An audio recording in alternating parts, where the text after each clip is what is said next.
Hello and welcome back, everyone. Today is the third anniversary of the invasion of Ukraine. Now, this is mainly for the people who are back. Shut up. Today is the third anniversary of the invasion of Ukraine. We actually don't do it all the time. Now, this is mainly for the people who are back. There we go. We could have let it echo forever, but it's going to throw me off. This is the third anniversary of the invasion of Ukraine, and this preamble here is mainly for the people who are potentially interested in watching this VOD. I want to make unambiguously clear that this is going to be a political stream, or it's going to be a stream that people view as political.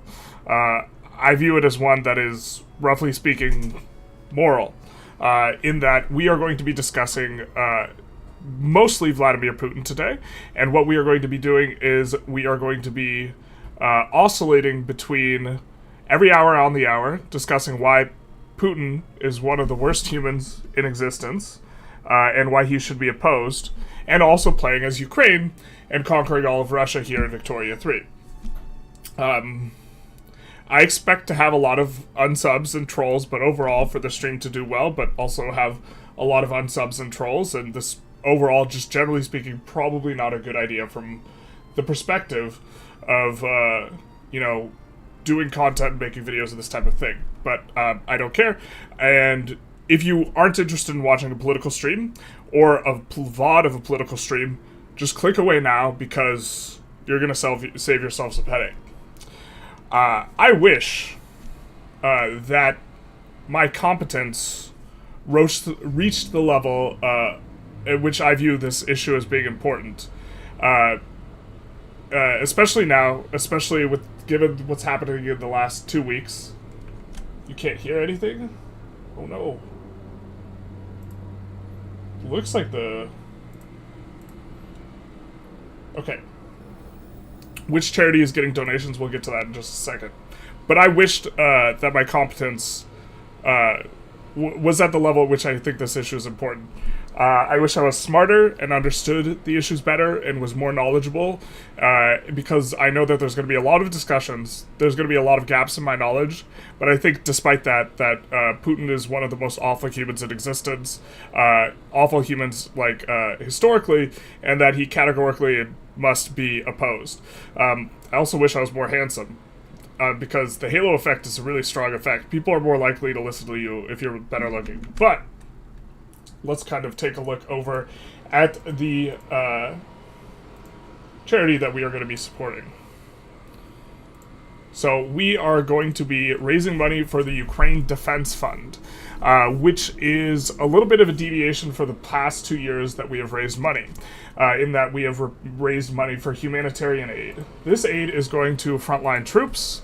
It seems apparent to me that money will no longer be flowing from the United States to help support troops, and so we will be trying to send money there. Now, it will not be used for lethal aid, so it cannot be used to buy weapons and ammunition, but what it will be doing is it will be getting stuff like tactical coats, bulletproof vests, meals for soldiers, this type of stuff. You can take a look at their website, you look up Ukraine Defense Fund, and you can see here some of the things that will be kind of contributed over. And this is what we are going to be supporting. We are doing and raising money through the Twitch channel. Unfortunately, Tiltify, which we have raised money through before, does not have a charity that specifically donates to frontline troops, but only helps humanitarian aid. But you can click on this donate to charity button. We have the link in the description of the YouTube for people. Trump comes right after Putin, in terms of worse. Yeah, Putin, I think, is considerably worse than Trump. But we should have worn a suit and masked your knowledge with your appearance. Yeah, I mean, if I had a suit that fits me, that would have been something that would have been consent. Yeah, I probably should have worn a suit. The truth hurts. I don't have a suit that fits me. But I am not as prepared as last time, but I do think there's some relevant things in regards to what is going on today in regards to the U.S. I think that the U.S. is no longer going to be helping Ukraine at the very least, and is going to be actively helping Russia in the worst kind of case scenario. You can see here, hopefully my mouse is appearing on stream. We have Trump calling Zelensky a dictator, him saying that this is a classic Russian propaganda line that Ukraine somehow started this war. Are we sick? I'm sick of Putin invading Ukraine. Yeah. So before that, this could have been settled very easily. Just a half-baked negotiator could have settled this years ago. No, it's a hate Putin stream. The loss of much land, very little land, without the loss of any lives. And I think I have the power to end this war. And I think it's going very well. But today I heard, oh, well, we weren't invited. Well, you've been there for 3 years. You should have ended it 3 years. You should have never started it. You could have made a deal. For 3 years, you should have ended it 3 years. You should have never started it. You weren't invited. Well, you've been there for 3 years. You should have ended it 3 years. You should have never started it. You could. Yeah. So that's kind of how things are going. This morning, world leaders are meeting in Ukraine and Kiev to discuss stuff. I haven't gotten to see that. We might take a look at that. But also what we will be doing today is we are going to be looking at a presentation focusing more on Putin that we have cooked up and had and done and ran the past 3 years. We're going to be doing again, primarily leaning on Gary Kasparov, who's in the top right corner, his book Winter is Coming. So that is kind of what we'll be doing and where things are going. And we'll just kind of quickly take a look at the chat because, of course, we were doing our little intro preamble before we get started playing as Ukraine. Did you know that Putin invaded Ukraine as a birthday present for Estonia? I don't know why that's a birthday present for Estonia, considering Estonia would be on the chopping block. So, what if Trump is right as well as Putin is a bad person? Is just as bad as Putin? I think that's unlikely. It's a little bit hard to do that. Big nice for Germany. Merz told the AFD to kick rocks. That is nice. Just settle the issue. I watched the election. A machine stream was hoping Trump would have wanted to be a strongman, picking strong energy. Instead, he crumbled. Yeah, I would have really liked if he just stood up to Putin. But alas, that is not what we will be seeing today. Oh my god, my stream elements is not working. You know. As someone who's watching from the start, you're quite handsome, lad. Thank you. Hello from Kiev. Hello. The last Russian election, Russia hasn't had an election since Putin won it the first time. So, yeah, the Russian election. But the rhetoric of Ukraine started is revolting, absolutely disgusting. I 100% agree. It is the provocation byline. We're going to get into a lot of that as things go. Hi from Kharkiv and Kiev. Very nice to have you here. So we are going to be starting off here, and our best state, or one of our best states, is going to be Kharkiv. That's where we want to build early on, and Kiev is also going to be very strong. We have a lot of Mappy River bonuses in terms of the Ukrainian land here, where almost everything is going to be getting 5% Mappy, which is fantastic. So let's add some construction sectors here. And let's add some construction sectors here. Is someone calling me? No. The classic sort of pattern for... Oop, not here. That's not where we want the construction centers. We want them in Kharkiv. The classic Putin special is to say that the other side is doing exactly what he's doing. I'm not a fascist, you're a fascist. I didn't invade Ukraine, Ukraine invaded Russia, with the absolute backwards type of logic. But unfortunately, the way that propaganda works is that if you repeat a lie enough, people will believe it, and Russia, or more specifically Vladimir Putin, big fan of just controlling the media so that he can control the narrative.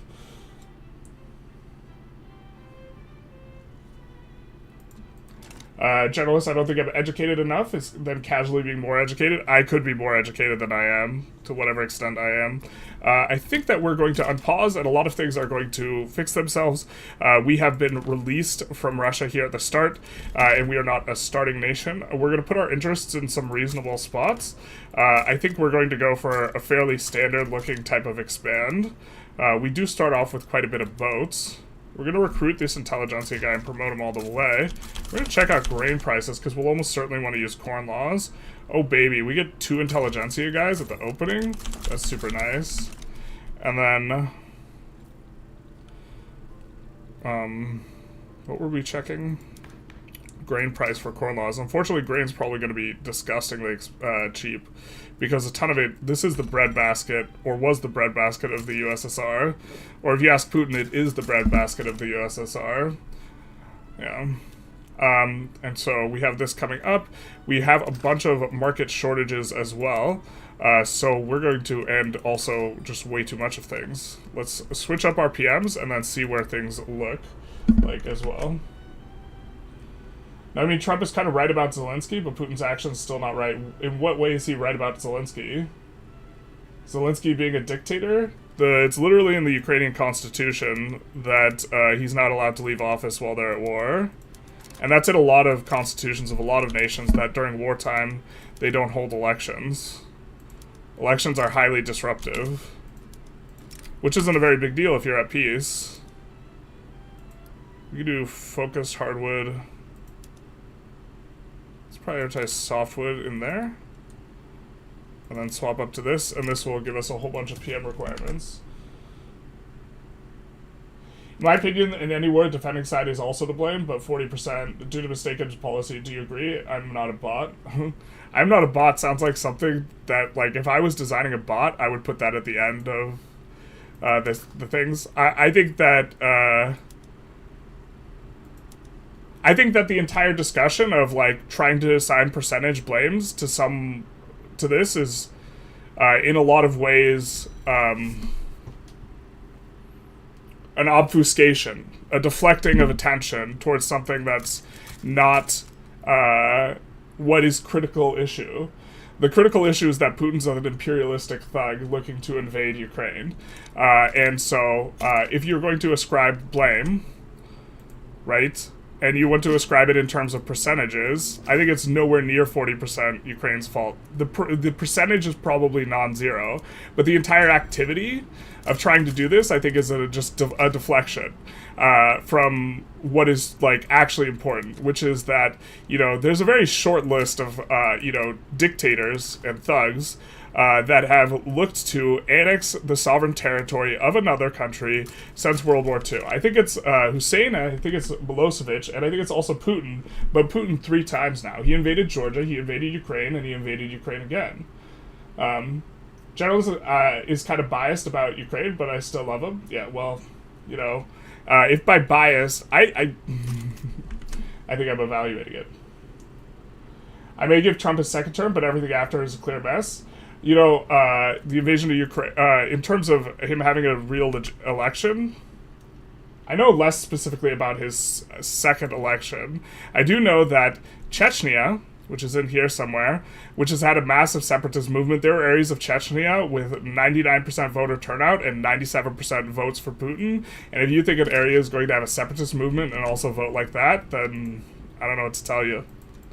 I think that that's maybe not how things shook out. Okay, let's actually try and pass laws. This is going to be a little bit of a vibe, actually. I think we're going to encourage manufacturing in Kharkiv here, also in the capital. I think let's promote social mobility is probably not terrible. Let's look at our population map. Kursk, Kharkiv, probably 2 states that we can promote social mobility fairly well in, and we'll try to focus on these states. In particular, something like this, and then we still have a big float, but we're going to try and pass corn laws eventually. Let's maybe do this, and maybe go for landed voting if we can. The Orthodox Church is going to be a little bit annoying, because they are going to oppose it. But let's just get something cooking. Oh man, you guys are chatting real fast. Alright, we're going to have to try and read through it. What's the goal? The goal is to conquer Russia. Oh no, politics, basically. I apologize, I can't respond to everyone. Greetings to all Ukrainians here from Croatia. Hello. I would absolutely donate to the charity if I had more expendable money. That's right. We got booped, and then we refreshed our stream elements, and then we didn't see it, and this was like a little while ago. Thank you for the follow, Locrane. Okay, let's actually also check real quick to see if anyone's donated and I got everything set up correctly. In terms of, okay, no one's donated yet. There should be notifications. If there's not notifications, that is incompetence on my part.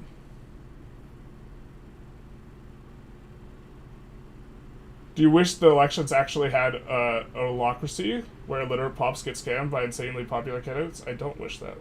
What? What's the goal of this round aside from raising money? We're going to conquer all of Russia as Ukraine here. It's going to be the overall goal. We do want to go for Bolivia eventually. I think we're going to start out with... Actually, Bolivia might be easier to start out with. Protectorate them. We'll see who we can get to join us. We also have shortages still. I'm going to try and import some of this. And then we're not going to import the luxury furniture. We'll just resolve that eventually ourselves.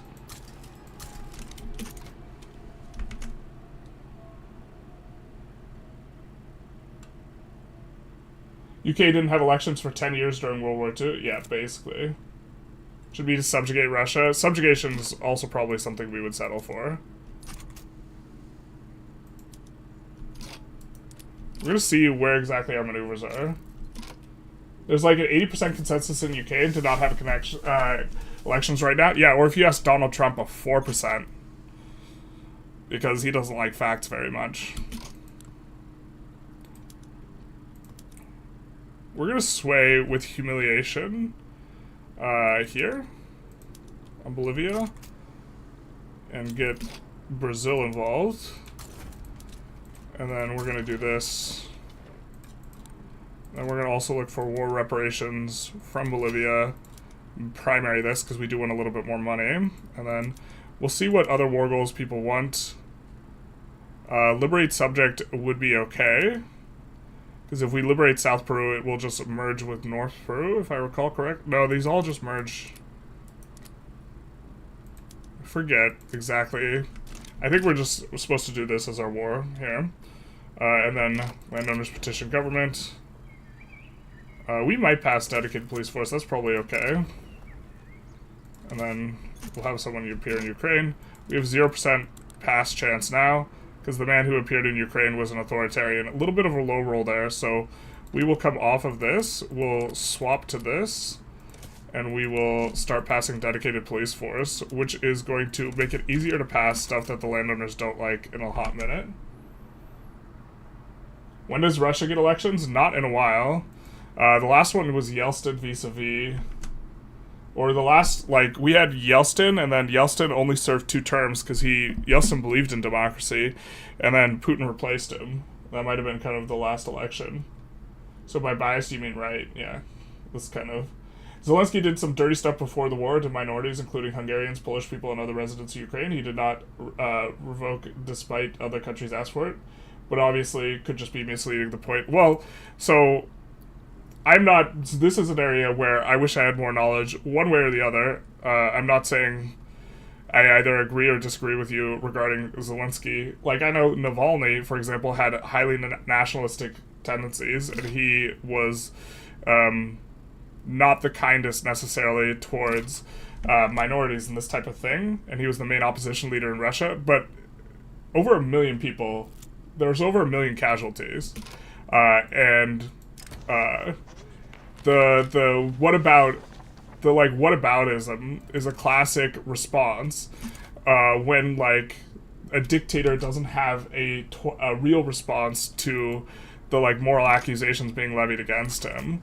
And I think that independent of what Zelensky has done, or like Putin has no remotely close to legitimate reason for being in Ukraine. Is there an event that gets flavor or just Serbia that gets Serbia form? I don't think there's any Serbia event forming flavor. Shouldn't Ukraine releasable have more states? It used to, but not anymore. The truth hurts. Slava Rossiya. I just like want to make as clear as possible that I don't have like beef with the Russian people or like Russia as a nation. My beef is with Vladimir Putin.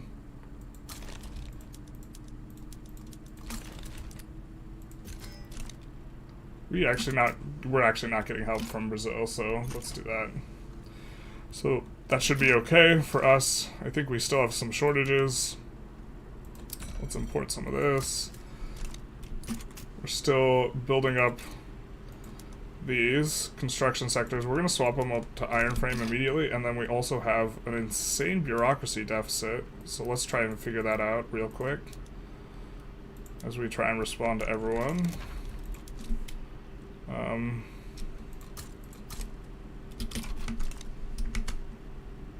I guess 1 hour and 33 minutes is 3 years later. Is now 3 years. Yeah. It is 3 years.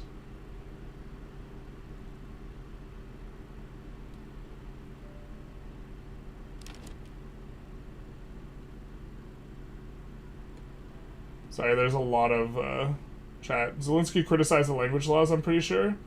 Were they ones that were more inclusive and he criticized them? We're going to get a trade agreement with Russia, for now at least. Russia doesn't have elections, mostly sham elections. Yeah, when the when the region of the country in Chechnya which currently has a separatist movement, has 97% voter turnout, and like 99% of the vote goes for Putin, you could be pretty sure that the elections aren't legitimate.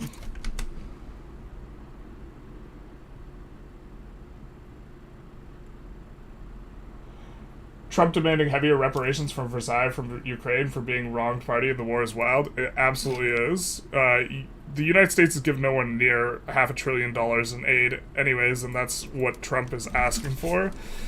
But that's just so... I don't even think that he's really asking for that. I think that the entire point is not the receiving of it. It is so that Ukraine says no, and then Trump says, well, Ukraine's unreasonable because they said no to something.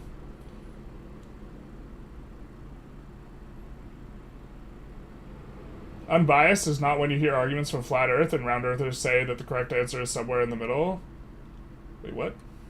The round earther won't say the correct answer is somewhere in the middle, though. We'll just say you're just wrong. But yeah, I think that it's... I don't think it's like a matter of like, oh, well, both sides have a point and like it's complicated. I think unambiguously, Putin has no legitimacy in there. You're wrong with Yeltsin loving democracy. It was he who built an authoritarian power structure we have today. He basically invented elections cheating. Yeltsin was a complicated guy, but if Yeltsin wanted to... Yeltsin was one of the few people... so in the past century, when new people seized power in Russia, they basically eliminated all opposition and dissent. And Yeltsin did not purge the communists. Yeltsin allowed them to run for elections and to enter parliament.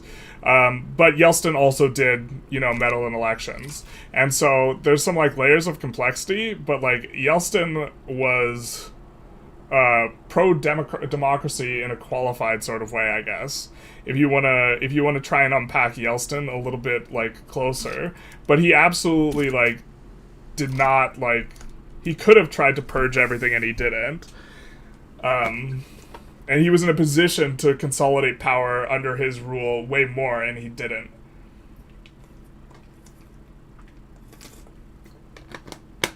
Did I check the last PV update? A lot of vanilla PMs are barely profitable. Players will now need to specialize. I'm not playing on the mod. I haven't taken a look at it though. Hi from Russia, I respect what you're doing, thank you very much. Ukraine have Crimea because Crimean Peninsula isn't sustainable without Ukrainian clear water. I still say after Putin there's going to be a huge power struggle in Russia. I agree. But this is one argument I've seen for not removing Putin or something like this, but I also think that we do not have peasant levies. No, not the peasant levies. That's true. I wish Brazil helped us out more. I mean, now that they're unified, they should. Let's actually... maybe do this.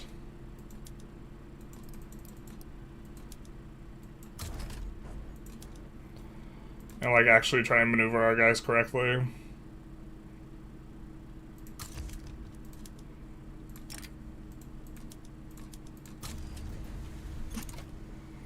The play here is going to be a little bit sloppy because we're trying to do two things at once.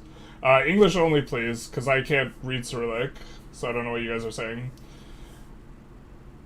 What do you think Russia may be invading Ukraine for? Doesn't Russia have billions of resources? So Ukraine has a lot of resources, it has a lot of industry. I think that there's not... Putin's reason for invasion is largely has to do with, like, legacy, his notion of history, and just for funsies. I don't think he makes a lot of decisions really for the good of the Ukraine or the Russian people. Certainly not the Ukrainian people. Man, the truth hurts. And so I think that, like, if you're trying to make life better for the Russian people, like, getting sanctions imposed on you is not a good approach.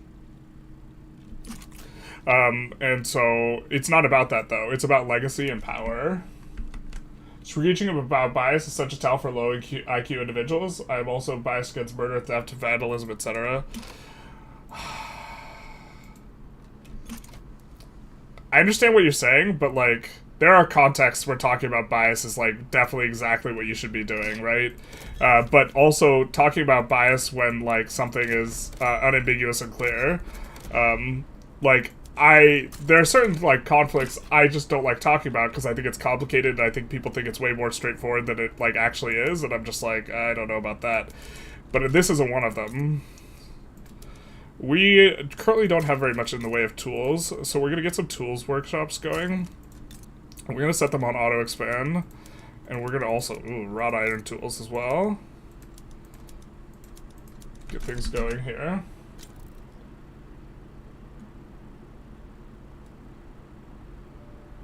Bias just seems to mean to be, I disagree with you, and I can't say why. I think sometimes, but not, like, always. Even France heavily pushes standard French language or local languages. It's a policy I always criticize, but obviously a reason in such a blatant propaganda. I think also there's a pretty strong reason to want to do that, given the difficulties you're having with your neighbor in regards to wanting to make it so that people are speaking Ukrainian and not, like, Russian in terms of national identity would be my guess. But I don't know too much about Zelensky and this, like, language thing, so I can't really comment on it too much. Hopefully we get in up there. US has no national language, and a lot of people think it does. It's not English. Unrelated to the current run, but how would you see Qing in the current patch? I always seem to fail whenever I try them. Damn near impossible getting school laws through. School laws are a bit tough. It's a little bit of a slow ramp up, but Qing is still incredibly strong because of all of the pops it has. Oh man, we're choosing the discrimination option. The truth hurts. The Russia as a concept was a mistake. Not sure what that means. Putin can't allow a liberal nation to exist on its borders, especially with such strong cultural ties. I do think that this is also a thing.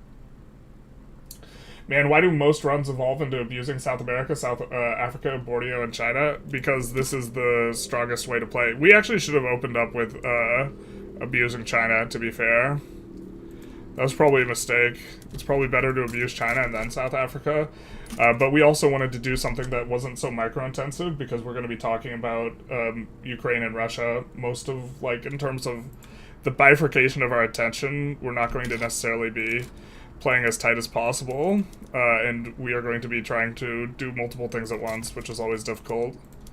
Especially when you're trying to have a nuanced discussion. What's your opinion on Eastern Europe looks like now in 5 years and how the situation evolves here in terms of game theory? In terms of game theory? What do I think about Eastern Europe?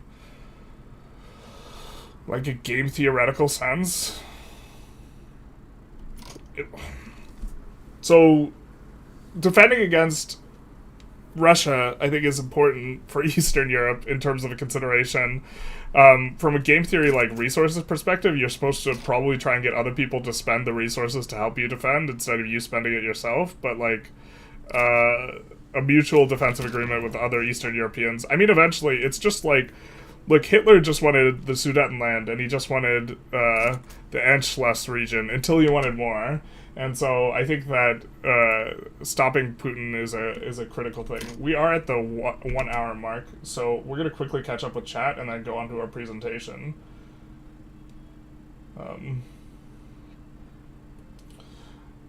Let's see, we're just kind of skimming the chat because you guys are chatting a whole lot and we're trying to do stuff. Man, I wish we had a mod in here. Okay. But we are going to switch on over to our presentation. So we cooked up this presentation some time ago when, for the first anniversary of the invasion of Ukraine. And broadly speaking, we're going to go over kind of the intro of this, which is we're going to be leading into the book Winter is Coming by Garry Kasparov. Let's go to the first page here. Who is in the top right corner, which was a warning that he wrote in 2016 that Putin was going to be a problem. Putin was a problem for Russians, and if he was been writing about this for some time, that Putin was a problem for Russians, for Russia to deal with, but if the problem did not get addressed, he would become a problem for the rest of the world. A large thrust of Kasparov's arguments is that Putin was enabled by engagement with the West, and in doing this, he was able to get much, much stronger. The chess grandmaster, yes, the unambiguous best person at chess. Hey, Locrane, thank you for the $10 donation. Let's go, first dono. Yes, this is Garry Kasparov, the best chess player who ever lived. He also ran against Putin, but ran against Putin in one of the elections in Russia, where the entire opposition was people who were not really, they weren't really going for trying to win. It wasn't as much, their only platform was democracy in Russia, and basically everyone in Russia, like, regardless of issue that is not Putin, is kind of like all on the same side. So you have communists in the same room with like people who are free trade oriented. But the main thrust is Putin is illegitimate. There are not real elections in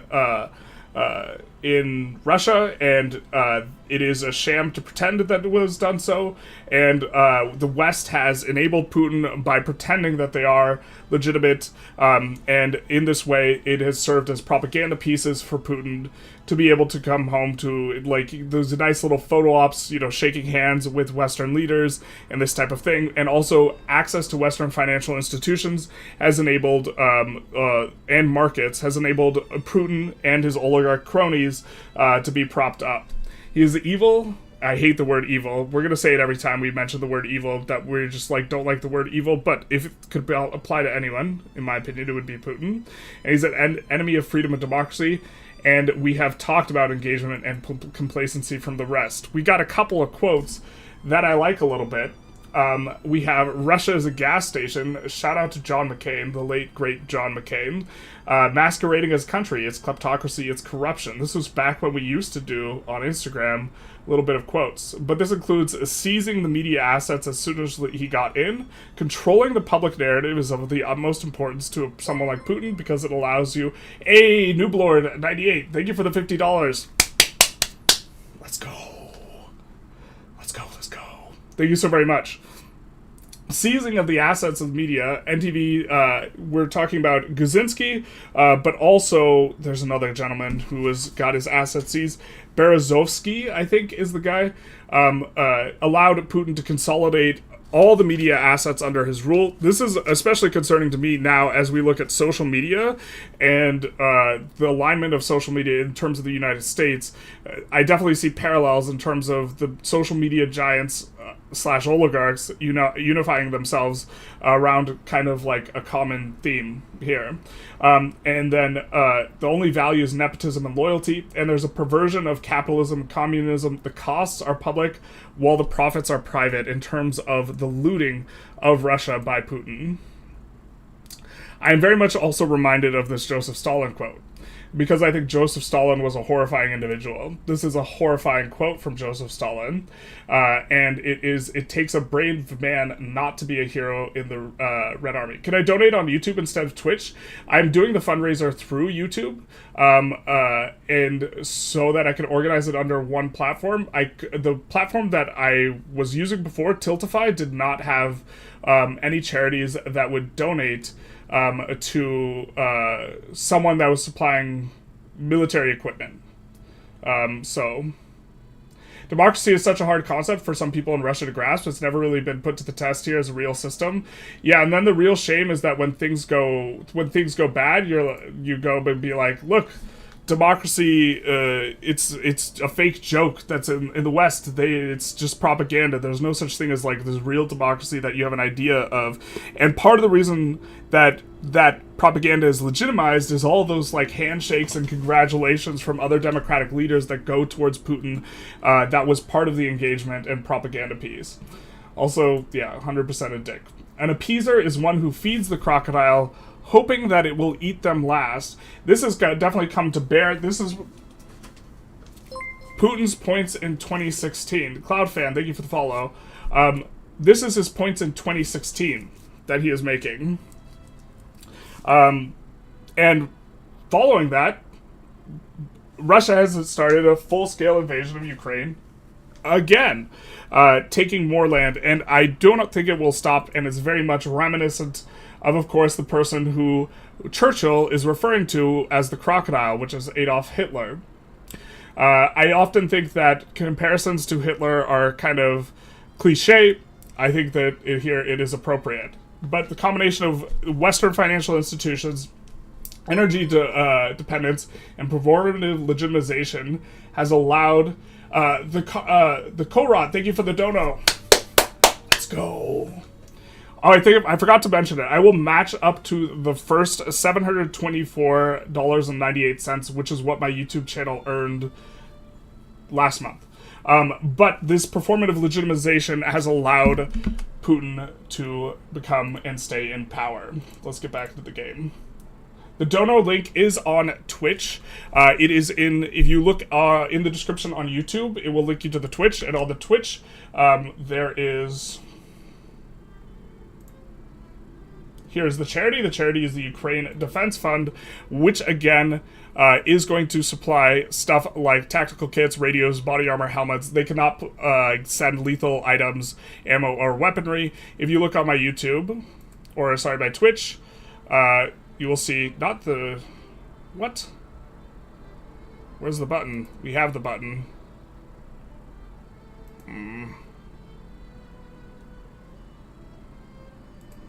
This donate to charity right here. My face is blocking it. This little button right here is where you can donate for the stream. It will pop up on the stream, and it will also contribute to our fundraising campaign, so you can be a part of the overall fund you're doing. But also, you can just go to Ukraine Defense Fund. If you don't want to do it through Twitch, you don't like Twitch, Twitch doesn't take a cut, but if you want to do it like this, you can do it like this as well. Decox6, thank you for the follow. Or hopefully I pronounced that right. He's matching a month of his income? Yeah, it's not a lot, though. It's not a lot. Wouldn't funding ammo be smart? It would be smart. I believe you are not... Like, there's some legal problems with providing lethal aid. It's difficult to become a... let's make sure we're on the right thing. It's difficult to be a nonprofit and also give lethal weapons. Ukrainian language law doesn't ban learning other languages at schools. Easily debunkable lie. Yeah, we're going to see a lot of lies, and we're going to see a lot of lies that I do not necessarily have immediate responses to, unfortunately. This is why we preambled this entire thing by saying I wish that we were more knowledgeable. So, we did see someone asking about our other channel about books. At some point, it's kind of gotten lost in the sauce here. What's your favorite book you reviewed? I think that, I don't think we reviewed it, but I think my favorite book, just like categorically, is probably Thinking Fast and Slow, which isn't an answer to the question you asked, but it's an answer to a different question. We're going to ignore this front here. Classic. I don't know if this dono doesn't kill, I don't care if this dono doesn't kill Russians as long as it saves Ukrainians. That is the goal. But also, if you receive a bunch of military equipment for helmets and body armor, then the people who are giving unrestricted aid, like the, you know, government of the European governments, and they're like, hey, we already have a bunch of body armor. Why don't you give us guns and bullets instead? Then you could do that. You have a sexy beard, thank you very much. We're annexing Kursk with this one. We have Kursk. My English channel, OMG, that's true. Alright, stream elements, deoxys. We have boobs and we don't see what they're about. No. Thank you, Quartzed, for the 13 for the donos. Thank you so very much. Does my stream elements really not show the donos? Son of a bizzles. I guess we'll have to watch the Twitch chat. Because I think it is in the Twitch. Alright, so we're gonna have to check there as well.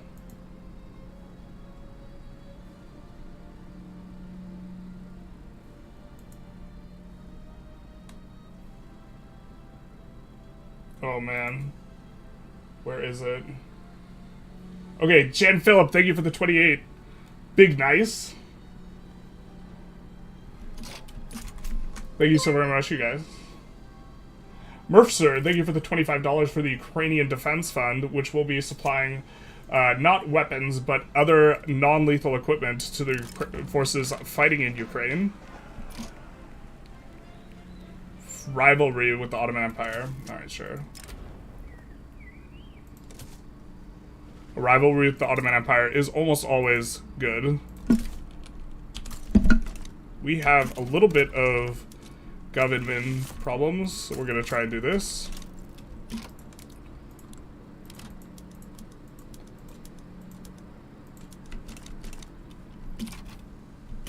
We see they're already going for it is GB. So now that we have one of these, let's actually also use some of our Diplo. Let's try and avoid a tension headache. Well, I guess not. We're going to try and improve relations here, but relations there are already fine. And let's go for Chile.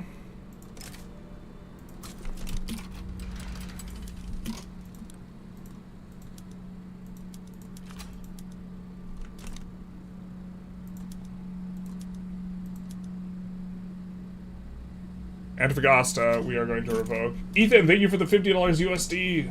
Big nice. Thank you so very much for the dono. We'll probably send it to Ukraine, but it do be like that.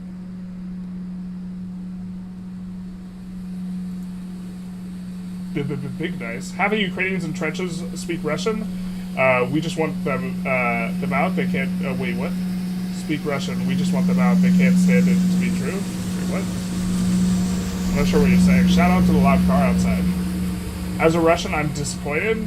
Ooh, we're gonna be seeing a lot of that. I'm not gonna apologize because I think Putin's a monster, but I do think that to whatever extent you support Putin, I think you're probably just uninformed, or we just have very incompatible and different values. I think Putin's a thug. I think that he's a propagandist, and I think that. Yeah, I think you could probably infer where I'm going with this. I won't apologize for supporting Ukraine. Money is fungible, can be exchanged for goods and services. Why Republicans still with Trump? I have no idea. After all this bullshit with Canada, Greenland, and Ukraine, today he called Trudeau a governor. Yeah, I mean, him looking like, at the best case scenario, the U.S. is going to stop supporting Ukraine. And the worst case, they're going to actively help Russia. I hope the second doesn't happen. Do you think Trump will break with NATO? I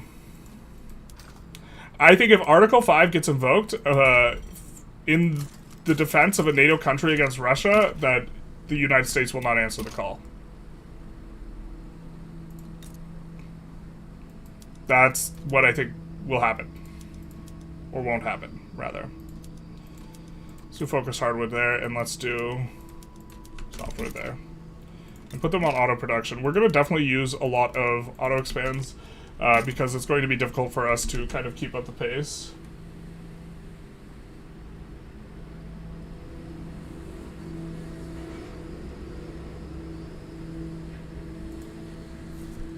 Speaking of books, did you happen to recommend a book? Did you happen to read a book I recommended a month or so ago? I haven't finished a book in some time, so no, I haven't yet. Here, we're gonna try and... Mappy Monday is my mineralist. My number one tip for this run is don't rely too much on the American reliance. Yeah, the truth hurts. Or on the, I forget the name of the accords or the agreement, but the denuclearization kind of one. The trenches in Russian, it was a claim of Ukraine that there was prosecution of Russian speaking is a lie. We hate the Russian system first, yeah. I mean, there's people speaking English in the trenches in Ukraine too, with the International Defense Force. Unfortunately, the joining requirements are a little bit strict. We'll ignore it because we don't mind a moderate. I think we just join here unconditionally to reset attitudes here with them to make it easier to get trade agreements and the like. Now, we are at war with Chile now. And to be honest, let's upgrade all our units. And then I think that we'll send a Hussar and a line infantry over to this unit. Move at least one military unit or commander. What do you mean, dog? Gonna run into UI problems, eh? I guess we're moving fake units. Alright. We'll see if this unit can land, and if it can't, we'll figure something else out. We'll add it to the Ukrainian fleet as well, I think. We get a lot of these things where it's trying to add units, the like buggy like nature where it's like this plus this, and it's not going to resolve itself. Hey, Foxcat, thank you for the 20 Canadian. Big nice. I'm sorry what my country is doing to your country. Trump is not aligned with his base on this, though. Right now, the narrative is wasted corruption, but Americans, even Republicans, have a much more favorable opinion of Ukraine and the EU. I agree. I think that the propagandist arms are starting to come to bear and be at play. Glorgal, thank you for the $5 dono to the Ukrainian Defense Fund. Big nice. The crazy roulette that happens every U.S. election is the worst thing for stability in this world. I think that the international community is just not going to trust the U.S. anymore, and I don't blame them. First time was shame on us. Second time, shame on you, right? It's like everyone's like, this isn't our first rodeo now. We'll eventually want to actually produce quite a lot of these, so why don't we secure arms in our own nation instead of being reliant on another country to produce them, so that if we are ever strategically not aligned with that country, that doesn't come back to bite us. Why don't we do that?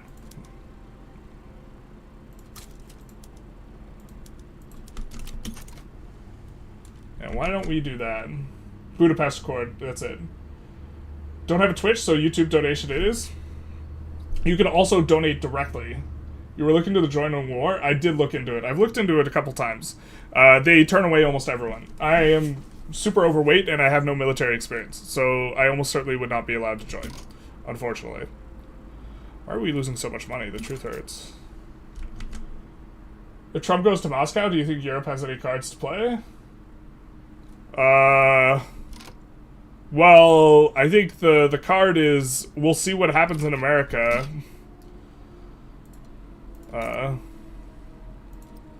Here.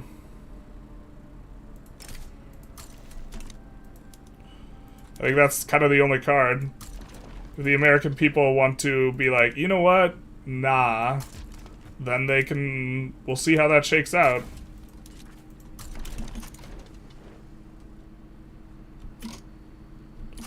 We will pull in them so that we can do stuff. If Article 5 is worded interestingly because it only states an attack on one is attack on all, they will assist by taking such actions they deem necessary, but it doesn't prescribe. Yeah, but it'll be obvious that they're not defending. Although, it's obvious that we're not helping Ukraine out with the Budapest Memorandum. Should this be maybe a pretty peaceful run? No, we're going for Russia.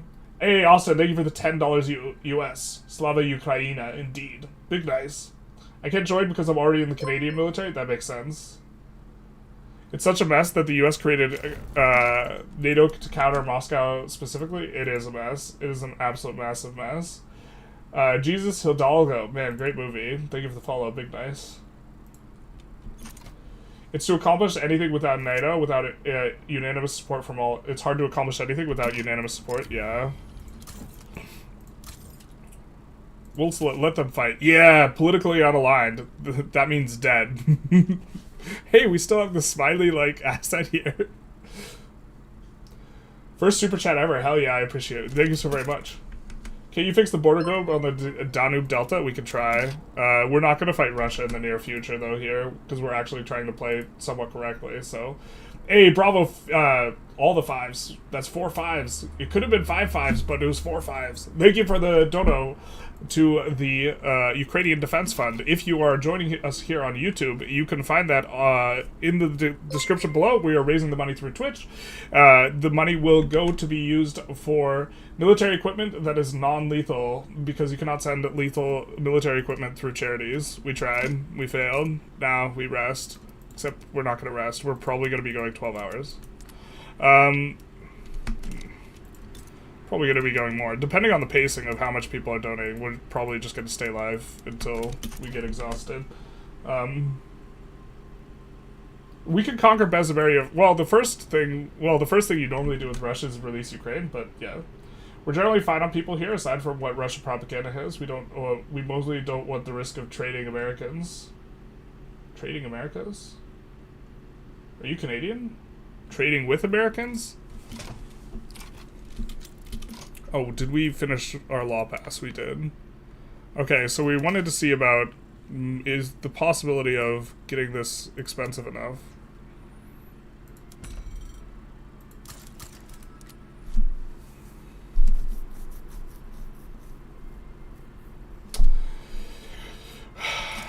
It's corn laws in time, people. Unfortunately.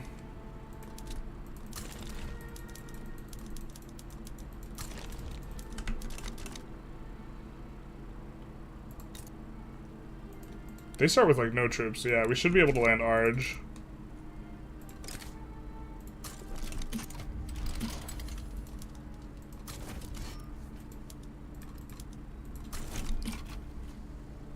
And then we'll do that to raise up conscripts. Then we'll export with everyone. I'm not sure if your dono went through. Solid Scrooge. Let's check it out. Oh, Glorgol, thank you for the 420 tip as well. Let's try and... Bravo. Scrooge, if it's under Scrooge, I don't know if it went through either.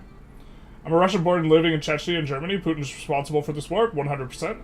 I've seen enough proofs myself. No need further. Thank you for being on the good side, generals. You're very welcome. Thank you for also being on the good side. Unambiguously, the bad side is Putin's side. Have you visited any European countries? I have not, unfortunately. I would like to go to Europe. That is kind of an expensive flight, though.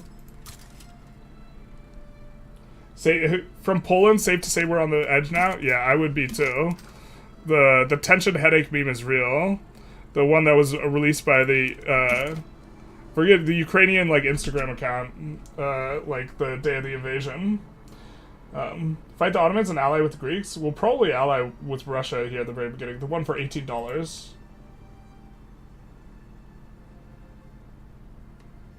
An $18 dono did not go through on the YouTube, unless you donated to the charity directly, in which case I don't see when things are donated to charity directly. We're gonna make war reparations, but we're gonna make it primary because we want the war reparations and we want this war to pop off so that we can full mobilize our stuff. Now I think that we do have some agrarian stuff here. And so what we can do is we could switch to harvesting tools and then switch off of harvesting tools to significantly decrease our grain output. We have 103 farms. Yikes, that's a lot of farms. Okay, so we'll do that, and then let's switch off. So now there's a bunch of underemployed wheat farms, right? Which is going to spike the price here. We're trying to get the price high so we can trigger corn laws. Just to be clear here, but it's a little bit hard when you're the breadbasket. Scrooge, thank you for the $18. Big nice. It went through now. Let's go. Total amount raised. Let's check the Twitch real quick to see the total amount raised. What are we up to?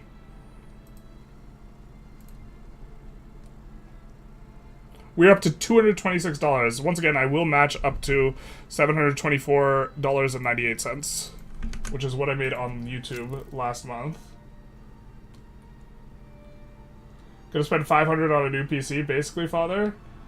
Godspeed. That way you can handle the Jabal Shamar run. See, we just might not be able to get the price high enough. Oh, they backed down. Alright.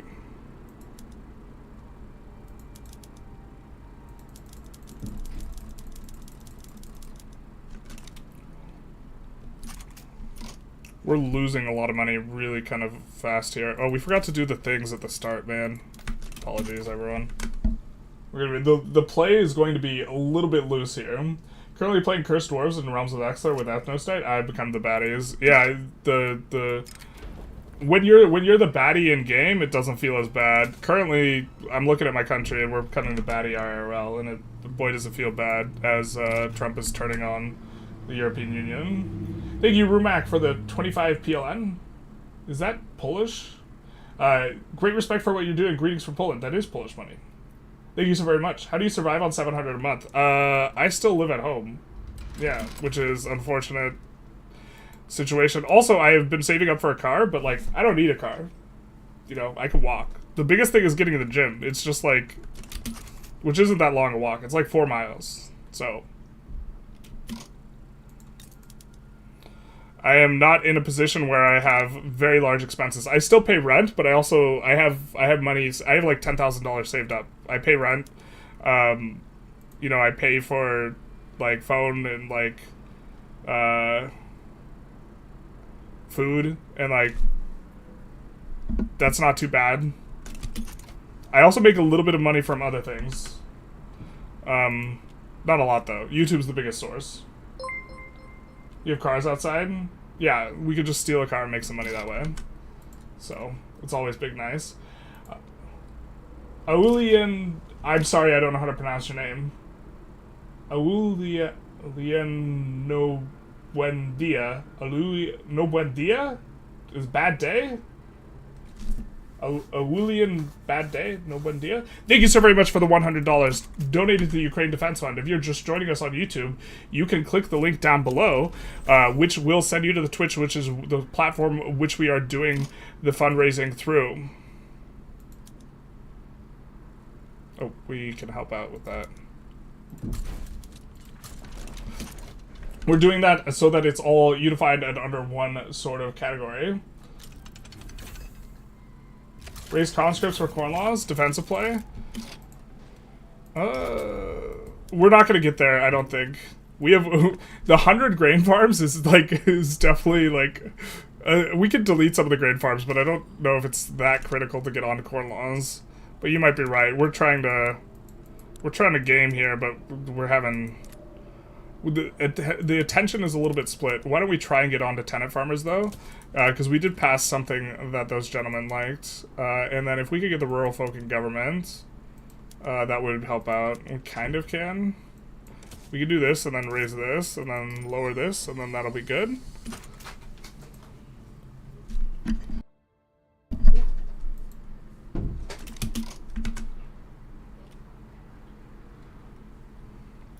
Slava Ukraini, if you sotave resa, please speak in English because I can't moderate non-English stuff. But I also think I almost certainly agree with what you're saying here. Except I do not have an issue with the Russian people. I have an issue with Vladimir Putin. Also, I just want to I'm going to try and make that as clear as possible throughout the entire stream, that my disagreement is not with the Russian people whatsoever. So we'll see if we can get on tenant farmers. Tenant farmers will be good. As part of the Russian language ban, it's now illegal to use smile without the preceding yeah. When Russia was arresting people for holding up blank signs, definitely a prime example.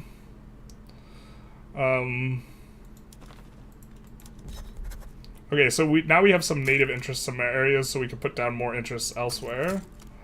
We're not going to get involved there just yet. We maybe want to help we want to help the USA out, but it feels bad. Let's try and get iron auto-producing and coal auto-producing and iron auto-producing here. Hey, Otto, thank you for the 20 euros. If you're going to donate, generally speaking, would prefer it to be going to the charity rather than me, but thank you so very much. Thank you. Love your channel, Vicky content. You're doing good work with the stream. This is not politics, it's human decency. Love from Spain, Slava, Ukraine. That is kind of what I said at the opening, which is, it's going to be political, but I kind of don't view it as political. Your mom's an FSB agent? Sorry. That's rough. FSB, for those who do not know, is the replacement for the KGB. Russia's security organization is the FSB. 10k USD would be enough for a 200 million square foot house here. Or 200 meter square foot. 100 meters square foot house? 100 meter. 10k USD. Yeah. They would, where I live, it would... would not. Are you scared of growing the Euroscepticism? Are you scared of the growing Euroscepticism in the EU? Absolutely. I mean, Russian people not opposing Putin. Look at Belarus. They had 200k people in protest in Minsk. Russians never had anything like that. That is categorical. That's just not correct. Russia has historically had absolutely massive protests, and they've had massive numbers of arrests. Russia has used live firearms on protesters. The amount of protests over time has been quite large from Russia, and then Russia brutalizes the protesters, and it is in part engagement from the West, despite these undemocratic brutalizations of protests, that has allowed Putin to secure, an absolute stranglehold over Russia. To some extent, on the watch of, the West. The West could have been like, no, you don't use live fire on your guys, on your people. Meters is major spread, yeah. I realize that a little bit slow. But we are going to have some bots. We're going to have some arguments. The risk is crazy. Going to a protest in Russia is basically self-sacrifice. Yeah, there were people who protested the Ukrainian war. They held up blank signs and they got arrested and sent to the gulag. So, like, I disagree. The people in Russia who were opposing Putin and protesting received no external support. And now, when it could have been otherwise. We need to start a war. We see Great Britain's somewhat likely to join, so we're going to take a look at a different one. Yeah, this looks a little bit better.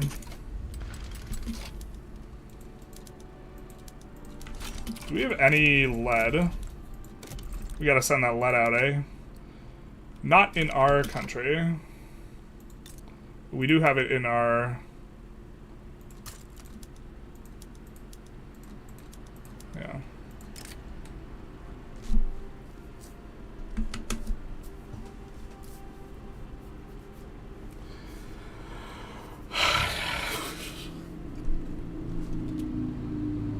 I mean, it's good for us, so we'll click accept.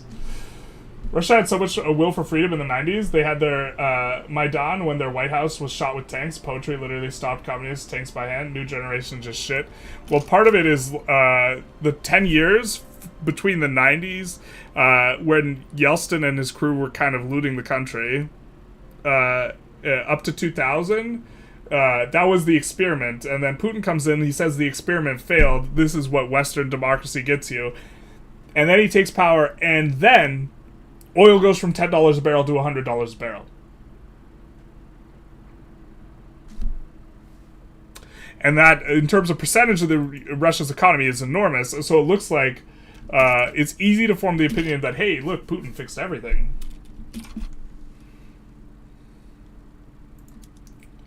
We are going to be every hour on the hour doing a little bit of a presentation on why Putin is an absolute monster and should be stopped.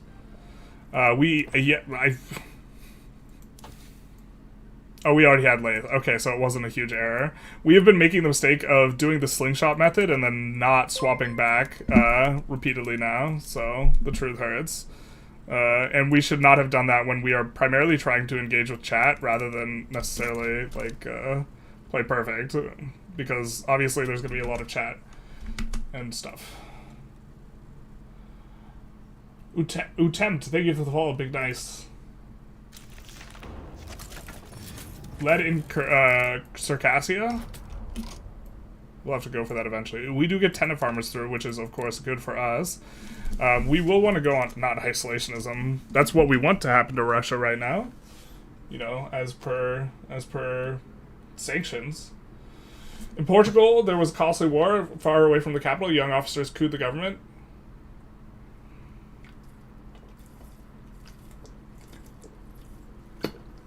I think it's really hard to get a Putin at this point. I love how oil price isn't based on supply or demand. It's purely speculative. It's definitely based on supply, which is why OPEC throttles it. Still angry that our head of state got treated that way. Also, someone from right-leaning TV recorded him waiting for Trump and leaked humiliating vid. About Duda? I don't know too much about Duda.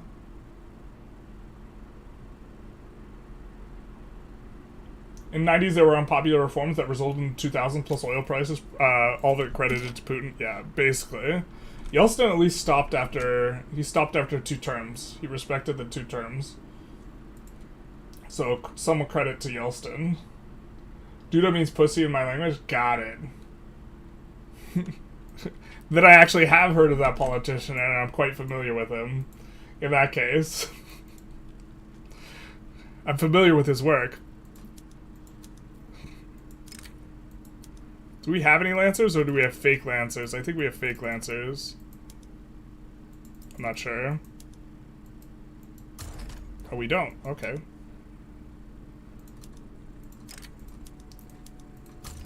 Everyone remembers when Ukraine conquered South America.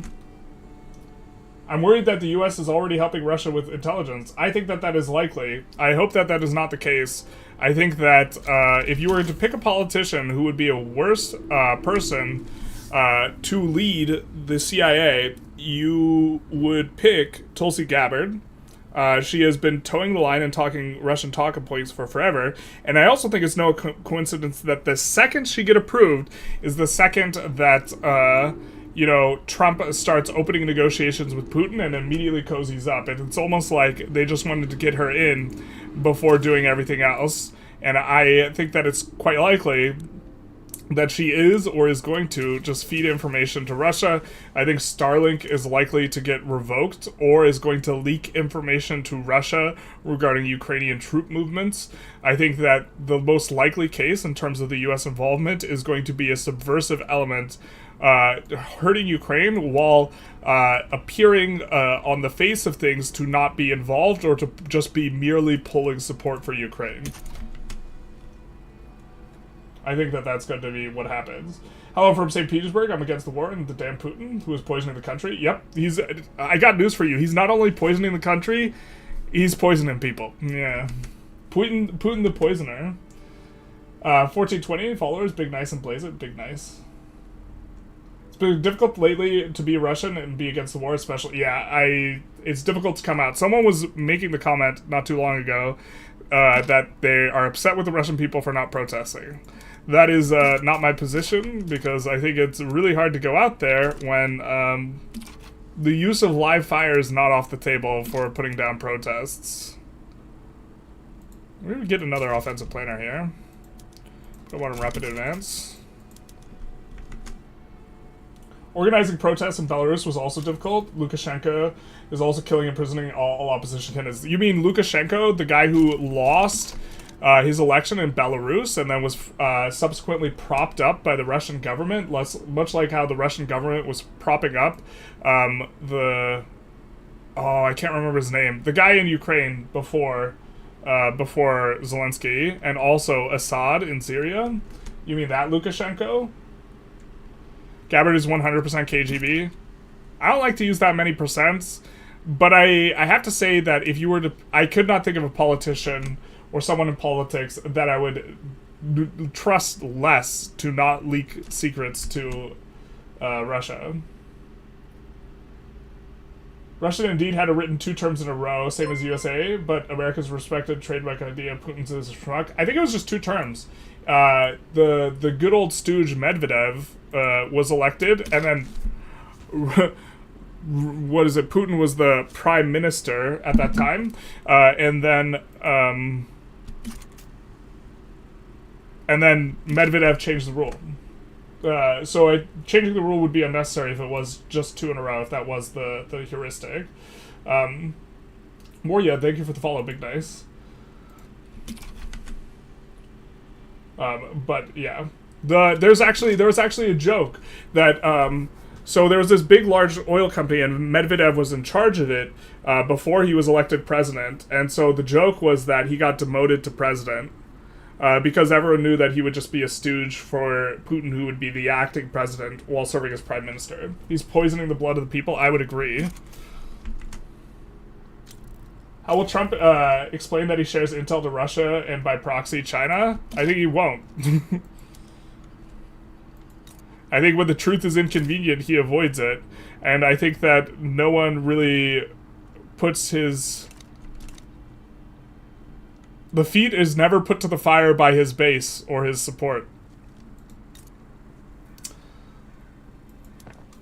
We will make...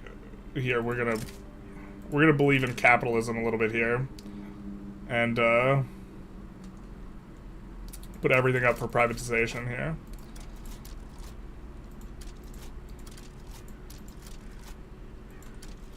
And then let's also start putting in the better PMs. Make sure everything's going. Genuinely baffling when we're cozying up to the leader of autocracy when the economy the size of California. I mean, it's simultaneously baffling, but also we're watching it happen in slow motion. None of this is surprising to me. You know, the same guy, Paul Manafort. The same stooge who was in charge of the guy who was before, oh my god, I'm so blanking on names. The guy who was before Zelensky, the guy who was his campaign manager was Paul Manafort, and then Paul Manafort is the campaign manager for Trump, subsequently.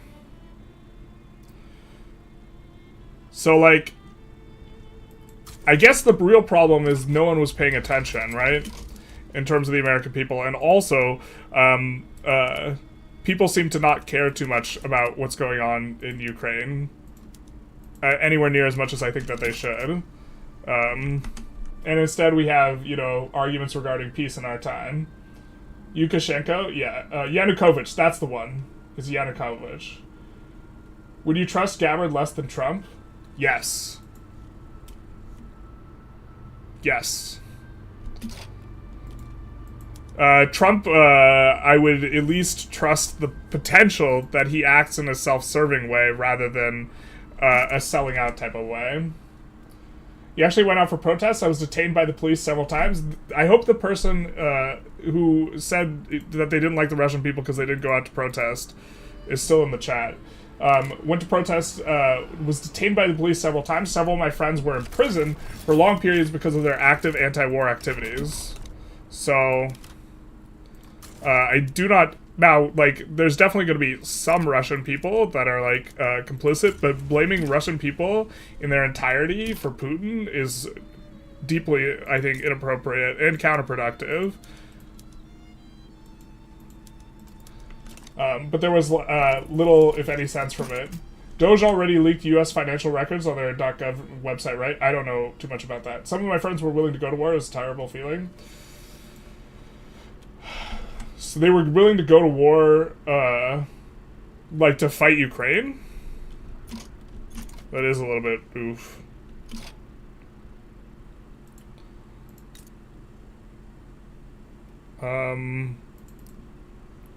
We're gonna specifically want to build up Kharkiv a little bit for, of course, see, there's a really good company here.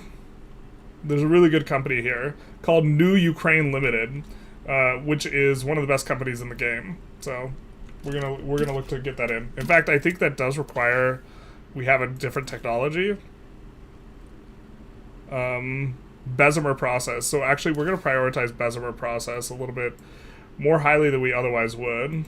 Let's go Bessemer process next, even. Actually, no, let's not do it next. Let's get railroad. Well, let's get water tube boiler, and then Bessemer process, and then railroad, something like this. Mining accident, not the children.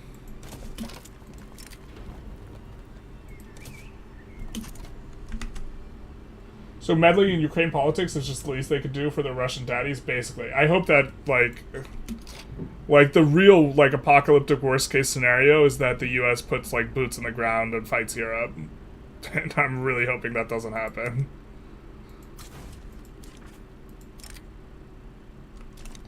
I think that we have to get more infantry in this battalion or whatever. It's looking like we're having some trouble with that. Orban had his party's annual gathering. The first two letters of the party stand for young, and then there's 10 people under 30. That is kind of amusing. Russians had 2 terms in a row since the first democratic constitution. Medvedev increased the term to 6 years, but for the next one, who of course happened to be Putin, then he did 2 more. Got it. I mean, now it's just like, if you don't have to worry about the U.S., which I don't think they're worried about the U.S. At this point, considering, you know, Trump's in charge, like, then we're gonna choose the legitimacy because it's going to kick us up over 50. But also we could change what laws we're going for here. Definitely want to get off traditionalism. We don't want agrarianism. We don't have industrialists. We haven't triggered core laws. Everything's a mess. Here, let's see if we can get the armed forces in government and pass pro-army. I know a guy in Russia who posted something against Putin on the internet, and then Wagner troops came after him. He managed to befriend them, so he helped him avoid criminal punishment in court. Yeah. Like, there's this study that's very interesting where people are more likely to think that other countries are like their country than otherwise, which makes it hard to imagine this type of stuff happening. And it just seems surreal or unreal, but it, like, if you look into, like, what's actually going on in other countries, it's insane. And by more likely to view other countries like their country, like, it's a very interesting bias. So when asked to rate how similar is, of people in the United States, how similar is Mexico to the U.S., they would give a higher score on average than when asked how similar is the United States to Mexico. In theory, they should be the same, but what there is a prototype effect where you view every country as being just like your country, and then as a baseline, and then to the extent that it's different, you perform operations in your mind where you just make it different, like a little bit, where you're like, oh, it's a little bit more authoritarian, or it's a little more this, or a little more that. And so when something is just wildly different, it's very hard to appreciate that, or to properly account for or conceive of that. Let's get some steel mills in Kharkiv. Shout out to Kharkiv.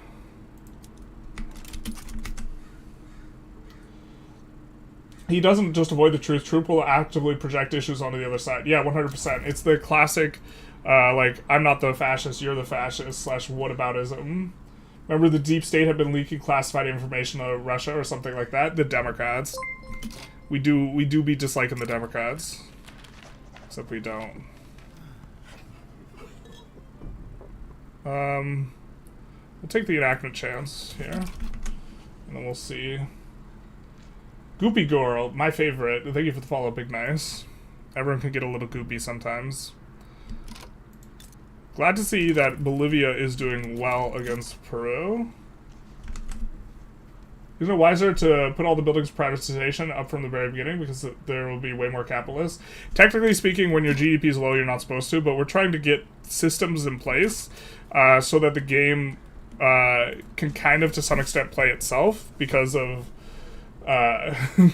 because we are a little bit distracted. But in theory, we should actually wait until... Actually, so there's actually a bug. But the way the math works and so it should work, or I've been told it's a bug, and I think that the source is reliable.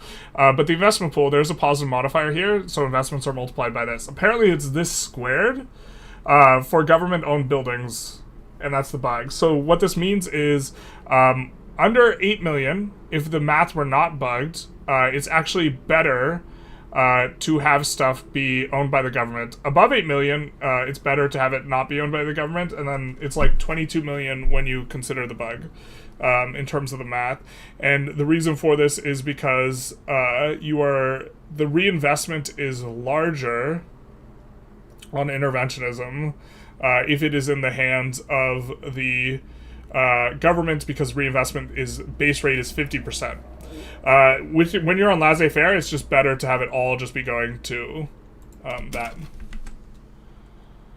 COVID, they updated the Constitution as a reason to reset his terms again. Putin had 2 4-year terms, 2 6-year terms, and now he's the first reset one more after that. Yeah, well, I mean, he's going to have more after that. Manafort is the guy who sold gay polling data to the Russians back in 2016, yeah. The problem came when TikTok conservatives gained power in the conservative movement in the USA. Well, I think that we're going to talk about Twitter, too, about that, right? Follow Kartoffel, thank you for the $50 to Ukraine.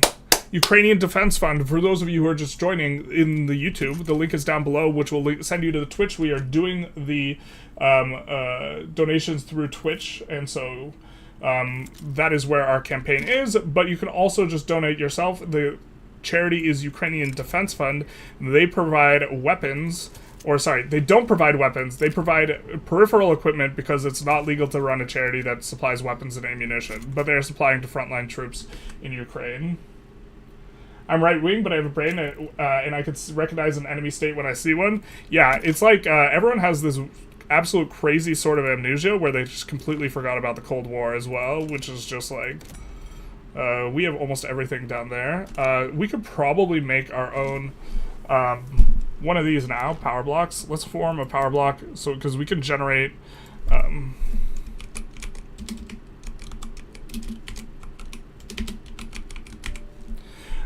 we can generate a little bit of mandate now that we have all these now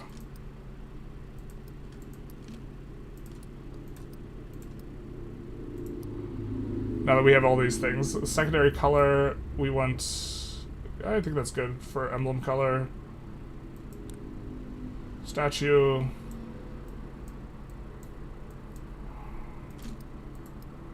Garden's good. We have symbol of flowers is often associated with our flag. Guardians probably. Why don't we do a lion?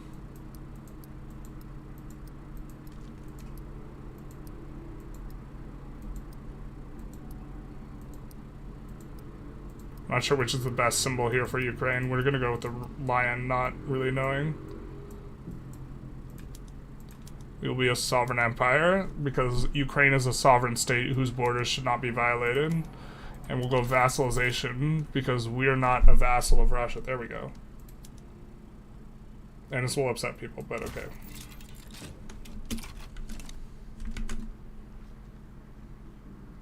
Railway throughput? Yeah, so good. Did you release Ukraine to play as Ukraine? Yes. I just released them. The only mod is the one that changes the name of New Russia Limited to New Ukraine Limited.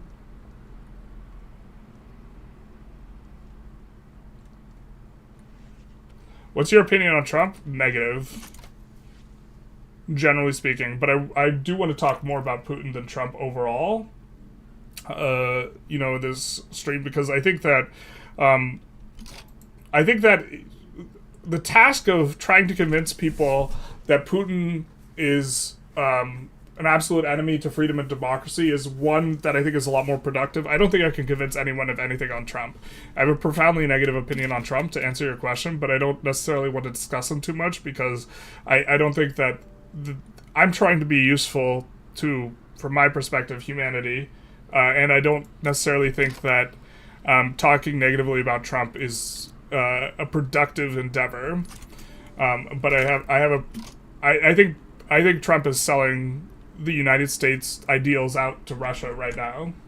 So, in Russia, we have a national meme called "That's a lot of syllables." It means some sort of deal with the West, which for pro-war guys means a shameful peace, and for the anti-war guy means the end of the meat grinder. That's interesting. I haven't seen a Democrat in 2 weeks. Rough. I see some people think Russia looks like Europe, but a bit more authoritarian. No, Russia is way closer to Africa than Europe. Even some countries in Africa surpass Russia wealth and infrastructure. Yeah, like let's get the. I think we have the statistic kind of accessible here, where generally speaking, Western countries score pretty high on the corruption metric. Maybe we're not going to be able to find it here, but like. In terms of corruption, the Russia scores between like these two African nations. They're like 146 out of 160 or something like this, because they're a kleptocracy, where the project of the people in rule is the looting of the people, much to the detriment of the people who live there. Please, no Cyrillic, because I can't read it. I don't know what you're saying, so I can't moderate what you're saying. I'm just in a general sense. Not weapons. I wish we could send weapons. Alternative to one of the ones that provides munitions. I don't think that those are tax deductible, first of all. And second of all, if they already have body armor, then the people who they can get weapons from, they can say, hey, dog, we have body armor already. Please just send us weapons instead. Putin was raised in the Cold War. Yeah, he worked in Berlin. In East Berlin. That's the new Star Wars trilogy. It's not over till he's out. It's the new Star Wars trilogy. It's a shit. Suddenly, somehow Putin returned. Somehow the Cold War returned. We're gonna need to fix this budget a little bit here. Now we are earning. Oh wait, yeah. This is the fix, huh? It's gonna take us down in a bracket, but like we kind of need to do it. And then we have quite a bit of authority here, so I think we can consumption tax, and consumption taxes do get us like a decent chunk in a couple spots, and we're not really passing laws too quickly here, so we probably do this. We do want to get off traditionalism as well. There seems to be an increase in discontent amongst the MAGA people who can finally connect the dots. I do think it's a little bit late, though. Imperialist Ukraine, a little bit. We're trying to play correct, which in Victoria 3 does involve a bit of imperialism. Which is something I considered. I considered doing a run where we only went after Russia, but that would be really hard for us to simultaneously like try and play correctly and do all of this. I think Ecuador often doesn't become a minor power. Yeah, they often stay insignificant, so they're much less useful. For the purpose of generating mandate, which is our primary concern right now. So let's come in and take Gaza, which is going to have no defense here and no troops, so that'll be good for us. America is corrupt. America's corruption is like, it's nowhere near as corrupt. Like, and everyone in America like tends to think America's like hyper corrupt. Although like I guess it depends now, depending on what you like. I think it's shifting now and becoming more corrupt. But in America, you don't have to bribe a police officer in order to move through a checkpoint between two states, for example. And a lot of like the levels of corruption that's present in other countries, like, is just unthinkable in America. Like, you don't have to bribe your doctor in order to get medical treatment. Why do we put all the clothing furniture PMs on and elastics off the bat? I generally don't use elastics. But generally, you can try and export the luxury goods and not export the other ones, and the PM just in terms of base is like better. What resource extraction economy does to a motherfucker? Lots of corruption, yeah. Off topic, but I do want to see Kenya as well, and I can't see why. I'm usually invested in Kenya's prospering for a Midwesterner. I honestly know, like, actual zero about Kenya.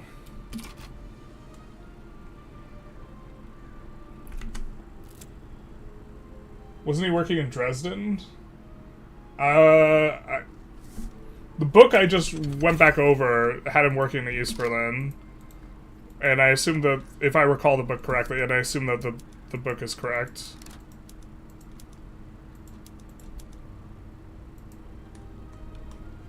But I'm not as abundantly familiar with his work in that field specifically. Although I think we're getting close to the hour. Yeah, we are. So every hour on the hour, we will do a little bit more of our dragging Putin presentation, and it is on the hour now. So let's switch on over.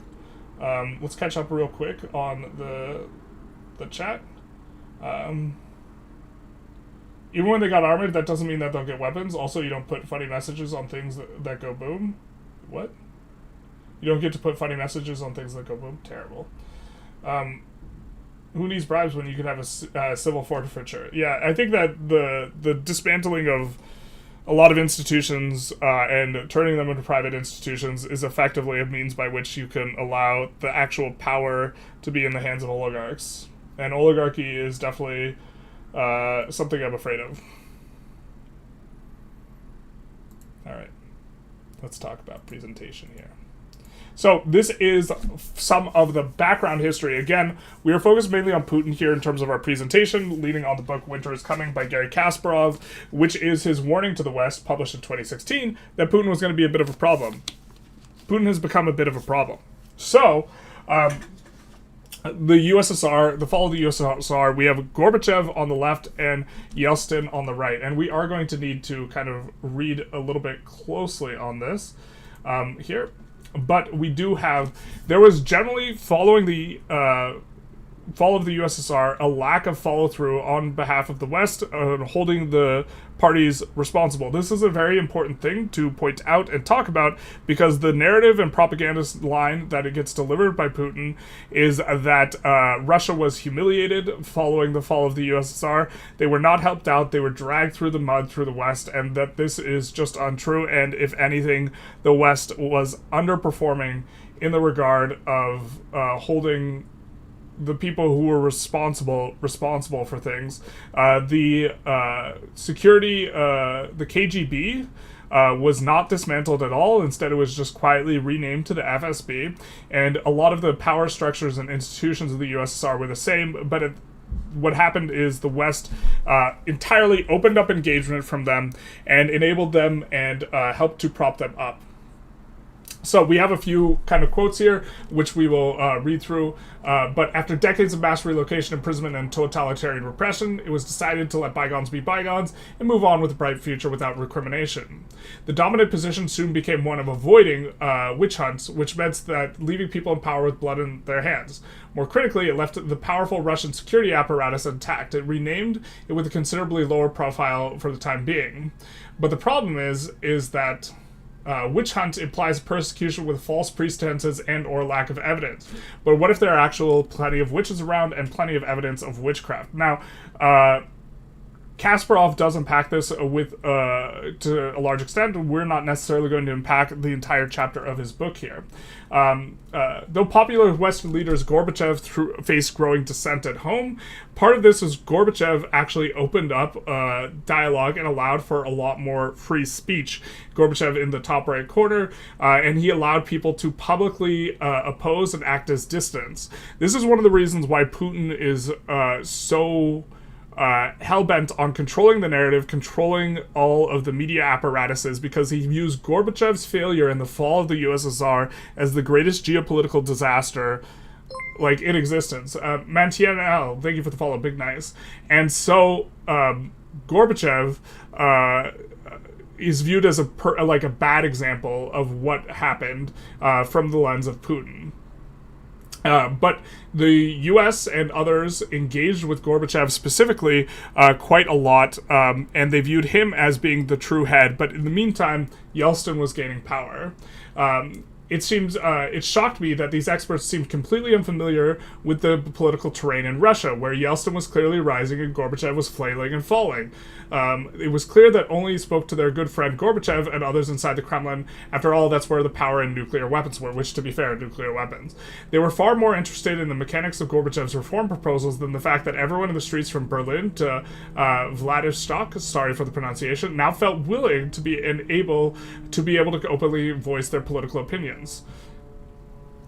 Putin learned from the thing that didn't happen in 1989. China's thing that wasn't present and didn't happen in 1989, and massacre should also be mentioned in any discussion of the spirit of the year in which nothing happened, especially since Gorbachev visited Beijing in May, right in the middle of the thing that didn't happen. 3 weeks before the thing that didn't happen to the thing that didn't happen were sent in to crush the people who weren't there. Dictators seem to learn from history much better than Democrats, by the way. The Putins of this world view Gorbachev as being too weak to hold the USSR together and take the place that there wasn't a thing that happened with value of brutal force. Thank you for the donos, you guys. I missed the first name. Let's get those in. Thank you so very much. It hasn't updated on the Twitch yet. No. We saw the $15 dono. Fale Kartoffel, thank you for the $50. No, that's 14 minutes ago. No. We will get you guys in a second after this when it updates in the thing. We get a nice sad Putin picture here. And this is an important one. He goes over a ton of numbers and a ton of ways in which the U.S. provided aid to the newly formed state of Russia, billions of dollars. Separately, during the 1990s, billions of dollars came up to secure Soviet nuclear weapons and related programs in Russia, Ukraine, Belarus, and Kazakhstan, in addition to billions and billions of aids in other ways. All these numbers are a bit tedious, but it's important to counter the popular Russian victimhood myth spread by Putin propaganda and anti-American, anti-NATO sympathizers around the world. The story goes that Russia was humiliated by the West when the USSR collapsed, leading to resentment and mistrust. On the other side, in the anatomy of fascism, and I think that this is particularly relevant to today. In fact, there was a quote I wanted to read for what's going on today that I think is also prescient from the stream. But we have Mentiel, thank you for the $15. And Molt45, thank you for the 50. Big nice on these ones. We are, of course, raising money for not Project Hope. It was Project Hope before, now it's the Ukrainian Defense Fund, supplying non-lethal military equipment to people on the front lines. If you're on the YouTube, you can follow the link below to the Twitch, where we are doing the fundraising through, because the Tiltify, which is the previous platform we were fundraising on, did not have any charities that provided equipment to the army. But in the anatomy of fascism, Robert Paxton includes his concise definition of the belief that one's group is a victim. Doesn't this sound familiar? A sentiment that justifies any action without legal or moral limits against its enemies, both internal and external. If you are living in the United States right now, this might seem a little relevant. The myth of the Russian humiliation at the Western hands, especially American hands, fits the victimhood model perfectly. The false narrative that Russia is surrounded by enemies intent on holding it back fills Putin's need for fuel for his increasingly fascist propaganda. For similar reasons, Putin's regime is as obsessed with the Soviet suffering and victory in World War II. They really do be on about winning World War II, which, to be fair, a lot of people in America do not fully appreciate the degree to which the Soviet Union was an enormous participant and reason by which World War II was won. Instead, they're like, and then America came to save the day. But that's not what we're talking about right now. As the Soviet Union ever was. Although the victimhood claim, in this case legitimate, the World War II fixation fits the Kremlin narrative desire to call its enemies fascist despite all evidence to the contrary. The bizarre logic goes, we defeated fascists in World War II, so everyone who opposes us, not supposes us, that would be weird, definitely not suppositories us, is a fascist. Thank you and welcome to, or wait, I think that was the last slide of this one. Let's double check, make sure. Gay Pizza Dad 69, thank you for the $100. And we have another slide on the humiliation list. This $100 will go to Ukraine Defense Fund, which is supplying non-lethal but definitely military aid to those who are fighting in Ukraine. Part of the necessary justification for extreme measures and the hard hand, demonizing the West, the good old "I'm not fascist, you're a fascist." And there's this quote about removing a dictator that I find particularly alarming. Coming in here, can we find the quote in a reasonable time frame, though? We might not be able to find it. I don't have it.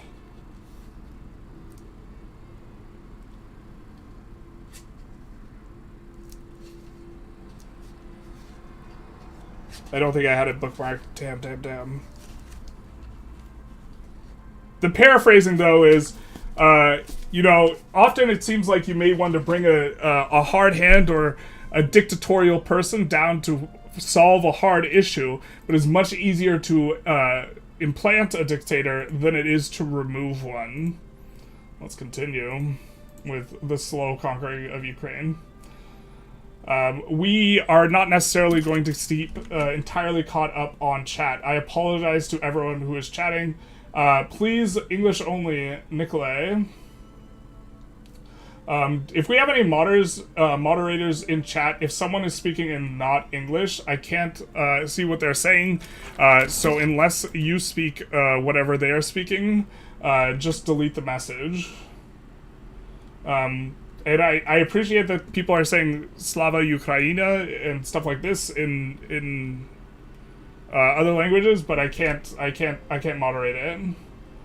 So WTF is this? This is the fundraiser. This is the politics / oscillation between politics and also trying to conquer Russia as Ukraine here in Victoria 3. During Trump's inauguration, there were 3 people behind him, Musk, Zuckerberg, and Bezos. They have more wealth than the bottom 50% of Americans. Oligarchy is near, if not already here. Yeah, I think it's here. But I don't think that we are in the...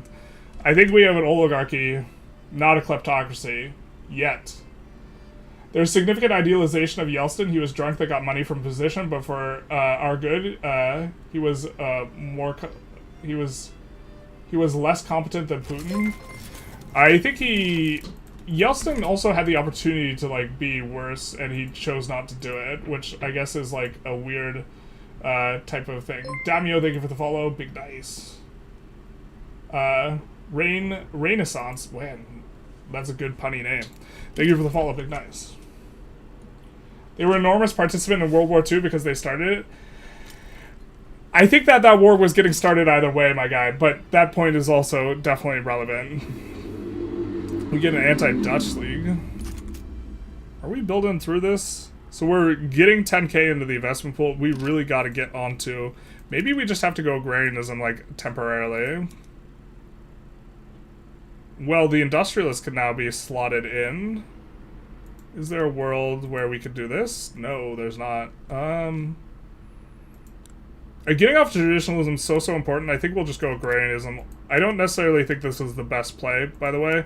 I think this is the play that we can kind of take right now that doesn't involve a lot of micro and clicking, because we're trying to keep up with chat as well, because there's a lot of chat. 80% of World War II was the Eastern Front, basically. If you list all the characteristics of fascism, Russia fits 90%. Then even their armies were called Zentrum Ost, Süd, since Putin knows German, I suppose. Rough. Gay pizza, English only, please. Or gay pizza, Dad. I do appreciate the donation, but I can't moderate chat if it's in another language. Hey, journalist, what do you think about the German election results? I don't have a strong opinion on it because I'm not that knowledgeable about it. My understanding is that the AfD overperformed what was expected, and that's somewhat concerning, and that Germans are concerned about it because they are, let's say, fascist adjacent, as far as I know, which is not necessarily too much. Cope stream, cool narrative, bro. Hey, lovely to see ya. We're expecting... I'm surprised that we haven't had more comments of that nature, but not sure exactly what you mean by cope, as in I'm coping with the fact that the United States is not really helping Ukraine, which I'm trying to cope, or if this is cope, dismissive, you're just wrong and you're an idiot type of thing, which I think is incorrect, but obviously I would think I'm not incorrect. Does Ukraine have homelands in Austrian states like Galicia? I don't think so. I don't even remember how to check homelands. Polish and Ukraine. Oh, we do. We do. It means Slava Ukraina. I'll try and remember that Cyrillic for that specifically. Because that's what I figure what it is, but I also, like, I have to moderate my chat, and I can't do it if I don't know what... Did we not send... We didn't send the army.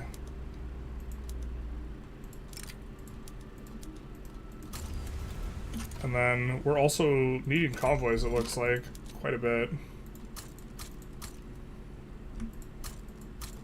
I'm gonna put those at the front. AFD slightly underperformed, but still 2x growth since last election. XYZ having more wealth than a given portion of the population, most overused gross statement by leftists.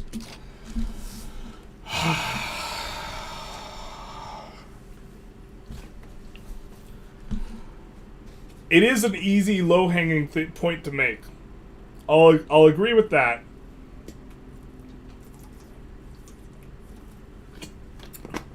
But I suppose there's a sort of broader question on how do you think value should get assigned in general.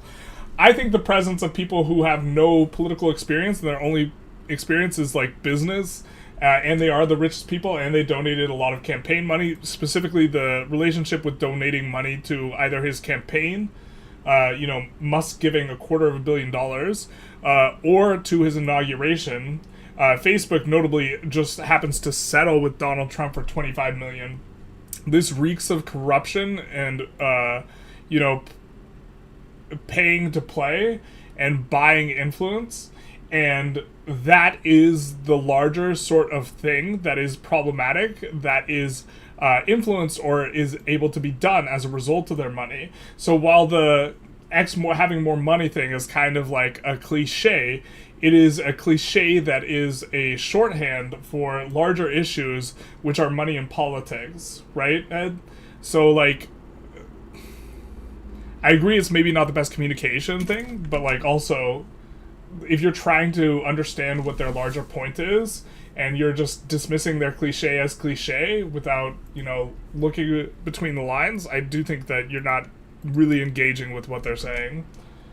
You're triggering a lot of snowflakes with that title. Props to you. Some people are going to be triggered. AFD isn't fascist adjacent. They're plainly fascist. I don't know enough about the AFD to, like, want to... That's kind of my understanding, but I also don't know enough to, like, want to say it like that. Not gonna lie, from outside the U.S., it's insane to see the kind of hoops Republicans are jumping through right now in order to justify Trump's Ukrainian policy. Not gonna lie, inside of the United States, it's insane to see, too. Anyone can bet numbers to build a narrative. That kind of statement is so much BS. Musk donating $250 million and then having this enormous presence in Trump's thing is kind of BS. I'm not sure... I think we're some problems. Hey, VXRW, thank you for that $5. Let's hope the UK ups its game more than everything. $3 billion a year is definitely not enough. A Storm Shadow, for example. Thank you so very much. I mean, Europe's entirely going to have to up its game. Kroka, thank you for the $25 donating to the Ukrainian Defense Fund. Big nice. Let's go. We conquered Gaza. I was away for 2 hours. How's the game going? The game is going a little bit rough because I'm trying to pay attention to everything else, but we're doing the kind of normal expansion slots / getting our economy off the ground. There's already gold present in Transvaal, so we'll probably go for it. We're going to take a look here. We see Great Britain's at -10, and we do not want to fight Great Britain, so we're going to look for opportunities for Great Britain when they start to play somewhere. Persia's probably a good place to put an interest. If they start play somewhere, we will join their play and then go after Transvaal. Why do you think the reps have been so easily swayed to be pro-Russia? I think 90% of politicians are sellout hacks in the United States. and they kind of tend to toe party line. And I mean 90%, not 90% of Republicans.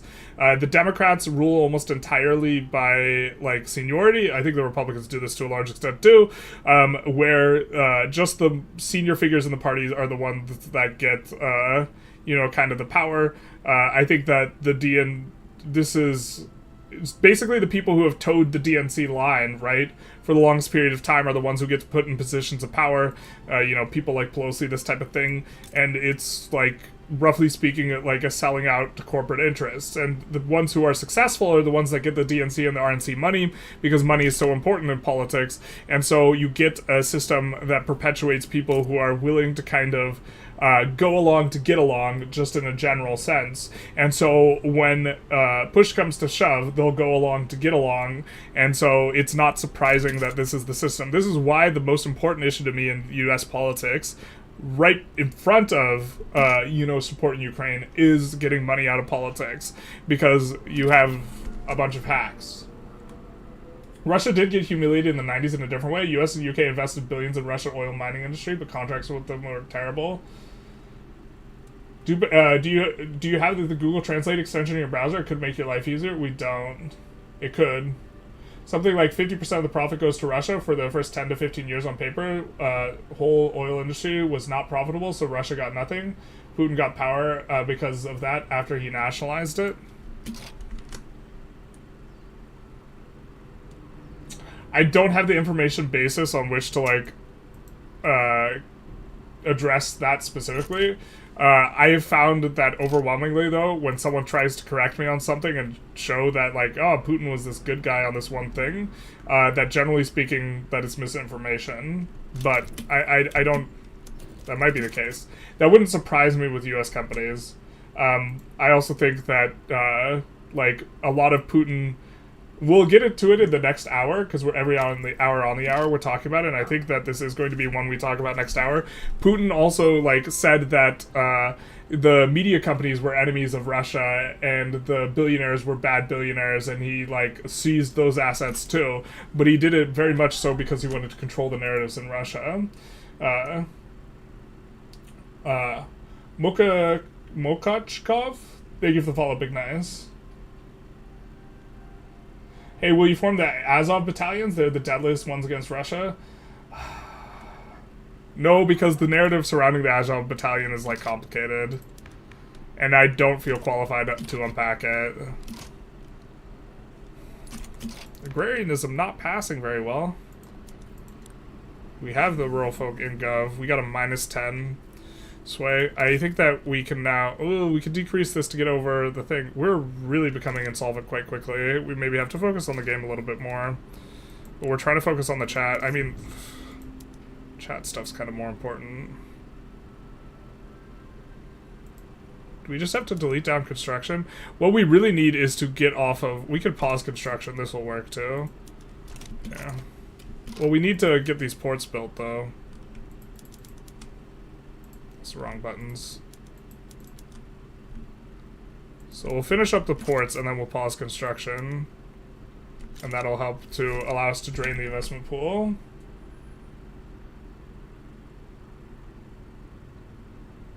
Knife attacks by immigrant are now at least once a week occurrence in Germany. Not surprising, voters turn to fascist adjacent party if the old parties refuse to acknowledge there is an issue.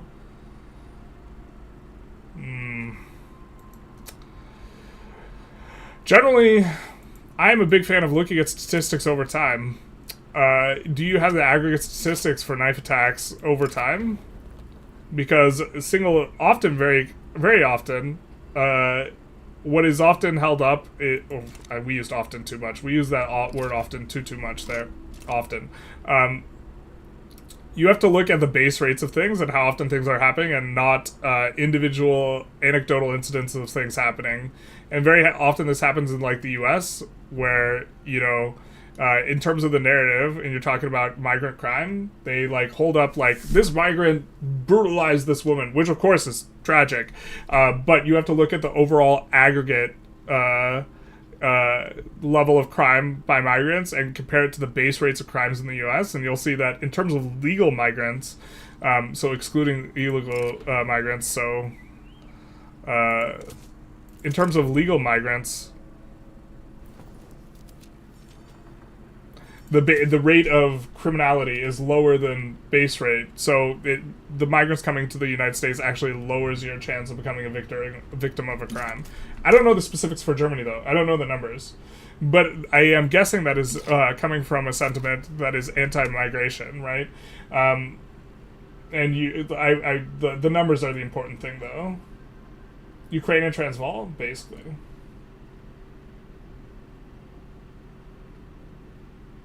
I think the bend the numbers comment was about your hourly Putin roast, but applies to Elon Musk too. Yeah. Oxfam loved to shout out that billionaires from the West doubled post-COVID to push their lefty narrative, but they made sure to pick the lowest stock point of the stock market crash as a starting point in order. Therefore, the doubling of the wealth simply the stock market recovering.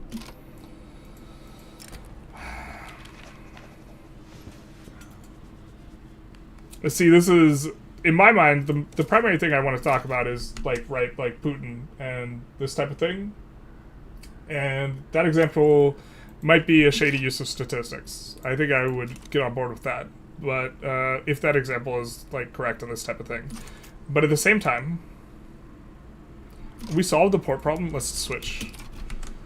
At the same time, this is a classic, like, what about this? And deflection and talk about the other thing.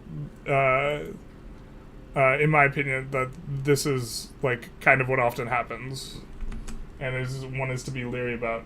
China is not off the market as well. Starting port of order, they're sort of simply doubling the wealth with, yeah. Also, a lot of Muslim immigrants don't seem to have much against fascism. Saw that people are like, we want Hitler back, pro-Palestine. Well, so again, this is like, you have to, with that, like, you always have to look at like overall trends rather than specific instances. I do not know what's going on in Germany specifically, so I cannot speak to it, really. Right? Yeah. The amazing thing is how the Republican Party managed to convince their voters that they are somehow less corrupt or oligarchical than the Democrats. Yeah, that is a mystery to me as well. We're going to slow down a little bit because we're trying to keep an eye on the economy and the chat. Nice to see some Americans, some sane Americans. Latest U.S. policies are so crazy. Hard to think what the average Americans really think. I think the average American thinks it's insane, too. I think that... I think a problem is when people are so distracted by pleasure and, like, just, like, the entire system and, like, social media and information is just incredibly tainted, it's easy to become misinformed enough. But if you told people that we would be aiding Russia in their invasion of Ukraine and also annexing Gaza as our foreign policy, which I heard Trump's walked back, but I don't know to what extent he has. They would generally not be for that. A big problem is also only like a third of Americans vote. There's a lot of apathy here as well.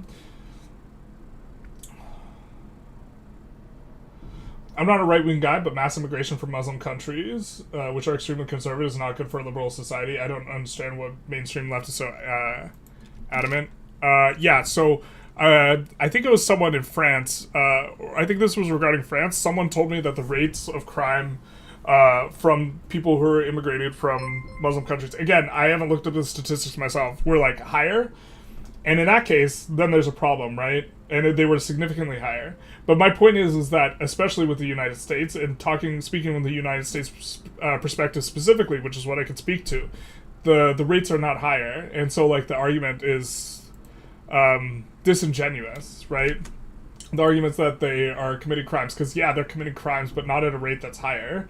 Pocahontas, 1991, thank you for the follow, Big Dice. Debt maxing, I mean, we don't want to, if we want to get on an interventionism a little bit faster, or we want to get off of this, the industrialists are, like, hard to slot in terms of our clout, though. We can't make a legitimate government. Otherwise, we'd want to go laissez-faire.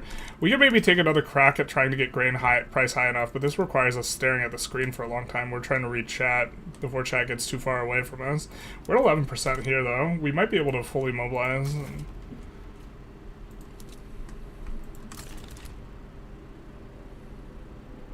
We have more conscripts than that.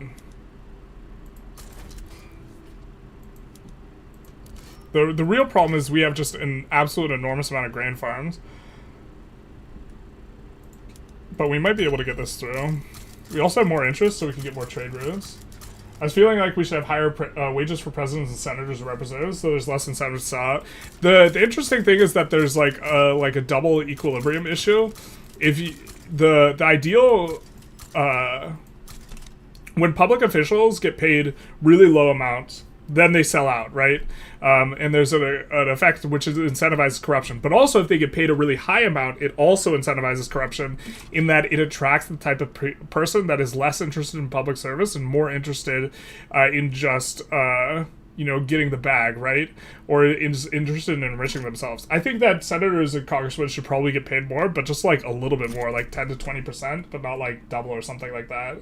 I think presidents get paid enough. They get $400,000 for life, so I don't think that they should get any more money. We also have a bureaucracy issue. Oh, boy, do we. So we might turn back on the construction here. Yeah, we might have to wind back some of the... Do we have any universities? I don't think we do. We might have to wind back a construction sector or two. Really kind of thing. So bro decided Russia bad, fuck any evidence to the contrary, got ya. Any Ukraine controversy, it's complicated. So we're primarily talking about Putin here. And everything that I see that's remotely a defense of Putin is, what about this? And so, like, man, boy, don't you hate it when the guy tries to stay on the topic of what he's trying to talk about, and he like, you're acting like I'm the one changing the subject here. So, I'm not changing the subject, you're changing the subject. This is a good old classic. I'm not the fascist, you're the fascist. You're the subject changer, right? So, like, what I showed up somewhat prepared to talk about in terms of information is Putin. I don't like to talk about things I don't know about. And also, things can be complicated and difficult to unpack. And there's a lot of people talking, and they're talking about different things. And the thing that I want to talk about, that I'm here to talk about, is that Putin's a monster and we should help Ukraine. So, yeah. Will you make Turtle Island conquer the world? No. It would definitely be a little bit faster. We're going to try and catch up on the chat, though.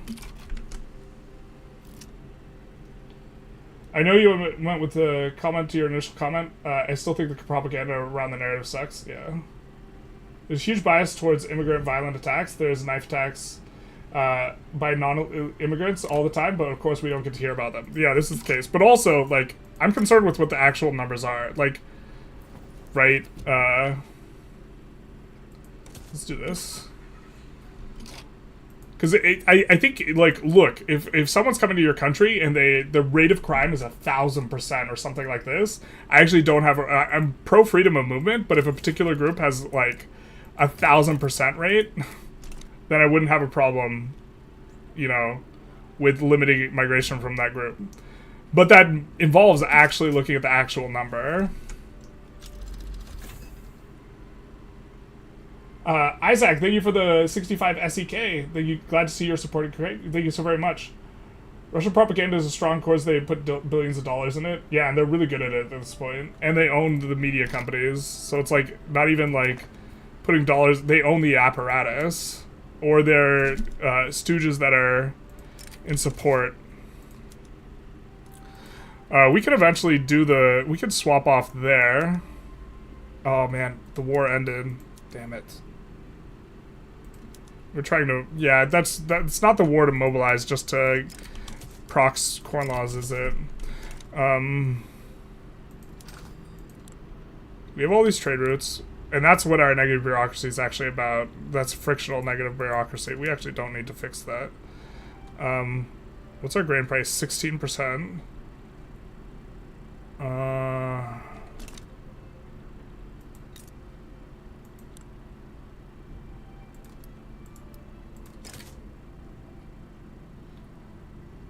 Alright, we're going to reload if Great Britain joins against us, and then we're going to send these guys down. Not these guys who are going to mobilize, but these guys. We're going to put them all in defense, and we're going to use this opportunity to full mobilize. And then we're going to put these guys on the front. We're going to mobilize these guys. We're going to add conscripts, and then we're going to also come in the decrees and use enlistment efforts in a few places.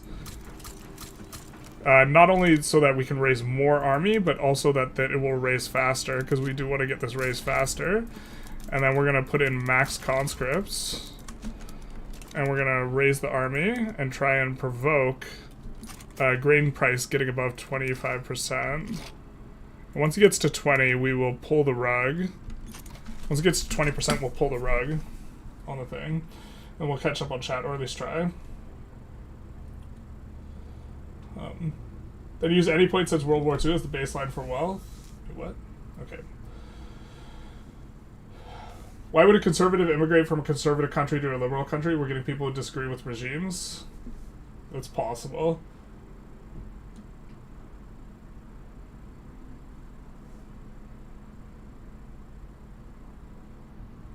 But I don't know enough about what's going on in France and Germany regarding migration to like necessarily talk about it. I'm just trying to talk about the information in general and the way it's structured, and the fact that anecdotes are poor metrics of what's going on. Please build a strong independent military industry just like Europe. You should do IRL. We're trying. We actually made that joke earlier. What about Putin bombing civilian apartments in Chechnya? Boy, we're going to talk about that. That, I think, is the best example of why Putin's a monster. I don't think there's a better one.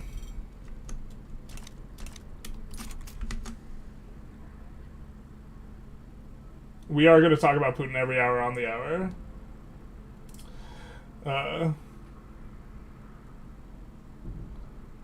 Russian argument is all about convincing you that everyone else is just as bad as them. Yeah, this is the way that it goes, and it's like, if everyone's bad, then no one's bad, is like kind of the way in which the logic like applies itself. We're just on defensive there because we don't actually want to push. This is also like an expensive mobilization. We have up to 160 conscripts coming in. We're keeping an eye on this for the rug pull. Really not a huge... Not very happy with the fact that the trade routes... we should have just imported and then cancel our import routes. Actually, let's do that as well. Oh, we can't.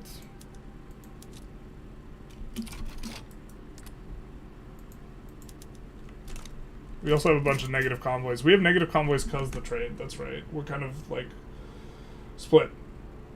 You should release Crimea as a puppet and then start your game as a puppet too. That way, that's the way to get independence. I don't. That's going to be a lot more complicated.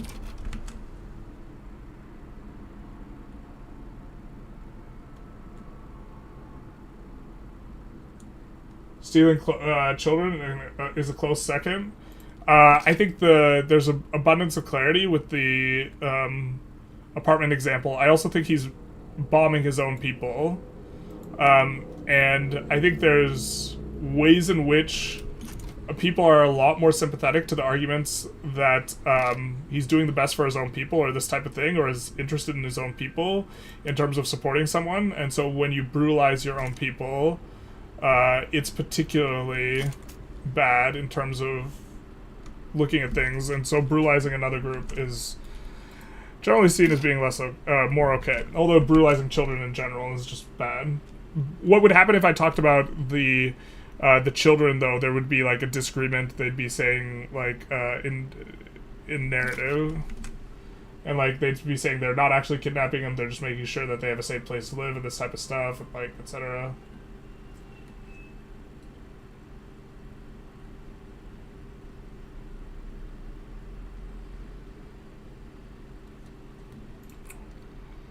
You think that Europe immigration is different than U.S.? It might just, yeah, it might just be very much different. Wow, we're just like really, really in trouble on the money. Can we rug pull here? On the grain price? Oh, dude, it's just like we have so many grain farms that actually just feels impossible to do this at the beginning. It's probably not, but like if we do this and we just collapse this, so this will fire off a whole bunch of employees and it should spike the grain price. Does it spike it? It spiked it above. And we got core laws. Perfect. Okay. So we'll demobilize this.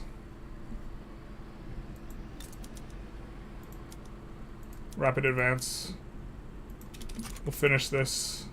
Actually, no, we'll just pause construction. We'll cancel all our bad trade routes. And we get corn laws.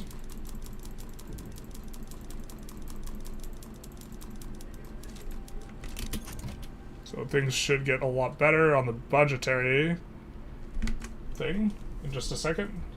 Love someone from South Korea, Heartsman. What's fascist about Ukraine? Please explain. Surely that's not addressing me. I thought the donations for Ukrainian people, not more fuel to the fire. Yeah, well, you know, they are for helping the people fighting in Ukraine, on the Ukrainian side, which I think is how you help the Ukrainian people.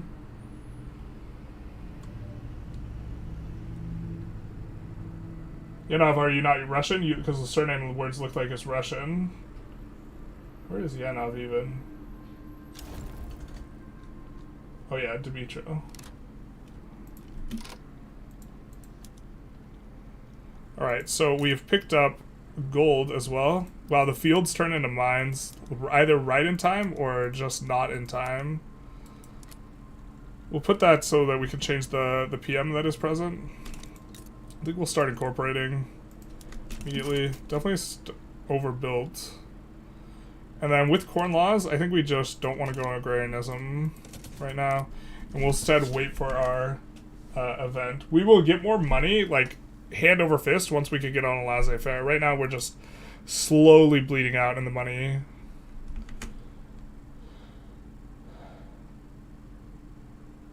How do you like all the political commentary? I was definitely expecting it. We knew what would happen. We knew what would happen when we started this. We knew that there were going to be people who were upset. We knew that there were people who would troll the chat. We knew that we were going to lose subscribers when we did this. Although, to be fair, like, we gain subscribers too when we do these. It's a little bit more volatile. Kind of the point. I'm from Kharkiv. I don't want Russia there. I don't hate you. You're just weak to be submissive to Putin's system. Oh wait, you're not talking about, yeah, you're talking about Vladislav. You didn't cheese it, you corned it. Ayo, do you know that Putin created and supported Russian sugar industry? Google Ryazan sugar? That is interesting. I actually studied sugar a little bit in university, specifically sugarcane-based ethanol when I was a business major, and how it's so much better than corn-based ethanol. And it's like really inefficient to subsidize the corn like farmers and stuff just for the purposes of that. We have to get this.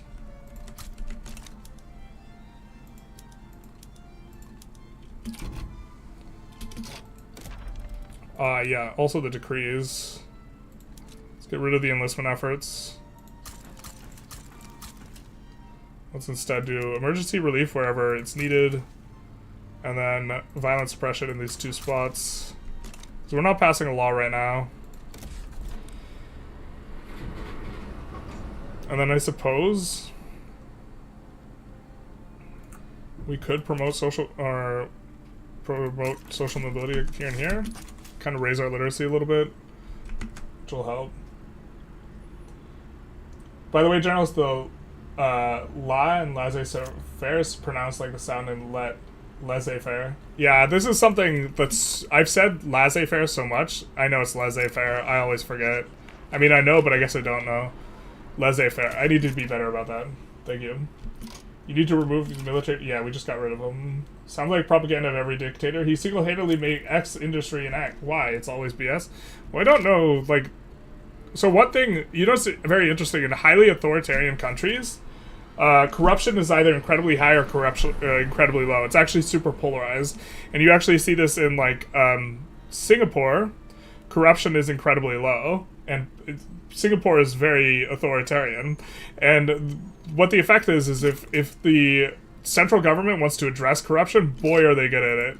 And if they don't, boy, does it happen. And so it's a very interesting phenomena. So, like, authoritarians can get stuff done if they want to. Just usually that getting stuff done is, like, kleptocratic and enriching themselves. Journalists is doing political commentary every hour? Yes.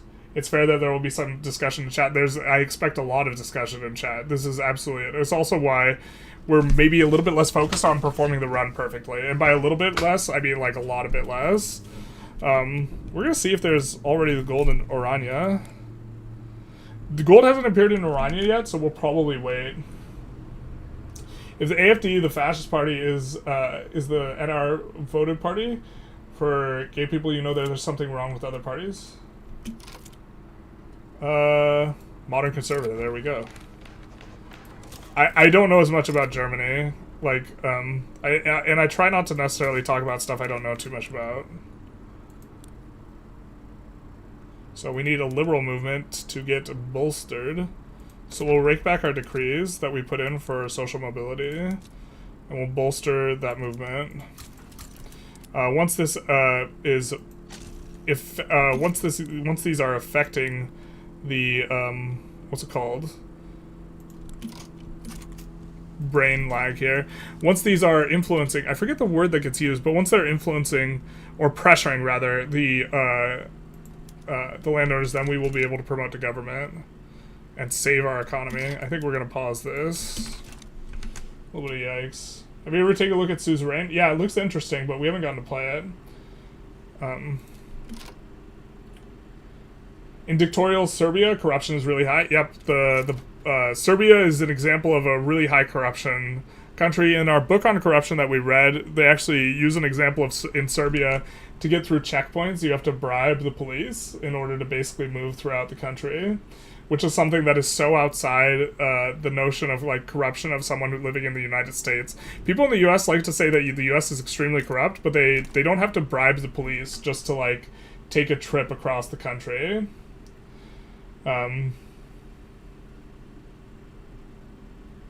No widespread hate of Russians in Ukraine until our kids were killed by Russian rockets. I think it's important to hate Putin more so than Russia. Although there's definitely like Russian soldiers that are okay with brutalizing of people. But Ryzan Sugar is naming the FSB. Oh yeah, I get you now. That's a good joke. I was slow on the uptake because I forgot that it was Ryazan was the city in which that happened.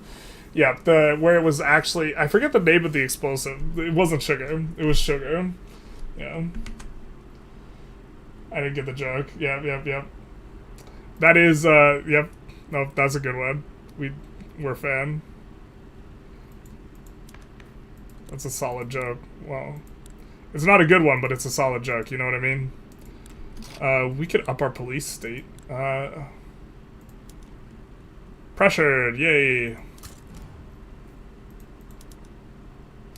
Now we'll do the thing.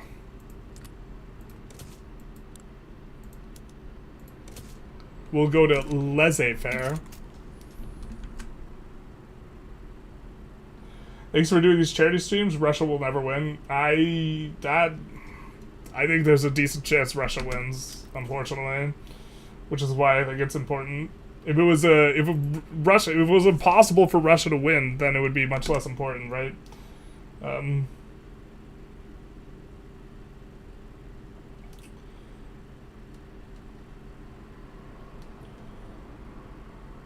You're gonna have a blast playing Suzerain if you love politics. Suzerain looked really interesting. Enough people are like recommending it. Maybe we should give it a try. We like are trying to play things that people are going to be interested in generally, and I don't know how interested people will be interested in Suzerain. It's better to bribe a policeman than to watch big companies buy congressmen. Another problem is that on metrics of corruption, specifically, you have to be doing something illegal for it to be considered corruption, and most of the conflicts of interest in the United States specifically are legalized. So, like, when a corporation donates a ton of money to a campaign, that's not considered an act of corruption per the, like, definition of people who study corruption, because you have to have a metric, and the metric is it legal or not, because otherwise it's not an objective type of science, and unfortunately, a lot of the corruption or conflict of interest in the United States is legalized. But even still, corruption is way worse in other areas of the world. What country in victory is in dire need of flavor? Ukraine.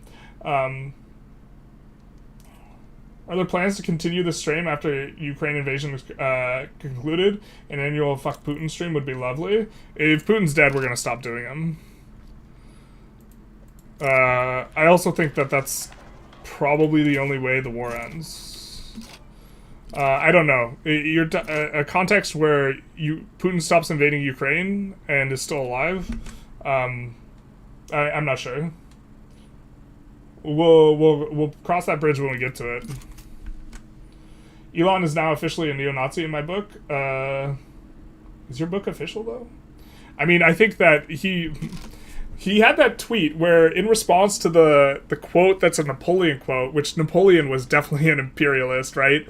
In response to the Napoleon quote about, like, it's not illegal if it's in the interest of the country, something like that, he responds with 14 flags. For those of you who don't know, the numbers 14 and 88 are dog whistles for Nazis. He responds to that at 2:14, which, for those of you who know military time, 2:14 p.m. is, of course, 14:14 with 14 flags. And so, if he is not sympathetic to, like, Nazis, then he is at least comfortable enough with it that he thinks trolling about it's funny. You know, that and the Sig Heil is a big one. When you legalize the corruption and call it lobbying, yeah, I mean, the truth hurts on that one. The number one issue to me, ahead of Ukraine, in the United States, is getting the money out of politics, because I think one of the reasons why the U.S. is going to be abandoning Ukraine has to do with the money in politics. If only it would term limits for Congress and people at campaigns could only be donated by an individual, like a max 1,000, everything would be much better. Yep, 100% the only issue. I would vote for a wet paper bag. I used to joke that I would vote for Putin if it would mean getting rid of Citizens United, but I don't make that joke anymore. Elon being buddy with some Wagner official and shutting down Starlinks when the U.S. initially gave them to Ukraine speaks for itself. I looked into that a little bit, and it was, like, actually, like, a little bit more complicated, but now he's threatening to, like, get rid of it, so... we also want to be on this. We unfortunately don't have a good state with sulfur. We're gonna have to import fertilizer here. Maybe we could get a trade agreement with Great Britain. Trade agreements in general are good. To the people who are looking here for sharp play, I apologize. This is not the day for that. We're going to be playing pretty loose. We have 9 minutes until we will do our hourly Putin dragging. For those of you who... we are raising money for... Oh, what's the name of the charity again? I think it's Ukraine Defense Fund. The Ukraine Defense Fund. If you are on the YouTube, the link is down below to our Twitch, which is the platform by which we are doing the raising of money. It goes to support those fighting on the front lines of Ukraine, on the Ukrainian side, with the purchase of equipment that is non-lethal, because you can't really run a charity giving lethal equipment in terms of legally. And stuff like body armor, meals, probably stuff like boots too.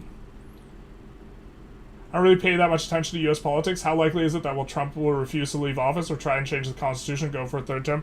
Well, he's already trying to change the Constitution in that he's trying to rewrite the 14th Amendment. So I think the likelihood that he is trying to change the Constitution is certain. And I think if he had the opportunity to run for a third term, he will, because he's made jokes about running for a third term.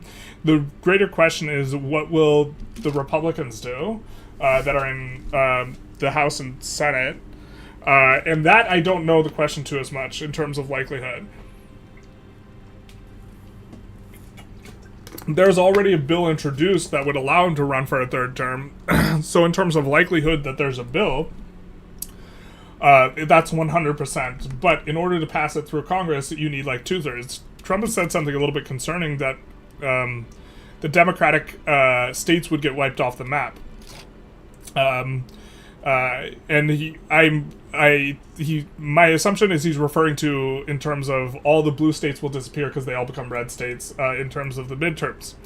Now, this, to me, if there's a normal democratic process, this would be impossible. But Trump has already done stuff like the postal service is getting folded into the federal government, like proper, into the executive, as one of the actions that he's trying to do, which to me is concerning because then mail-in voting can get tainted, right? And so if he intends to rig elections, and he currently has control of Congress, and Congress decides that if they're rigging elections for themselves, that this is okay. If he decides to do that and like gains 2/3 majority after the midterms, for those of you who don't understand U.S. politics, if 2/3 of the country flips Republican, that is impossible for that to happen without election interference, like categorically. If that happens, then he'll just run again. Yeah. I don't know how likely I think that is to happen. I think it's under 50%. I am concerned about it, but politicians should be paid more so they have less incentive to take lobbying money. I agree. They should get paid more, but not like way more. Just like people talk about police officers should get paid less, and it's like, no, not really. Public officials should get paid more. We talked about this earlier, though. There is a reverse effect, though. If you pay politicians or if you pay public officials too much, it incentivizes getting the types of people who are interested in enriching themselves. It incentivizes them coming into politics. So you don't want to attract those types of people into politics. You want people who are interested in public service. I know this is not a sharp gaming session. Maybe rivaling German miners would be good. Yeah, this would be good if we had an interest there. You are right.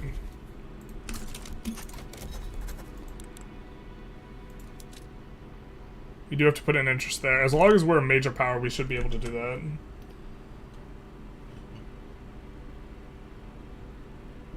Isn't it counterproductive to be in this much of a deficit when you're not a great power? Yes. But we are trying to get laissez-faire passed, but you're right. We're not intentionally running this big a deficit. We are kind of responding to some of the stuff. No cap, I think you could increase your viewership with Suzerain play, though. Maybe. Suzerain has been streamed, like Shenrir is a good game. I think we've raided that guy once or twice.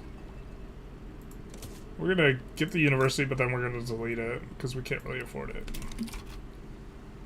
Don't want to delete down this construction. Once laissez-faire pops off, we'll be able to turn construction back on and things will get a lot better.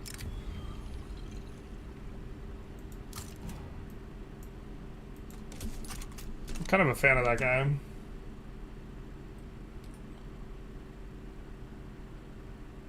Nice how flexible amendments are in the hands of Republicans unless it's the second. We did do... I have family friends who are Republicans, and I did do like a little bit of a look-see into the 14th Amendment stuff.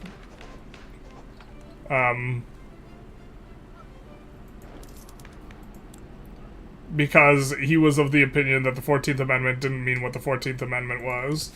And so we did check into that, and it turns out, yeah, everyone who's born in the United States, it is subject to the legal jurisdiction of the United States, is a U.S. citizen per the 14th Amendment.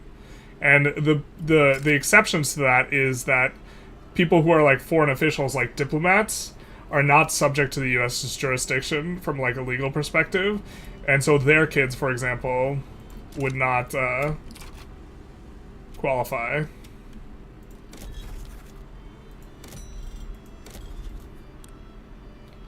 Which is why there's like things like diplomatic immunity.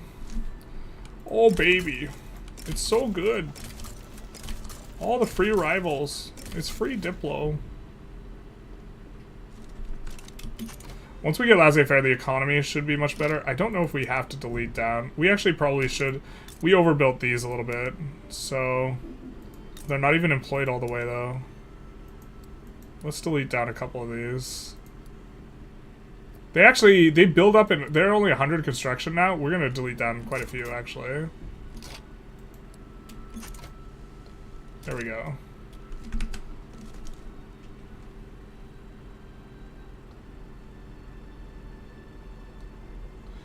Don't forget that the same jokes about running for a third and fourth and sixth term are no joke. You guys are on a road to serfdom. Yeah, we'll see. Who do you support? You mean I don't know. It's a broad question. Who did I vote for? I voted for Kamala. Who's your favorite philosopher? Nietzsche, which is kind of unoriginal. American system that actually forces you to do two parties. It makes you either hard right or hard left to pressure under the pressure of social media. Yeah, especially in primaries. Coalition governments don't really work though. Would it be possible for Elon to pressure Trump to change the Constitution so he could run in the future?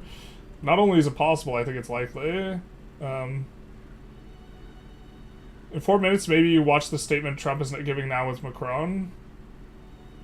I mean, I think that that's going to be a lot of digging through weeds. I would probably want a clip of substantive things he is saying specifically on Ukraine. We are getting to the point. We're getting to the top of the hour, though, which is where we are going to be doing a discussion regarding, of course, Putin. Nietzsche wrote entire books full of Nietzsche quotes. True. True. Alright, let's get on with our Putin presentation. So, every hour on the hour, we are doing a presentation on why Putin's a monster. If you're just coming in and you don't want to talk about politics, this is not the stream for you. But let's get to our presentation, which is, this is largely covering Putin's, kind of rise to power here. And we have the second chapter in Gary Kasparov's book, where he warned everyone that Putin, Freudian slip there, was going to be a little bit of a problem later. He did this in 2016, and subsequently, of course, Ukraine's been invaded. But this is chapter 2, The Lost Decade, or Forgetting the Cold War, which is exactly what the U.S. has done. Here we have the winners of the Cold War stopped taking it seriously. People who were hard-lined on issues stopped winning elections. This is one of the reasons why Bush Sr., who was generally seen as having a better foreign policy in this regard, was not reelected, is because everyone was like, well, we won that. Guess we can go on to other stuff. And it's there's this recurring theme in thinking also that Kasparov criticizes, which is that everyone, once they get out of office, once it's no longer expedient to try and play nice with Russia, is like, man, Putin was really a bad guy, though. And he specifically talks about Bush talking about it in his memoir, but he also talks about Hillary Clinton, Bill Clinton, all kind of reflecting and be like, yeah, Putin was a bit of a problem. Victory in the Cold War provided the United States and the rest of the world with ideological supremacy. This all seems obvious and inevitable today, but the ideology of communism was a serious challenge for many decades in every country of the world. He throws shade at The End of History constantly, by the way, the book The End of History, which argues that fascism and communism are done, democracy is won, and it's all over and we can pack up our bags. This is a book that Kasparov makes fun of. If the United States does not lead, there will be no leadership, unfortunately. Unfortunately, now Europe's got to do it. It is our great challenge to learn from the bloodiest century of history. If we fail to live up to our responsibilities, if we shrink, which we can only assume, if we retreat into our world into indifference, we will one day, and by the way, that day is kind of now, one day pay the highest price once again for a neglect of our short-sightedness. Bravo, this passage approaches the urgency and clarity of Reagan, if not the charisma. Unfortunately, Bush said these in the spring, and these inspiring and prescient words in his 1998 book with sauerkraut and not while in office. I think is this Bush Sr.? All right, let's go to our next slide.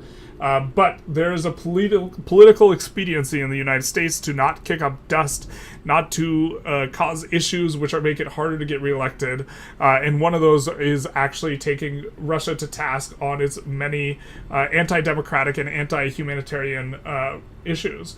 American electorate has turned its back on foreign policy in the blink of the eye. Which is, talking about Bush losing. Bush was certainly no Winston Churchill, but the way he was turned out of office at the end of the Cold War echoes the way British voters quickly cast aside Churchill after the nation victory in World War II, although not the hugest Churchill fan. Here we have good old-fashioned Bill. But let's see. In terms of our quotes... In Kosovo, as with Putin's ongoing invasion of Ukraine, no NATO country was under attack, but Bill Clinton, one is interested in coming to their defense. If we and our allies were to allow this war to continue with no response, Milosevic would read our hesitations as a license to kill, which is, incidentally, what happened in Georgia in 2008, when Bush did nothing, and also incoming Obama did nothing about Russia's invasion of Georgia, and also in 2014, when, Obama just sent them like a handbasket and a sorry you're getting invaded note. Substitute Ukraine for Kosovo and Putin for Milosevic, and President Obama could repeat it nearly word for word to my great satisfaction. This was published in 2016, so he's writing this in like 2015, right after Ukraine is getting invaded, which I'm guessing was the impetus for writing this. Remember Kosovo when you hear people say sending weapons to Ukraine would only escalate the conflict or lead to World War III in popular strawman argument. We have, of course, the Ukraine Defense Fund as our charity, linked down below for the YouTubers sending you to the Twitch, where we are doing it on the platform on Twitch. You can see the button that you can click. But the seasonal cycles, unfortunately, of history are shaped by humanitarian or human policies and plans. Oh, I thought that was going to be the cycle of the U.S. government and elections. The hard-hearted Cold War strategies of isolation and containment gave way to engagement and an overabundance of caution. This is something that Kasparov is overwhelmingly critical of, in that the West has in many ways enabled Putin to seize power by allowing him to engage, get photo ops, get legitimization. When he has a sham election and then the U.S. president calls him to congratulate him on winning, that legitimizes the election. And so, but we're kind of past the point of Putin seizing power and being allowed to seize power. It does seem like a somewhat complete consolidation. Europe has been resting on its laurels for so long that it is struggling to stand when faced with xenophobia and terror on the inside and aggressive Russia on the outside. These words, in 2016, even more relevant now. New threats have been allowed to flourish and escape our borders. And in many ways, Putin, rather than Russia importing the engagement, rather than leading to Russia importing democracy, has led it to exporting fascism. And I think that's the quotes we have for this section here, which is the unfortunate case. We'll catch up on chat a little bit because you guys are chatting, and also make sure that no one's saying something absolutely insane.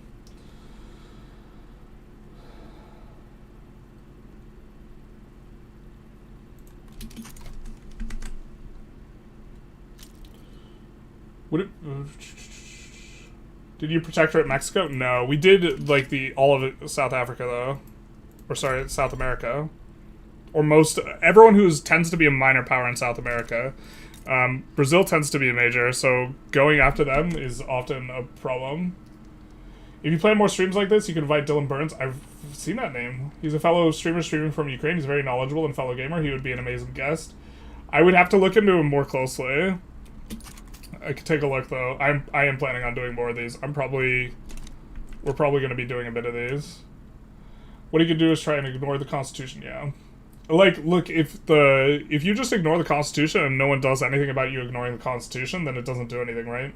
When is the charity stream for Palestine Defense Fund? Def gonna tune in for that. I think that issue is more complicated. Although I am on the side of, generally speaking, on the side of Palestine. I think that issue goes back to like 1890 in terms of the conflict, when initially there was a lot of emigration from Russia following the assassination of the Tsar at the time, which was blamed on the Jews, at which point a lot of Jews started coming to Palestine. I think that the issue is not as eminently straightforward as the issue of Putin invading Ukraine.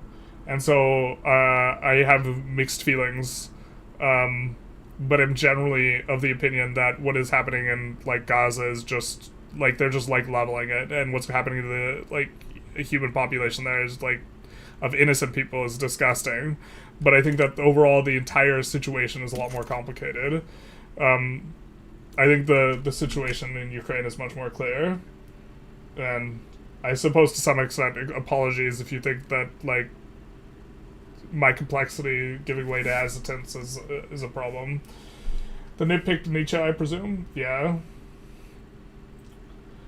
What's going on with the U.S.? Well, the U.S. is we're switching switching sides. I think that's what's going on with the U.S. right now. We're in the process of Trump trying to switch on to Putin's side, while still having it seem not insane as it is. Putin sucks from Thus Spoke Zarathustra. True. Game-wise, you lack fertilizers. Turn on PMs. Aren't we importing enough? I want to try and import it so we can use the PM, but you might be right that we just have to turn it off. What's the price? It is causing problems, but...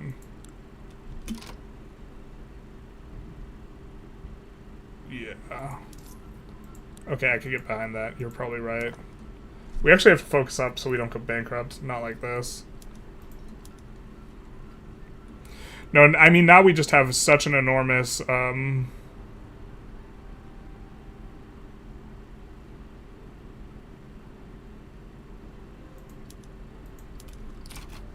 we'll just use the millet farms ones, but...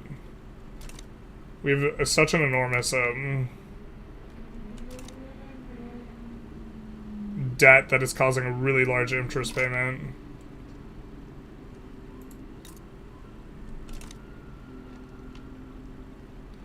I wonder if we could attack the Ottomans for, like, humiliate. And then... call in Russia and just have them beat up the Ottomans for war reps for us. I think we might be able to. Trump wants to be like Lukashenko, best in everything when others' praise is asked, but IRL he's not. Yeah. He also wants to be a Russian stooge like Lukashenko. Kosovo is insignificant compared to Ukraine, of course. There would be World War III for Kosovo, but there could be one for Ukraine. I don't think that there was that level of clarity. There was people at the time who were interested in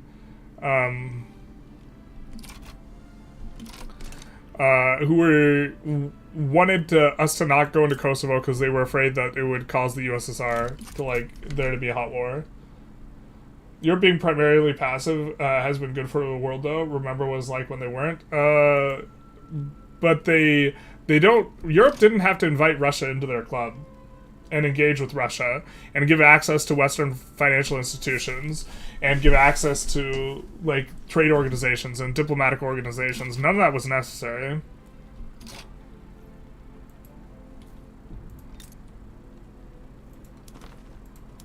Did we declare an interest in the wrong area? Maybe. It's not where their capital is. You should do more of these. We're probably gonna do more of these. If it looks like the United States is actually just gonna swap sides, which is kind of what it looks like, then yeah, we're gonna do more of these. There's a slight lull in the chat, and I have to use the restroom, so we're gonna use the restroom right now. Why don't we leave this on a different look?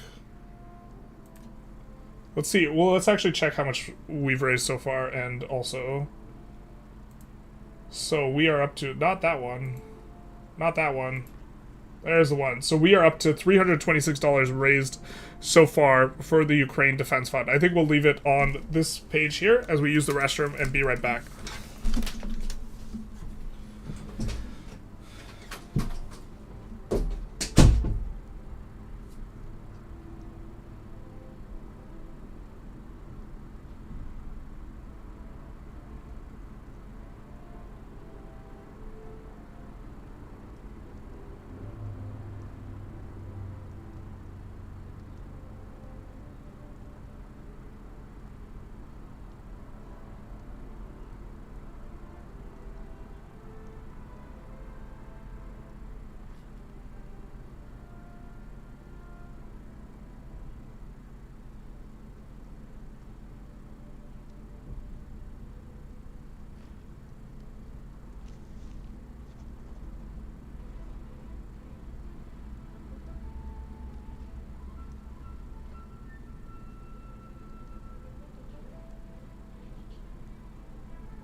All right. Just a reminder, the Ukraine Defense Fund is sending money to give for equipment that is used on the front lines in terms of the military, but they cannot send lethal items because that's kind of how charities work.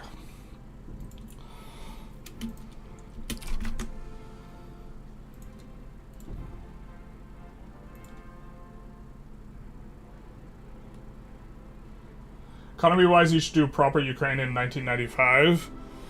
I don't know if there's a mod that we like, like a modern era mod that we like too much. Yeah, if we could drain out this investment pool, we'd really be able to pop off quite hard. We're hoping the laissez-faire kind of lets us to do this. Bolivia is damaging the relations. We don't like that. What's this?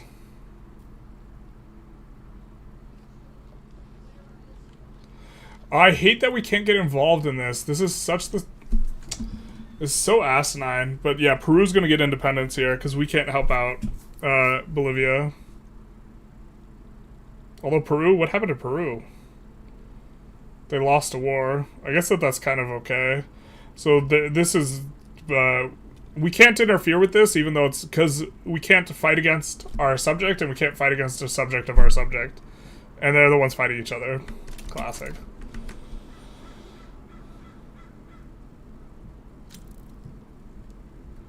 Russia dangled a carrot on a stick and Europeans took it. Yeah, they took the cheap oil. It was expedient. This is a real problem.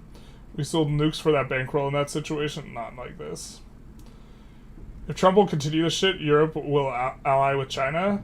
Definitely. I also think China is not interested in... look, China's authoritarian, and I definitely have problems with China, but China's not interested in chaos.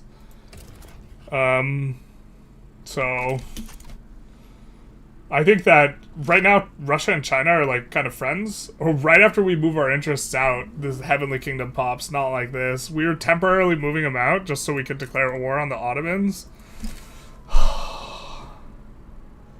Russia can't join. Bruh. It's not the biggest deal in the world. We're not going to reload for that.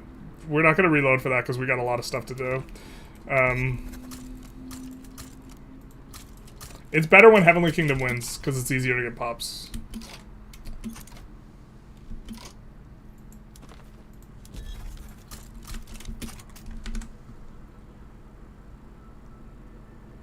Cuban Missile Crisis was whose fault? The USSR, right? So why does NATO have to keep encroaching on Russia's borders and station high-tech missiles close to their border? Ah, okay, so... First of all, we're not talking about the Cuban Missile Crisis, right? But second of all, NATO is a defensive alliance. Has NATO ever at any point in time attacked someone for the purposes of annexing their territory? No. Individual countries in NATO have done stuff, and you could make some argument around the Iraq war being problematic, which it was, but the United States didn't annex Iraq. Russia has annexed territory from Georgia, they've annexed territory from Ukraine, and they're in the process of trying to annex more territory from Ukraine.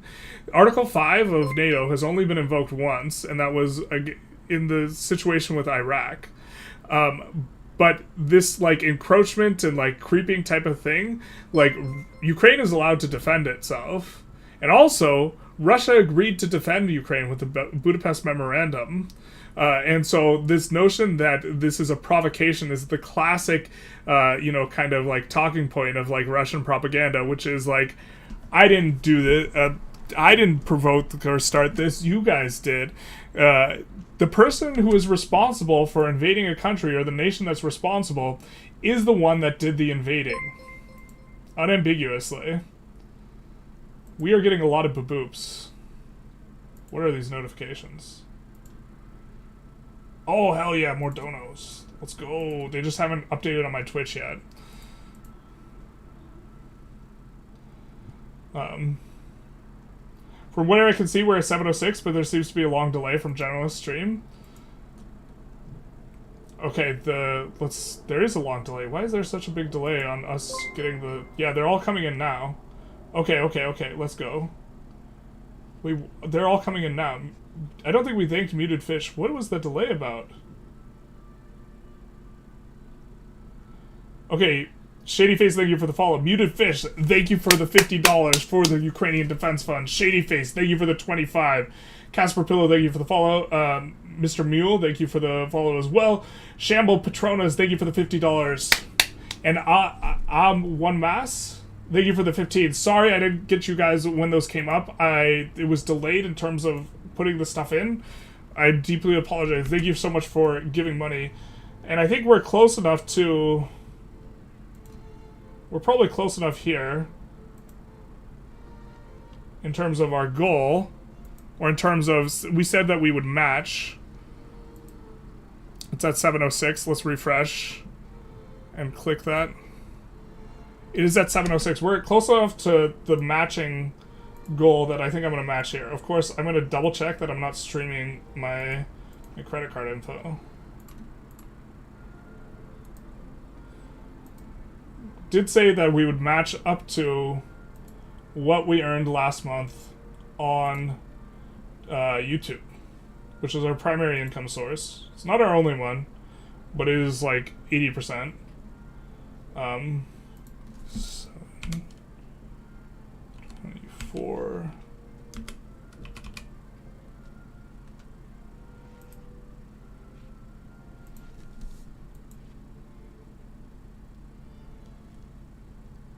So forgive me for a moment. Let's double check that we're not doxing our financial information. We're not.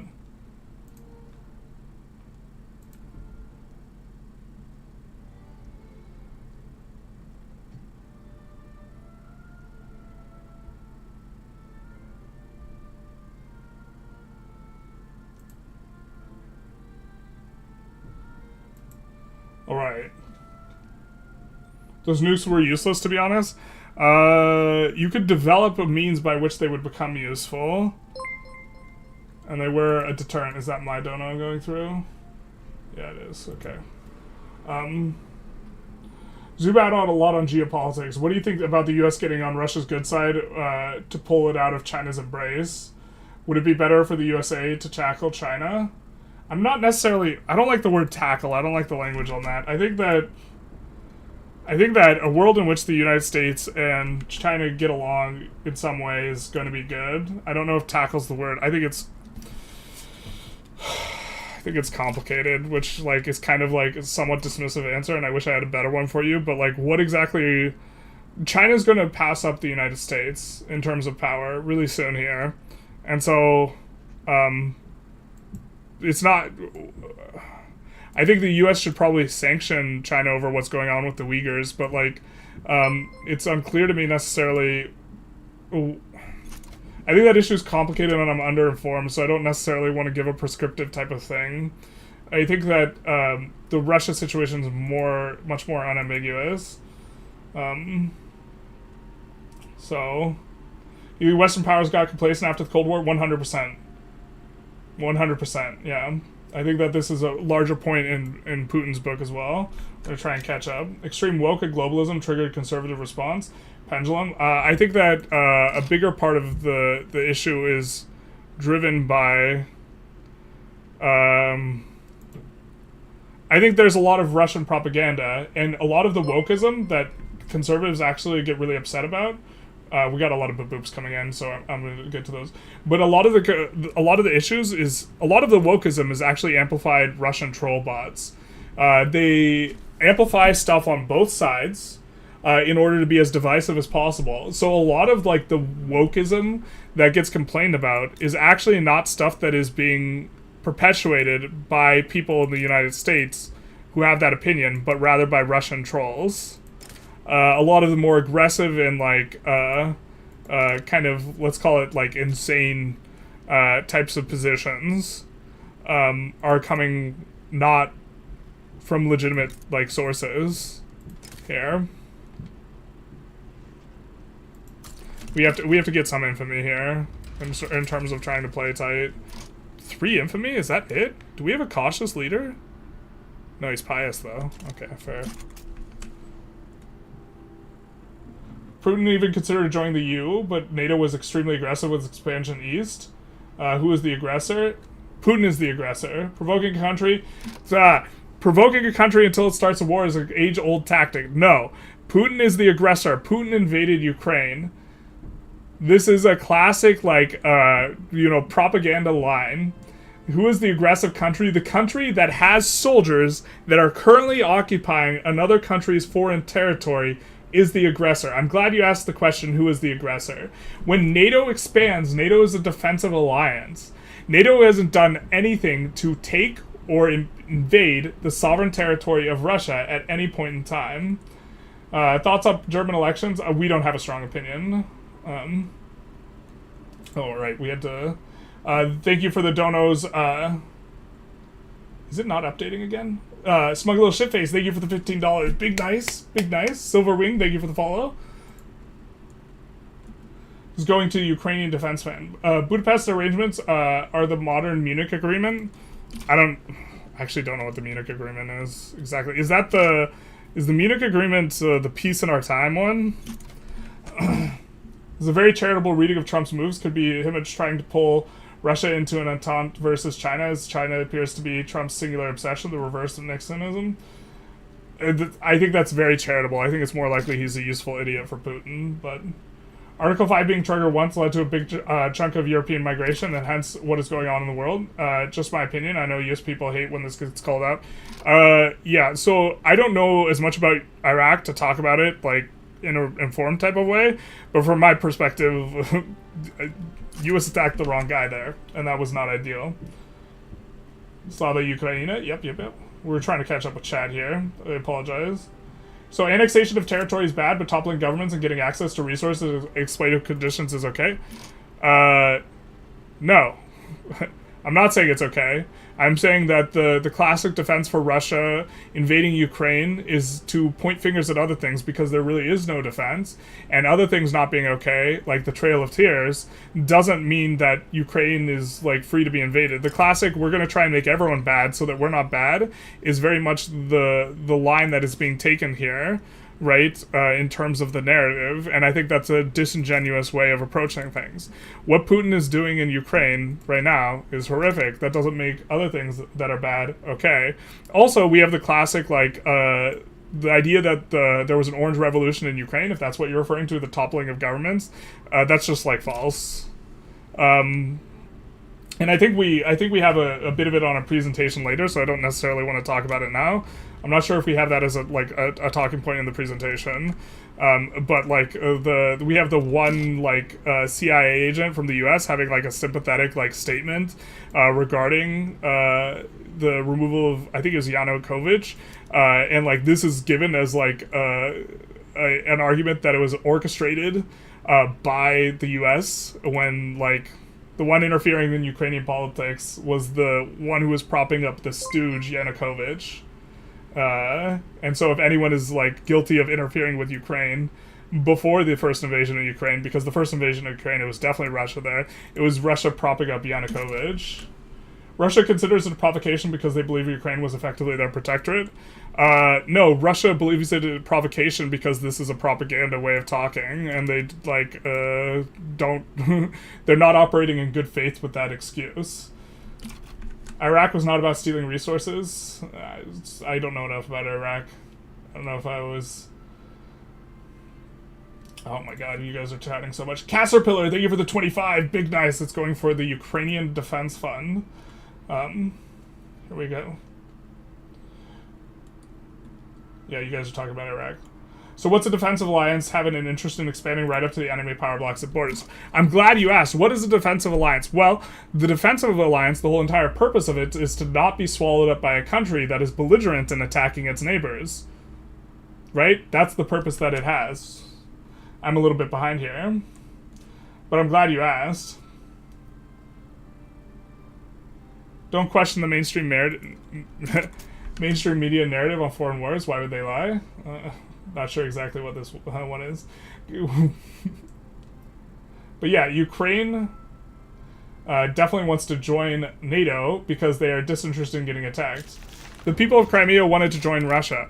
This is also an interesting point because they actually voted against that prior to the invasion of Ukraine, which is another excellent propaganda piece. Why would a democratic country hold an entire region hostage?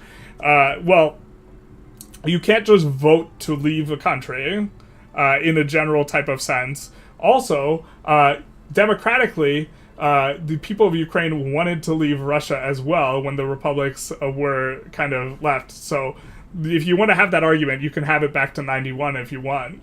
But they actually had a vote on that, and then they voted not to, and then Russia invaded, and then they had another vote on it, and surprise, surprise, then they voted to stay with Russia. But you know who was conducting that vote? It was soldiers going door to door. You're really gonna vote? Nah, I think we won't.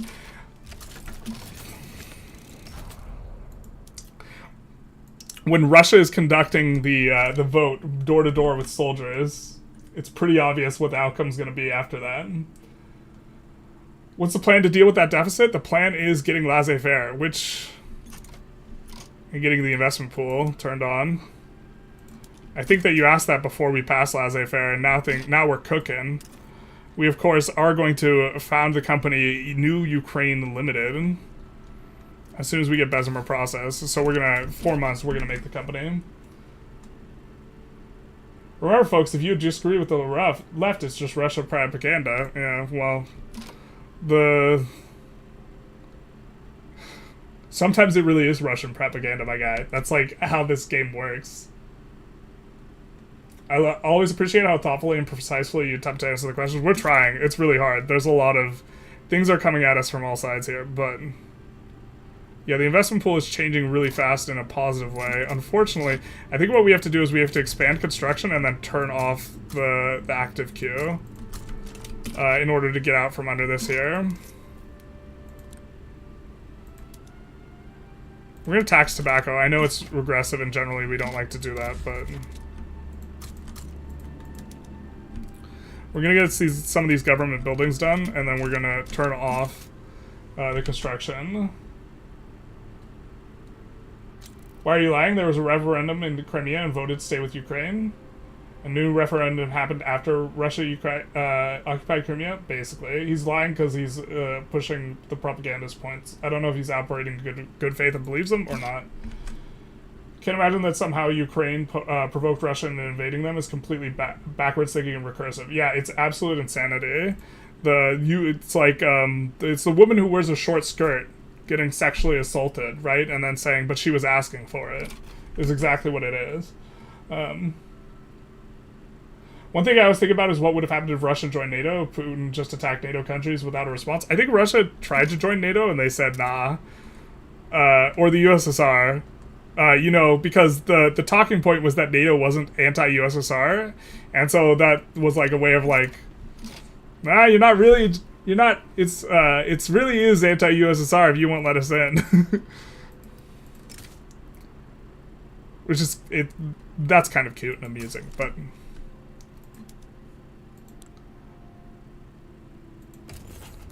we think that they're less likely to intervene with us now because they're fighting France. I was about to join the UK here, but then we would have had to fight France. But if they're fighting France, I think that they're not going to help out over here. So I think this works out for us. Thank you for the $10 from Ukraine Groiper, Slava Ukraina. Thank you so very much. That's such an American take. You do realize that you're saying was behind the mechanisms of interventionism between World War I and World War II? That what you are saying was the mechanism behind... I actually don't know what you're referring to. I apologize. I think we were having some back and forth, and then I fell behind. So I apologize not being able to respond to that. I'm not trying to dodge whatever your point is. I just don't know what your point is exactly, and I'm trying to catch up.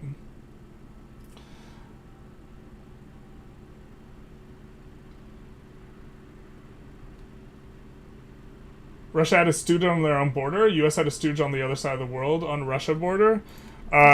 Who's the stooge on Russia's border? Zelensky? I do believe that he was not a stooge. Yanukovych was a stooge. You know who's really a stooge? The guy who's in charge of Belarus. Lukashenko. The right to destroy... I'm pro-Ukraine, but the Nord Stream 2 needs to be cleared up. Why was German government so quiet about it? I'm sorry, but you can't rule out the U.S. was involved, so what gives them the right to destroy the Allies' infrastructure?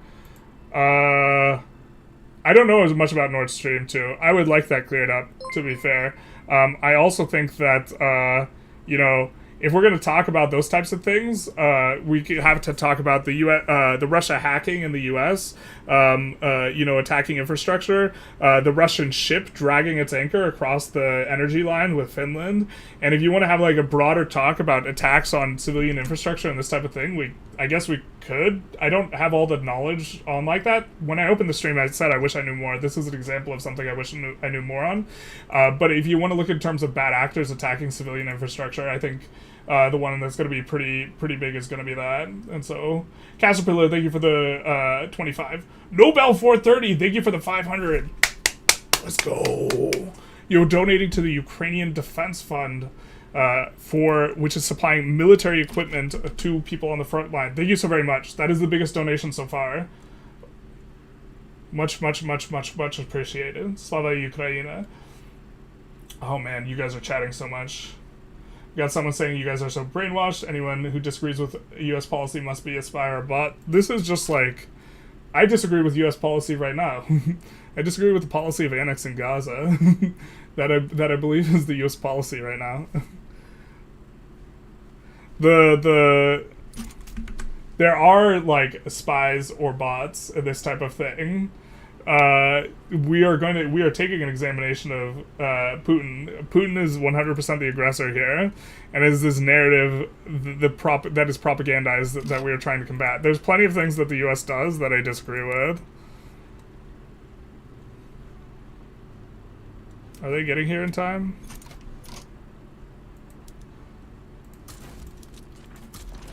We'll just put these guys on the front, just for the purposes of making sure we don't get pushed out before our troops get there, because that could happen.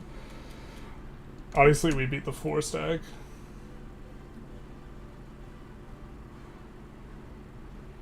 There's nothing stopping mutual defense attacks going into... oh yeah, that's also true. Mutual defense. I would never question the corporate media because that makes me a Russian spy. I mean...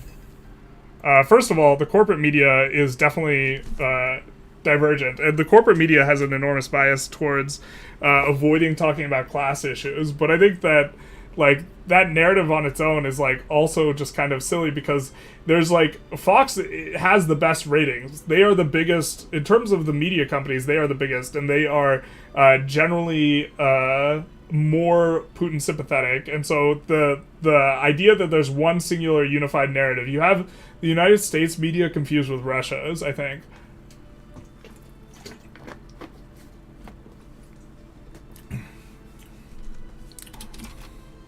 So this should allow us to get in there.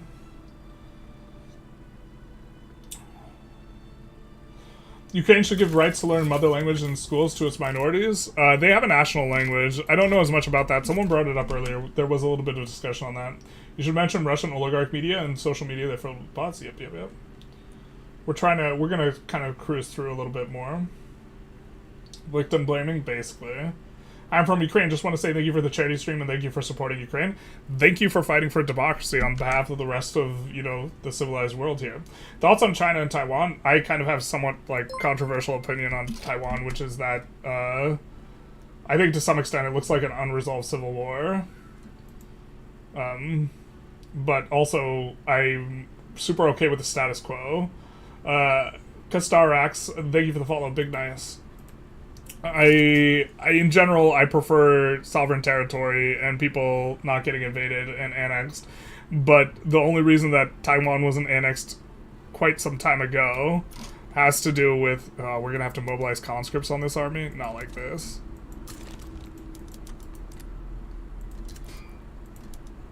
Has a lot to do with that intervention happening in, like, the first place. So... there's a lot to unpack there too. Strategically, like, it's bad for the U.S., but just because something's strategically, like, bad for the U.S. doesn't mean that a particular approach should be taken or shouldn't be taken or something like this. But I would prefer Taiwan to remain sovereign, but I think that that one is, like, I think that there's a claim there that's, like, legitimate or somewhat legitimate. Why can't we establish this? Needs 5 building levels. Not like this. They need to be... Wait, didn't we enable...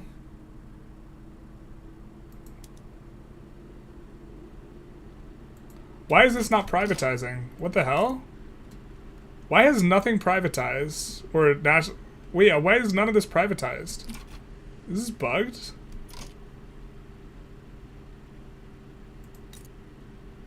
None of the mineral resources have privatized. Why? They're all profitable.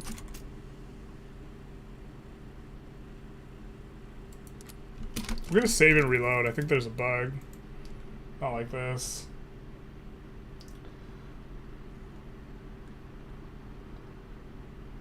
You should talk about the poisoning of Sergei and Yulia Skripal. I think that we're gonna talk about some poisonings. Yurgey, was that the Magnitsky case? I know the last names. I generally don't know the first names as well. Wow, we have some issues. Conservatives can't have their own agenda. It must be Russia.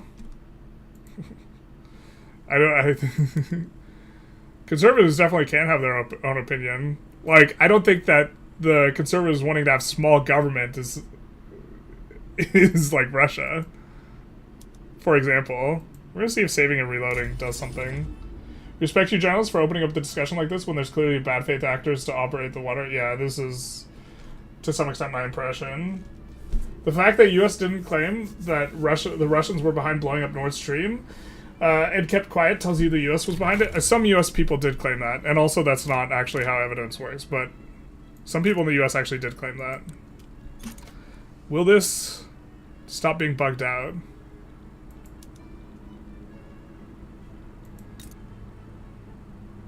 We have to wait for a building to finish for the thing to do.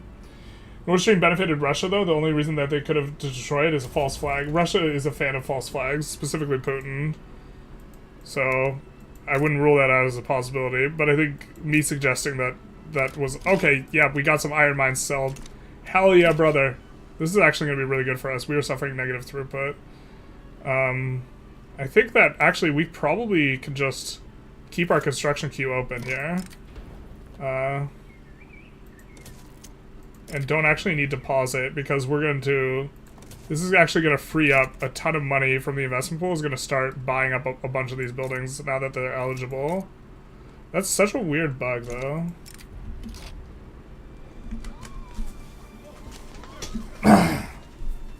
What should we say, chat? We should say Kursk is rightfully Ukrainian, but also we should catch up on chat. Thank you for the 200 Czech dollars, a little bit for Ukraine from a Belarusian living in Czechia. Thank you so very much. Big nice. U.S. media confusion about Russia is by design, of course, by Russia. Yeah, 100%. And so here's the thing: is like, when you want to talk about like some of the more progressive stuff being actual Russian troll bots. Like the Democrats hate it, and when you want to talk about the stuff on the conservative side being Russian troll bots, the conservatives hate it. And the whole entire idea is that their side is reasonable, the other side is insane, and this dissenting like polarization is exactly the entire point and plan. Thank you for the stream. I appreciate you spending your energy to discuss politics with so many people. Many of whom might be bots. I don't think that... I think there's a lot of people who are just underinformed and are neither bots nor paid actors. 100% before it was banned here in Russia, today's Germany was always pushing the AfD. Another side of the party is 100% in Putin's pocket. U.S. silently picked a side in those wars before being able to rile up in public opinion. I'm not sure which wars.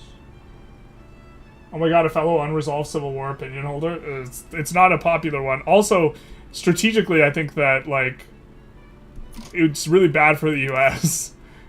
But I think that, like, I feel some kind of way about it. Because never at any point have they been like... To be fair, Taiwan now can't say that we're not China, we're Taiwan.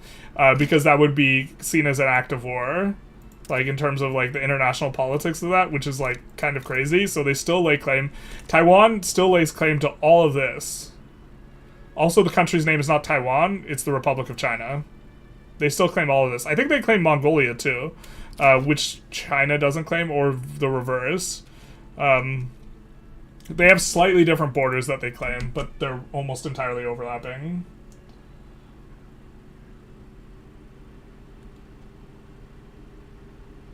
I'm really behind on the stream, but gotta go again. I was gonna say I really hope you're wrong about Trump. I hope I'm wrong about Trump too. I hope it's also just the best case scenario, or merely the best case scenario in terms of what I think of Trump.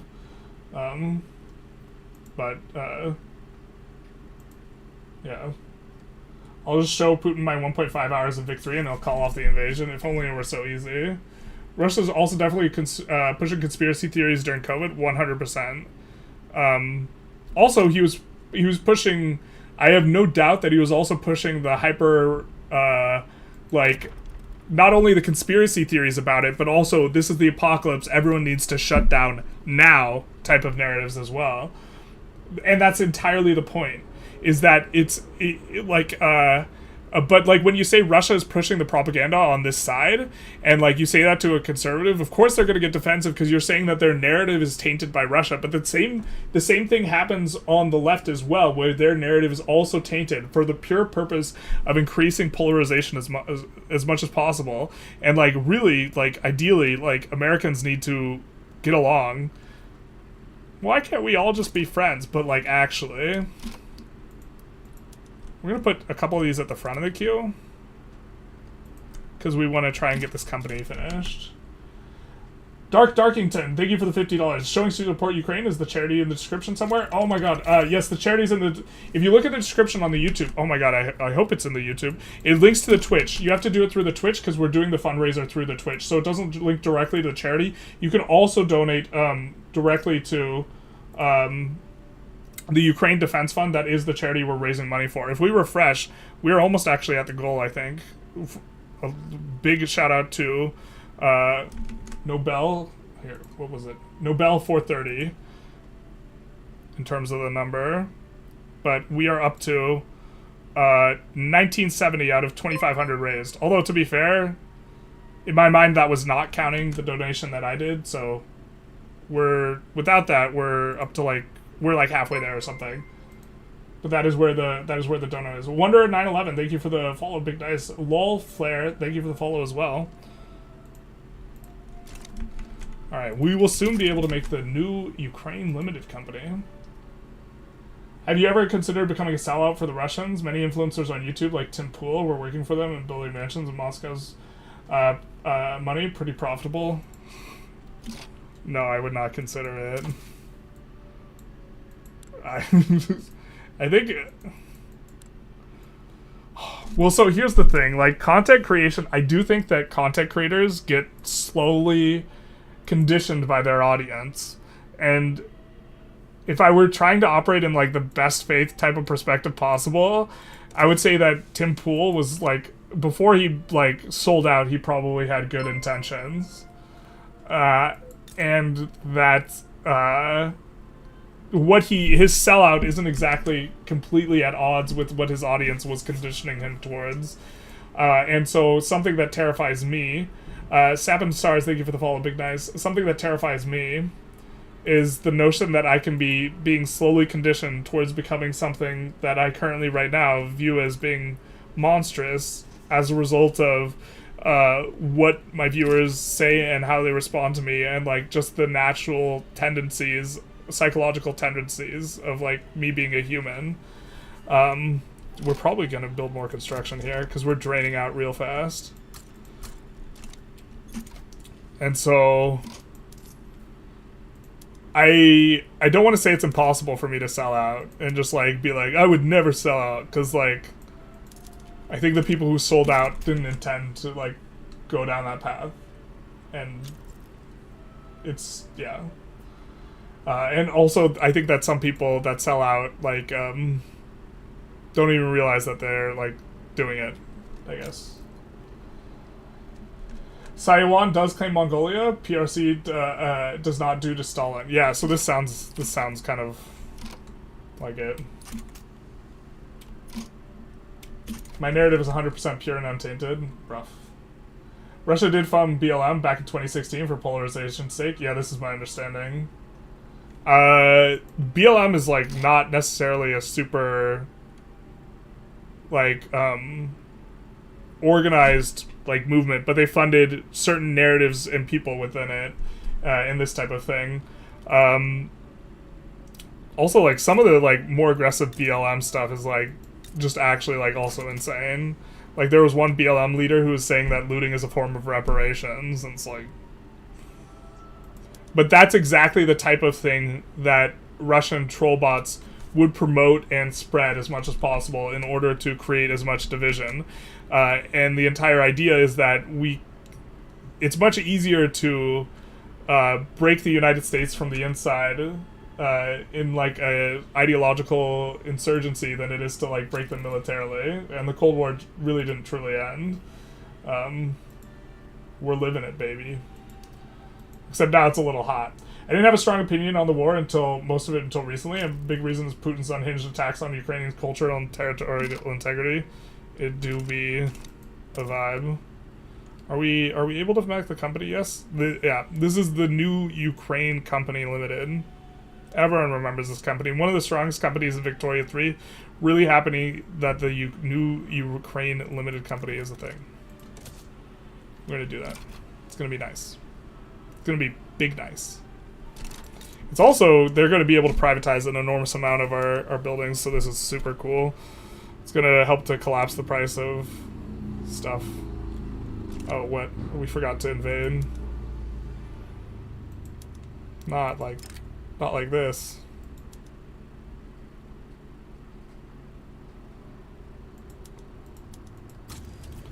Let's mobilize this South Africa stack and send them there to help out a little bit, I guess.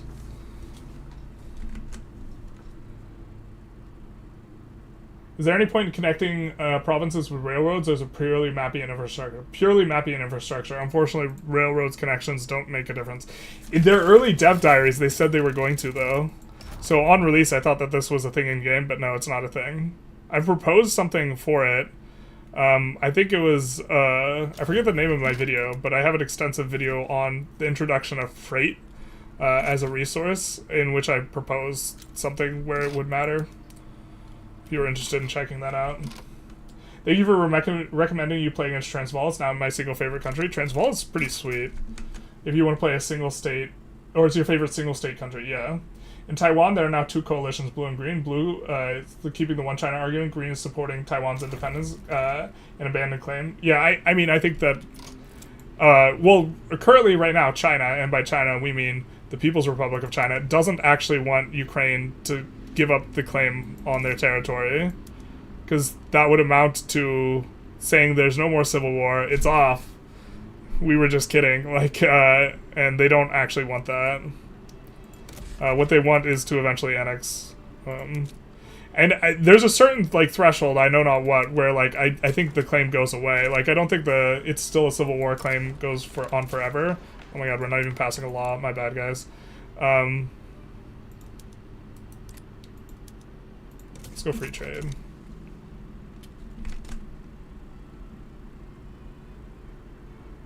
Big brain play, sell out to the Russians, donate the money to the Ukrainians. I thought about making that joke, but I didn't want to quite make it. What if your weak viewers condition you slowly to lift less and less, and you think it's just your age catching up, but you were being manipulated? Honestly, we have to make more lifting content. That way we get more lifting people conditioning us to lift more. Like, no joke, we're behind on that. You meant for that 50 to go to charity? You're too cool too, though, I guess, so it works out. Thank you, I appreciate it. YouTube Kid Takes a Cut would be like the if I was in your seat, would be the part be like, oh man, I didn't mean for that to happen. Whereas I also gave I gave a big chunk of money. I gave, so you could look at it as like somewhat refunding that. Well, what was this? This is some wildfires. Fires in here. Generalist Friedrich Merz, the new German chancellor, wants to send German soldiers to Ukraine to help with the new German rockets. Russia will see it as an act of war and declare war on Germany. Well then, look, I think that the destruction of the energy line between Finland and I think Sweden by the Russian ship was an attack on critical infrastructure, which is sufficient to sufficient to invoke Article 5 of the NATO agreement. I think that nobody wants to be the person who said, you know what, Article 5, because Russia has been attacking infrastructure and civilians in European countries for some time now. But what Russia wants is a nice way to push the narrative that the NATO started this war. NATO is an aggressive force. They're attacking Russia. We do not want to get pulled into this war. How do you respond to this? You're in the war, my guy. This is... okay, Ukraine falls. What's next? Poland. What's next? Right? I don't want to be pulled into this either. I would much rather the situation be that I think that there's zero chance I die in the mud in Ukraine, but I think that this is like the soup we're swimming in, my guy. You don't get to choose not to be invaded, and like I think you're in it either one way or the other. I think the notion that you could stay out of it is. I mean, I want to say this without being rude, but I think it's naive. I'm sorry. You can't call for defunding the police without having a substitute. Yeah, I think defund the police is like was one of the narratives that the bots pushed, and was a bad one. Megu Bite, thank you for the $20 for the Ukraine Defense Fund. Big nice. I don't think that those calling for that were ready to join their local citizens militia. Yeah, there's also, I mean, so local policing or community policing like is a thing, and you could try and implement a system, but you don't just like rug pull the system. But like, yeah, we have to declare war somewhere. I guess kind of fighting Ukraine would be, or sorry, not fighting Ukraine. Fighting the Ottomans would be kind of okay here. We already got that.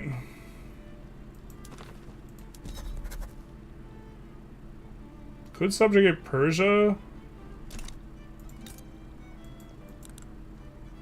I don't think we're ready to start playing not so nice with Russia. They rival France and the UK though.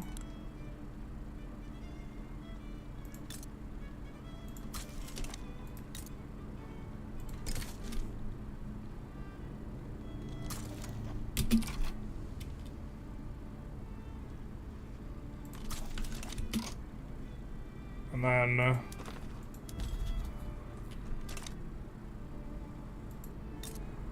maybe we go for Burma. Burma's got some good companies that eventually happen. Siam. And these guys come in. Maybe. They got kind of a big army. They don't have really good PMs. Alright, let's just keep this simple. Oh. Oh. They have made them a tad more aggressive, huh? Damn. So there's no Borneo to go for. Let's Protectorate Selangor here.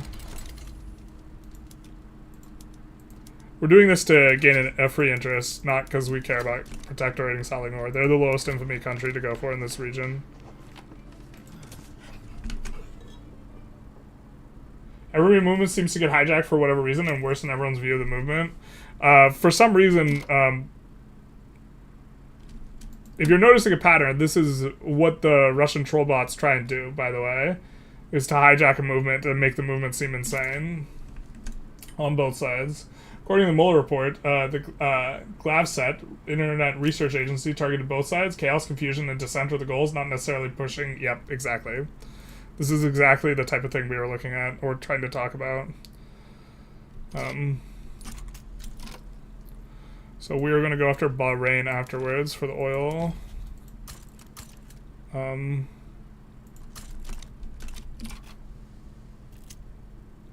This is just kind of the standard expansion spots. We're trying to just play in on autopilot here and more focus on the stuff. The Cold War ended, it just got colder. Colder than cold, ice cold. Russia's a kleptocracy. Yeah, let's catch up on chat here, because in 2 minutes we're going to switch to our presentation and get further.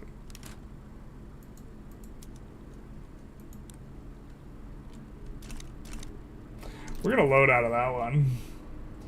People are going to have to decide how much they want to support freedom and how much they want to risk going to war at some point. Well, so I think that the thing is the way in which Germany doesn't get involved in a war is if Ukraine beats Russia and it just like that domino just doesn't fall. But if the dominoes fall, eventually a domino's gonna hit Germany. Hey Ironclad, finally catching a journalist stream alive. Oh man, this if you're here for my normal like play only content, no politics, I apologize.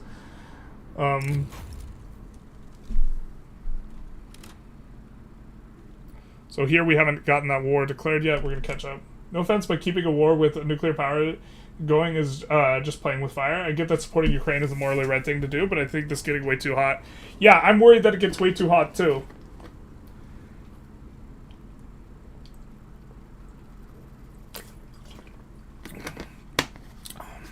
I don't think Putin stops. The potential of I'm more concerned about you saw in the news recently there's a meteor, it might hit the Earth. At first it was 1%, then it was 3%, then it's 1%. I think the probabilities of nuclear exchange are higher than that. Like independent of kind of how things played out. So yeah. The joke of the day, French journalist asked Trump if he said Putin thinks he's a dictator. Trump says that he doesn't throw around such words easily. Really? Yeah, I mean, generally speaking, I do think Trump is maybe, a little bit careful with his words, right? He wouldn't call someone a dictator who's clearly elected, right? He wouldn't do that, right? That wouldn't be a thing that he would do, right? Right? Right?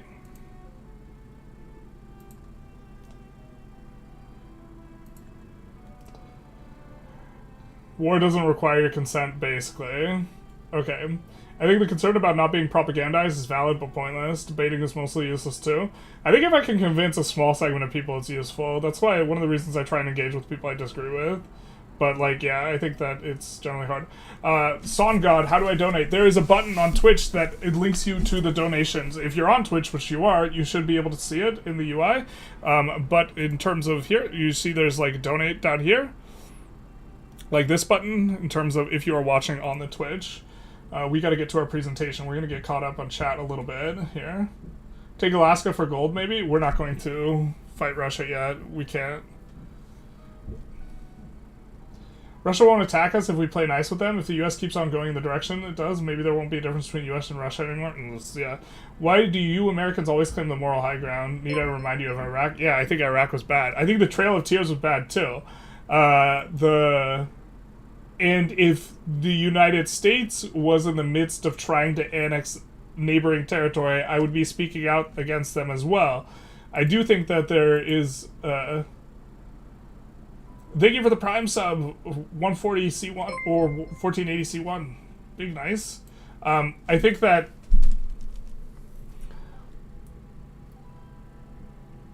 the fact that what you're focused on is the United States being a hypocrite and not on Putin being a monster when invading Ukraine is you looking for evidence to support your opinion that Germany shouldn't get involved.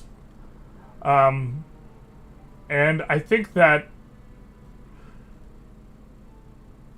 you want to ideally not have, well, I'm trying to be, not rude, but I also feel really strongly about this issue, so, I think that there's possibly some confirmation bias in here, and you also wouldn't be helping out, the United States, you'd be helping Ukraine, right? If you were to help Ukraine. That has less to do with the United States. They normally have the moral high ground, not anymore, I guess. I mean, switching sides. Yeah. Someone thought about clearing out the save files. It gives us time to catch up on chat. We're kind of skimming through it. The whole thing about Ukraine just screams hypocrisy to me. Where's the outrage about all the other wars in the world? This is the one relevant event because the people, it's white people dying. In terms of developed nations, the annexation of foreign territory, or there's a lot of conflicts going on. A lot of the conflicts are internal to a particular country. in terms of annexing foreign territory via war, in terms of internationally recognized territory, I think only 3 people come to mind that have attacked and attempted to annex foreign territory, which territorial sovereignty has been a convention since World War II, following World War II, because we decided that that was a bad thing. We have Milosevic, right? We have Hussein, and we have Putin. In terms of that crew, so the sovereign territory is is a big one. In terms of wanting to look for a reason, discrediting people for being Russian psyops creates division as part of the point of the psyop. That's meta, but that makes sense. Here, let's. Oh my god, you guys are chatting so fast.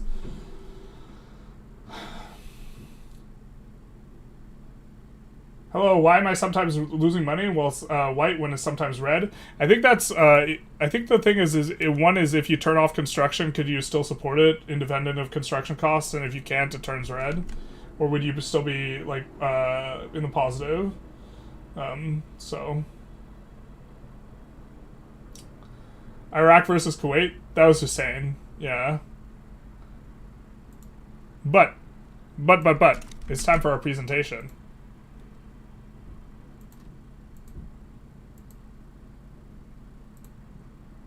I think this is the one we're on. Yeah.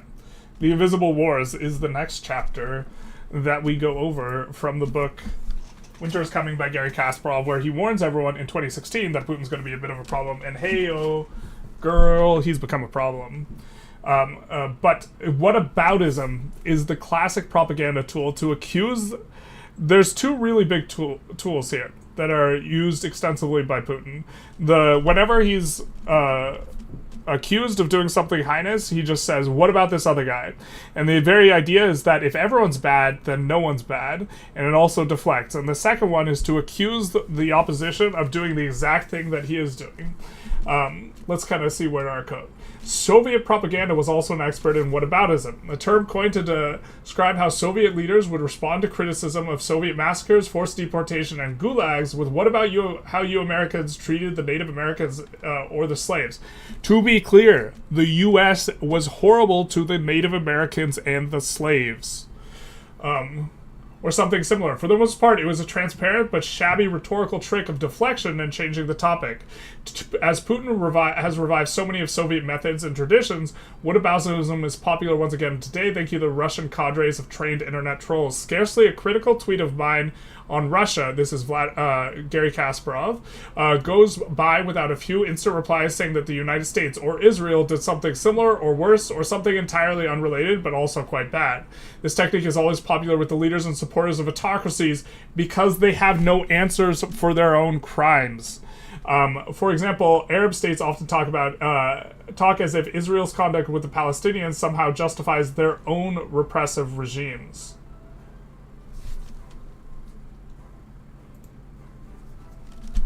What we have is an abandonment of moral foreign policy, and in particulars in the book, he's talking largely about Clinton and Bush.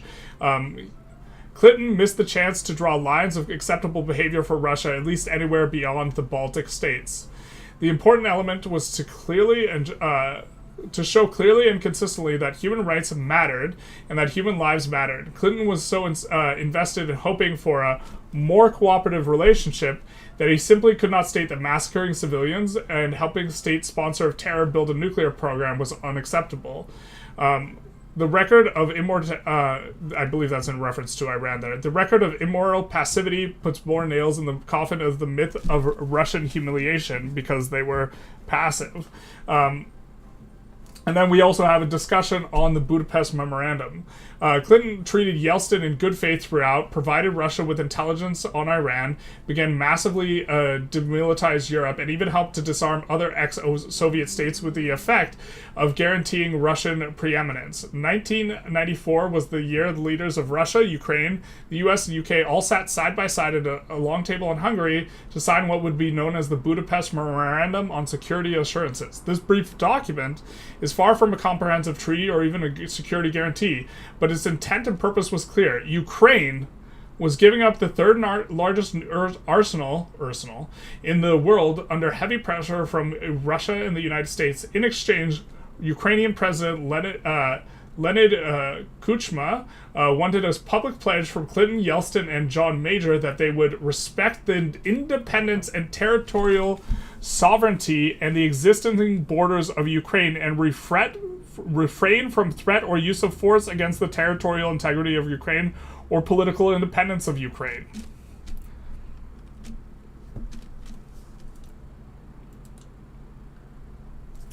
When I spoke to Ukrainian President Leonid Kravchuk in Kiev in late 2014, he was adamant that the United States had betrayed Ukraine to Putin by reneging on the obligations Clinton assumed in Budapest. He had always said that Clinton, even more than Yeltsin, who had pressured him... slideshow, please. Clinton, even more than Yeltsin, who had pressured him and the presidents of Kazakhstan and Belarus to relinquish their nuclear arsenals. No doubt this was a worthy goal and achievement at the time, but what does it say that 20 years later Ukraine is practically hopeless against the giant nuclear-backed war machine of Vladimir Putin, and the United States says Ukraine sorry, but it should have read the fine print in Budapest? To answer my own question, and this hurts even more today, it tells us that the world that American security promises are worthless, and British ones for good measure. The only point of Budapest was to demonstrate to any potential aggressor, all eyes on Russia, bear next door, obviously, that the United States was putting Ukraine under its nuclear wing. If such displays are meaningless, and having one's own nuclear program is the only way to be safe from aggression, it will not take long for other countries to move full speed towards acquiring them. We have incentive for nuclear proliferation. The policy of engagement without consequence or care is about moral policies prevalent across all administrations. We have Bush Sr. and Jr. here. Bush 41 supported Gorbachev to a fault at the bitter end. Bill Clinton's administration was similarly enamored with Yeltsin and supported him at the expense of a coherent, consistent policy of pressuring for economic reform and democracy in Russia. Bush 43 made the same mistake with Putin by putting his trust in an individual instead of a democratic institution, largely based on a phone call that he received following 9/11, and also, a religious symbol that he commented on as well. American authority and credibility on the global stage was being whittled away throughout the 1990s. Decades of economic and political engagement with the West and improved standard of living were supposed to liberalize these dictatorships and provide leverage against them. But leverage is only useful if applied. And this is why, to a large extent, this is a U.S. problem, or it's a West problem that was in part West created. Europe buys 4/5 of Russian energy exports. They've since become more independent since the second invasion of Ukraine, giving a tremendous leverage over Putin, who has made the Russian economy totally dependent on oil and gas. But instead of aggressively developing alternative supply routes in order to be able to leverage that to stand up against Russia, which they could have done following 2014 but didn't, or even following 2008, Europe dithers and cries foul when Putin blackmails Eastern Europe with gas supply as winter approaches. By the way, this was written in 2016, warning about Putin, about the approach of winter. We're here. Yeah. Hopefully it's not a nuclear winter, but we'll see. And that will be the next chapter coming on up, but we'll get back in the game here. And we'll try and catch up on the chat, because you guys were chatting during our little presentation, obviously.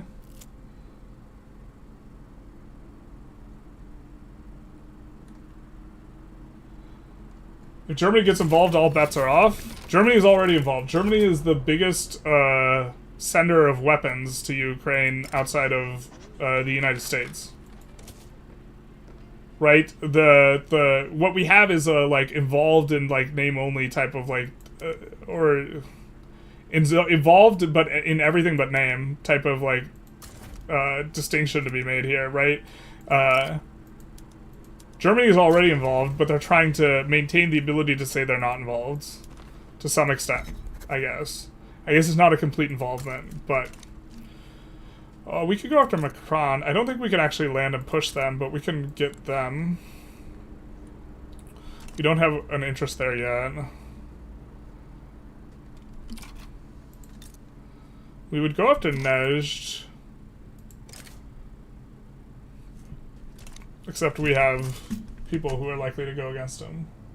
Also, we don't want Germany to start yet another world war.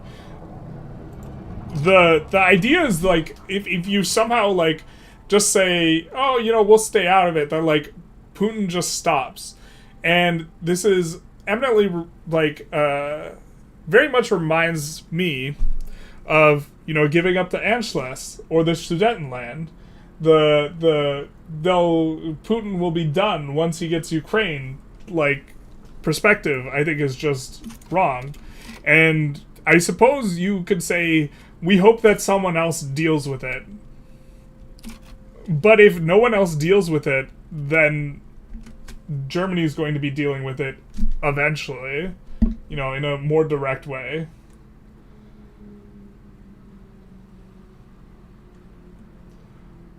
Were you done? Can you answer a quick Freak 3 question? I could try.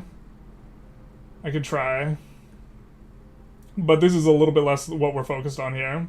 Is the tech cost increased from missing technology from a different tree? No. Only from the same tree. But every missing technology you have from the previous level. Yes.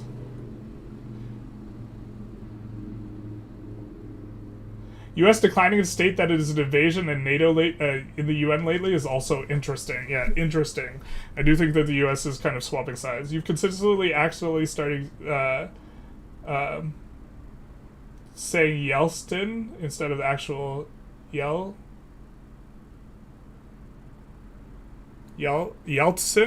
Or it's Yeltsin? Really? Sorry, like, my brain's, like, dyslexic. You're right, it is Yeltsin. I apologize on the pronunciation. Yeltsin. It's mainly just based off of reading and not hearing the name out loud that I have, like, a reference to it. Yeltsin. I apologize. And, like, I don't think I'm dyslexic, but, like,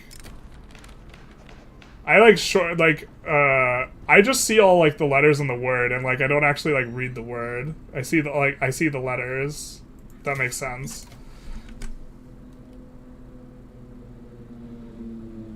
They actually obliterated the country and sold it off to the Russian mob, basically, in terms of Russia. Russia threatens nuclear war every week. Apparently they are allowed to have a red line, but not everyone else. Yes, anyone doing anything else is a provocation. I'm glad you understand. This is pretty prophetic, with France now wanting to start its own nuclear arsenal. It's the only way you could guarantee, you know, safety, which, you know, that's one of the reasons why the United States doesn't interfere with North Korea, is because North Korea has nukes. It's the only way to, like, get security assurances these days, and the fact that having this pattern pushes people to want to do it. And the reason why a bunch of NATO countries aren't doing that is because they are currently under the protection of someone who does have nuclear weapons. Except maybe not. Maybe we've reached a different reality here. The mineral demand worth more than the World War I German payments, some claims.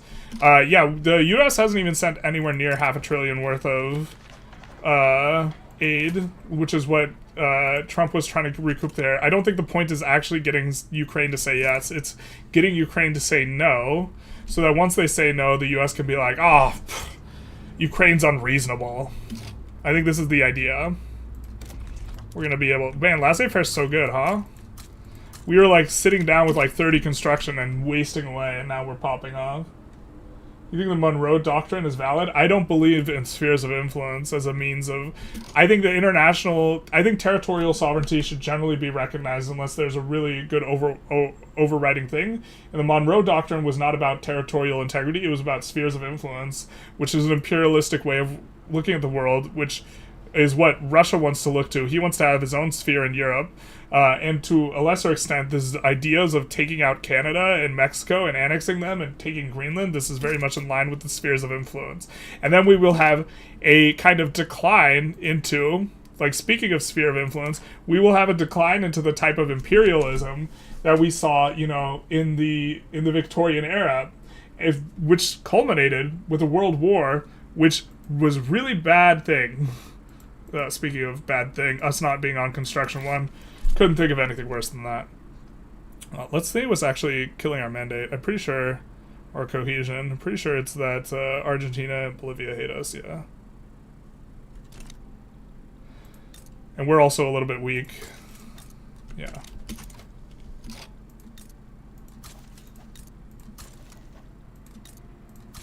Let's do all that.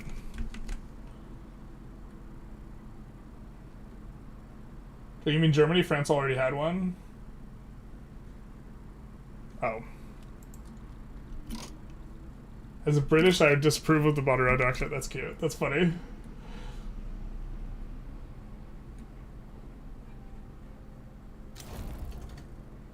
If Russia put long-range missiles in Scotland, would you be okay with it? Well, Scotland is part of... I'm not sure that analogy is appropriate, because isn't Scotland part of Great Britain? I upset a bunch of Scots. Ireland would be a better example, I guess, for that. Oh, they are a subject already. France is likely to help then. Okay, what do we do here? Where do we go from here? You could just go for Ecuador. That's kind of uninteresting, but it's like maybe okay. We'll just get the infamy in so we can catch up on the chat.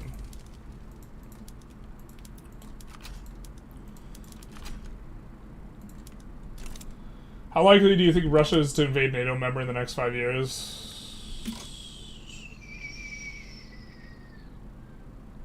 I mean, a lot of this hinges on whether or not they can be successful here, and also whether or not a NATO members start deciding to actually send troops to Ukraine. I think it's more likely that if a fight ends up happening over Ukraine than Ukraine getting annexed and dealt with and then Poland getting attacked. But if you want to include... maybe a better question is, what odds do I think that NATO members join Ukraine, plus the odds that I think that Russia invades a NATO member within the next 5 years? The odds of both of those combined, I'd say probably 20 to 30%. Really depending on... But that's... I have such a low degree of like confidence in like that assessment, because I really don't know what the... I don't know what Europe is like to a large enough degree to know if they're going to send maybe troops to Ukraine, but I know it's been discussed in France. Like, Macron floated it. I respect Gary for his chess career and what he does in politics, but 2016 is way late to warn everyone about Putin. Well, he also ran against Putin in an election just to try and warn him. He's been warning people, at the time of writing the book, he's been warning people about for like 15 years. So I guess he could have wrote the book earlier. But he tried to draw attention to it by running against Putin in what he knew was a sham election.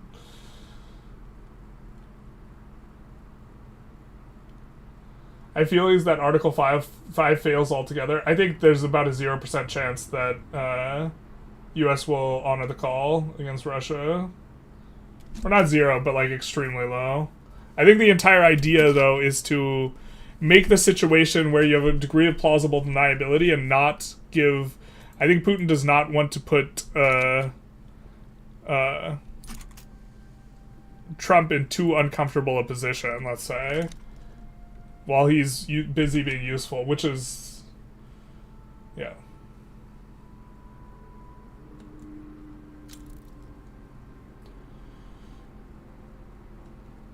What's your IQ? I can tell it's at least 130. I've taken tests for it online. I don't know if those tests are reliable, but they've given a pretty consistent answer of mid-140s. But I think the online tests are probably not that reliable, and they're always trying to shill some type of IQ boosting program or this type of thing. And so I don't trust that, but that's like the best... that's the best evidence I have. I haven't taken another IQ test, like an official or formal IQ test. I think you generally try and read too fast, and that gets you in trouble. Sometimes try and talk too fast, too. Answer the question, if Mexico had long-range missiles in it, and USA would invade, if Ireland had Russian long-range missiles in it, UK would invade. Spheres of influence exist.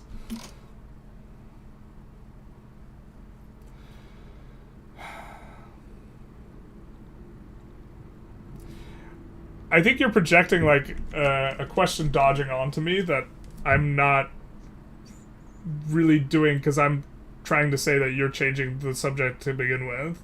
And so the question is, like, I object, just generally speaking, to the narrative that I'm changing the subject when in response to something that is a subject change.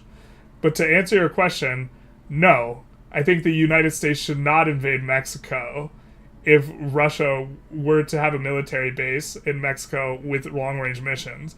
One of the reasons why Mexico did not do that is because, and generally speaking, why it's easier for the United States, or was easier during the Cold War, to get missile bases close to Russia and not the reverse. To be fair, I don't understand and know the Cuba thing maybe as well as I should, and I think I disagree with the embargo that we have on Cuba. But if you play nice internationally, it's easier to get military bases in other countries. I think the United States, generally speaking, was more interested in protecting other countries, having these defensive agreements, and so in doing so would be able to do that. I think that is not sufficient justification for the United States invading Mexico if Mexico wanted to allow Russia to have military bases. I just don't. Like, categorically. So, like, but he's question dodging. Like, no, that's not a reason to, like, justify invasion. Also, Ukraine, notably, just to be clear, Ukraine did not have U.S. bases for nuclear weapons in it, and the United States did not put any there, or attempt to put any there, before it was invaded. So, like, the entire point and example is also, I think, a bit disingenuous. I do think there were disagreements over, like, weapons that were put in Turkey during the Cold War, but I know a little bit less about that. What about Putin is so appealing to Trump? I mean, I think that goes back to the 80s. I don't know exactly. I think he likes the strongman thing. As well. We're trying to catch up on the chat here. Obama spent years negotiating with Iran, and then Trump ripped it up as soon as he stepped to the White House. Yeah, this is a bit of a problem, too. I haven't studied the language of that too extensively, of the agreement, so I don't have a strong opinion on it, though. We're gonna up our Navy a little bit, so we can land with bigger sides. Can they believe they made spheres of influence a thing from Vic 3 into a real thing? Yeah, it was a real thing. Whether or not spheres of influence are a moral question, but do you think they're not real? Given the risk of nuclear... I kind of responded to your question, like, post you typing that. So we're going to skip ahead. Greenland's already colonial subsidiary relation to Denmark. What's the difference it makes the U.S.? Okay, so Greenland...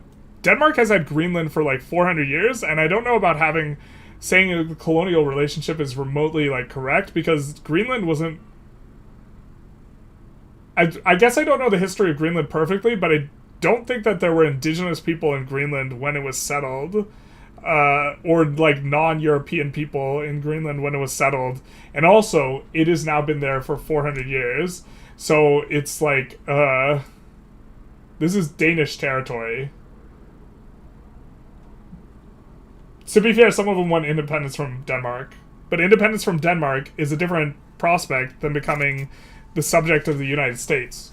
And so I think you could make an argument for them supposed to being independent, but they don't want to be part of the U.S., so... Jewish rights movement in Kiev. Big nice.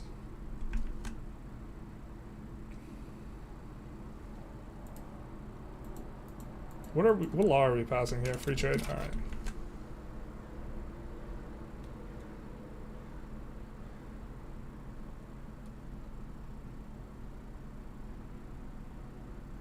Gary Kasparov wrote a book. I should now write a book titled "I Told You So." Probably. Macron floated it, but he didn't mean it. Macron only wanted to get some media spotlight for elections. I think that's kind of shooting himself in the foot.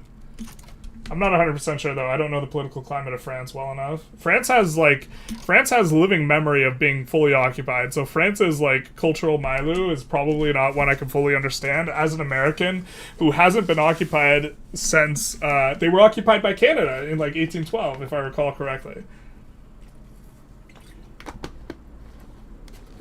Journalists, it's not unlikely that Germany will have an AfD government by the next election cycle. It might seem crazy, but they're splitting Poland 2.0. Man, I really hope for the story of history across time, I really hope that that doesn't happen, because Poland has literally gotten bent over and fucked in the ass, like, at least like 5 or 6 times in the last 150 years, and it just happening again is just like, that's just like so brutal to even like think about.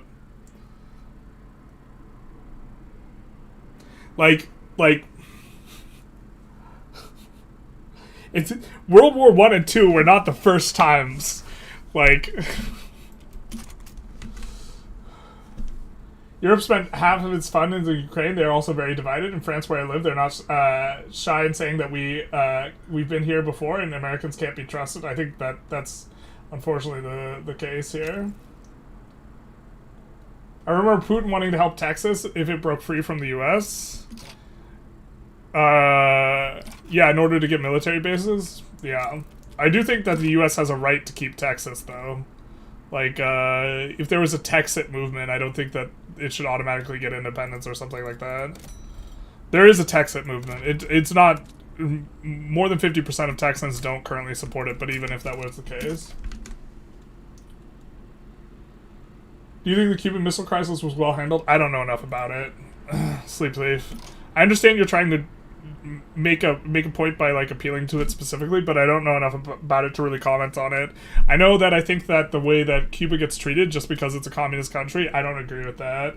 I think that you know, like the just like embargoes for like forever.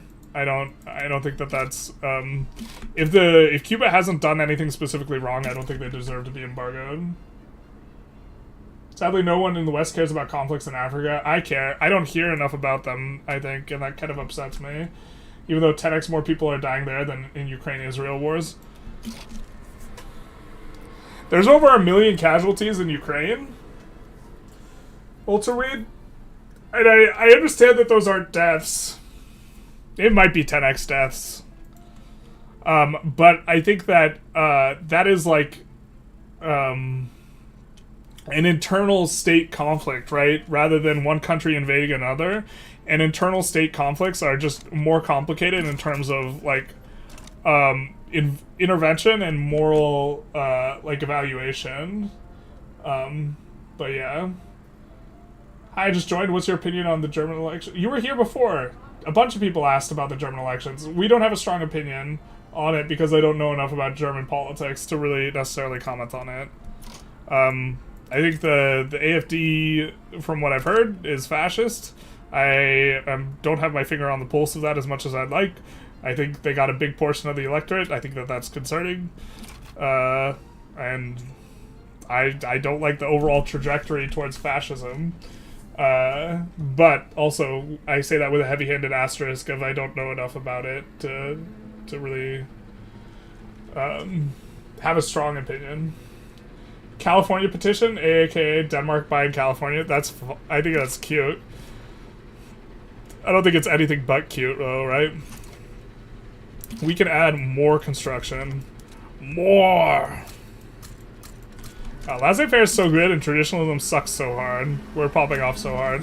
We should have, in retrospect, if you're viewing this with the idea of like how to play Ukraine, which you probably shouldn't be because we're mostly engaged in chat, definitely 100%. We gotta take out the trash. The truck's coming for Putin, everyone. Boy, do we have to take out the trash. But I would say that proccing corn laws earlier is going to be important. It's ironic we're playing about Vic 3 while talking about the world going more into 1800s politics. Not only ironic, but also symbolic. Yeah, I play Vic 3 for this definitely because I'm going to get way more viewers and eyes on this if I'm playing Vic 3. The whole sphere of influence argument sets the focus back on the colonial mindset, showing Putin's imperialist ambitions. 100%. He doesn't. I don't think he uses spheres of influence. He uses a different word. He uses a multipolar world, but like, he knows what it means. And also, he talks about the fourth way. Shout out to Dugin, except not really. Yeah, you can go homesteading. I think we want total separation. That's gonna be a hard nut to pass.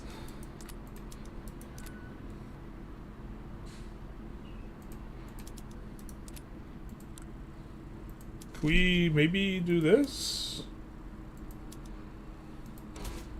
We could get the ball rolling on getting off of autocracy here. And this should be our... One thing that's really nice is because the landowners are led by a market liberal, they'll be more than happy to come off this. Actually, you know what? Maybe we could even push for wealth voting. Who's this upset more? It upsets the radical church a lot more. I wish we didn't start the cooldown. We're going to risk it to get the biscuit. We prefer wealth voting, and I think that we can... Oh, yeah, we actually even have a democratic movement for it. Okay, perfect. Wealth voting will be a little bit better for us, so this is kind of what we want. Shout out to America. I'm pretty sure the Vikings arrived to Greenland before the Inuits did. Yeah, I mean, I guess you could call the Vikings the new indigenous. There were Inuits in Greenland? Okay, I apologize, I take it back. I was underinformed. Okay, so if the USA shouldn't invade Mexico if Russia put missiles in it, why doesn't Russia put missiles in it? Because the Americans would invade. It's not acceptable. No! The reason why the USSR did not put missiles in in Mexico, to use as leverage against the United States is because Mexicans wouldn't let them do it.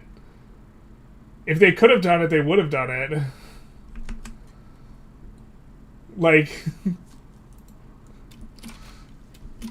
Mexico was, like, allied with us. Like, Cuba's a good example because they tried to do that. And to be fair, we did have, like, the blockade of Cuba there. And I'm not sure I agree with the blockade.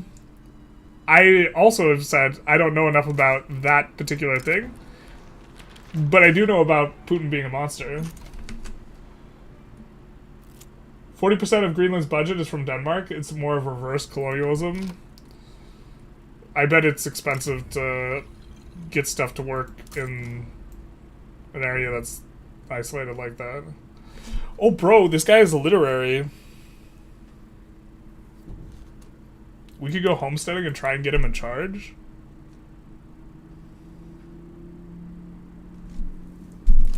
We kind of hate the rural folk, though.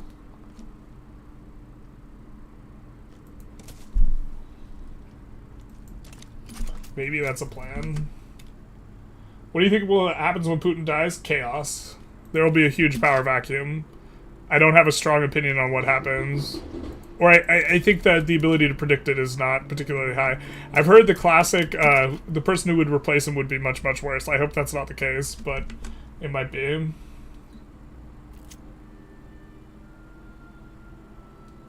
Oh man, I'm so far behind. I'm gonna just try and catch up. I'm gonna super skim here. I'm John from the Texas Oblast. We have great Warhammer port. Warm weather port, yeah. Definitely love the reference there. That is a Russian troll who was obviously a Russian troll talking about why Texas was so great, and they used the term warm weather port, which basically no one uses unless they're from Russia. To us in the United States, that's just a normal port.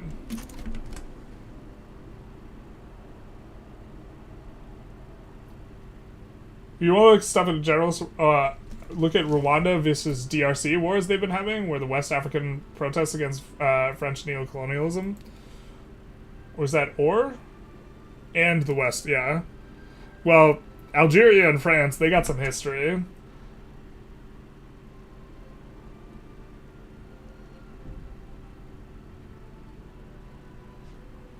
What do I think about the Vance speech? I haven't read it or heard it.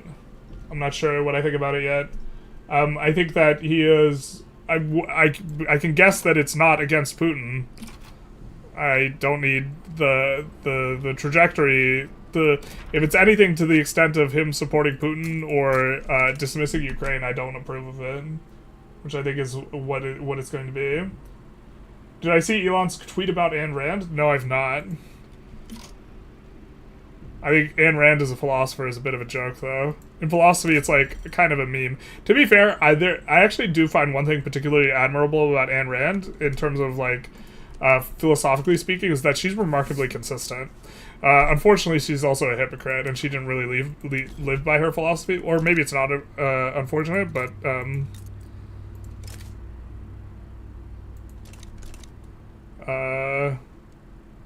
there's a lot of like ideological if it's like philosophically impressive, which I think is probably a weird thing to say, but like the level of consistency, at least in the philosophical writings. Although to be fair, she didn't write a lot of those. She Nathaniel Branden wrote a lot of the actual philosophy behind Ayn Rand's philosophy, which she titled Objectivism, which is kind of an insufferable title. Hey Gene, how's it going? Oh man, have we gotten a dono and we haven't checked yet? No, not from Gene, but Gene's often been generous, so that made me think of it. Slava Ukraini, as his royal orangeness, sells the Ukrainians down the river in exchange for Russia accepting the U.S. takeover of Canada. Yeah, good old spheres of influence. We hate it. I'm just like, I've been going through it, man. I'm very upset over the like Ukraine stuff, like on a personal level, and then like also like someone who was close to me in high school died, and like she was like 30 and she has 4 kids, and it's just like so fucking sad. And like also Putin's a huge asshole, and like Trump's now like being like, oh, we should help out Russia, or not we should help out Russia, but the saying that Ukraine started this war is like the furthest thing from like, it's like it's switching sides. Like, yeah. What about the Bay of Pigs invasion? I think that was kind of stupid. To the extent that I know about it. Again, like, Cold War era stuff is, like, less my area of, like, knowledge, and I'm not seeking to become super knowledgeable about stuff like that, because, only to the extent that it can inform, like, contemporary stuff do I, like, care, right? And so, which I think it definitely can to some extent, but, like, I think you understand what I'm getting at in terms of, like, saying it's somewhat of a subject change, but also I think that I'm not, like, hugely inconsistent in terms of some of my ways of thinking. I think we're gonna put some explosives at the front. Oh, I don't even know if we should have researched that. We don't have sulfur yet anywhere. We maybe should have prioritized a little bit, yeah, we should have prioritized getting Borneo. I forget that they changed the AI of the Dutch East Indies to be a lot more aggressive about that type of thing. I think we're gonna swap up PMs though. Oh, yikes. And we're gonna swap up the fertilizer as well.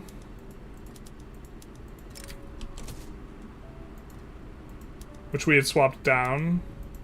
And try and get it through imports. But also we can, I hate to say it, but we can build a bunch of livestock stuff. It's not against the rules. I mean, it kind of is. We're also going to get behind in chat if we focus too hard on the game. Not like this. I don't think we have the next tech. We don't have the second tech.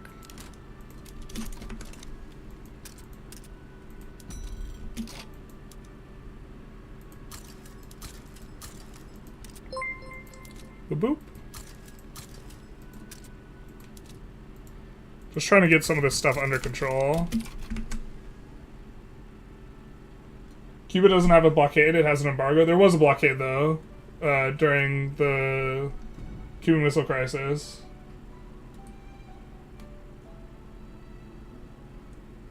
So there was a blockade. Is anyone here dating, by the way? No, we're watching Generalist play. This isn't a date. If you have a date on your couch right now, and what you're doing is watching my stream, please do something else. Please do anything else. This is depressing. I think we're gonna go for the Congo. Shout out to Belgium.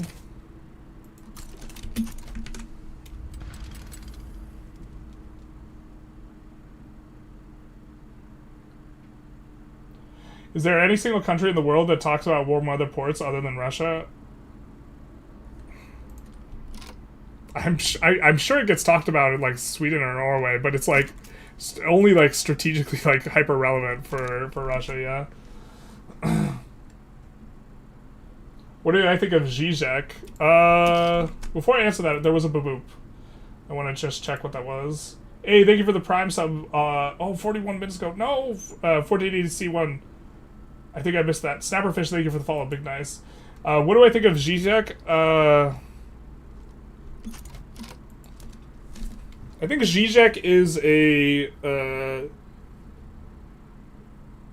he reminds me of Diogenes a little bit. I think he's a little bit of a trash bandit raccoon. I mean, he's informed by... His philosophy is informed by, like, who's it? Marx, the one guy from France, the psychology guy. I forget his name. To some degree, Freud, and, like, largely Hegel. I think that he's got some, like, interesting points on this type of stuff. I haven't read some of his more serious work.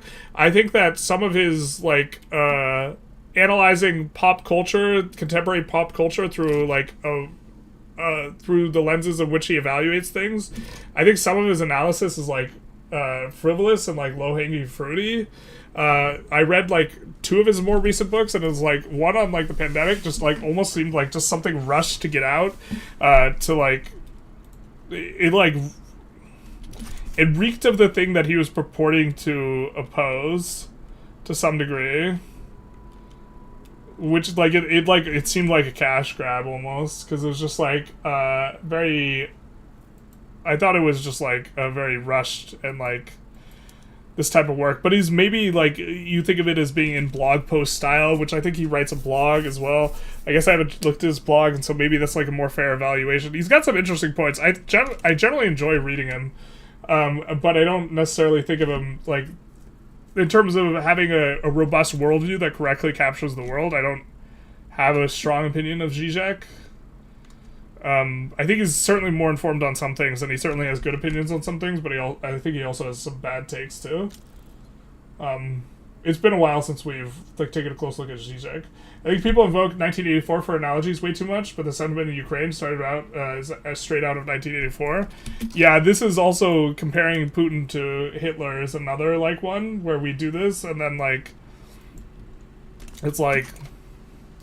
it's cliche, but, like, the comparison is appropriate. We could get a trade agreement just so we can cancel it. Why is our relations with Russia so high? Not like this. We're just gonna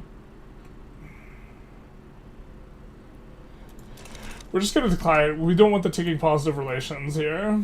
The Roll-Up, thank you for the donating to the Ukraine Defense Fund. If you are on the YouTube, you can find the link down below, which will send you to our Twitch, which is where we are doing the fundraising through. Thank you so very much. The money will go to the troops in Ukraine, but specifically spent on stuff that is not lethal aid, because that's the way charities work and that's illegal. The CIA faked vampire attacks to fuck with the population that was really afraid of vampires. That's kind of rude. But kind of funny, too. Did I see the Danish offering to buy California? I did. That was kind of funny. These guys got jokes. Shiny getting jealous? Oh no. I don't know who that was a reference to. If spheres of influence are real, then intentionally violating Russia's is very reckless. No, see, here's the thing. The entire, like, Russian narrative is they made us invade them.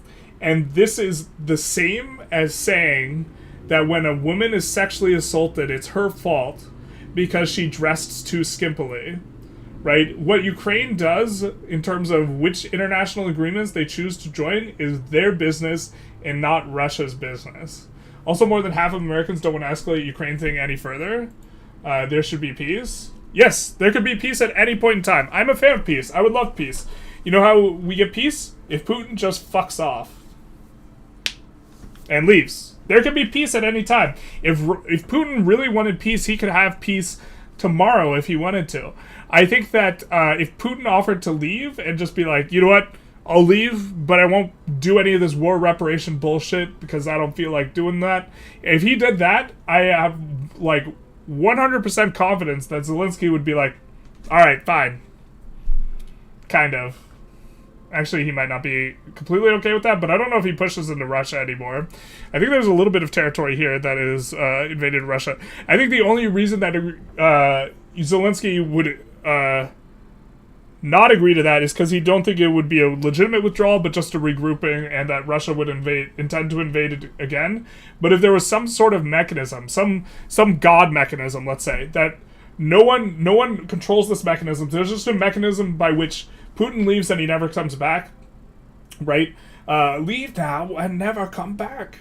No, precious. If there's a mechanism there, okay, and Zelensky would be allowed to say, yep, no war reparations, none of this. You don't have to pay for all the destruction you did and destruction of our country. You can just leave and we can have peace. I think Zelensky would agree to it. So the reason why things are escalated further and war continues is on, you know, that's on Putin's plate. Jacques Lacan, yeah, Lacan, exactly.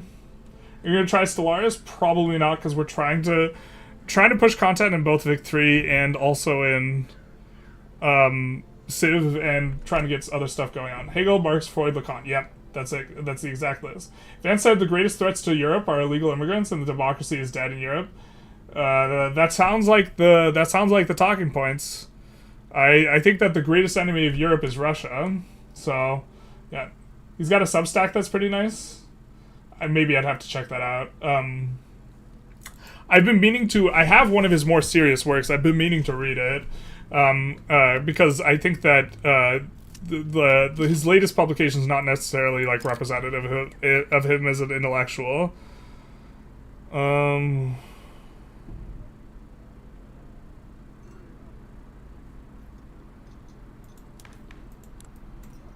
The better one for us is racial, right? Yeah, we'll try and pass racial segregation. Shout out. Zizek has financial issues because he got blacklisted from many mainstream publishers. He has a Substack. Oh, I mean, maybe that's what the panic or pandemic was about. I don't know. He's got money issues. What would you think of German intervention in Ukraine if it was under the condition of Königsberg?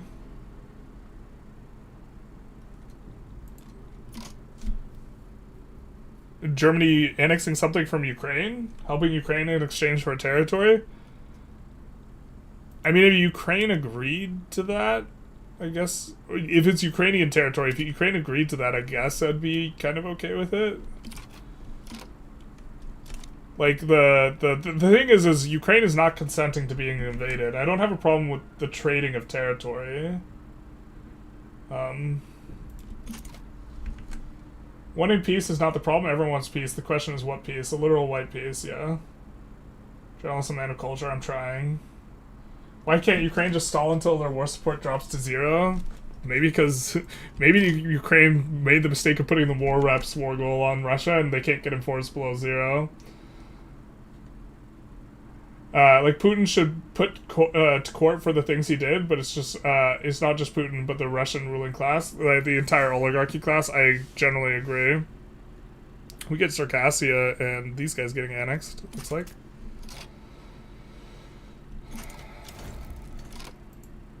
We grab Congo. We're gonna make sure that there's a port there. There is a port there. Hella nice. But yeah, I mean, I think that, yeah, he got, like, taken off of the, like, the US isn't gonna prosecute him when he comes here. It'd be nice if we had that plane crash, though. That'd be sweet. We'll have to see if the FAA can mess that one up.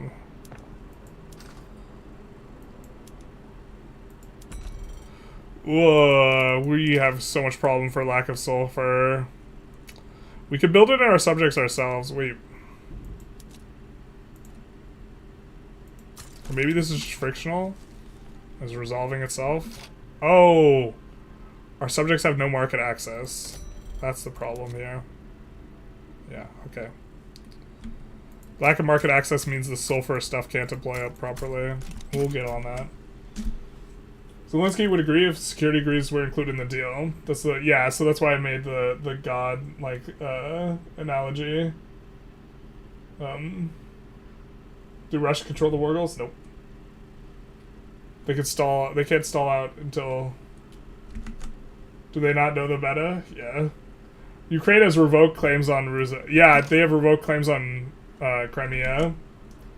I think.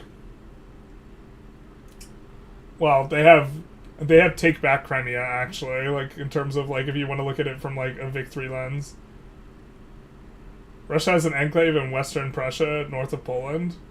Also taking that back.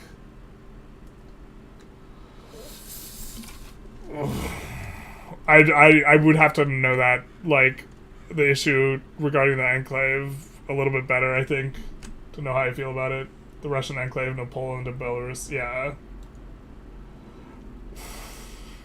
I'm generally not a fan of the taking of territory, so I would probably not be a fan of it. Poland might go for it, though. Yeah. This is, yeah, it's you guys all calling it what it is. Yeah, I don't know how legitimate Russia's claim on that, like, territory is or feels or this type of thing. Just so I wanted to say thank you for the charity stream. As a commie, I don't always agree with you. Yeah, as a commie, I'm a capitalist. Although I'm also a Marxist, so maybe you agree with me on some things. But on the topic of this stream, I fully do. Thank you. Fuck Putin. Yeah, basically. This is, salutes to you, comrade. My main, yeah, definitely not a communist. Hey, do you know of Adam Toozy? I do not. Ones and twos. That's a super cute name for the thing, though. Dragon's Orchard of Games. Thank you for the thank you for the $15. Big nice. What are we up to? Let's take a little bit of a look, ski, huh? In terms of what we're up to. Maybe we also do the every hour on the hour thing as well. So, for those of you who have just gotten here, we are raising money for the Ukraine Defense Fund. If you're on YouTube, you can follow the link to my Twitch. We are raising money through the Twitch platform to give money for people fighting on the front lines in Ukraine. The money does go to non-lethal things because you're not allowed to send lethal aid, but it is for the purposes of conducting and completing the war. So you're for continuing the war. Putin can end it at any time equals continuing it. The problem with that is you're risking a future war for ideology and preserve democracy reasons. What do you... So you're for continuing the war. Yeah, so if a guy hits me in the face, in the sense that if a guy punches me in the face and is trying to punch me more and I'm stopping him or trying to prevent him from punching him, to the extent that I am interested in fighting there, yeah, I agree with your analogy. Yeah, in that sense, I'm interested in fighting that guy. The problem is that you were asking for a giant risk for future war for ideology reasons. No, the Ukraine is defending itself and its sovereign territory from imperial aggression.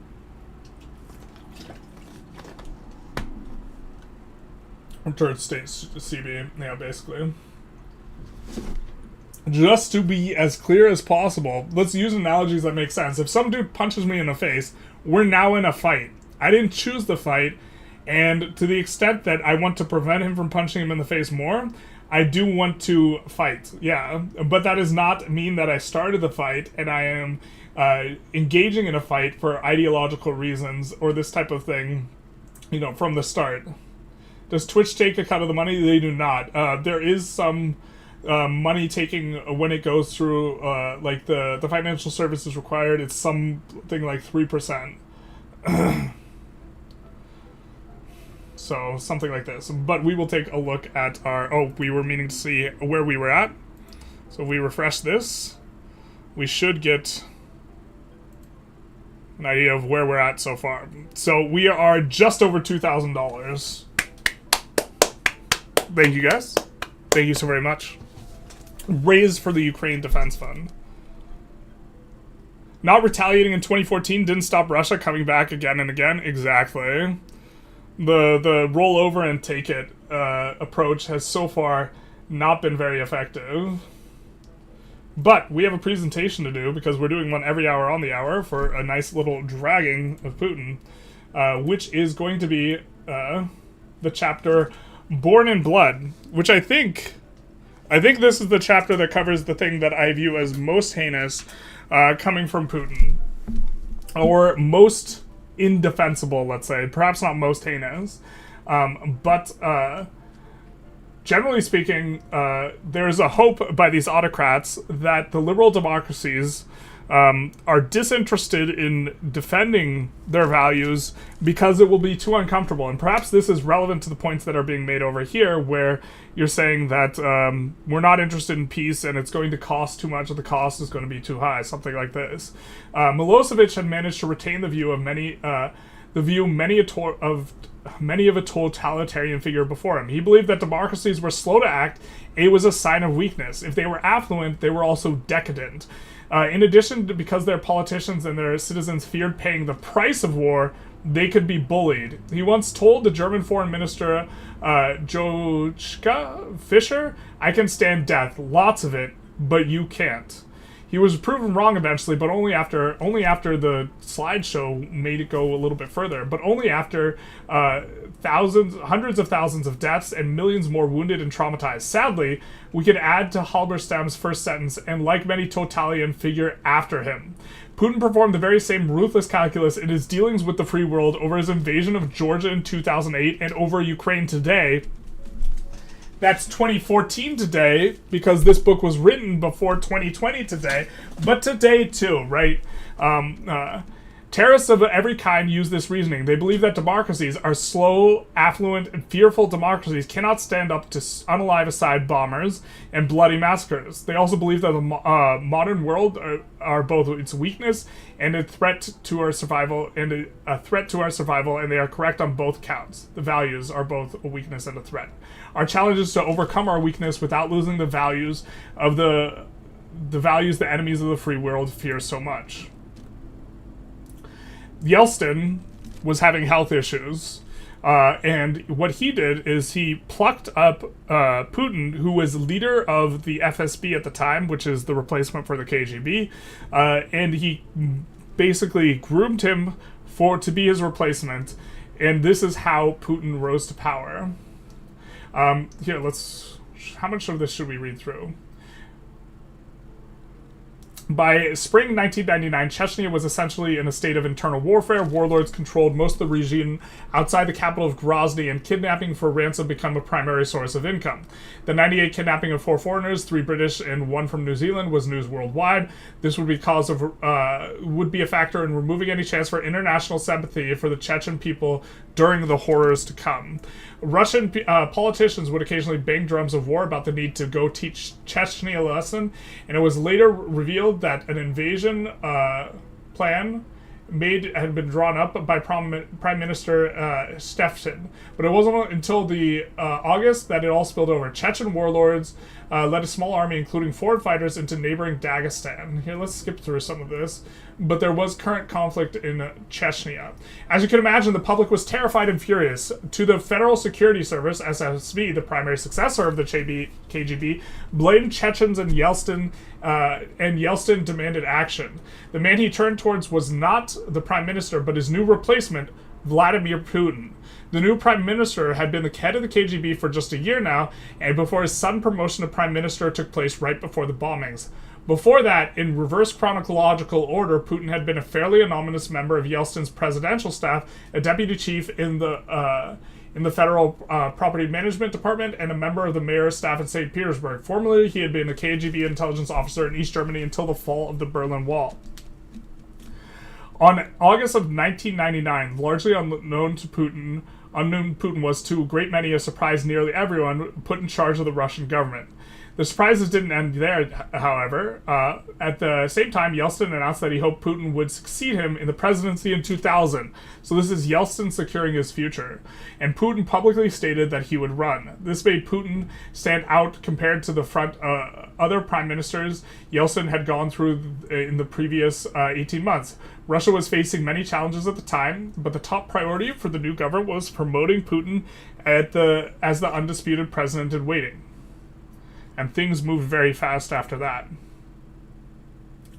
Yeltsin practically disappeared, largely due to his health, and what caused the ostensibly... although the supposed targets of let's see. We have this massive ground offensive ordered by Putin. what caused this? What was this ostensibly an anti-terror campaign turned into a scorched earth campaign? I think we have a photo of it. Is it on the next one? Yeah, the most destroyed city in the world in like 2000 was the Chechnyan city. It's like some reporting on that. The campaign in Chechnya had a predictable effect on the other campaign, the one for president. To deny this would be to deny the obvious. The war, for all its ugliness, was popular amongst the Russians, largely due to the attacks. True, innocent people were suffering, and the suspicion at the time was that Russia was using excessive force and committing war crimes was later confirmed. The Russian press was largely controlled by Yeltsin's oligarch supporters who had endorsed Putin, or you might say created Putin, and gave a very rose-colored picture of the unfolding events. The Russian people who also bought the story, the official story that Chechens were behind the terrorist attacks in Moscow and Volgodonsk in September, even though there was hardly any proof. But even knowing what we know now, I admit that all the support the Russians gave their soldiers in Chechnya was not the result of brainwashing. Many were bandits. Many Chechen rebels were bandits. Let's see. We have concern regarding Yeltsin failing, causing oligarchs to spring into action. And the reason that Putin backed Yeltsin was this health thing. Do we not have an excerpt talking about the apartment bombings? I guess that's next chapter. We'll be back in an hour to talk about what I think is the most heinous thing. But he was propped up in a climate where Boris Yeltsin was becoming very unpopular. He had unpopular reforms. The economy was not doing very well. And he was propped up as a successor to Yeltsin so that Yeltsin, a decree granting Yeltsin and all of his relatives freedom from prosecution was signed the same day Putin took office, revealing the real reason Yeltsin has selected him as a successor, or it was important for Yeltsin to have a successor, for him properly. We have a lot of chat. I don't know if I want to try and catch up on all the chat here, because we have a lot to get through. I think we'll skim a little bit here as we continue playing. We're trying to play. We'll maybe address the person who's largely been having a disagreement type argument with me, and we'll find if he's responded. Some dude punched me in the face isn't a good analogy. It's actually a great analogy, but okay. For a direct conflict between nuclear powers, Ukraine is not equal to Russia and USA. It's not worth a giant futuristic war. Sorry. No, you're talking about the war in Ukraine ending and the Ukrainians fighting it. You're shifting the argument from one that is peace oriented to one that is like independent of that.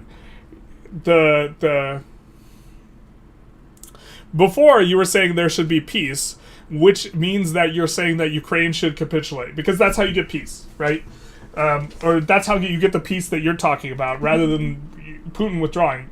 And notably, none of the blame you have been levying, sheep thief, has been at the hands of Putin for invading. You've talked about what the U.S. has done. The U.S. shouldn't be involved. This type of stuff. They're not interested in peace. Oh no, you're gonna have to fight a war. And none of this has been, hey, maybe Putin shouldn't be invading. But, yeah. I'm so disappointed how Europe reacted to the whole Ukraine thing. Yep. It's too expensive to defend our values type of thinking. Yep. I do think that this was more... We're arriving... The later and later you arrive to the party, the more and more expensive it is going to be to stand up. And so the cost is not decreasing, the cost is increasing. Like, if in 2008 there were massive sanctions and protests against Russia and a complete withdrawal of access to the Western financial institutions upon which all of his oligarchs are reliant, there was just a massive response. That would have been cheaper than the price we are paying now. And if we let Ukraine fall and then Poland gets attacked, then the price will be even more expensive. If Russia wins in Ukraine, then no smaller country is safe from the potential expansionist goals of larger powers, basically, especially if NATO dissolves.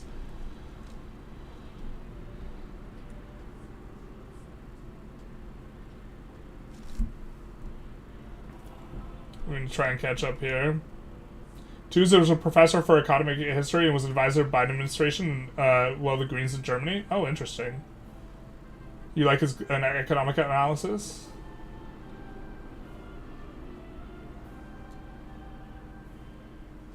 Yeah, but the analogy, yeah, you guys are kind of backing up the analogy. We're going to try and skip ahead here.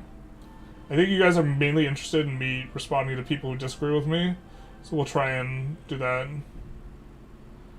Someone says heart AFD. Not sure how we feel about that.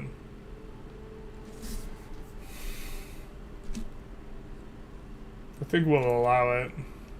I think we disagree, but we'll respectfully allow it.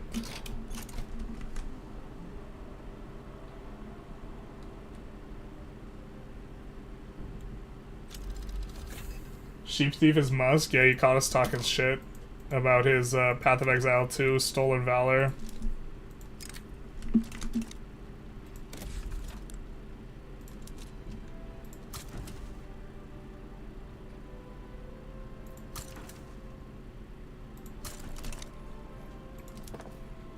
We'll switch over some of our PMs here.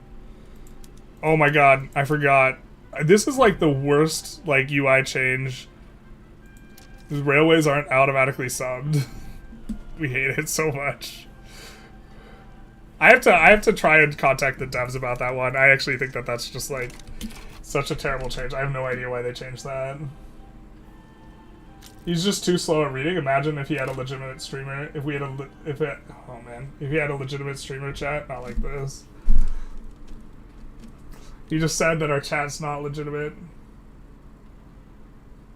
Not like this. I thought our chat was pretty cool. Well, yeah. I think Generalist has good takes here. Me too. A lot of strawmanning and moving goalposts in the chat. But this is the nature of the beast. Also, this is emblematic. I think that this is even though there is like strawmanning and like moving goalpost, I think that the talking through those types of things in terms of how the narratives tend to go is productive.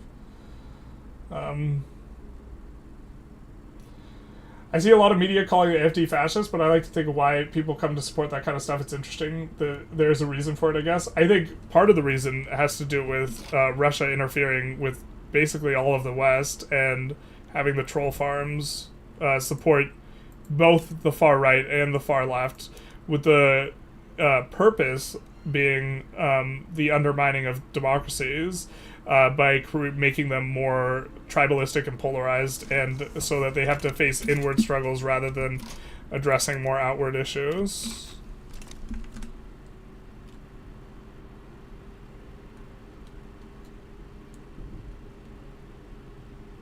Lower taxes made chat more legitimate. Increased tax legitimacy. No more wealth tax. HMO, the working people of Russia and Ukraine should create their own politics. Both countries' politicians have robbed them. Yeah, I mean, I think that I think Putin's an enemy of democracy in the West and freedom and this type of stuff. I think he's also an enemy of Russia, just to be as like clear as possible. It was a catastrophe that Putin initiated, and if not stopped now, it will be repeated in Moldova. Yeah, actually, there was leaked plans. The Lukashenko, the idiot in Belarus, leaked plans that they were planning on attacking Moldova afterwards. It was not a part of NATO. Neither is Kazakhstan, which would also get attacked. 100% agree. Fascism doesn't fit on an American left-right political scale.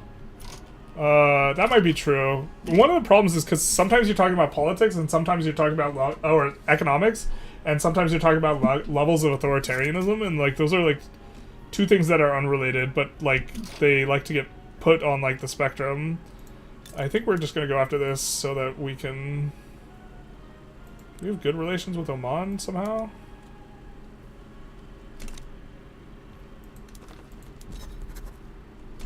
Why can't we take Zanzibar?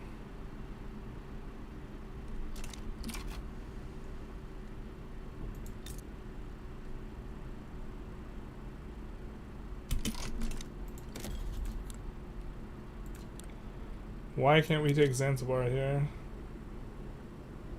Oh, Oman is a subject of Great Britain. The truth hurts.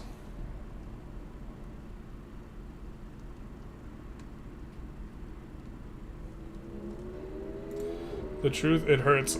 So where can we expand, man? It's starting to feel kind of bad.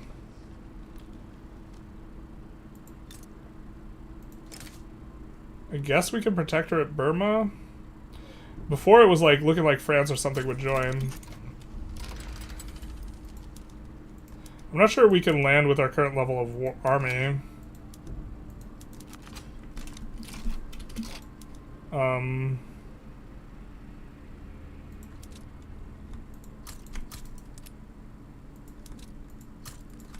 We'll make them a little bit better at combat by doing the boom booms and the cannons. Tribalism, polarized issues are driven by ethnic conflict due to mass immigration. Stop lying to our faces about Russian bot farms, that sort of nonsense. It's confirmable that there are Russian bot farms operating in, like, the United States. You could make an argument regarding degrees of efficacy, but the anti-immigration, like, rhetoric and this type of stuff are propagated and promulgated by these bots for the purposes of, you know, creating conflict. Not that bringing one culture into another culture doesn't necessarily create problems, and my understanding is in Europe that might create more problems than it does in the United States. But you're just wrong on the information on that. You're doing a good job of keeping it focused on the main problem, Putin's aggression. Yeah, appeasement is going to work. Nope, it didn't work with Hitler. It's not going to work with Putin. There's no just let him take Ukraine. Because we just let him take a chunk of Georgia, and then we just let him take Crimea, and then he's back for more. Yegor, let's see what he's about. He's a pacifist? Nah, we're out for blood. We're going to have to get an alliance sometime soon, I think, with an enemy of Russia, we're hoping. So we're going to keep trying for France and the likes. Who sided with them? Siam. Siam's not a problem. Shan's not a problem. We should be able to manage this.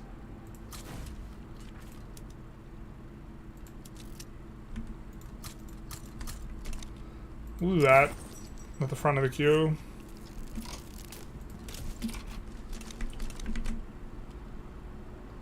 Both far left and far right parties in Germany are very Russia friendly and want peace, aka giving Putin what he wants. That is interesting, but also makes sense. Lukashenko throwing the game. He might be throwing on purpose. He phoned Zelensky and apologized the first few days of the invasion. He's just like, isn't that awkward as a party? It's like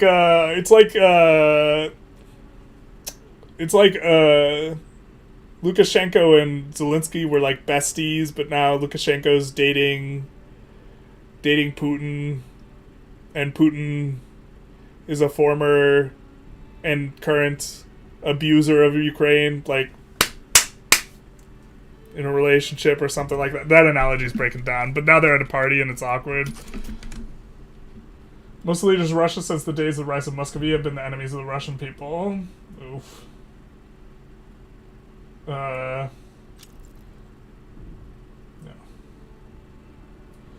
Germans didn't stop after Austria or Czechoslovakia. Russia will do the same thing over and over until they take Ukraine, basically. If it's just like, it's just a pause and it's not a stop of the war unless something makes it for... And also Putin will get stronger. It's just a delay. Does Victory let you rename units? We could name something like Putin's booters. We could. We could. This is maybe... If I understand you correctly, you're basically an absolutist on national sovereignty. No, I'm not. I think this case is unambiguous. I'm not an absolutist on national sovereignty. That's why I use words like generally. You are trying to put that position into my mouth. I say generally, sovereignty should be respected. Do you not see how this could lead to a kind of nuclear crisis? Well, so you're saying that it's the wanting to defend myself that's leading to the nuclear crisis, or the wanting to defend the integrity of Ukraine. I'm saying that it's the person who is invading Ukraine that is causing the movement towards the nuclear crisis. So you're wanting to levy all the blame onto Ukraine and the West, which is the classic deflection that is part of the Russian propaganda, the whataboutism, and also the I'm not the fascist, you're the fascist, I'm not the person who's bringing us closer to nuclear war, you are, is definitely Putin, who is invading Ukraine, who is bringing the world closer to nuclear war. Also, notably, it doesn't, by the looks of it, look like the West is just randomly going to nuke Putin. So in terms of blaming people for being responsible for bringing us closer to nuclear war, the West is absolutely less blameworthy than Putin, but you don't have any sort of messages or rhetoric regarding Putin bringing us, or condemnation for Putin bringing us closer to nuclear war, right? It's just all for the West and the US, which is like, even what's important in your talking points is like it's still one in which we got to build up our military here. Shout out. It's even one in which like if you even pay the slightest attention to the other side of things, like Putin's like obviously the blameworthy one. In the nuclear age, you act less ideological way and more pacifist. Well, then, what you're suggesting is just let Russia annex everyone who doesn't have nuclear weapons. Something to this effect?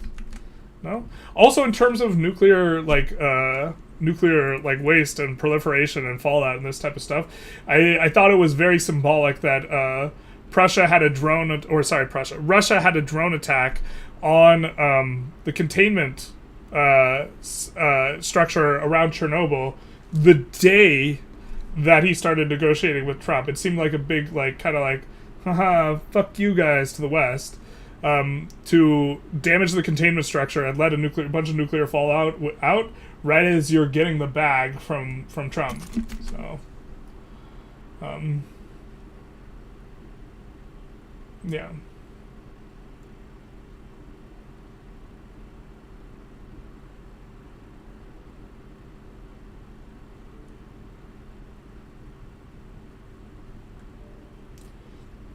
Nuclear war means we all die, Putin included, so you should be scared and take that into consideration before invading another country. Yeah, I think I think completely putting Putin's back against the wall is probably a bad idea, but kicking him out of Ukraine is not completely putting his back against the wall. Because I think that if he's like, well, I'm dead anyways, then he might be like, I'll take you guys all with me, type of thing.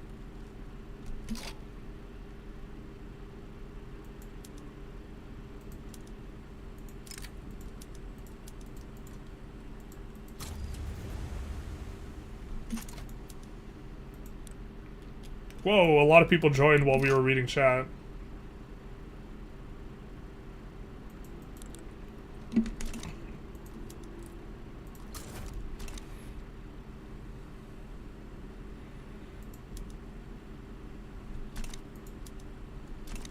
Maybe we weight them down?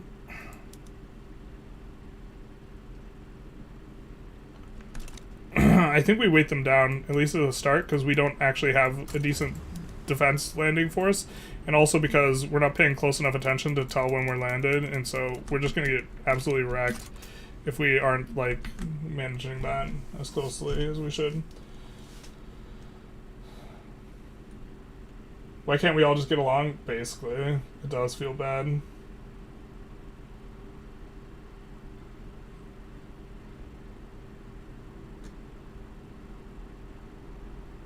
It's all Russia's fault. Pretty simple. See, that sounds like facetious, but actually, I would say I would prefer the language of blaming Putin than blaming Russia, right? But also, yeah, it is his fault.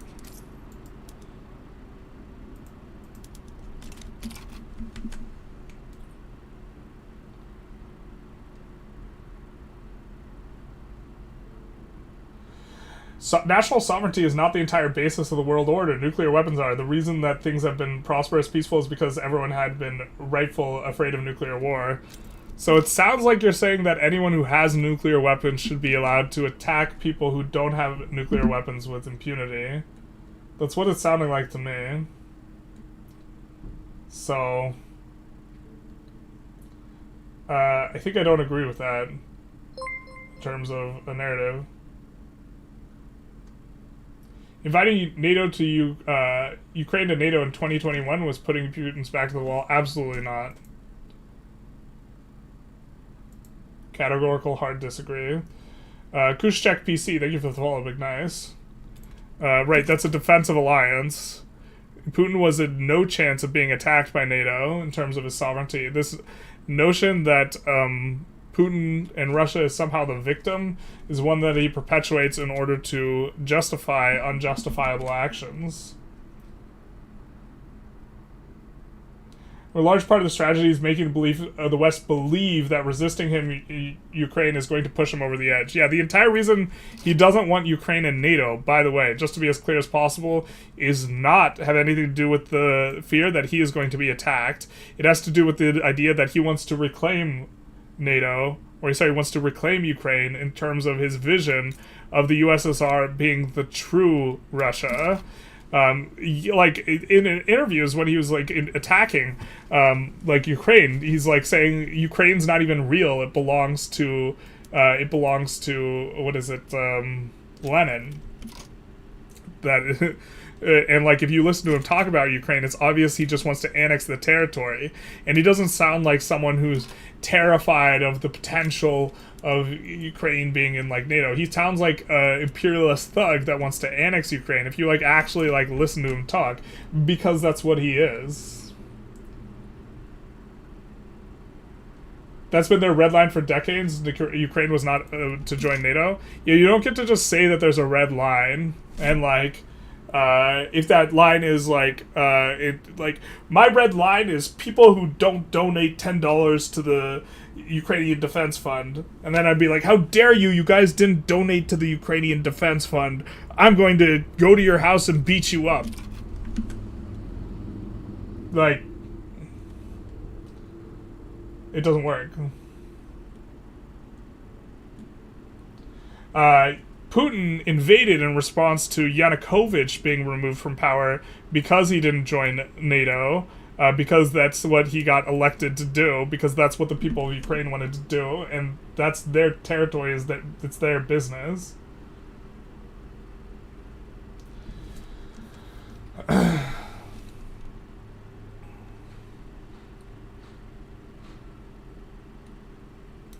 That would have had a massive border with NATO that used as a buffer state. Well, what are they doing not attacking Finland then? Because Finland has a larger border, and they joined NATO. What do I think about the new German Chancellor? Don't have a strong opinion on him. Don't know enough. So...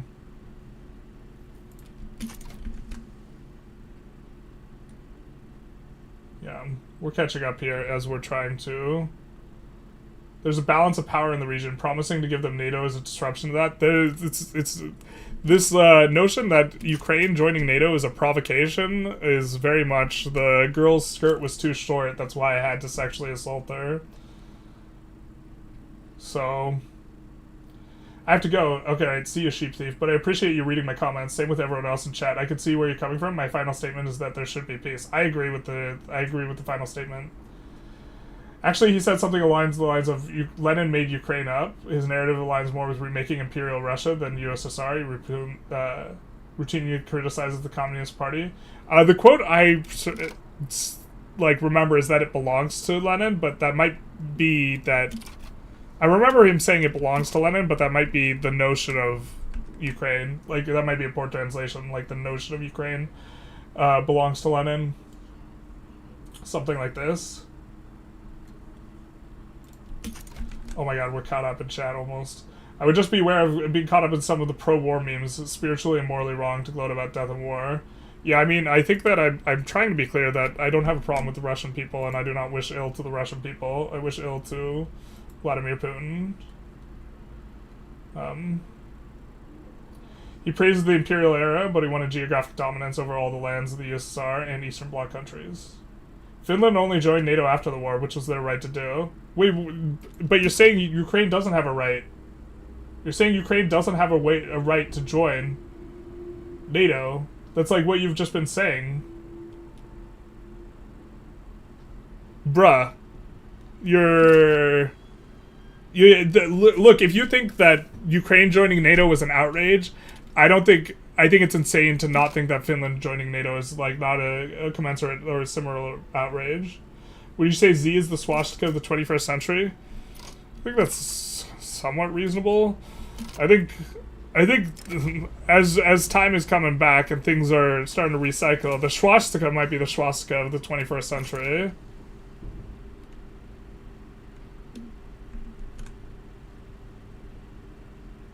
So maybe that's a bug and showing someone else's message to be his message. Yeah, there's also, where do you align yourself politically? Me? Slightly to the left in the context of the US.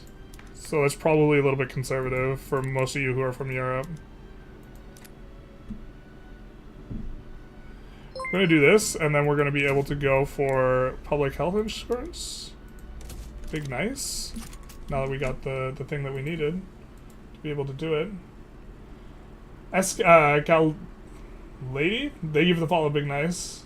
I think Calvig to get him, I think we missed yours. They give the follow as well.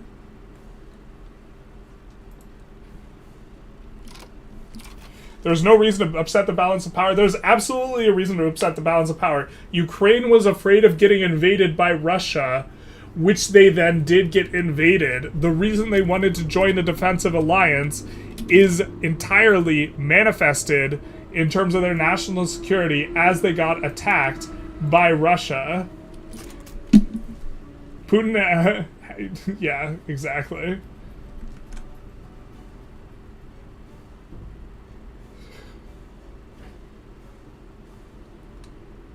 Unprovoked, yeah, right. Hey, we get one person who's on Russia's side leaving and another person coming in. You'll have to see it. Yeah, it was not provoked. The Ukraine provoked Russia in the same way a girl with a short skirt provokes sexual assault.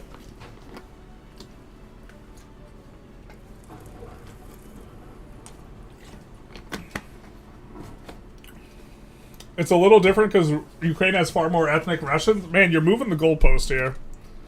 You're moving the goalpost, my guy. Let's take a look at our budget. How are we doing? I don't know if we can support this level of construction right now. I think we can, because the only reason I think we can is because we have a huge investment pool to drain.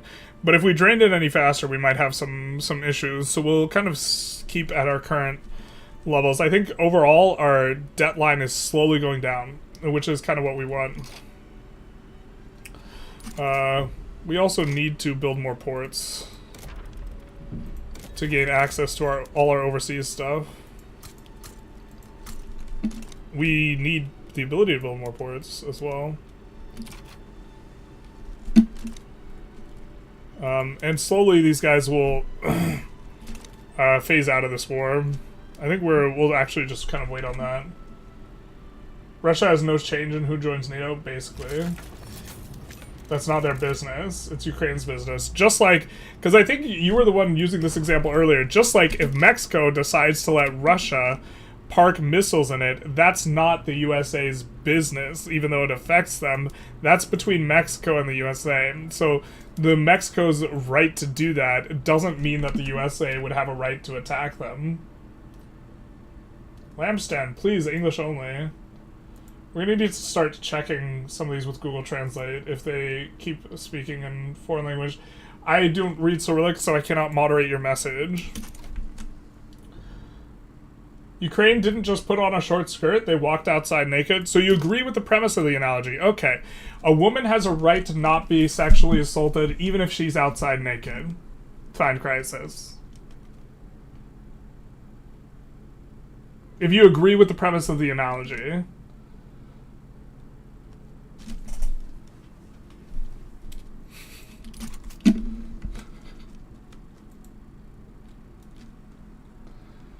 I should be able to violently assault this person and, you know, have my way with them just because they're naked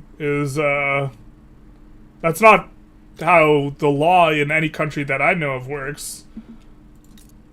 And it certainly doesn't morally follow. Unprovoked as in Ukraine did not join NATO unprovoked? Okay, yeah, I get you. Gotcha. But yeah, that's like an insane...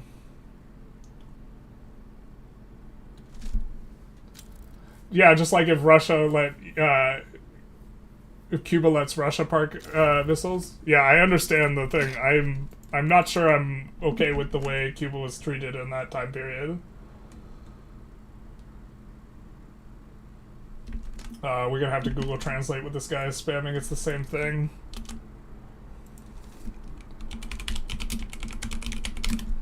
We've already said no.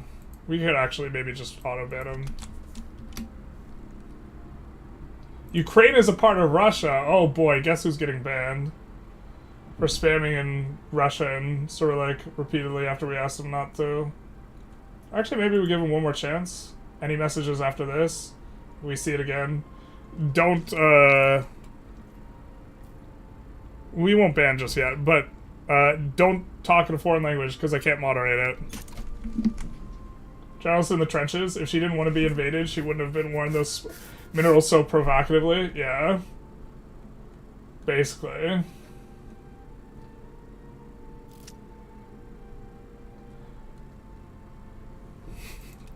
If a woman covers herself in oil and only wears cobalt jewelry, is it okay to assault her? No.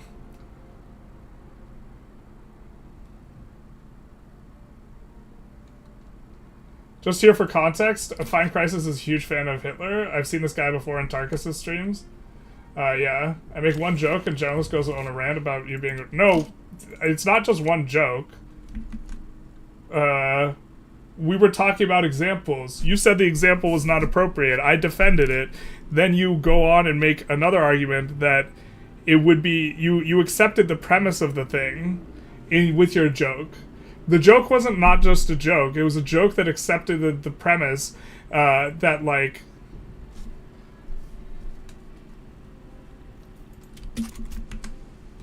You accepted the premise of the argument. Of it as an example.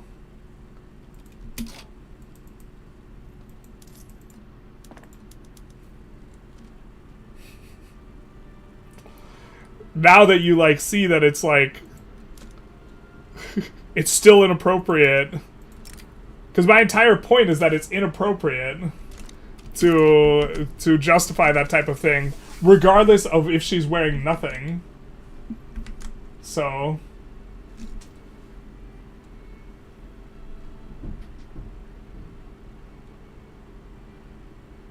yeah. Yeah, it was all a joke. Yeah. The defense, the classic. Can we bring back the other guy? He made more sense. The other guy seemed more interested in actually having a discussion. He deletes the, you guys don't see the Cyrillic chats? It must be Twitch is auto-deleting them. He keeps on in Cyrillic saying Russia is a part of Ukraine. Or sorry, Ukraine is a part of Russia, rather. It's on YouTube, but it's getting auto-moderated. But I'm getting the like raw feed of everything. Yeah, you might have to switch it off top chat as well. Maybe we can just land with this? I kind of don't think so.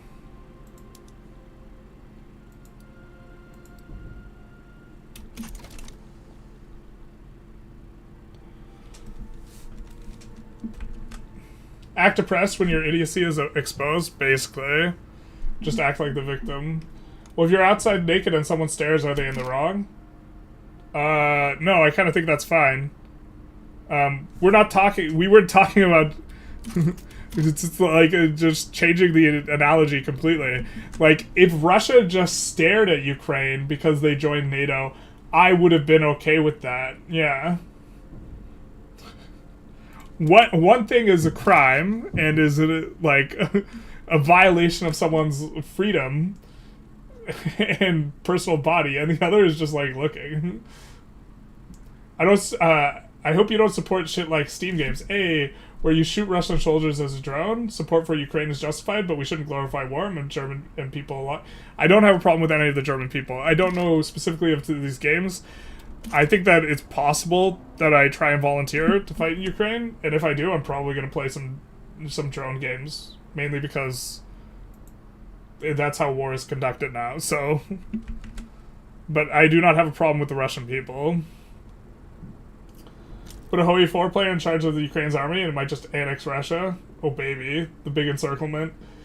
The morning when I was watching Reddit and refreshing like every 10 seconds, the morning when the Wagner guy marched on Moscow.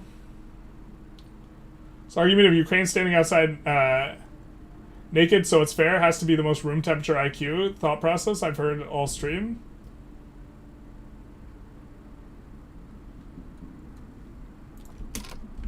Yeah. I don't know if it's my bringing up the argument that you're talking about, or the his saying that if Ukraine was naked, then it's like okay, is where you're talking with this one, or which one you have a room temp IQ take on.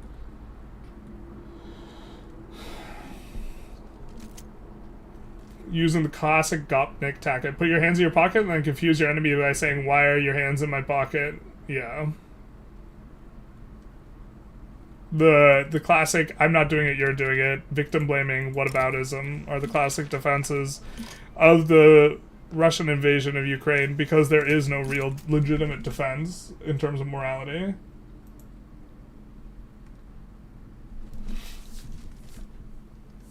Ukraine was naked and wanted to put some clothes on, aka NATO, to prevent sexual assault. Yeah, basically. Prigozhin.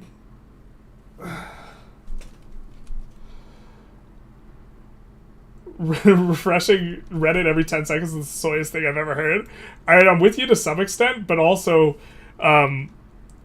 in terms of being able to see what's actually happening as quickly as possible, it's like way faster than watching a 24-hour news network.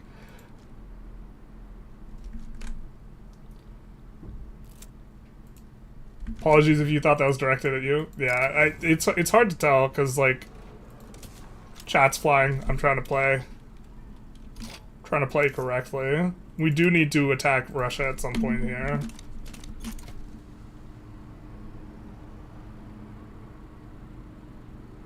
Trying to build up enough army. Maybe we can get in on Burma now? I don't know. I think we can defend our coast at the very least, so we can see if we can get in on Burma. I don't know if we can push them though. Everyone's gonna jump over and dogpile us. We see that Mandalay is the stack. I was playing Counter-Strike with Russians on my team, and as the Prigozhin mutiny started, Prigozhin was the only word I recognized, and they told me what was happening. Oh shit. They were surprised to learn Prigozhin was kind of a celebrity in the West. We do know a bit about Prigozhin. Putting clothes is moving IBMs on Ukraine on Russia's border. Putting clothes on is what? Journalist has become the new U.S. funding for Ukraine. Very base, very Giga Chad Sigma. We're a little over 2K, Tarkus. We're a little over 2K. Raising money for... raising money, of course, for... the Ukraine Defense Fund. You can find the link to our Twitch down below, which we are raising money through the Twitch platform for the Ukraine Defense Fund, which provides non-lethal equipment to the soldiers that are on the front line, like body armor and meals and stuff like this. You wanted to link down below. Actually impressed that you can play the game and read the chat and have a political discussion at the same time. We're trying. We're gonna burn out really fast, and we're supposed to go 12 hours, but like I already have a headache. Let's take some Advil. And we're like half yelling because we're really upset. No Advil in there? What? Where do we put the Advil? Alright, I guess no Advil for us.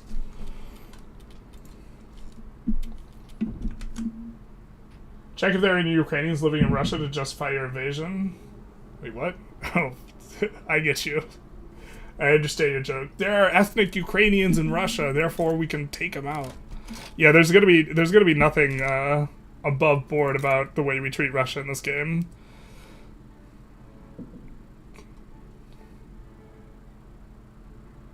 Oh, they're still providing us military assistance. Not like this.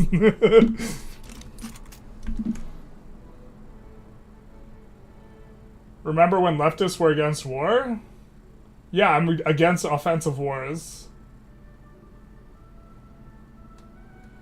I don't think Find Crisis is bought. Or are we still... Did we swap back over? We did swap back over. Okay. Sometimes you guys gotta let me know if I fail to swap back over and I'm like reading chat and I'm showing you a thing. So...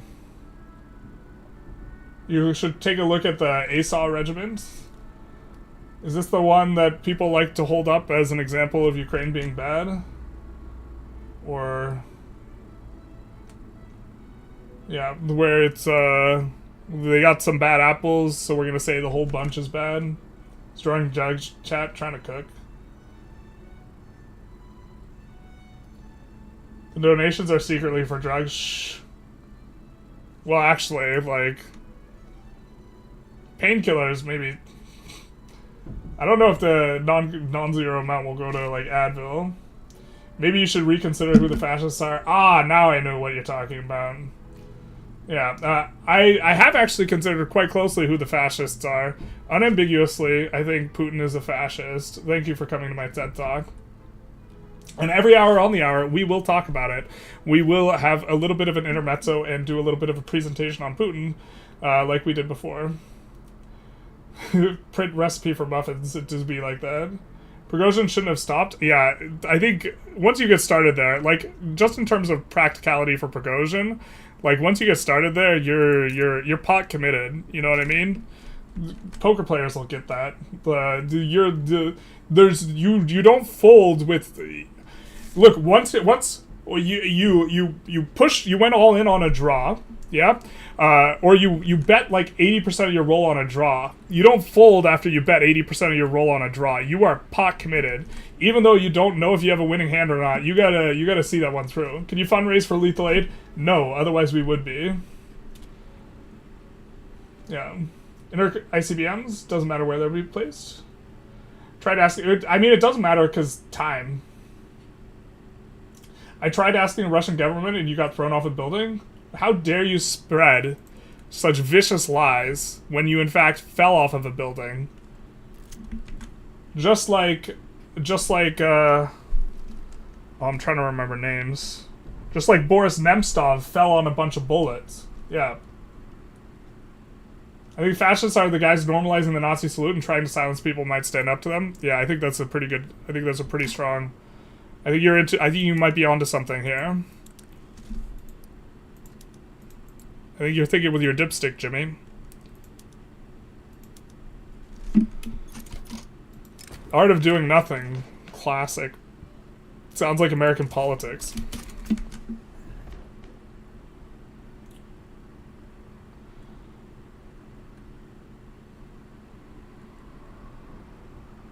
It's funny how you hear the Russian propaganda repeated from everyone like it's a fact.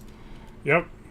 Because that's the methodology, is repeat the lie often enough that it becomes accepted as truth, which is actually how psychology works. So unfortunately this is the thing. Kudos for wading through the muck on this issue. I'd never have the patience. If I could convince people who are on the fence, I think this is the greatest value I can provide. So my area of ingress isn't finding a bunch of people who agree with me and then having them agree with me. That's not, like, useful to humanity, in my opinion. I think that, and so, as a result, the area which I have the most possible potential is talking to people who disagree with me, who I don't think I'm going to change their mind, for the most part, but I might change the minds of people who are on the fence or underinformed while talking with them. I want to stack a company as hard as possible. Which one would you recommend? Why don't you play with the company we're playing with in this run, New Ukraine Limited. Yeah. This is a really great company. It's one of the best companies in the game. Wait, not Russia or Ukraine? Is this about Elon? Yeah, that's he's talking about Elon there, but I also agree with the sentiment. Let's see, we got a boop. Thank you for the follow, S. Caligliati. Big nice. Be comfortable with being uncomfortable. Yep. It was pretty hype seeing two separate My Heart Goes Out to You at CPAC. It was definitely not hype. to see Nazi salutes. Although I feel like I'm having a better understanding where you're coming from here, because the the Nazis and fascism are horrific. So I think you're off on that one, Fine Crisis.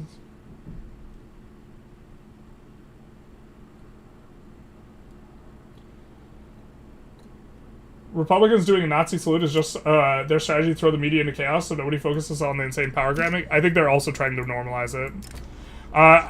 Specifically with Elon, I actually don't know to what extent Elon is that embodies or is reflective of his ideology. I think psychologically, Elon takes great pleasure in the idea that he can do this. Oh, I found my Advil. He can do this and get away with it. And so I think that him just doing things that he feels he could get away with because he's a massive troll. He's like, in terms of psychologically speaking, he reminds me of a 12-year-old. And so I would not exclude the possibility. But I think he absolutely knows what he's doing. Like when you tweet 14 American flags, that's tweet not X, 14 American flags at 2:14 in response to the quote of Napoleon, where it's like, it's not a crime if it's for your country type of thing. When 14 is a symbol of dog whistle that is used by Nazis, you absolutely know what you're doing there. 2:14 being significant because in military time, that's 14. So at 14:14, he tweets 14 flags, in response to it's not a crime if this. In Russia, there are elections even during wartime. So in one of Putin's elections in Chechnya, which at the time had a separatist movement, there was over 95% voter turnout, and over 95% voted for Putin while there's a separatist movement in Chechnya. If you think the elections in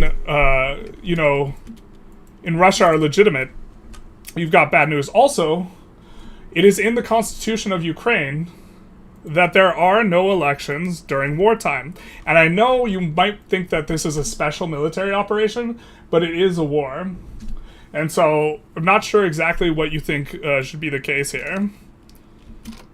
Well, actually, I think I know what you think should be the case, but I think I'm disagreeing with it. I think I'm not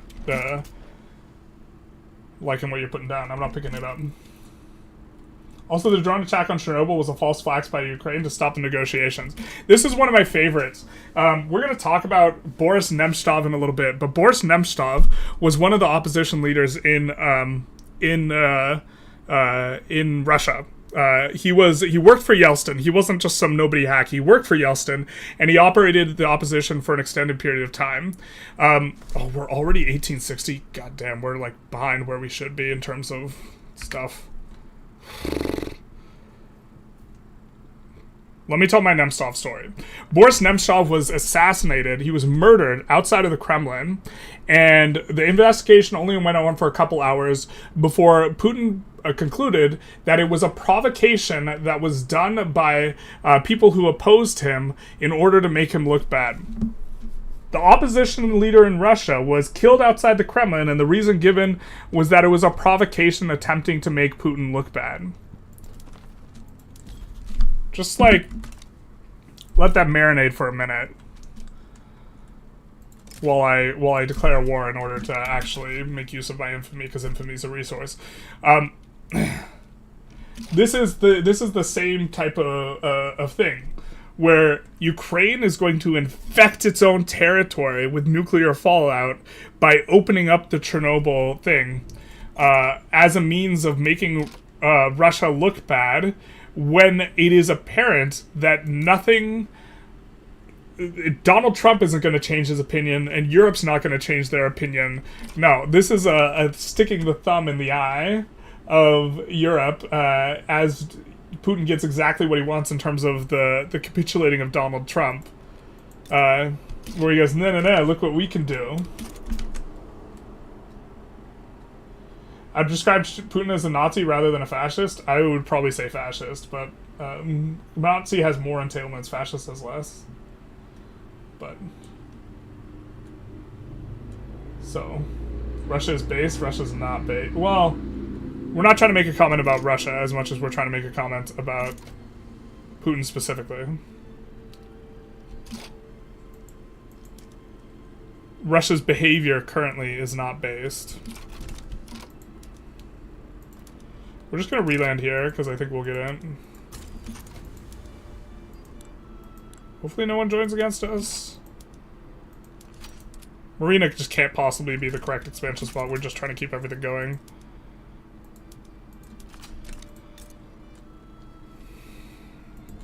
We need to try and get trade agreements with GB and France. So we need to look for opportunities to join on their side.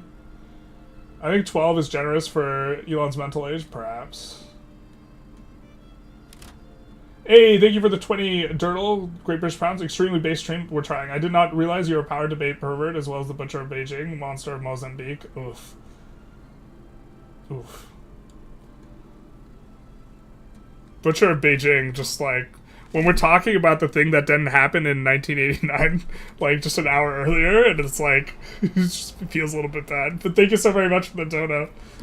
I was upset to see the anti-Ukraine sentiment is kind of cool thing here in Canada too. Very upset to see it. We've not been having a good time. Calling Russian elections is hilarious. Yeah, I agree with you, Fine Crisis. Calling Russian elections is hilarious. Do you think that Elon did the salute on purpose? So you can interpret this two ways, right? It was an accident, or it was on purpose, right? Regardless of which it was, his behavior is wholeheartedly inadequate. If he did it on purpose, it's obvious why it's inadequate.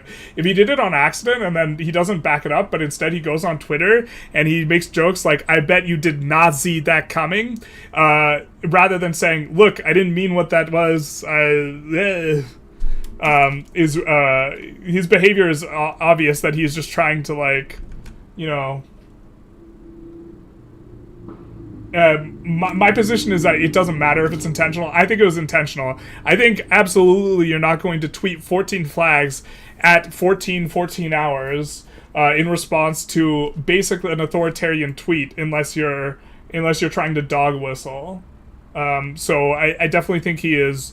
I think it would be very generous to think that Elon Musk is not doing it intentionally. I think that would be overly generous. In terms of an interpretation of things. The Kingswood Hill, thank you for $10 donated to the Ukraine Defense Fund. This money will go to buy military equipment that is non-lethal military equipment to help the people on the front lines. If you are on the YouTube and you're interested in donating, you can find the link down below to the Twitch, which is where the campaign is being run through. The donation campaign, not the military campaign. Twitch is not running a military campaign. This would be a little bit of a thing. Zelensky gave a good reason for withholding elections on the Lex Friedman podcast. Man, we're not a fan of Lex Friedman. He's just like, why can't you guys just be friends? I hope that you'll be friends. It's not fair to hold elections when Ukrainians in occupied territory can't vote. Absolutely. And also, I believe it's in their constitution. 20% of Ukraine is occupied, hundreds of thousands of troops drafted, millions of refugees outside Ukraine, and they want them to hold elections. I thought the opposition leader was poisoned and killed in jail. Ah, you're talking about Navalny, the second opposition leader after Nemtsov was murdered in front of the Kremlin. That's the wrong assassination. Also, he tripped and fell on some poison, right? The notion that someone else poisoned him was clearly just provocations and propaganda. We gotta stay on top of this chat, though, a little bit. If anyone speaks in a foreign language in chat, please ask them not to, even if it's Ukrainian. And if they don't, then you can feel free to ban them, because we do have a couple mods here.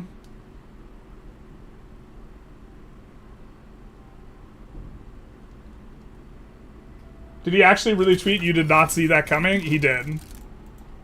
So, like, look, I'm for trying to have a generous interpretations for people's actions, just in a general sense. And, you know, because I think that people often find interpretations of things that are not the correct one, but because they are the convenient one. I don't think that's what's happening with my interpretation or belief that Musk like intended to do what he did. Fiery Boy, thank you for the follow, big nice.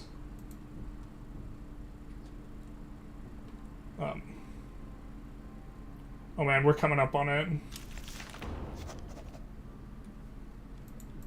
We're coming up on the 2-minute mark. Every hour on the hour, we are going to do some dragging about Vladimir Putin.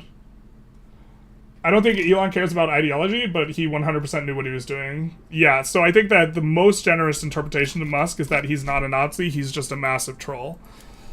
I also think that that is generous. I've listened to that podcast, Lex is so naive. Well, naive, maybe not. It could be intentional. Hard to know. I'm not interested in finding out. K-Stev, thank you for the follow. Big nice. Lex Friedman IMO is a Russian agent, given how that interview went. That is kind of the impression of the clips that I've seen. He's been pro-Ukrainian the entire war, bro. Only has recently shifted. You can recently become a Russian agent.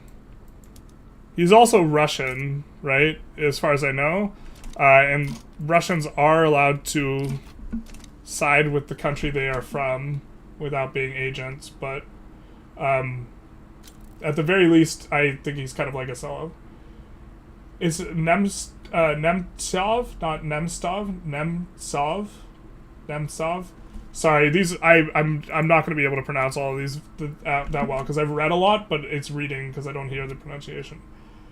I will try Nemtsov. But you know who I'm talking about. You're picking up what I'm putting down. We could say Boris. The European governments have been undermined by certain organizations that YouTube will not let you type there. What do you mean? You can type out Russia. You can type out Putin. Troll farms. That's allowed here. I don't know what you're talking about. Unless you're talking about something more clandestine than that. Have we played Hoi 4? We have.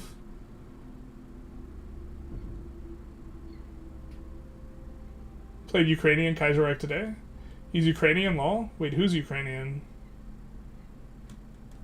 Me? I'm not Ukrainian.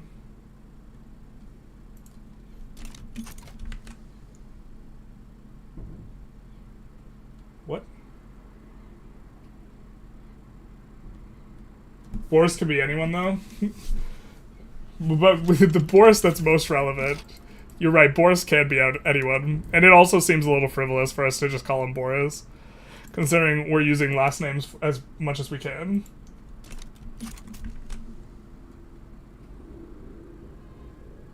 If you saw half your nation's fellow young brothers die in the grinder, you'd want the war to end too?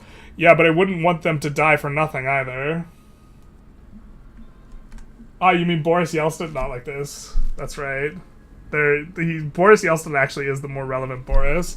Alright, but we are past the hour, so it's time for our presentation, after which we are going to take a quick pee break, because, yeah. Classic Putin. But we have, what is in my mind, the most damnable thing about Putin, or the most damnable example that's easily able to be conveyed in a short time period, because this is the nature of the thing. We're going to talk for 2 minutes, right? And I think it's also the one where there's like not really any substantive defense.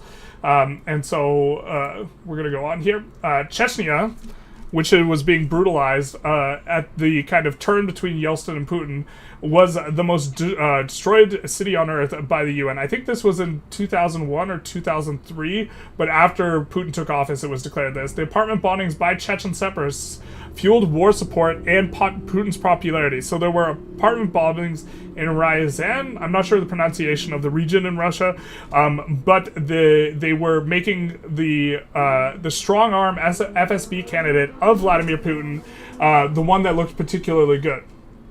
When it was over, Grozny would be described by the visiting journalists as looking worse than Berlin in 1945. Not a single building was undamaged, earning Grozny the dubious title of most destroyed city on Earth in 2003. Okay. It was a clear, obvious, unbelievable, worldwide betrayal of humanitarian values. Incidentally, Gaza's looking pretty bad right now, too, which is somewhat relevant, but let's continue on.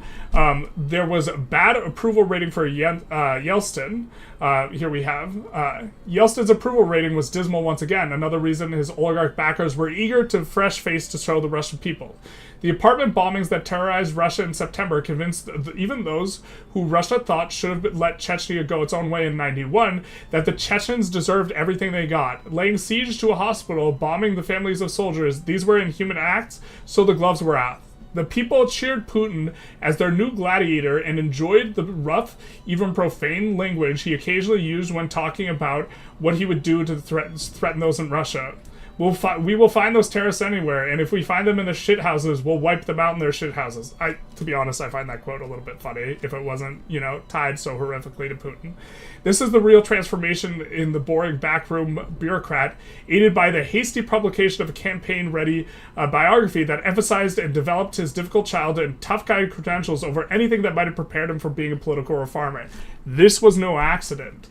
The advantage of being faceless was that Yeltsin's chief backer and master conspirator, Boris Berezovsky, which, by the way, is a name that will come up later, could apply whatever face they wanted. They were forced to contemplate just how far Yeltsin, Putin, and their backers might go to guarantee Putin's election the night of September 22nd, when local police of the Ryazan interrupted what would have been the 5th apartment bombing. These are bombings of Russian apartments this month. Alerted by a resident, the police were too late to catch the perpetrators, but they found 3 50-kilogram sugar bags filled with white powder in the basement connected to a detonator.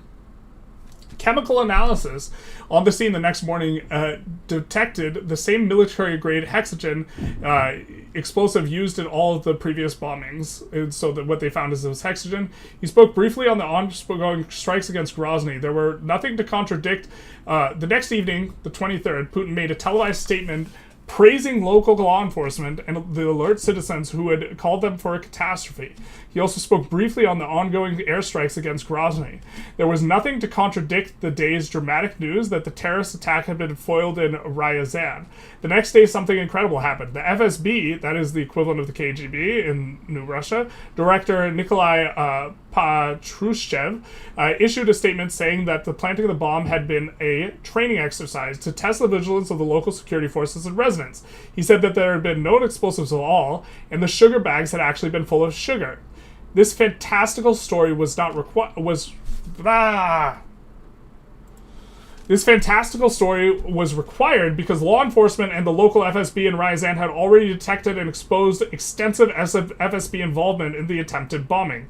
Suspicious phone intercepts on the night of the bombing were traced back to the FSB headquarters in Moscow. 2 men arrested in Ryazan had been carrying FSB identity cards and were released into custody of a senior official in Moscow, and was obviously trying to cover This guy was obviously trying to cover his agency's tracks, but there were too many giant holes in the story. Just to invoke the most obvious contradiction available in the time, if the bags were full of sugar, why did the substance test in hexogen on the scene, and why did the FSB rapidly take the bags away to Moscow for further testing if they knew it was sugar? More and more evidence and inconsistencies accumulated, enough to turn a nightmarish conspiracy theory about agents within the Russian government mass murdering people for political purposes into a case that is very hard to refute on the facts. It is revealed, for example, that some soldiers had earlier stumbled upon sugar bags full of strange substance on a nearby base, which turned out to be hexogen. A deep investigation of the analysis turned into a devastating book by former FSB agent, and this is the guy on the top right, Litvinenko, blowing up Russia? It's hard to read. The same Litvinenko who became a fierce critic of Putin was assassinated in London in 2006 with a rare radioactive substance, polonium-210. An independent FSB investigator on the case was arrested a week before hearings began and jailed for 4 years. Let's skip ahead a little bit. While I admit possessing the healthy paranoia developed from most people born in totalitarian states, this all seems like a bit overreaction over 3 bags of sugar. The idea that the government would massacre its own people is too shocking in 2000, but by 2002, 40% of Russians believed the security forces were involved in the apartment bombings. By then, we had more information about Ryazan, and more importantly, we had much more information about Vladimir Putin. The suspicion that the Putin regime had no allergy to Russian blood was confirmed by the revolutions of the scope and devastation in Chechnya and the brutal government interventions in the Nord-Ost and Beslan hostage situations in 2002 and 2004, which we'll talk about later. Although huge discrepancies in the official story on Ryazan were reported in the West, nobody wanted to hear about this. This is a typical pattern of convenient cowardice. If you acknowledge the truth, you would have to act, so it's easier to ignore the facts and pretend that it's just disputed and you just happen to be concerned about the allegations. And in my mind, this is the most damning thing because it's not someone else's people that he's going after, it's his own people. Even though the extent of things is considerably more in other scenarios, you can't make the argument that he's doing it for the good of the Russian people. We're going to catch up on chat a little bit here. And then we're going to use the restroom.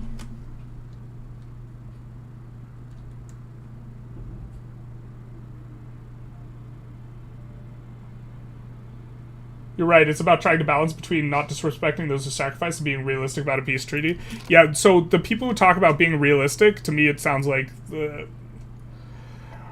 realistic about something that Putin would accept. I guess you're right in that you have to give concessions to Putin, but, like, you just shouldn't.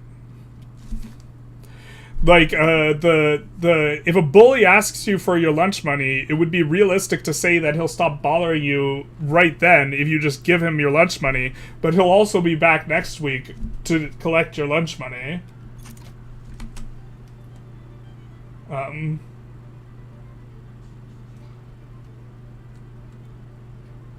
It's what some would call the deep state, but it's been around far longer. Let's see. Putin will go down in history one of the worst people ever, like Hitler or Pol Pot. Yeah, I think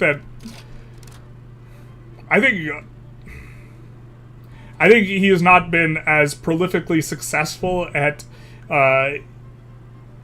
perpetrating crimes against humanity as Hitler, but I think he's probably worse than Hitler.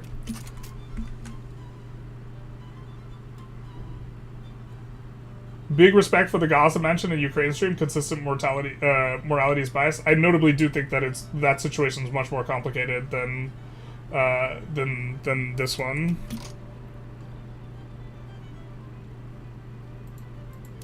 Let's see about landing over here.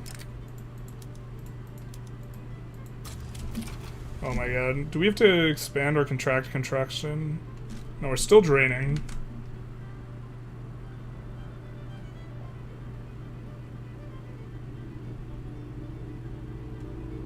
Journalists can't read, the truth hurts. We have a lot of... Oh, you're talking about us reading the thing. Source, trust me, bro. That guy was definitely assassinated. I don't know what... Or is this in response to someone? I think this was in response to someone else, given Molt's previous chatting. Jews have actually consistently been fighting against these dark forces. That's why they have been persecuted so heavily. You can see who's pulling the strings. Wait, what?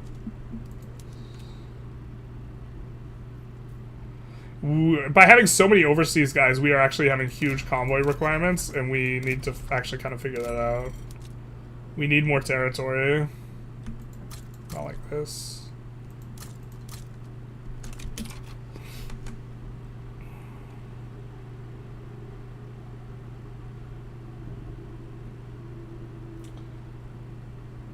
Litvinenko? Yeah. What does this have anything to do with Ukraine? Different war, different reasons?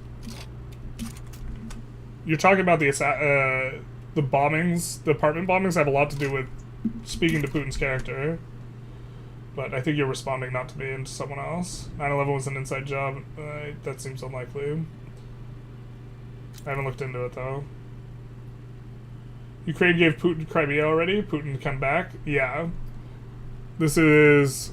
exactly the point to make is he looks around, sees if he can get away with anything. If he can, He just continues stepping forward. We'll maybe be able to get a trade agreement finally with Great Britain as we reset our attitude with them, and we can. Perfect. This is what we want. This is what we want. We want to get an alliance with them so we can call them into a war against Russia. Imagine your legacy is being compared to Pol Pot. Well, if he gets to control the global narrative, then it won't be Pol Pot he's going to be compared to, it'll be Lenin. I think that's his idea. Story about national intelligence agencies using bomb its own people for political gains, of being authoritarian, not worth listening to. Sad analysis, chatter. Yeah, basically. I think it's very relevant. I think that the chatter was talking to someone else, but maybe it wasn't. Maybe he was talking to me. You should look up something called adrenochrome. Adrenochrome. You could paraphrase it really quickly for me. Too much is going on for me to like want to look up and explore something that is not directly related to Putin on this stream right now.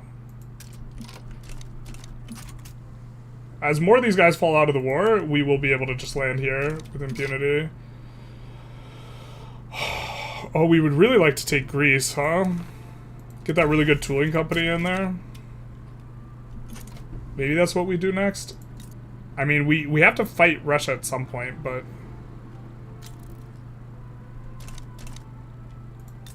And now they're back to cautious, but we have a trade agreement locked in with them, so...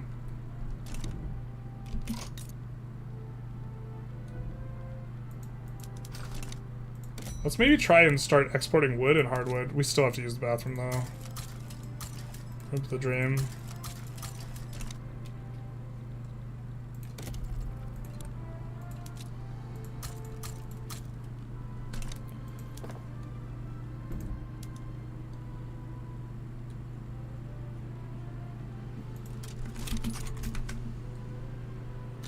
This is great.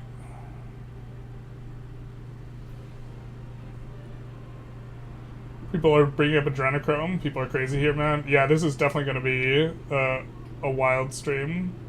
It's crazy you can be like 30-year-old Russian and never remember the time before he ruled Russia.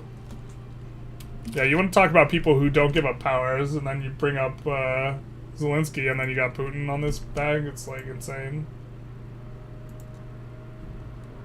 It's blood libel. It's not worth engaging with. Got it. Substance used by the elites to keep them young, literally harvested by torturing children. Yeah, I think that this is probably a conspiracy. Interesting, though.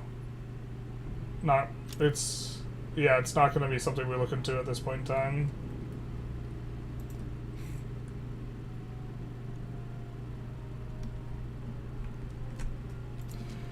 But we do have to use the bathroom. We'll be right back. Here, let's actually pull up the charity.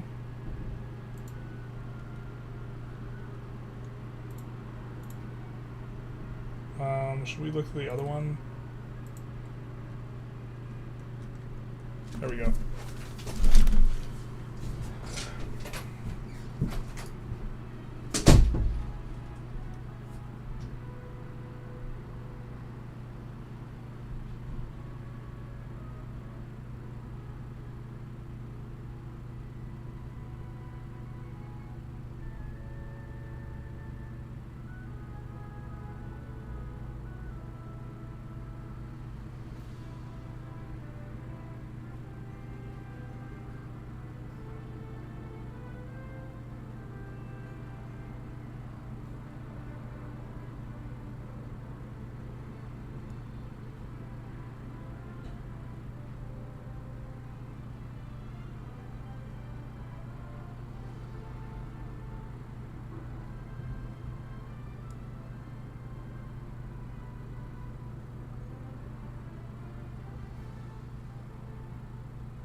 Sorry, chat. I hope you behaved while I was gone. You probably didn't. Oh no, the truth hurts.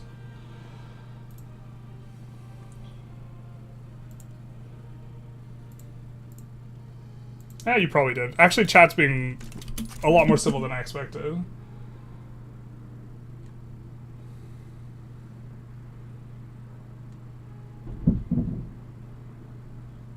So,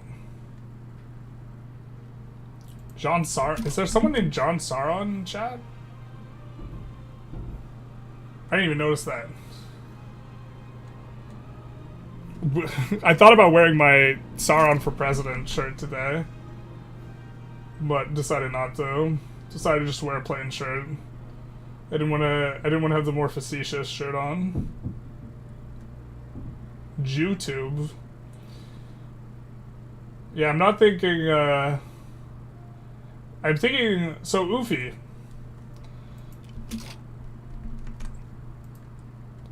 If your goal is to convince people, right, of things, you should learn to, like, operate to some extent from their perspective, right? Because the entire idea is you're trying to bridge a gap between their worldview and yours. And so calling something JewTube, you're only going to get... If you call YouTube JewTube, you're only going to get a certain percentage of people to actually, like, look into what you're saying. Although, to be fair, I'm finding myself just generally disagree with you, so I guess... Trying to convince you to be more persuasive is probably something I just shouldn't do. So never mind.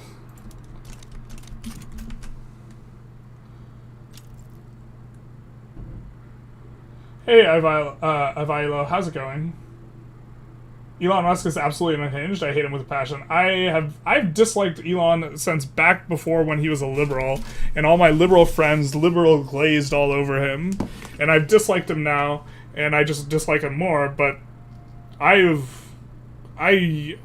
take great pride in hating the bad people first.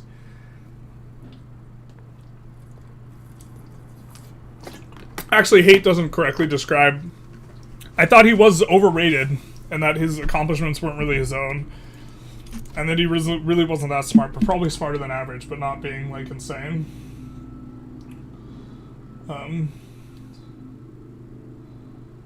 So I supported an MLM scream. Uh-oh. Moab's leveling Moscow? I mean, I would not want to level Moscow. Level Putin's palace. I'm on board. A lot of innocent people in Moscow. Great play to ESE with Pivot of Empire is a great run. ESE probably has the best theoretical highest GDP possible, so it's an interesting one. Did the US liberals really glaze Elon? Yeah, but this was a while ago. This was like 5 to 10 years ago. They used to, like, super glaze him. Yeah. I mean, Elon used to be, like, liberal too. Or maybe that's not the right way of wording it, but I think you get what I'm trying to say.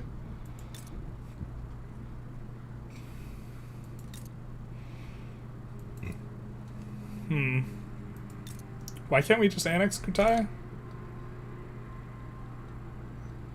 We really can't get him with the landing? I mean, we have units recruiting up, right? Maybe we'll do a couple more.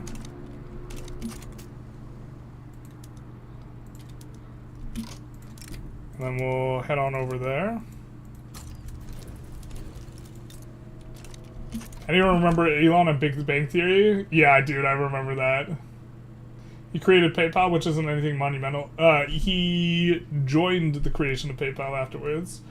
Elon has not started any project on his own. I think it's an important thing to note when throwing shade at him. Do you think that democracies... ever that Democrats nominate a candidate that's more of a socialdem? Do I think it's...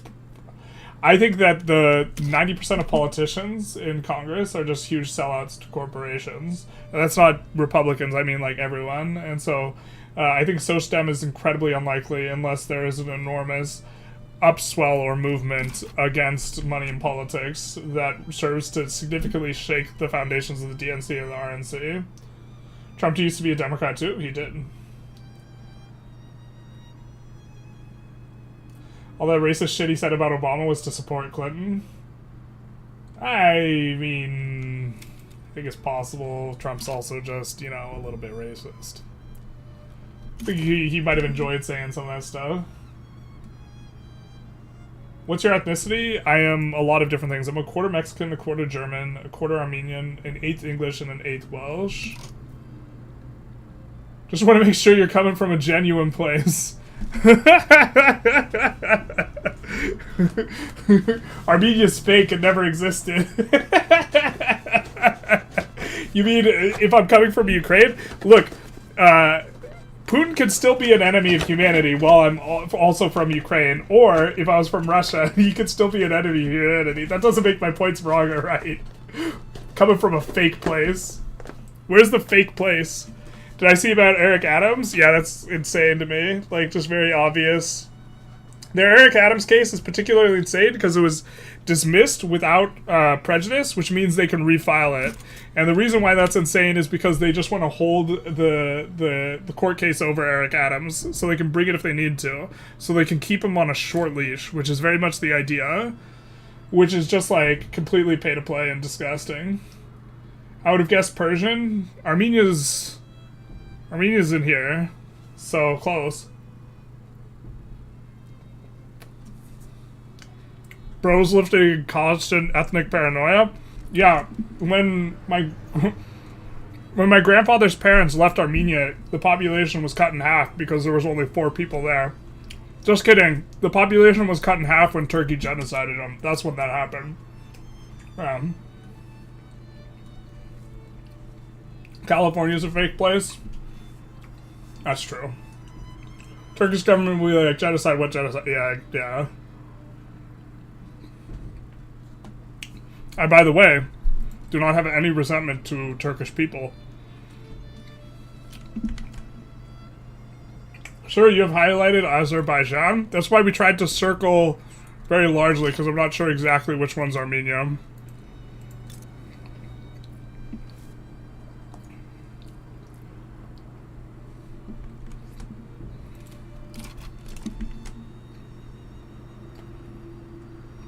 Finally, how tolerant Western society is always aware of their genetics, unlike conservative Russians who don't care. Wait, what point are you trying to make? Are you saying, like, I'm a racist because I know what ethnicity I am?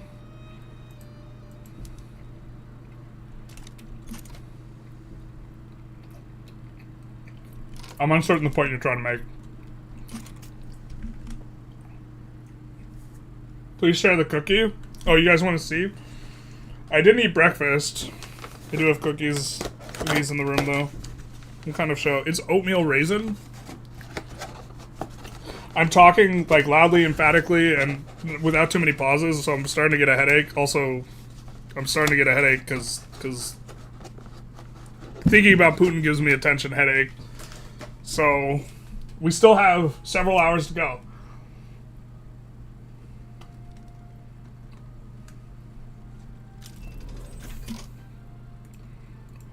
It's a good one.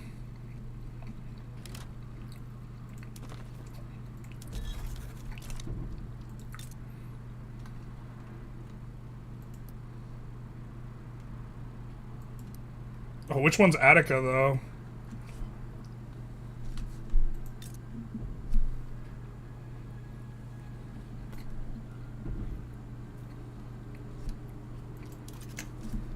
Which one is Attica?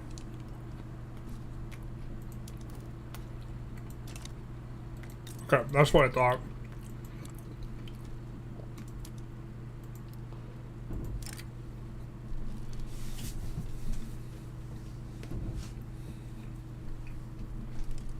Unfortunate.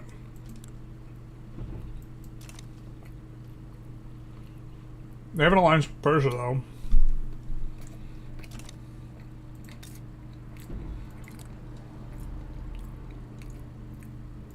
So, we can declare on Persia.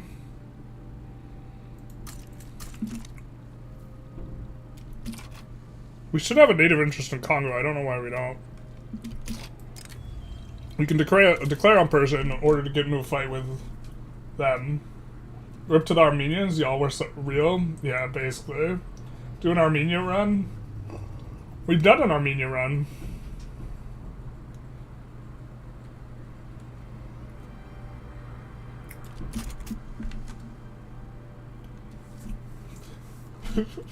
His tolerance is yucky. The truth hurts. More Americans on big racial heritage because their country's like 5 years old. Yeah, I think this is also another thing. I think that's probably the more relevant explanation. That Americans like... Yeah, I mean, I guess I don't even know what the other point was trying to be. I just find the idea that we should make politics less elite or more accessible ridiculous. I feel two kinds of way about elitism. In a general sense. We could slot in this company. What are we getting now? Mech Works. Let's go Wood Company here. And then we'll use the Tool Company from Attica. Once our interest applies over here. And that way, yeah. Oatmeal raisins cookies way too much hate. They're so good. I love them. They're amazing. Attica is Athens. Yeah, but it was Peloponnese. Are you a subject of someone? No, you're not. Okay.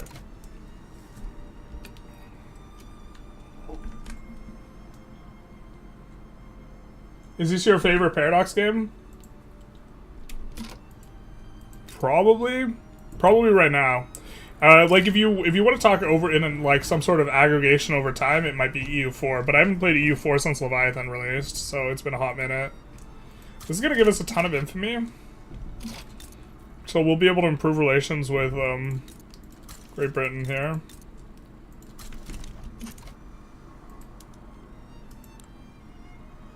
And then, looks like they don't want to side in because they're worried about us. And then once they side in, we'll be able to go for Attica. We could have gone for something much less robust in Persia, but also subjugating Persia is probably a good enough shout.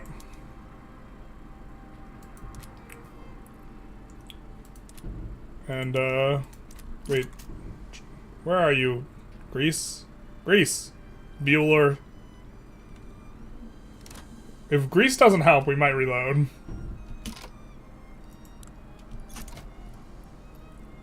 What are you doing, Greece? You have an alliance. It's almost like signing the Budapest Memorandum and then attacking the country we agreed not to attack. Not like this, chat.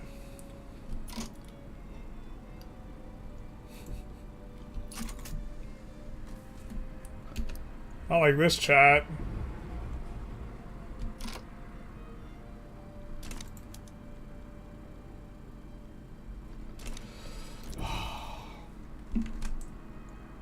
Saying Putin's worse than Hitler is an insult to the victims of the Holocaust.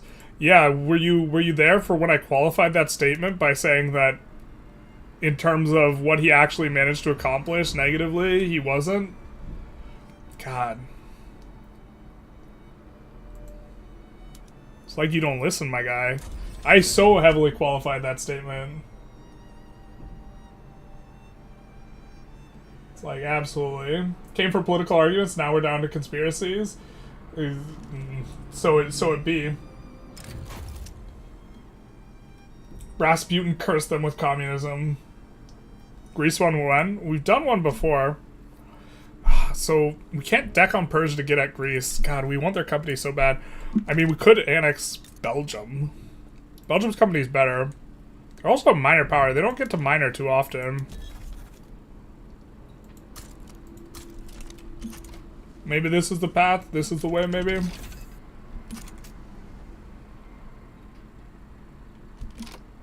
Oh, what are we doing?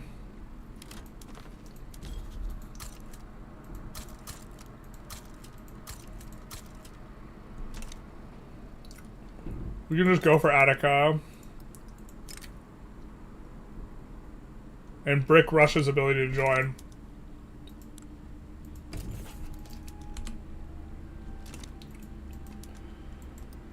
Sorry, chat, for those of you who like want to see us actually play correctly. This is difficult. I feel like the average American is not that smart. Yeah, this is true. I generally agree with that. I would like to have a smarter electorate. But I don't mean the average American as in the people who voted for the other guy. I mean, like, the average American. Target's endorsing Putin because we like oatmeal cookies, not like this.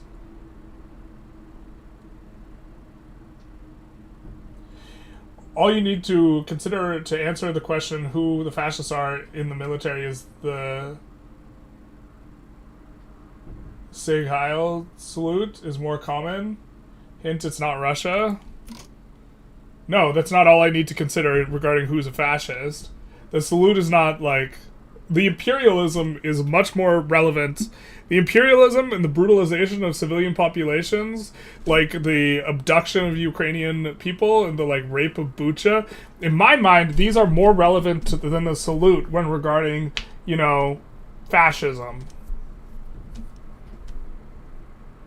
That's all I need to consider to answer the question who the fascists are. Being the salute is just, I mean, like... Look, if literally all they did was salute, I would not give a shit who's a fascist at all. If that's all they did. It's really the other behavior that concerns me more.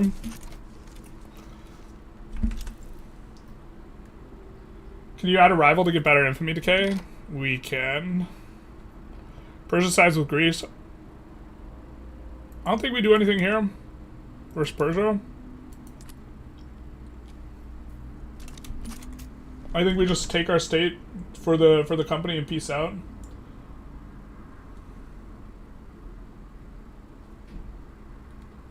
Target's radicalized on stream confirmed. Holy snap, we gotta catch up more. When you're bored of all the other content, the game is unplayable. Amazingly, literally true for every game ever made. Yeah. To be fair, I think one of the reasons I've slowed down on Victoria 3 has not to do with me disliking the game. It has to do with the fact that I have 3,000 hours in the game.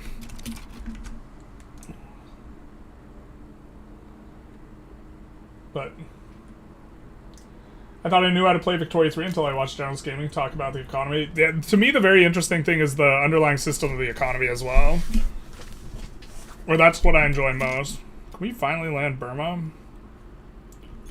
We're trying to land it now. Poor Burma. I think we're just now getting in, maybe. I can't believe the journalist was personally paid for by Hunter Biden, the truth hurts. He just sent me one of those pics and I was like, yeah, let's get on that. Just to be clear, that's a joke.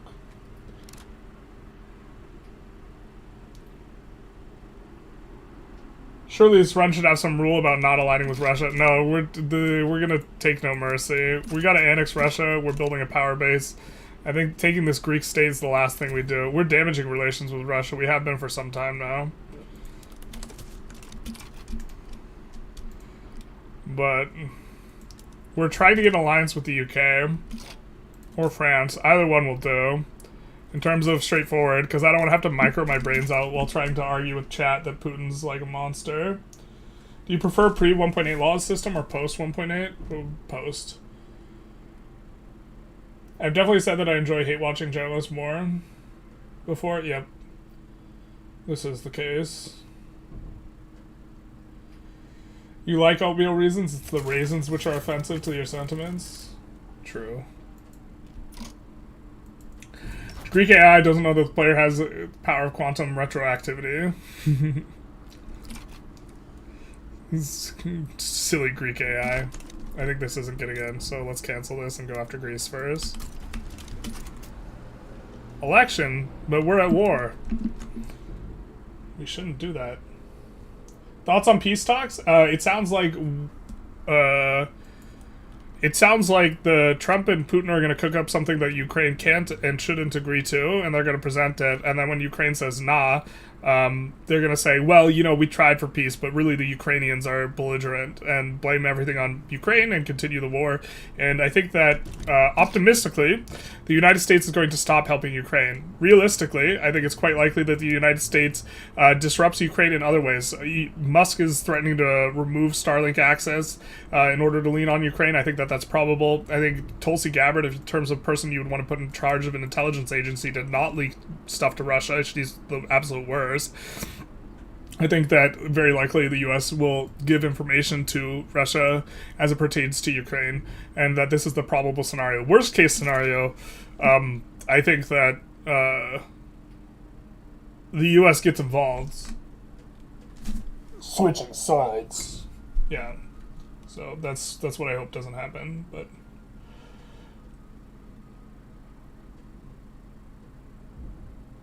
In American vernacular, the term ethnicity was redefined to allow people to covertly obsess about racial idea of genetics. Interesting.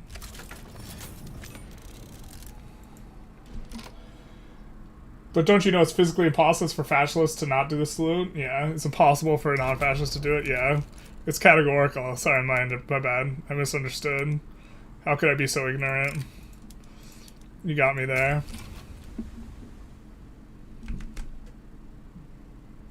I think Ufi Bandy is down to only trolling right now. Yeah, I mean, we're trying to engage to some degree, but a lot of just kind of... yeah, I don't know. We're trying to keep an eye out for too much trolling, but simultaneously engage people with whom we disagree. Not necessarily because I think we'll convince them, but because I think people on the fence who are watching, who aren't chatting, who have an opinion, maybe people who are interested in this type of discussion, and that the people who are on the fence, I'm most interested in reaching those people. I would not want it to be just a pro-Ukrainian hug box in the stream. If you catch my meaning. We're gonna kind of skip through some of these chats and or just skim through. I'm trying to get to the point where we're caught up, and we are. Okay. Tulsi Gabbard is not head of the intelligence agency.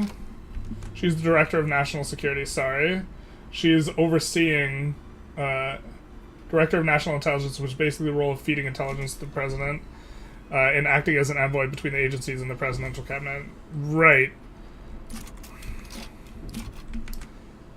Well, I mean, Kash Patel is the head, but in terms of person I would not want to be in that role, Tulsi Gabbard would be number one. Yeah. Apologies for being off on the precision. Remember how annoying it is for you when Overlord pieces you out in Victoria? Imagine how frustrating it is IRL. Not like this. Not like this. I think we can probably... maybe we can't even get in here. God, we actually just need a way bigger navy.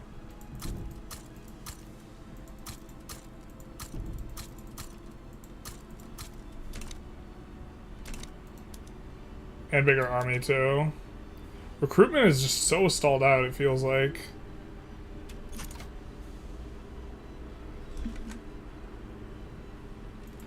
Let's try and pass laws, too. Jesus. We're actually, like, playing pretty loose right now.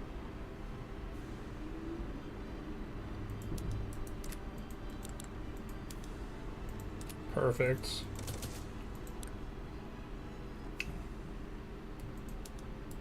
We want public schools, but we could handle getting off state religion. Or we would like this. Freedom of conscience will allow us to, like, kneecap them a little bit, and they won't be super outraged at it. So it'll be easier to go. Racial segregation would also be good.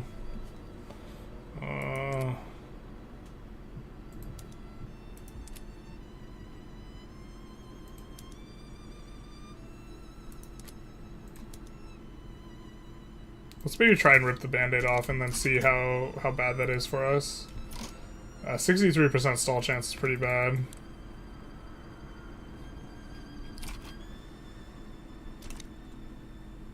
Let's see if we can maybe make that happen.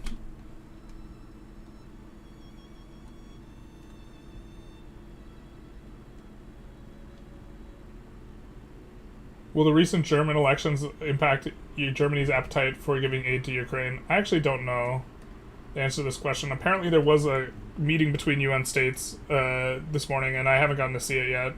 But they seem to, in Kiev, where they seem to voice solidarity for Ukraine, mainly because the US is just completely abdicating any sort of interest in kind of being in there. It is not on the impassioned partisan, it is the calmer and more disinterested bystander that this collusion of opinions works out in salutary effects. Interesting. Have you played Doki Doki Literature Club? I've not. Oh, we're approaching the hour and we have to order our borscht. Mana system makes the game focus everything around mana. Basically, disheron and kill off your ruler to get, the mana ruler. Yeah, some of those mechanics are a little bit silly, but, like, you could just, like, choose not to play around them if you think that playing around them is unfun. To some extent. I guess to some extent it's, like, yeah, I get you. Maybe speed things up a little bit. Looks like we can land here and probably push out. What we'll do is we'll actually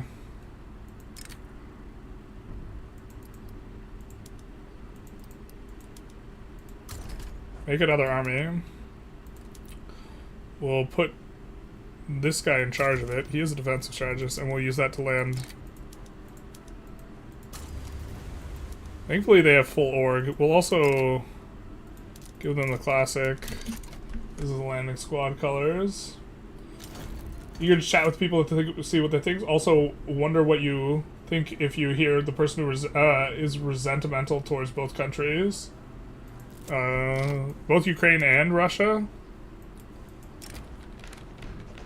What would be the, like, resentment towards Ukraine for not giving up to Russia? I suppose. Not like this. Oh, we need the Orthodox Church? No. Oh, did we just have an election?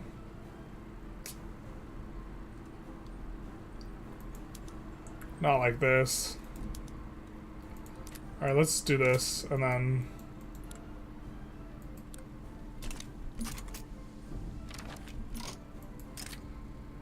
It's a bit of a stretch for this.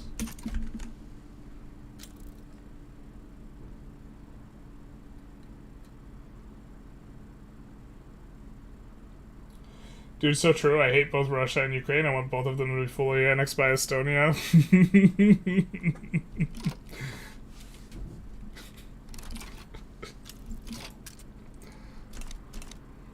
That's funny.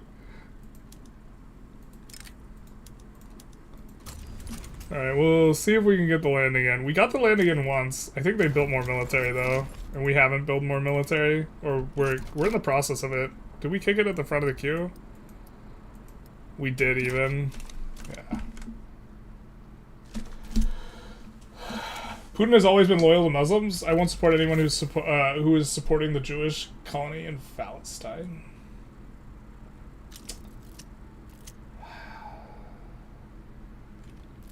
I think any support that Russia has, or Putin has, is more convenience than ideology. He has supported several Muslim countries, though. Like Iran.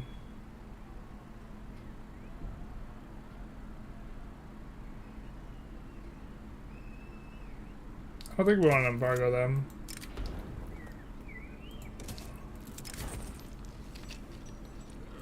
I don't think we even have open borders, so...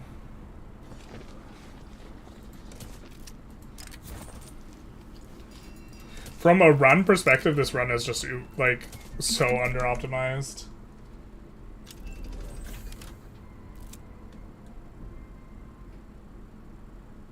Putin literally supports Israel. What do you mean? It's that he supported Assad more because of the military base that Russia had there. I don't know the specifics on that as much, although you're responding to the other chatter. I do know that he has supported several Muslim countries more than like the U.S. has, so I don't think that his argument is necessarily incorrect.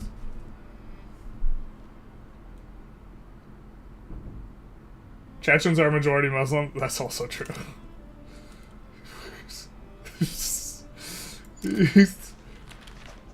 He's nice to the ones that are willing to and able to interfere with American interests, which is very much a good example of nice. We're getting the gold spawning down here.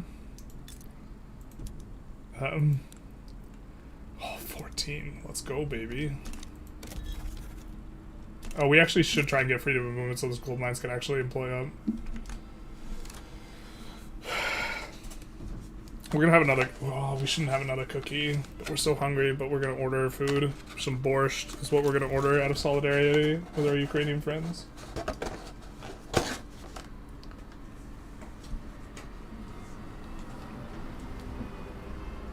Snapperfish says, I'm not a person who enjoys going into a room and then beaten over the head with how wrong I am.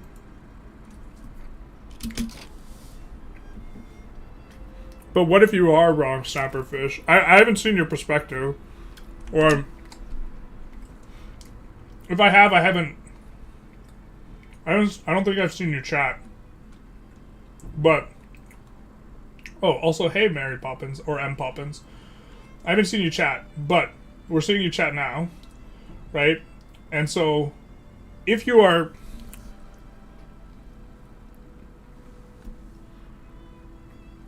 incorrect, do you not want people to point it out?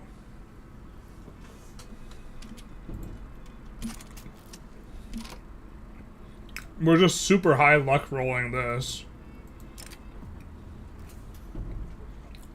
And then we get this.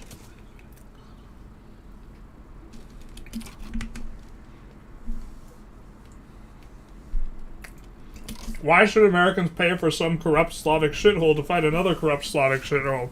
Ah. The good old... They're both bad argument. When... Look. I'm not necessarily super hearts out to everything Ukraine has done. In terms of foreign policy, I actually think Ukraine hasn't done a whole lot that I either approve or disapprove of. I know they score high on corruption. I know that they are trying to implement democracy. They're a post-Soviet kind of republic. And there's maybe some sussy stuff, you know, having gone on in their history. Right? Not necessarily that old. Putin is an imperialist thug who's out invading other countries. He's not going to stop until he is stopped. And so it's not just Ukraine that's on the chopping block, it's like everyone else. We got 10 minutes to our next Putin dragging.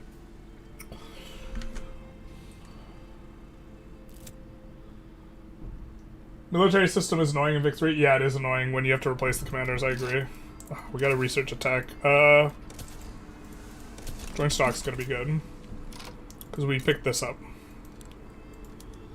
5 years, we will be able to make the new company. Let's get rid of this.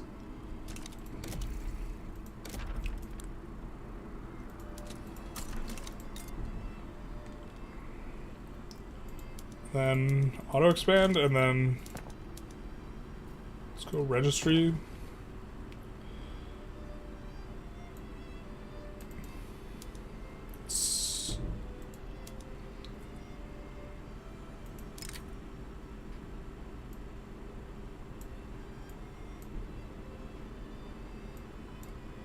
Ah! Damn laissez-faire. Terrible.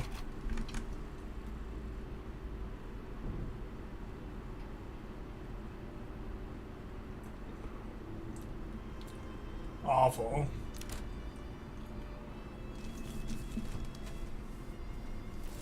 Maybe Putin doesn't care about religion? Yeah, and he just cares about strategic importance. This is kind of what I say. Or think. Which is why, in response to the first question, I said it was more a function of convenience.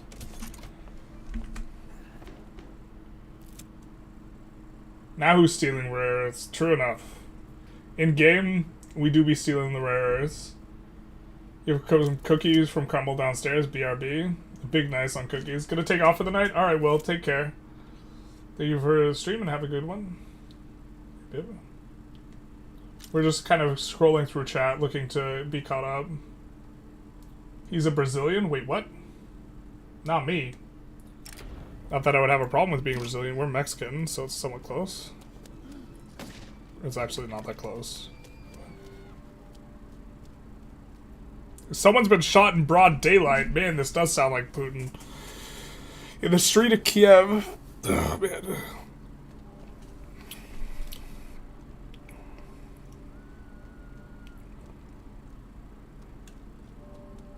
Well, the plot's not super far ahead. We're just gonna not take the negative modifiers.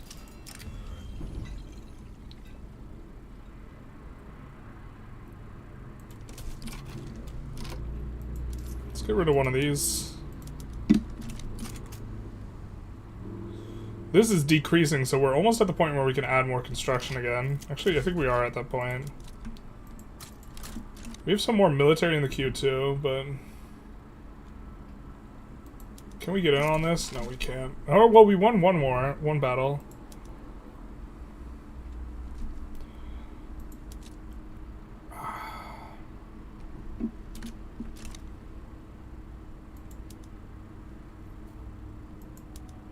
I wish I could choose which ones to take off of this, but yeah, we're just gonna raise some conscripts here, man. In Kiev.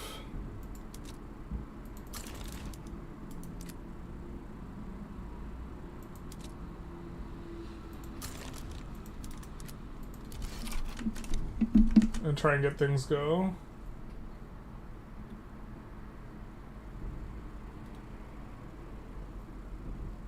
I get that one is significantly better than the other, but neither are good. I don't think either deserves U.S. support. So following World War II, the respect for sovereign and territorial integrity became like a foundation of the international kind of way of conducting ourselves, and something that the United States has been, we're gonna be handsome and roll the dice and hit this quarter shot. Damn it.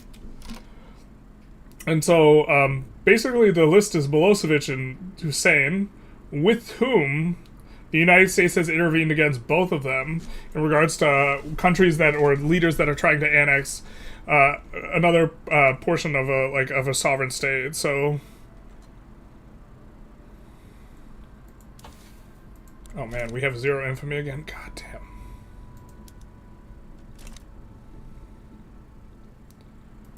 I suppose we want an interest here. That's free interest.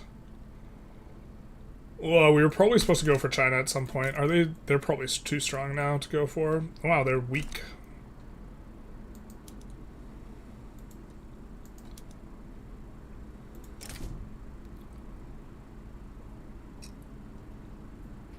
We can maybe get Russia to side with us. Go for China. And fight Russia after. Let's take a quick save. Catch up on chat. At least Russia does not condone little disgusting behavior between men and allow them to bring children into the disgusting thing they claim to be a family. I have no idea what you're talking about. You're talking about homosexuals? Yeah, whatever two dudes want to do in their own home, I don't care. They're both consenting. This is not Attica? Is this Attica? Did we take the wrong state?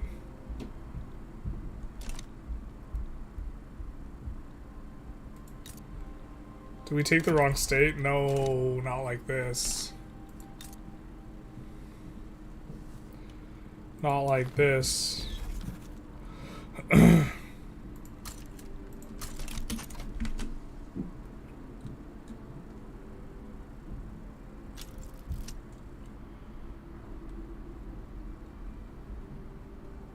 Do you know that Obama heavily influenced Ukrainian elections in 2014? He did not. They were, but you know who influenced the elections a lot before that?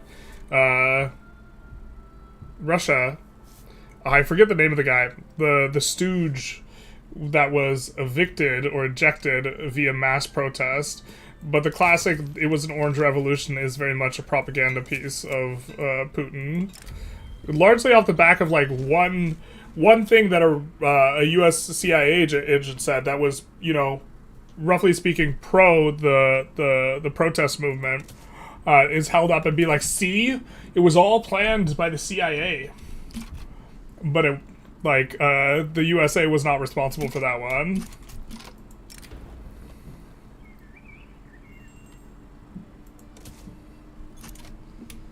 Which, like, the entire point is to create, like, a he said, she said type of thing, to just, so that you could just shrug and be like, oh, it's unclear. But Russia and Putin's propaganda is on the worst side of every single confirmable instance like this, where they say, like, that something was, it's just a provocation. Everything's a provocation. When Boris Nemtsov was assassinated outside the Kremlin, that was a provocation by Russia's enemies. When Ukraine, you know, ousted the Russian stooge that had been installed, that was a provocation. You know, and the idea is that everyone's to blame for turning Russia into the victim, and so this justifies any type of behavior towards others. Something like this.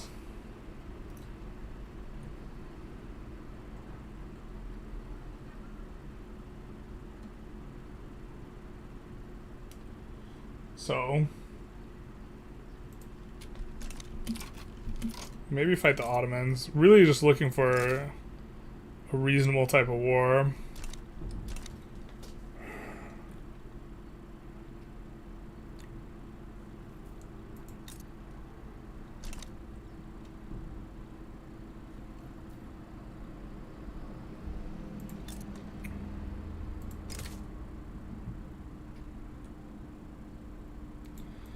I mean, I guess.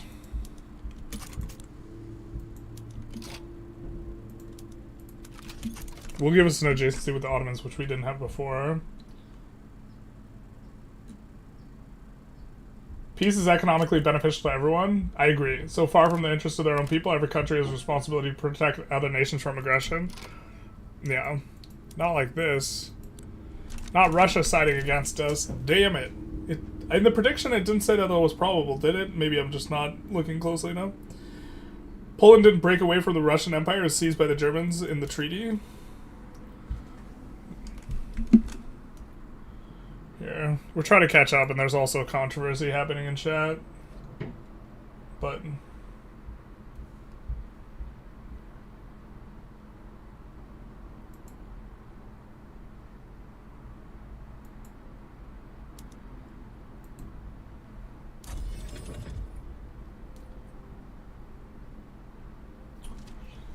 actually, why Putin doesn't just go everywhere shirtless? That's why that would make him be remembered. True.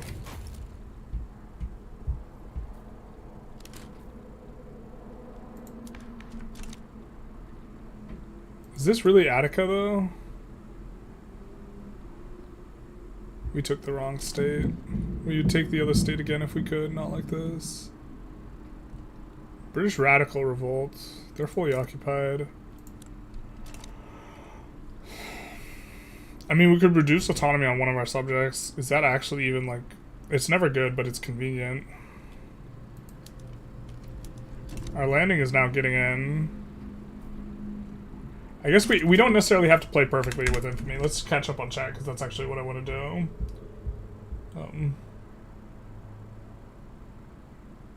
Attica is Athens generalist? No, I agree with you. I'm saying I took the wrong spot. I don't think you're trolling me. I think I'm silly. Yeah.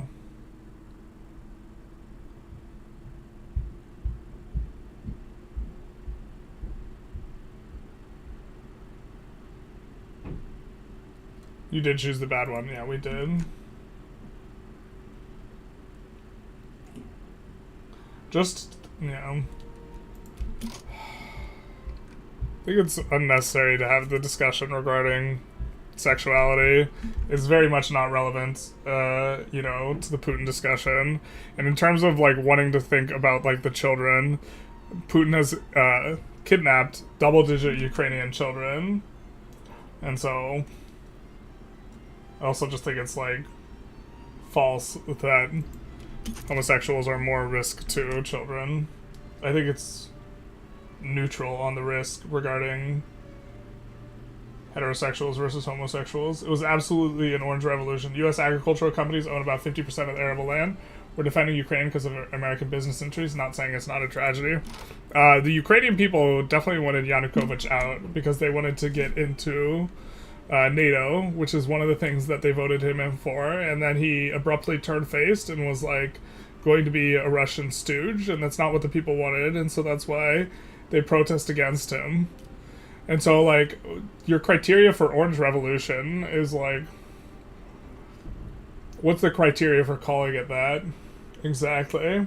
Like, what's the line that has been crossed specifically? The U.S. having an interest there in terms of how things shake out doesn't automatically mean that they are responsible.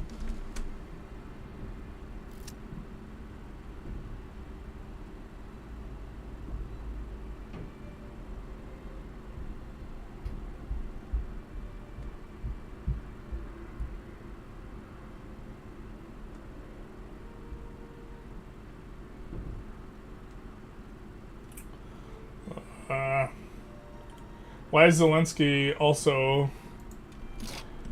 You're not just putting on Jewish? Why are they in power everywhere they keep going? Same reason. There's a lot of Jews in Ukraine. I don't think that... Also, Zelensky, I'm not even sure what point you're even remotely trying to bring up, is that because Zelensky didn't start the war. There also happens to be a lot of Jewish people in power. There's a lot of Christians in power. There's a lot of Muslim people in power in countries. Are you trying to argue that just overwhelmingly Jews are overrepresented in terms of leadership positions? Because the United States, for example, to my knowledge, we have never had a religiously Jewish president. I guess I don't know about ethnically. I'm not sure we have.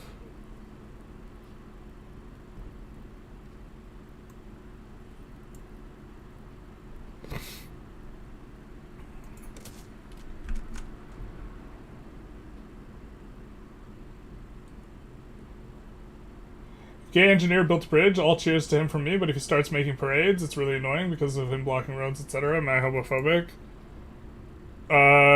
Do you hate... Well, not all people who are gay like parades. Like, people like sports parades. Like, you lumping him into the parade group. Look, if you hate all parades, just categorically, because they block streets, and you want to categorically hate all parade goers, I'm okay with that. Right? But that sounds like... That hypothetical also sounds like mildly trolling. Right?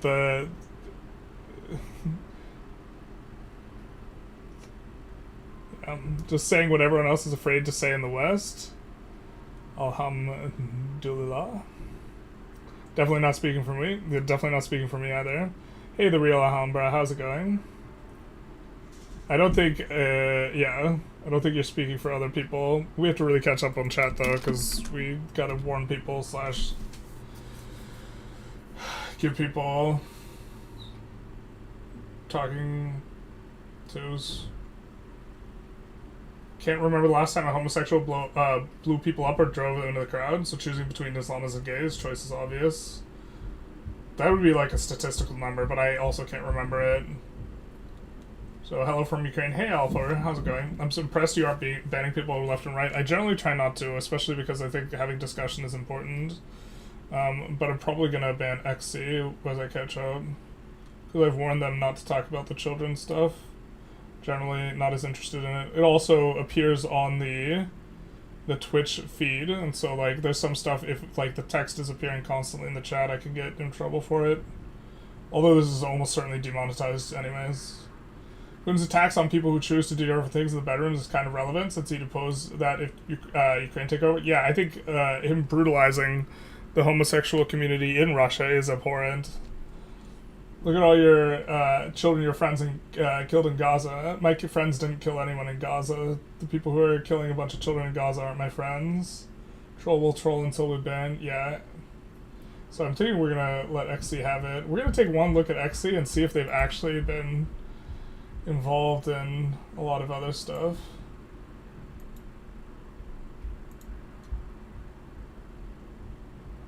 Joined 5 months ago. First time they've been active in chat at all, and a really young YouTube account. It's probably a troll account. Gene and Tarkus, this is my general heuristic when thinking of people to ban now, is if they haven't been active before in the chat at all whatsoever, and then they come in and they starting arguments, and then their YouTube account is really young. These are generally the people who I'm more interested in being a little bit more ban happy about. In general, I want people to have discussion though, and be willing to. But I already told him that I was disinterested in having this discussion because it doesn't have much to do with Putin. I'm a Muslim, but I believe in religious is strictly a personal thing. Religion's disputes seem really old-fashioned. Yeah.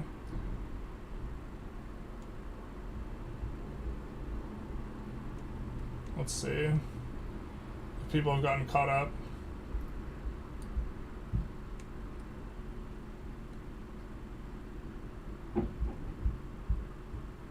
I think we're caught up now. Okay. And we have to... Oh, we're past the minute mark. It's time for our presentation. Not that one. Not that one. Yeah. I like this Putin face. So we don't have any more slides, but we do have stuff that is relevant that we're going to bring up /slow.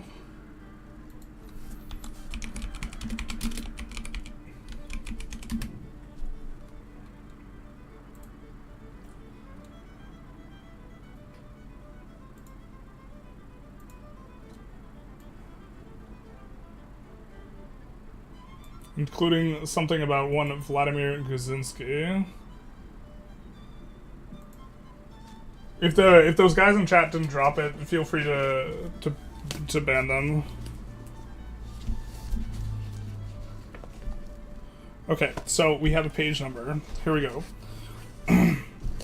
So, in particular, there was a seizing of Vladimir Guzinski's and Berezovsky, who recall helped to get Putin elected initially and was an oligarch that served the interests of Yeltsin, but was a critic, an outspoken critic of Putin. And then there's Vladimir Guzinski, who owned the biggest media corporation. After achieving power, Putin swooped in to consolidate everything in terms of the media company. Within days of taking office, Guzinski's media company was raided by police. In June, he was arrested on a bizarre charge and spent 3 days in jail. After being released on bail, he left somewhere for Spain, where later in the year he was briefly arrested due to an Interpol warrant filed by the Russian government. An early example of this tactic abusing international institutions for political persecution. Guzinski's media assets were eventually consumed by the state, a punitive form of renationalization that would also become a familiar pattern. And in this way, he could continue this pattern, seizing all sorts of power from the oligarchs who had looted Russia during the time of Yeltsin, and made themselves rich, seizing power from those oligarchs and distributing it amongst any oligarch crony who was also, on board with Putin. Putin quickly realized that it was more effective to control the media completely than to censor it, so he cut out the middlemen. Media power was centralized in the same fashion as political power. It came with the same purpose, looting the country without causing popular revolt. We have another passage in here about Berezovsky, but I'm not sure exactly where it is. And also in the interest of trying to make sure that we can conquer all of Russia before the end of the stream, which is going to be actually kind of a difficult prospect at this point, we will return to the game. But the idea is very much the same. You control all the media, and this is prescient or relevant, at least to me right now. I think Berezovsky might have been assassinated. I can't remember. Putin did like killing a bunch of people. But I think it's also relevant now because I think about this when I think about Musk and Twitter in terms of controlling the public discourse. Because if you control the public discourse, you can control what people think or what people think other people think. So even if you have a differing opinion, you are afraid to speak up and voice that opinion and organize because of the way in which your perception on other people's opinions. I think we wait for this clout to, like, really wreck things for the devout. Their clout should collapse. Bueller? Favorite type of car? Fun questions now. I really like Velosters. They stopped making them, though. Hyundai. Would you condone one of those three agencies attempting a Putin assassination? I have mixed feelings on that. I'd be happy if he just died. I don't know if it strategically makes sense for the US to try and assassinate Putin. It might not. I really learned a lot from you from your Wiki threads. Thank you. You're very welcome, Sergej. Guess he likes the loud ones. Not as much.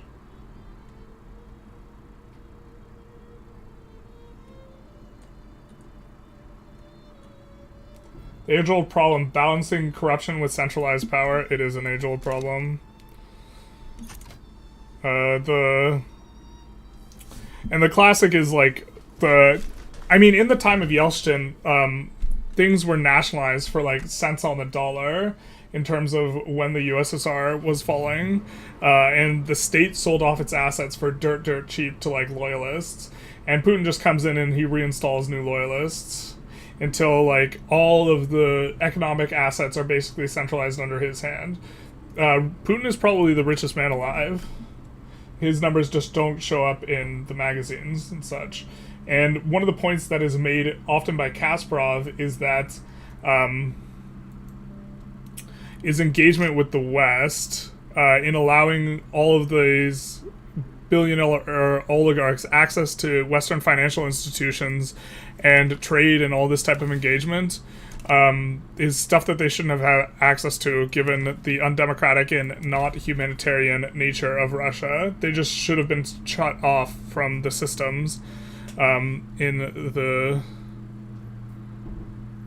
the West. Why do we not have a native interest in Congo despite having this here? We don't have a... I'm not sure what that's about. We should have a native interest. We don't need to damage relations with Russia any further. They're still protective. What's that like? These guys are close. If we just, send them some stuff, they should get a lot less close.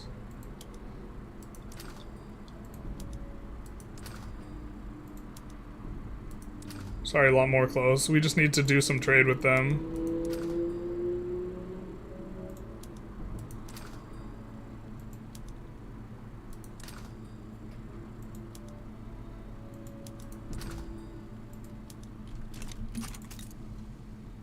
A little bit more trade. I think that, let's also see about importing, like, the agrarian stuff. I don't think we started out, like, importing all the agrarian stuff like we should have.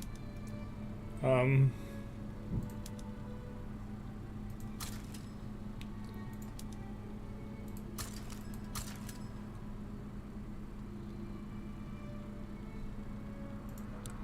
then we want to definitely export wood. It's a shame we flubbed the annexing the right state. I think you underestimate the cultural transformation that's occurred since the start of the Ukraine war. They've wasted way too much to just back down and take an assassination like that. I mean, I think, yeah, I think whoever replaces Putin... I think the war doesn't end as long as Putin's still alive. I don't think the war ends just because Putin's dead. And so, also if the next person lies wants a way out, him dying is like a way out, that everyone can just be like, okay, we were just kidding, we're gonna go back to our side now.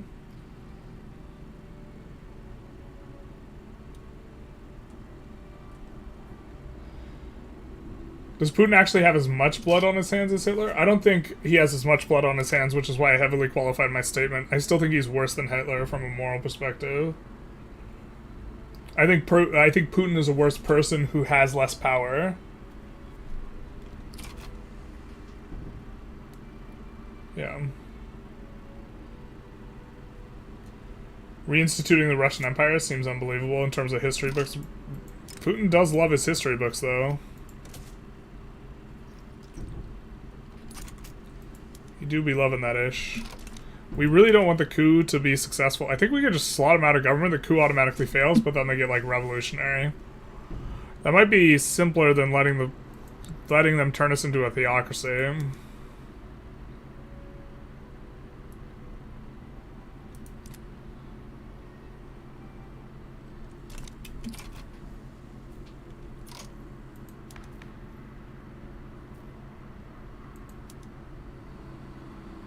I think we can enact public schools.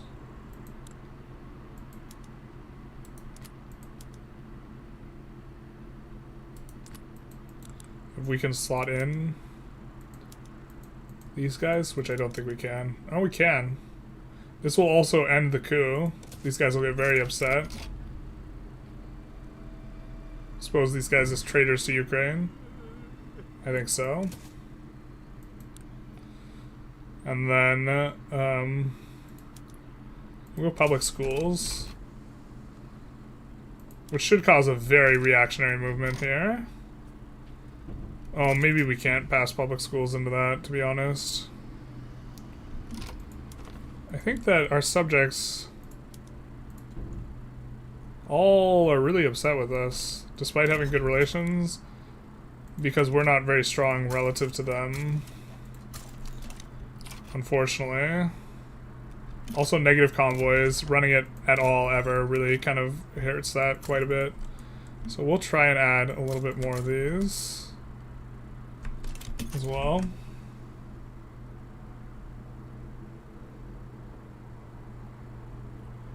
Putin and Netanyahu are on the same level. I don't know about that. Netanyahu is also particularly destructive, though. I think that Netanyahu might have the virtue of caring about his own people, whereas Putin doesn't care about anyone. But Netanyahu's certainly indifferent to the suffering of the Palestinians. At the very, like, most basic interpretation.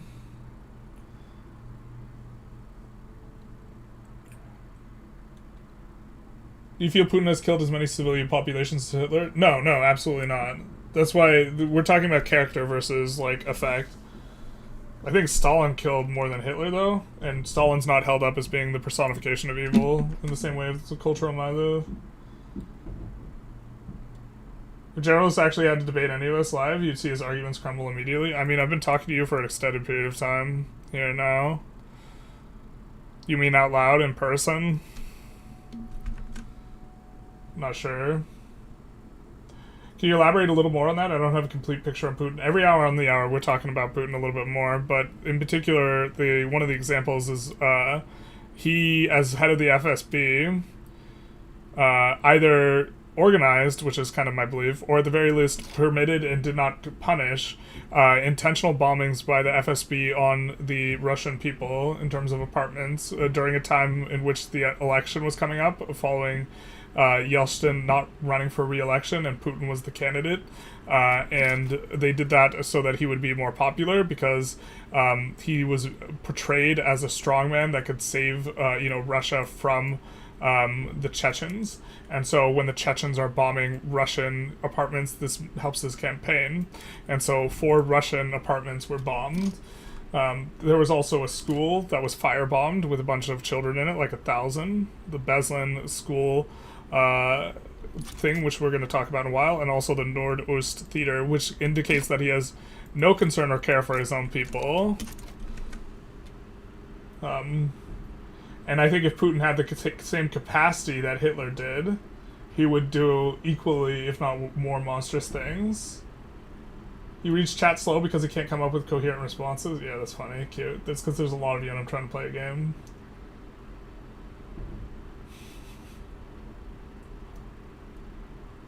How is anyone worse than someone who's determined to wipe out a whole race of people?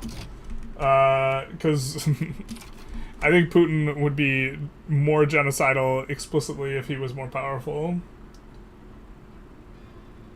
Yeah.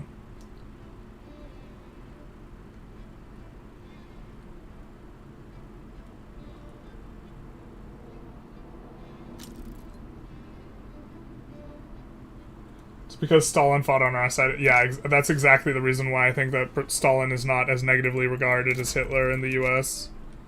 It's because Stalin was on our side at the later half of the war.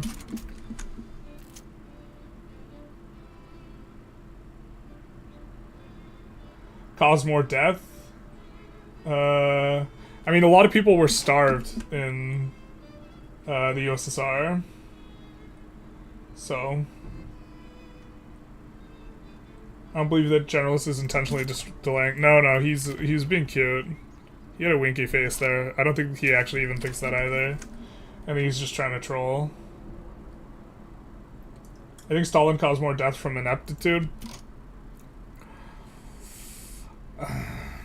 He also said it takes a brave man not to be a hero in the Red Army, because they had more to fear from Stalin than from the enemy, and sent a bunch of soldiers into battle with broomsticks, which, to be fair, that might have been the person who was required in order to beat Hitler on the Eastern Front.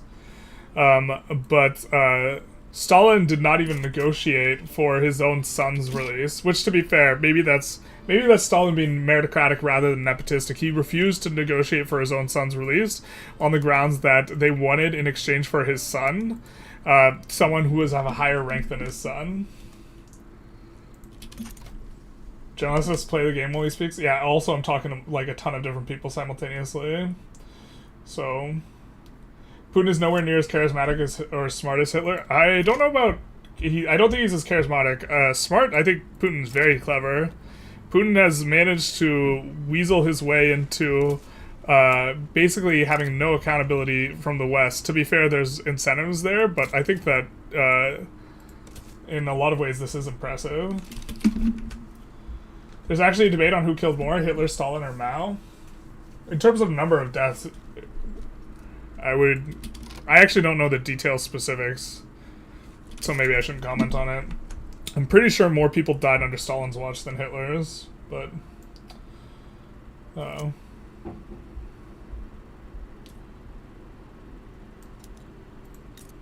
be fair, Mao, he killed millions, but he was an accident.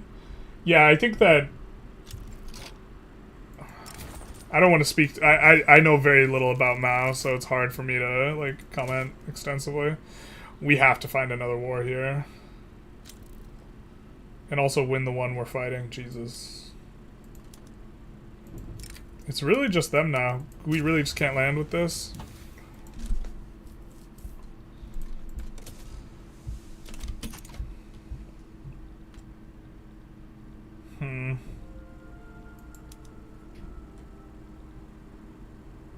Oh, did we land with the wrong army? Maybe we did. Our guys will become more loyal once we get these. Some estimates of Stalin are 20 million. Yeah, so that's more than, like, Hitler. He's also sent a lot of people to gulags that, like, for, like, political reasons and this type of thing.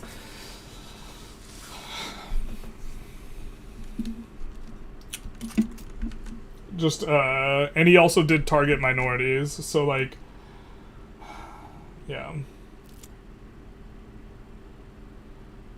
Ukrainians are culturally different from Russians, and Stalin wanted more control over the Ukrainian agriculture, yeah.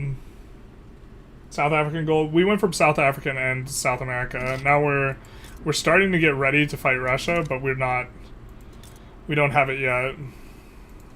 Because we're adjacent to them, so we actually, like, if we want to make it, like, comfortable in the war, which we kind of do, then we need an ally. Or we need to eco up way harder. We've been trying to eco up. To be fair, we are relatively strong. I think we've gotten... Yeah, we have gotten a mandate here. We're going to get vassalization too, so that will help us to generate more with the cohesion.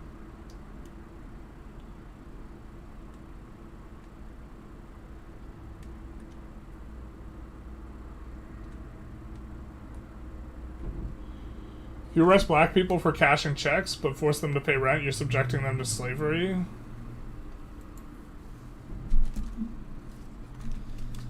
I don't know if I'd quite call that slavery. Certainly injustice, but...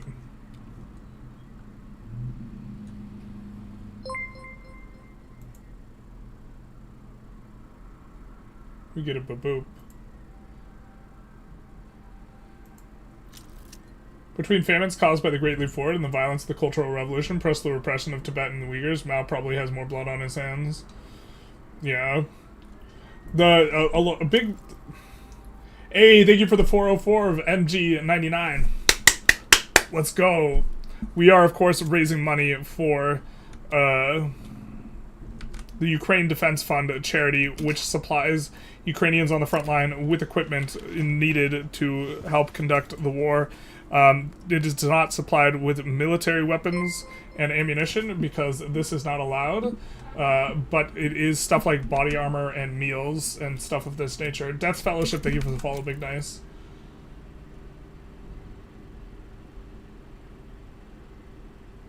Even when we overestimated the number to 20 million for truth, Hitler killed 27 million citizens of the USSR alone.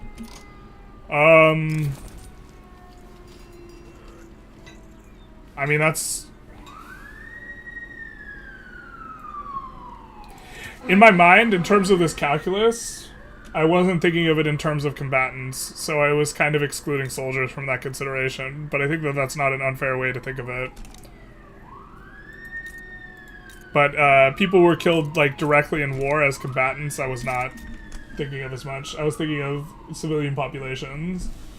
The cohesion's real bad because we don't have very many convoys. We actually need more states that are on the coast. We'll actually max out Peloponnesus this. It's better to have the ones closer to your HQ. We've been kind of at the same debt-ish limit for a while now.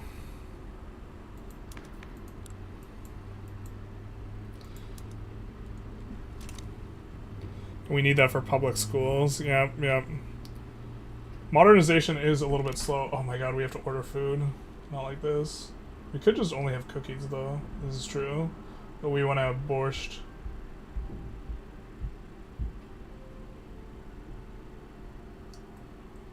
Why is it Lukau in Ukrainian Victoria? Isn't it supposed to be Polish? It might be dual. It might be both. Are we looking at a specific state you object to? Looking at Poland, homelands, Ukrainian, Russian, Belarusian. Do you believe that most of Putin's public appearances are body doubles? Some people claim... I have no idea. I don't have an opinion on that. It sounds roughly conspiratorial, but it's not, like, impossible, but... I don't know. I think he's paranoid, just generally speaking. So... It's a little bit, difficult for me to... I can't possibly... I don't know. I think it's an interesting idea. I think it's possible.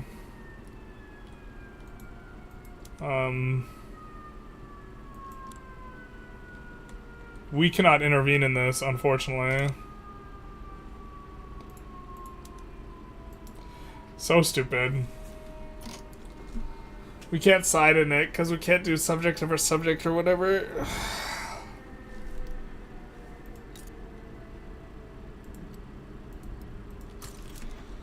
Because although it's so stupid, we would just have Bolivia annex them, so we wouldn't have to deal with this anymore.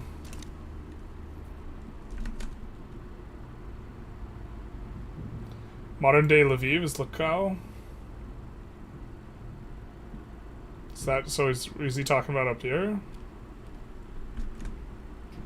Or Felius, I see.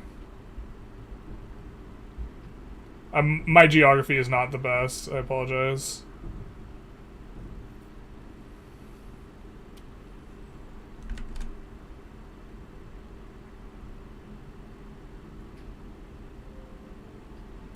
Alright, I think we slow this down a little bit and order food, though.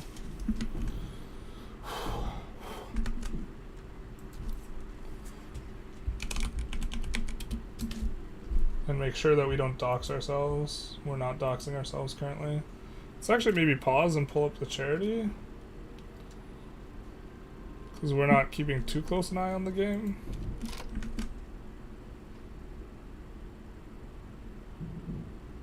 Oh, we maybe have something that could be watched. Yeah, actually. regarding... I had a news clip regarding the... My name is John. Not regarding I'm 45 John. years old. He's 45 years old, though. But regarding world leaders meeting 3 years after the invasion. We haven't seen this, so I don't know if this is relevant. I assume it is. Justin Trudeau are in Kyiv to show their support in a We'll do virtual this. summit this morning, which included other leaders from around the world. President Zelensky suggested a prisoner of war exchange could be a way to build trust ahead of negotiations That and seems reasonable. any eventual ceasefire. There are thousands of Ukrainians detained in Russia. Some have been held since the invasion of Crimea in Over 2014. 10,000 children. Meanwhile, the United States is circulating a draft proposal within the Security Council today that calls for a speedy end to the fighting, though both Russia and Ukraine have warned that any hastily negotiated deal would end in a return to war. James Lansdale reports. It's become something of a ritual.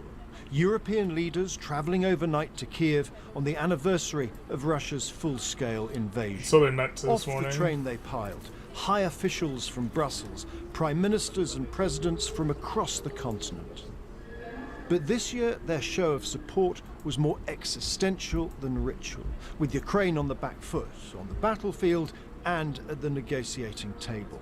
For if Donald Trump pulls the plug on US military aid, Ukraine's president will need all the help he can get from his visitors.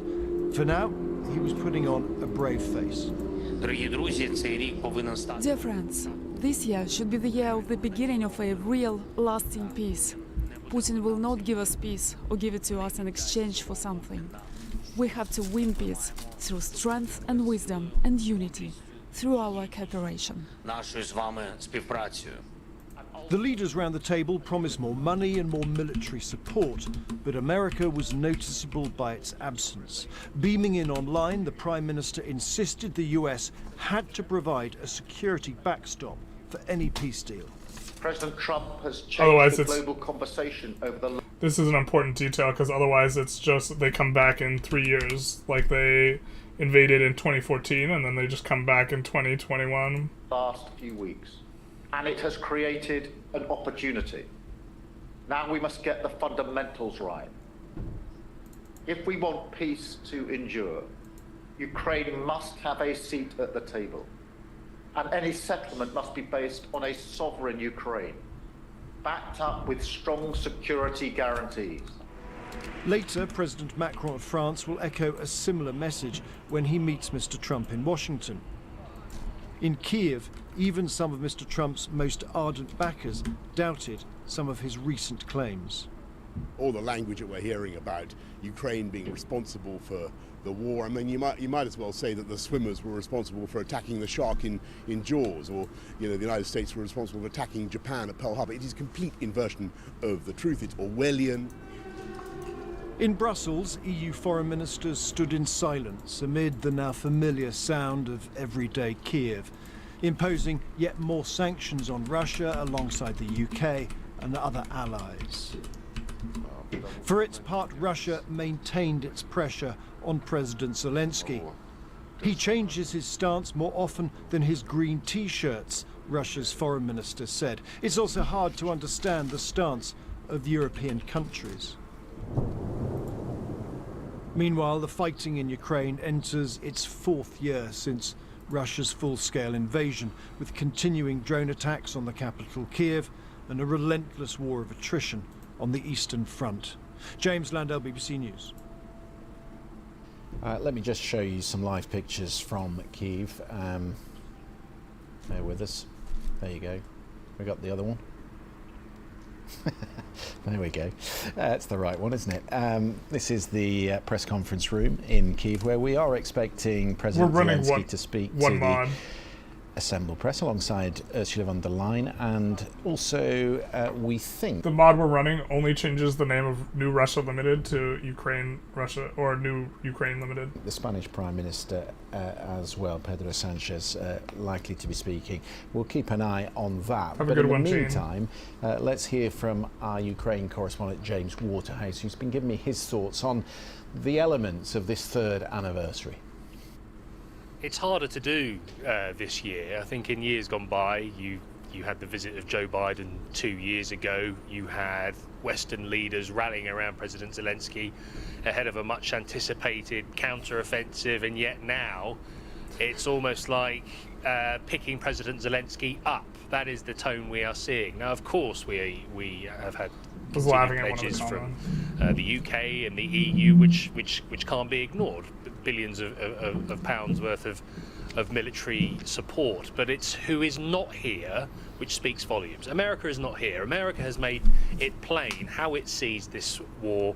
I think Russia will annex It's also Belarus, thrown in a couple of insults along the way in terms of labelling President Zelensky as a dictator and blaming him for the war. It's completely upended America's foreign policy, and given this time of year, this anniversary, this wartime fixture, a very different feel.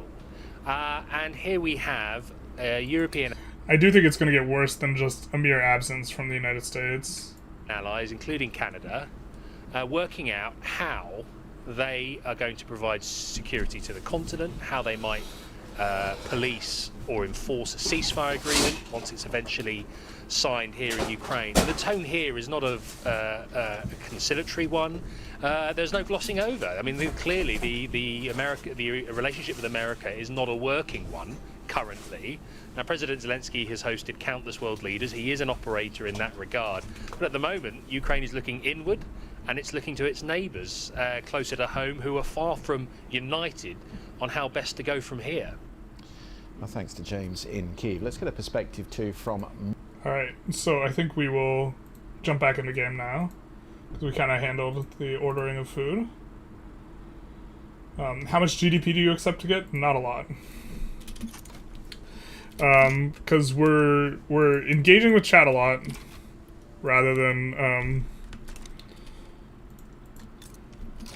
we do want to reset relations here with the UK. We're engaging with chat a lot, rather than doing stuff as proactively as maybe we should. Are they subjugating... What is this war over?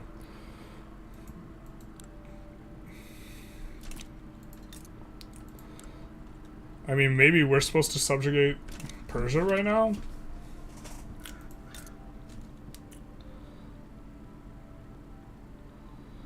I feel like we started a war with Nejd. I guess that... Oh no, wait, we reloaded on that front. We have line now, that's why we can't get in.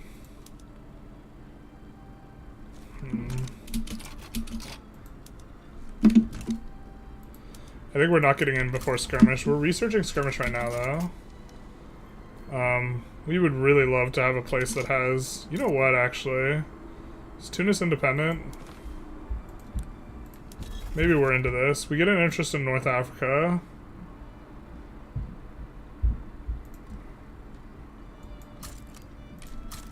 And Tunis also is the closest country or state that has sulfur. That's like reasonable and easy to access, and they have a lot of sulfur. So, bro has some cake? Yeah, dog. How you think I'm squatting 700 pounds? Sorry, 685. You don't do that without a dump truck. Hey Dynonot, how's it going?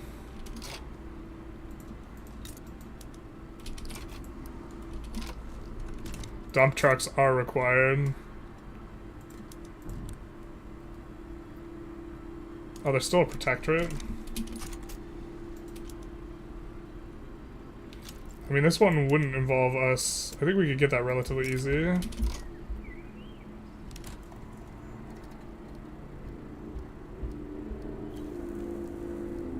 We'll take this to dilute the stall chance a little bit, just to make it more... maybe we should have taken the further, just to make it happen more quickly. Actually, in theory, what we should have done is we should have done the math. Okay, well, we don't want France to side against us, so maybe that's a bit of a non-starter. Unfortunate.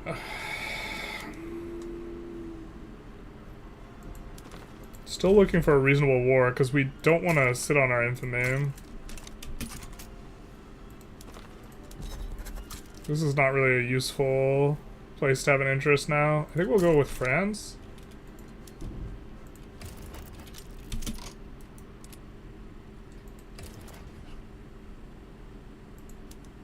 Okay, who's this? Siam? Yeah. But actually... No, okay. I was gonna say we could try and add colonize or add subjugate them. Wargle. Oh, I think maybe we could have done that if we did it before declaring unconditionally. But what food did you order? We ordered some borscht. Do you think Trump is hoping to get something in return for Putin, like support for annexing Canada? I think Trump has for a very long time been like pro-Putin in terms of like rhetoric and like narrative in a way that doesn't seem. That's actually the one relationship that doesn't seem purely transactional for Trump. Like, he seems to actually have loyalty to Putin, so I don't even know if he hopes to get anything in return, unfortunately.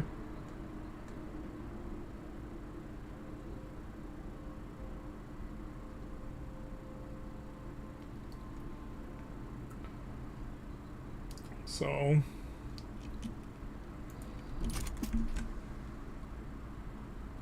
Putin's been influencing me directly for my whole life, which is not the most pleasant thing to think of. Yeah. Are you from Russia?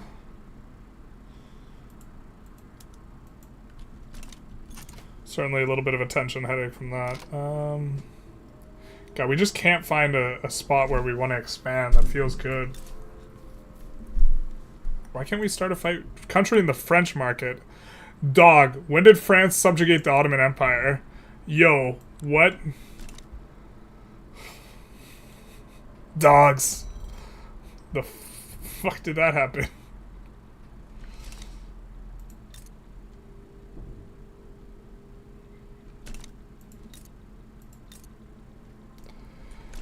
Oh, we can't do this war by ourselves.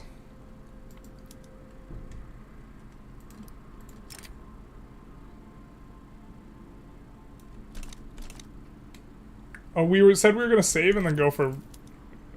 Let's go for China here. Loyalty to Putin is a strategic realignment to solve the China problem. I don't think Trump is like strategically trying to solve this China problem. I think that's... He seemed to be a fan of Xi when he visited. He seems to be a fan of every autocrat when he visits. So...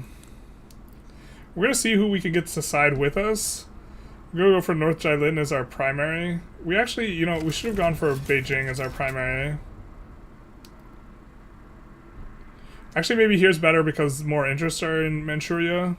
I'm not entirely sure. But let's see who we could get side in for what? Transfer subjects? Nah. War goals. What do you want, France? Treaty port. We will certainly give you a treaty port there for your help. And they want war goals. What do you want? Treaty port. I think we want France's help. The transfer subjects is almost certainly for this. Or let's see, for the interest of, like, actually, yeah, Selangor is often also transferable to the UK for something, which is another reason why taking it is usually actually incredibly good. But let's go war goals, take treaty port. Get their help. And let's put in Beijing.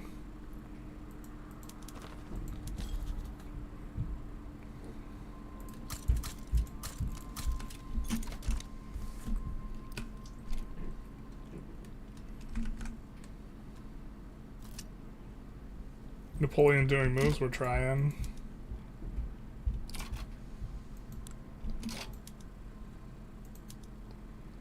We don't need to transfer Selangor, so I think we won't.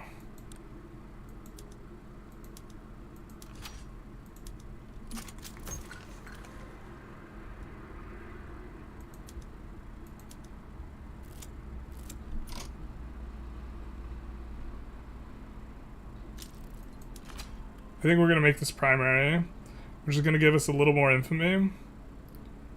Actually, we'll see if we can get away with that without making it primary. We don't mind an additional load if we have to load the game.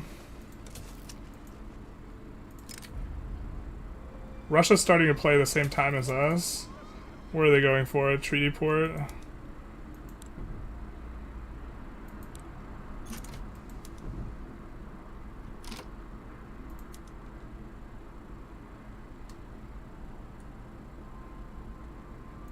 So it will reload if we have to. This will also kick us over an infamy level, and then now we will be in a pretty good spot here.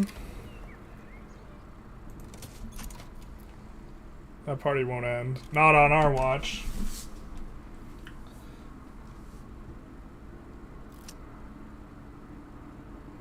He's putting tariffs on China currently, not exactly pro-China. I'm not arguing that he's pro-China. I'm saying that it's not a broader 4D chess move with a bigger strategic interest in getting Russia to help out against China. It's not an isolating versus China incentive. Keep sidetracking to cover your underwhelming points. Damn.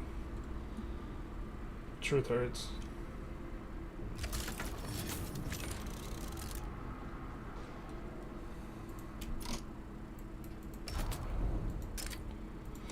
A lot of people miss that Trump's administration is pushing for 5% EU GDP investment on military sector. When US withdraws its troops completely, I can't see where else they go but the China front. You lack the creative mind to fully see the depth of the potential betrayal here. They can go into Ukraine as well, but just coming from the other side.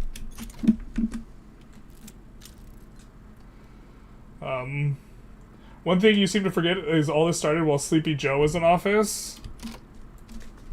No. What are you on about? We're talking about Putin here. Putin invaded Georgia in 2008. He invaded Ukraine in 2014. If we're gonna put this at the bed at the feet of a U.S. president, it's George W. and Obama. He was a paper tiger with grants. I mean, I kind of agree that Biden was a little bit sleepy on the Joe, but don't act like it hasn't been done before. Don't blame Trump. I'm absolutely blaming Trump. Trump is the only one who's disinterested in... Wait, how do we get that? Oh, that was a different war. Same day, different war. Do we have the... No, we're doing general staff right now.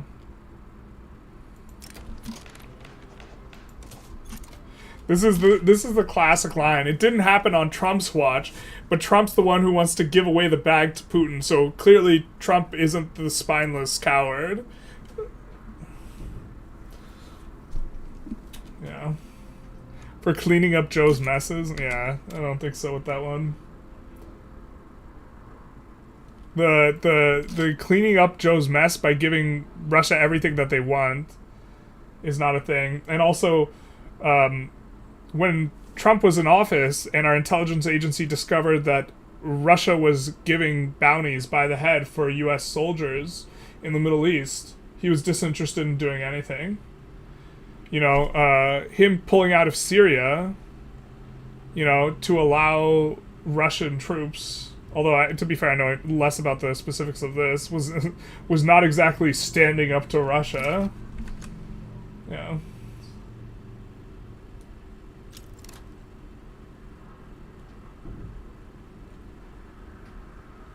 Trump is neither pro-UA? What's UA? You might... Ukraine or pro-Russia? He's pro-US. It's not in U.S.'s interest to lose to Europe in any way. I mean, I think he completely abdicated any type of talking or negotiation point, like, immediately, by saying that Ukraine getting Crimea was off the table, Ukraine joining NATO was off the table. If you're actually a good negotiator, like, if you want to, as good faith as possible, like, view Trump, if you're actually a good negotiator, you don't start off by conceding two of, like, the biggest points, right? The entire idea is that you give concessions in exchange for concessions from the other side. When Hegseth comes out and just says, no, those things are off the table, and the USA is calling Zelensky a dictator and saying he started the war, those are not, if you are negotiating on behalf of, like, a fair result for Ukraine, those are not things you do because you're completely cutting your own legs out from underneath you, and you are awful at negotiation. New Realms of Exler dropped? Alright, Godspeed. The Kamala Water Bathwater Salesman. Wait, what? The inner enemy?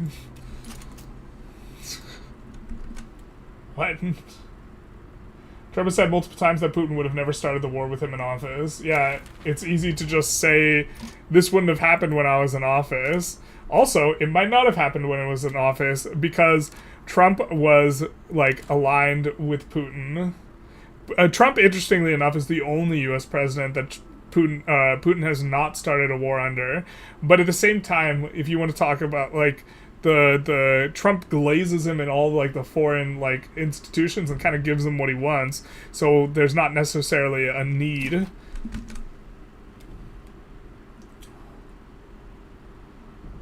But like this narrative that Trump is somehow so like the narrative is that Trump's masculinity and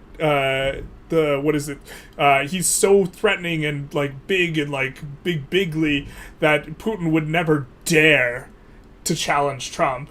Then why is Trump going like, oh, let's give you everything you wanted from Ukraine? Like the ostensive like point of articulating that is that the invasion of Ukraine is bad and it would have never happened under Trump's watch, right? So then why would Trump turn around and if Trump would be the true defender of Ukraine via a threateningness that caused no one to declare on Ukraine, if this was the case, then why would Trump be negotiating on behalf of Russia, trying to give Russia the bag and be conceding everything regarding Ukraine immediately just out the gate in a way that is completely not to... He is either not holding the interest of Ukraine at heart and not actually really wanting to help that, either that, or he is literally the worst negotiator in existence. But what they're doing is they're discussing how to chop Ukraine up. They're arguing over who gets to take the body. And so the notion that Trump would have been around to protect them is, like, ridiculous. Public schools stalling. Oh, no.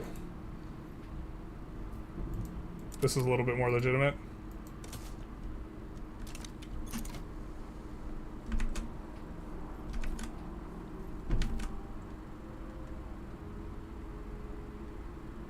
Oh no, my chat is lagging. What the hell?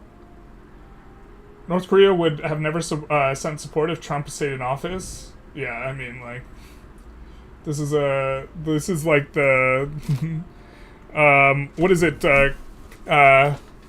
Correlation is not causation. The good old everything that bad that happened is like Joe's fault type of arguments is also just like silly. Because, like, inflation was going up no matter what, right? And then, but it's Joe Biden's fault. Well, what about the price of eggs now? The selective memory regarding stuff. What about, like, Russia?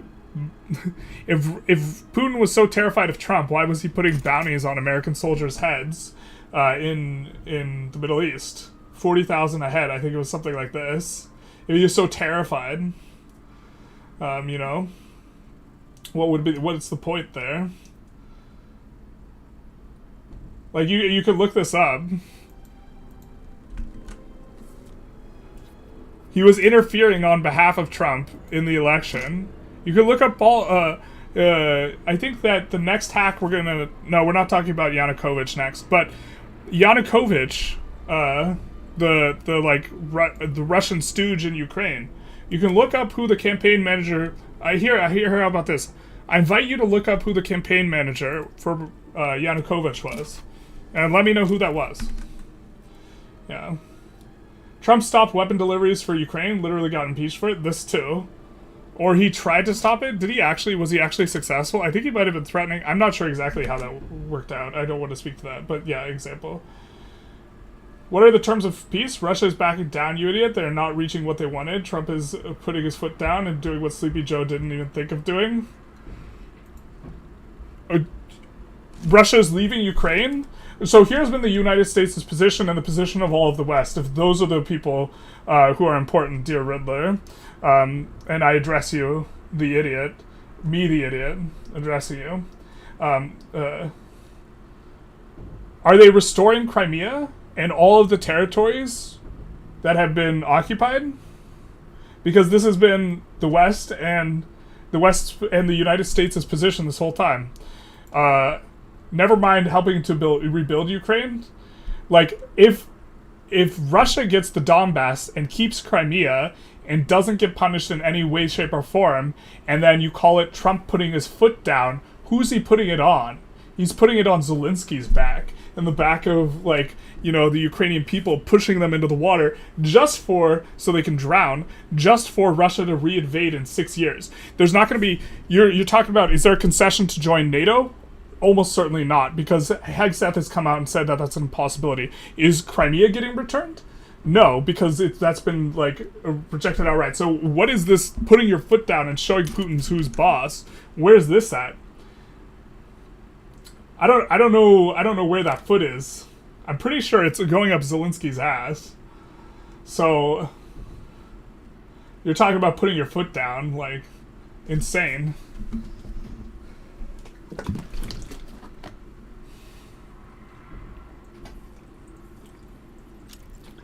Chinese cars don't look better than Teslas, but they're half as cheap. Have you seen so most Tesla cars look pretty good. But if we're gonna talk about the other one, we should stay out of internal politics, true. Oh, we didn't even we didn't even do this.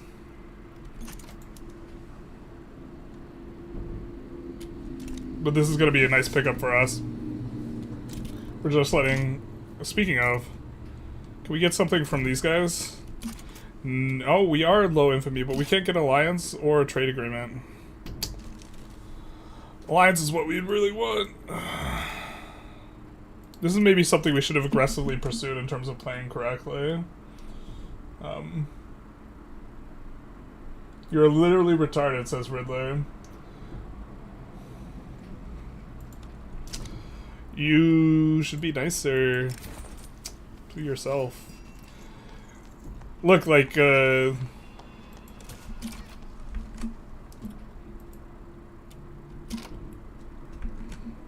want to say respectfully, but, like, honestly, like, the opinion is, like, your perspective is pretty stupid here. So we'll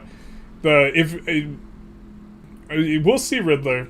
I want you to just remember this moment if the peace deal gets negotiated, remember this moment and try in a pros and cons columns, like draw a column, like draw a thing and be like, this is what Putin gave up in the negotiation, and this is what Zelensky gave up in the negotiation. If a peace deal is reached, which I don't think it is going to be reached, but if that gets reached, and be like, man, Putin made him give up that.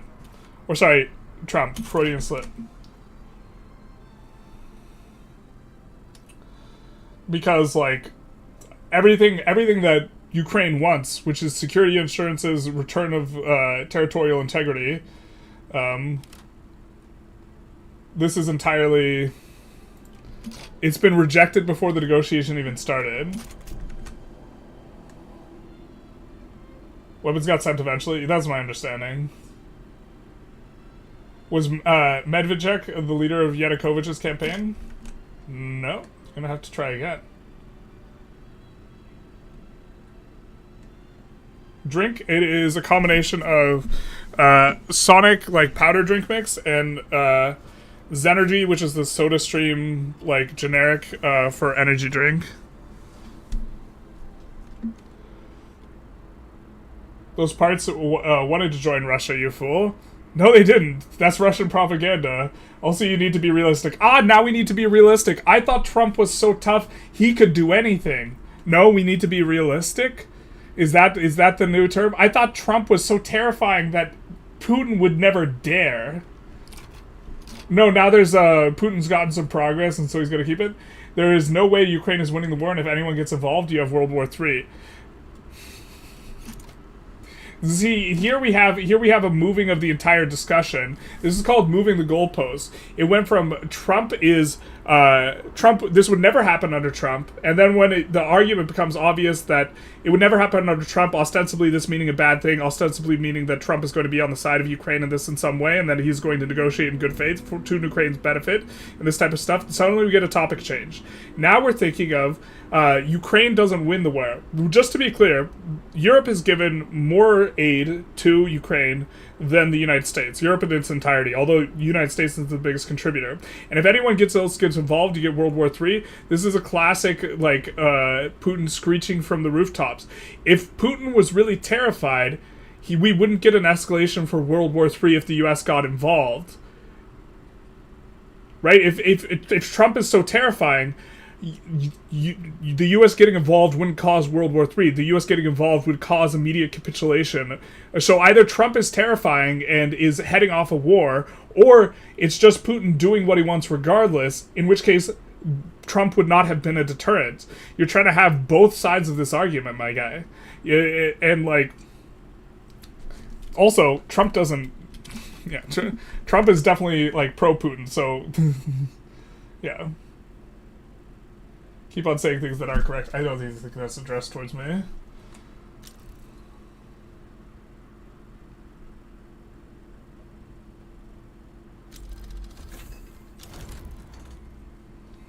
At which point was the CSA pro-slavery? It's in their constitution, is it not?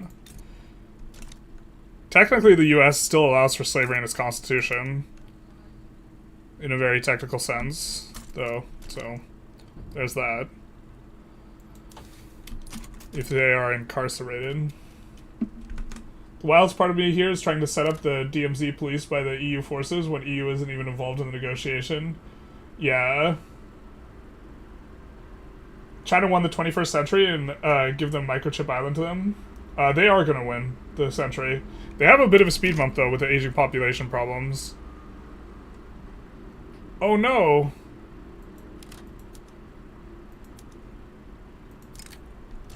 Oh, we needed to pay closer attention here. Oh, France is still in. Okay, we still have a shot. We need to pay more attention and actually do stuff, though. I think France is landing down here. They are.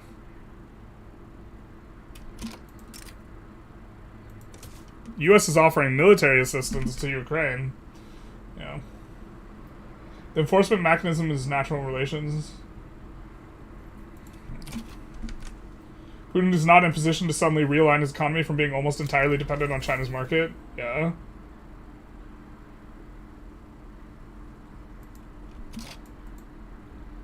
Let's change up this production method. God, I want to focus up on the game, but I'm trying to keep caught up. There's so many of you guys here. Maybe you just need to accept that I'm not going to catch up to everyone and just try and be a little bit more selective. I don't know if you guys want me to debate the people who are disagreeing with me more, or... I assume you do. You mean the European countries who refuse to pay their NATO bills? Well, they're all running up to 5% right now. So, and they all, I mean, like, in terms of dollars, just to be clear, they have contributed more. So, like, that's just like a factual thing. Russia took one of our war goals. No. They took the war goal that also bricks our landing. To be as obnoxious as possible. And the Ottoman Empire is invading... Oh, not like this.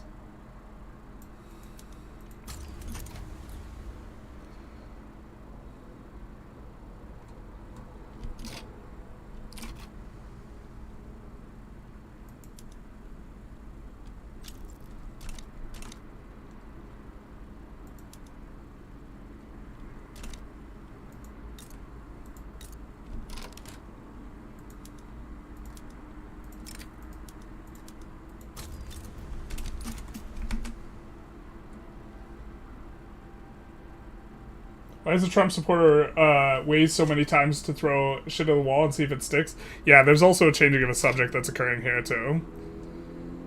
I'm trying to stay on top of calling it out, though.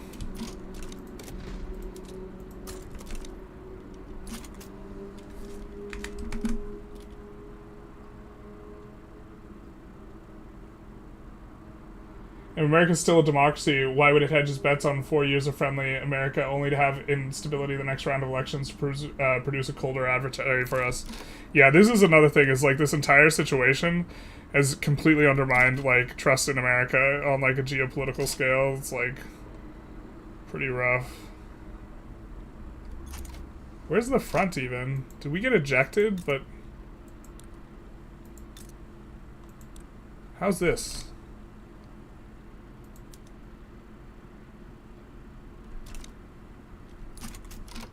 Okay. We are gonna need more convoys, man. I think we've been kicking them up to the front of the queue. I think they're in the queue. Yeah.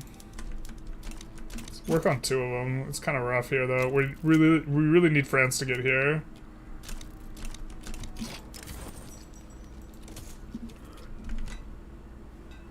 Yeah, I don't even get get a chance to get to the whole prison thing. Yeah, the prison thing is like rough.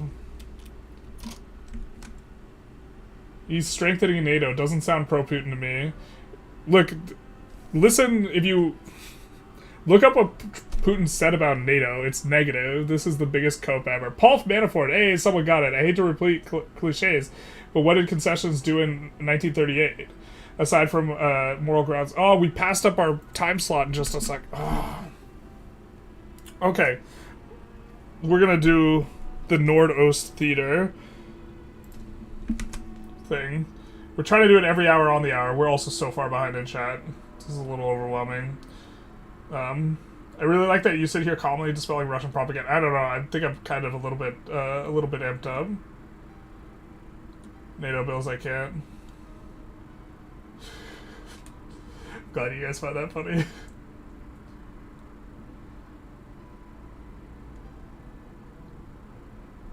Trump has always been adamant that the EU countries raise their defense budget. If you look at Trump back to the 80s, he's actually just ripped on NATO pretty extensively. He's been always anti-NATO. It's not a matter of strengthening NATO, it's a matter of finding things wrong with it. And so, you know, but yeah, classic. NATO's excuse, resources are the reason. Yeah, I think power is the reason, but yeah, I wouldn't necessarily say. I don't think he's trying to make the United States richer as much as he is trying to accumulate more power himself. But we are going to look at the Nordost siege here,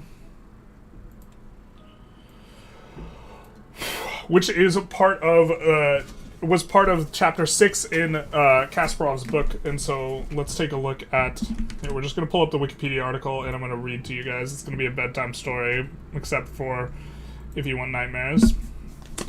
Classic. Okay, so the Nordost siege was a terrorist group of Chechens who were of course separatists who most certainly did not vote 90% for Putin as was conceived of. To be fair, it's overall Chechen thing. It's not representative of all Chechens. But we have... we have the page. Any doubts of the Putin regime's willingness to spill blood were erased in the 2002 hostage crisis at the Dubrovka Theater in Moscow. A small army of Chechen militants took nearly 850 people prisoner for 4 days in what would become known as the Nordost Siege, for the name of the Russian musical play that was being performed at the night of the attack began, October 23rd. There is no need to recount every grassy detail of the siege, especially since nearly every detail is disputed. We will etc. on sometime. But the hostages demanded immediate withdrawal of Russian troops from Chechnya and said that they wanted to bring a taste of what was happening in Chechnya every day to the people of Moscow.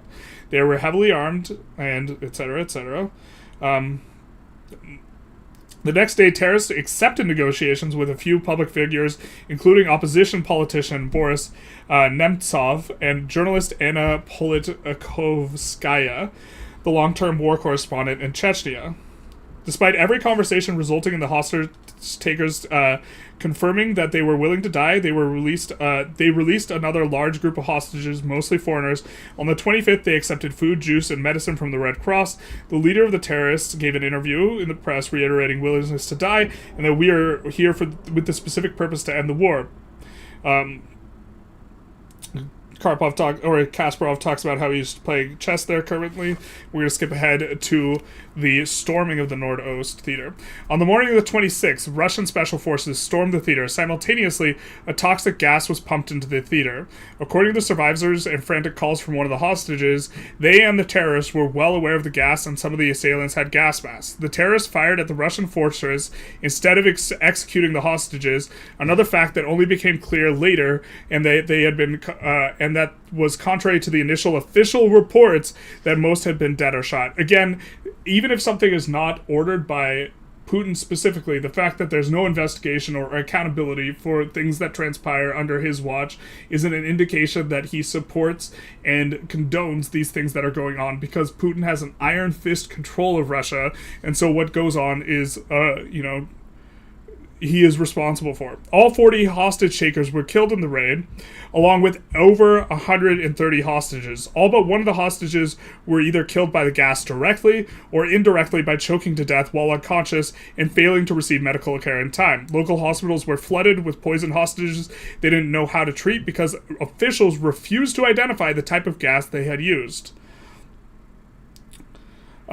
Despite controversial reports that at least one of the hostages was a known FSB operative, there's no way to know if the special forces knew that most of the explosives in the theater were fake, meaning the gas really wasn't necessary before storming the theater. The Russian parliament declined to launch an investigation of the government's conduct during the siege, which is why there are so many unknowns to this day. The government's policy after the attack of stonewalling or spreading misinformation about every facet of the operation makes it difficult to not think the worst. The Putin regime has no greater regard for human life than the terrorists did, a point that seemed the government wanted to make. Putin's Russia does not consider the deaths of its own citizens to be a serious crime worth punishing guilty officials for. In particular, it's worse with the Beslan school siege. But that's a story for another hour. We will get to that in 45 minutes.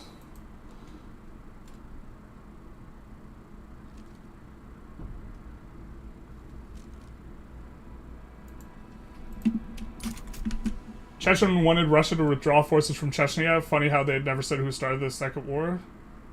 Second war. Is your point that Chechens started initially as a separatist movement? I mean, the entire point of the thing is less to do with Chechnya and who's morally responsible for Chechnya, and more that Putin is willing to kill his own men.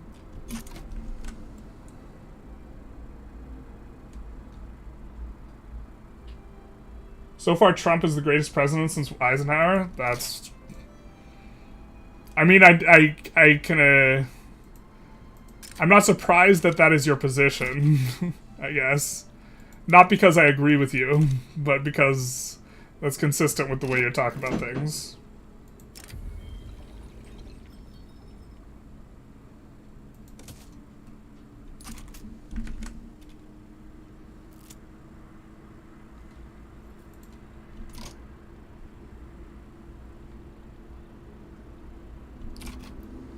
Oh, please send the troops up here, France. Thank God.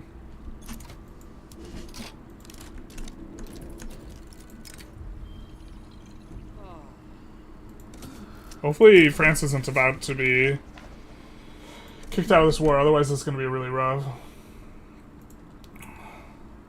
Where exactly is our boys? Also really annoyed that we couldn't land up here and try and push in super fast. But we do have a little bit of a landing coming through. I don't think it's going to do anything except for... Wait, how the hell we get progress? Surely that battle's no good.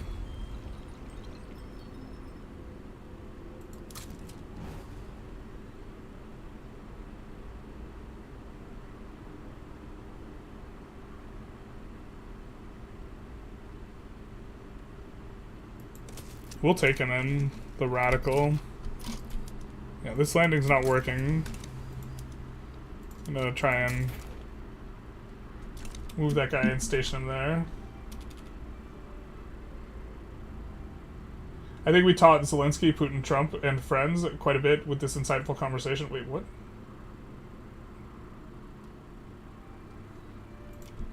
I think I missed some of your chatter that makes that seem like not really in context. I got a life-changing interview in the morning, so thought I'd say hello. Argue and say goodnight. Godspeed, Nixon. Is this the one where he gassed the theater, everyone died, including the hostages? Yes. Notably more hostages than terrorists, also. The point is very much about showing that you're willing to kill everyone, which, to be fair, he successfully showed that, so...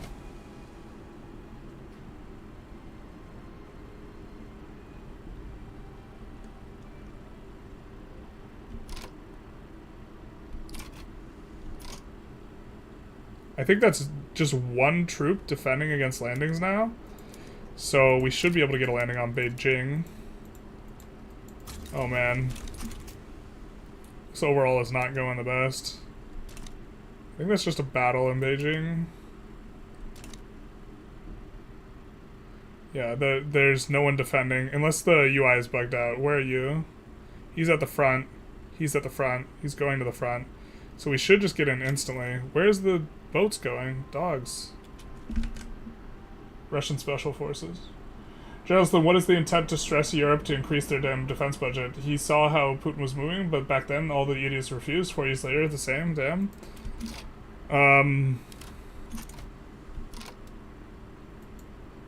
So just Riddler, just to be fair, just to be clear, you think Trump is performing a masquerade over the course of several years in which he pretends to be a friend of of Putin, because he says good things about Putin in his first term before they invade Ukraine, and he is doing this out of some means of trying to convince NATO to support a larger military, when in fact, if he was so tough, like, then you wouldn't need more commitment from NATO in order to scare Russia, by the way, because your first argument is that he's tough and like this type of thing.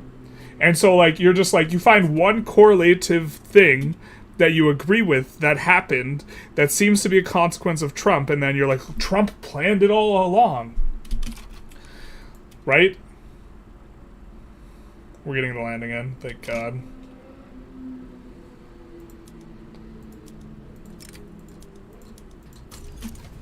Falling in line, trying. I don't think we entirely finished our thought there. He saw how Putin was moving back. The Chechens wanted Russia to withdraw their forces from Chechnya. All right. People wanted to raise their damn defense budget. You idiot, you have to be blind not to see it. It's like we take the one thing and we get on top of it as much as possible. I notice how you changed and are refusing to address the previous central argument, which is that Trump was so scary that Putin would have never. And that's no longer, like, really in what the argument you're trying to make is, right? I don't know if we can go parliamentary here, but we're gonna try. Lord, this guy's a moron. Just tuning in what's going on. Quite a bit of a discussion regarding Ukraine and Putin and Trump.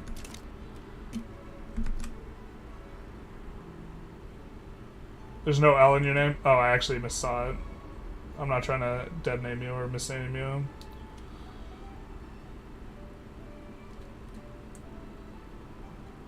Yeah, we are, as a larger context, we are raising money for... Oop, that's not the one. We misclicked there. We are raising money for the Ukraine Defense Fund, which supplies not weapons and ammunition, because that's not allowed, but the stuff that is peripheral to the resistance against the invasion of Ukraine by Vladimir Putin. If you wanted to donate and you are on the YouTube, you have to follow the link to go up to our Twitch, because we are doing the program through Twitch. And just to check where we are at with the campaign, we are at currently a little over $2,000 raised. Shout out to you guys.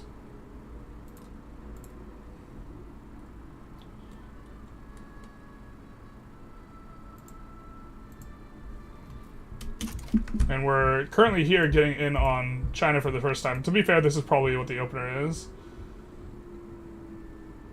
Didn't Eisenhower increase the top income bracket to 90%? Yeah, basically. Why did Trump want European idiots to raise their defense budget and all the idiotic socialist governments over there refused? Oh, wait. Bro, you just copy-pasted, like, your last message. What? That's like exactly what you just said before. You at me to read the same thing you just wrote. The one fortunate thing is, yeah, they're increasing their budget, mainly because now it's a necessity. But he didn't negotiate that, and he's making a huge, like, look, nobody... The United States' strength, or great strength, following World War II, was its network of allies and engagement with other powers. We have absolutely... What Trump has done to cause NATO to up their spending, which, to be fair, I agree is a good thing, it has been done by creating immense distrust of the United States with all of the United States allies. That's going to make it harder for us to do intelligence stuff in the future, because no one is going to want to share their intelligence with us. No one is going to want to create agreements and alliances with us. And you are looking to create like this very like sort of multipolar world that Putin is interested in, where you're carving out spheres of influence. And the entire what's the end goal of making NATO stronger, so that USA can reduce its military budget? Because NATO will help to defend the USA. Like you're just hatching onto this like one thing that was good, and ignoring all the broader context. It is only with the destruction of the trust of our allies that is the tool. Bro, what is this, man? We lost this war goal too? God damn it. Also, we're gonna have to take all that off them. Anyways, I guess we got the important one. And the refund on our infamy, to our partial refund. These are the really two states to be about. Don't talk about it, be about it, but...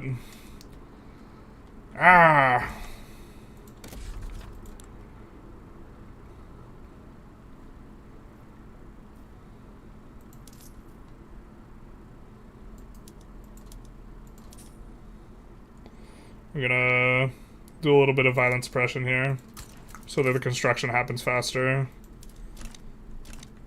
I think that we're also going to build power block statues here to refund us a bit of authority from those. What's your realistic expectation of a peace settlement, though, Shiny? I think Trump and Putin are going to cook up something that's completely unreasonable, and the Ukrainian people are going to say no, and the fighting's going to continue. I don't see a peace anywhere close in sight. I don't think we have that on the horizon.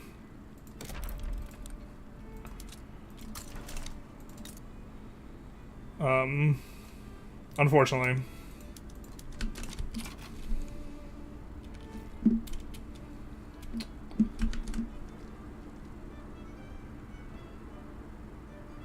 Well, Trump doesn't want European countries to raise their defense budget. He just wants NATO countries to pay your bill. What are you on about? That is the entire thing, is them raising their budget. That is the way in which they like pay their bills in NATO. It's not like they have debt to the USA that they're not paying. I think you're underinformed in that regard. We could go for Greece again to take the state we actually meant to take. Really, really do want to try and get an alliance. If we can't get an alliance, we're gonna have to get strong, or we're gonna have to actually just have this cheesy hyper sweat war, which like I can't read chat if we're having a cheesy hyper sweat war.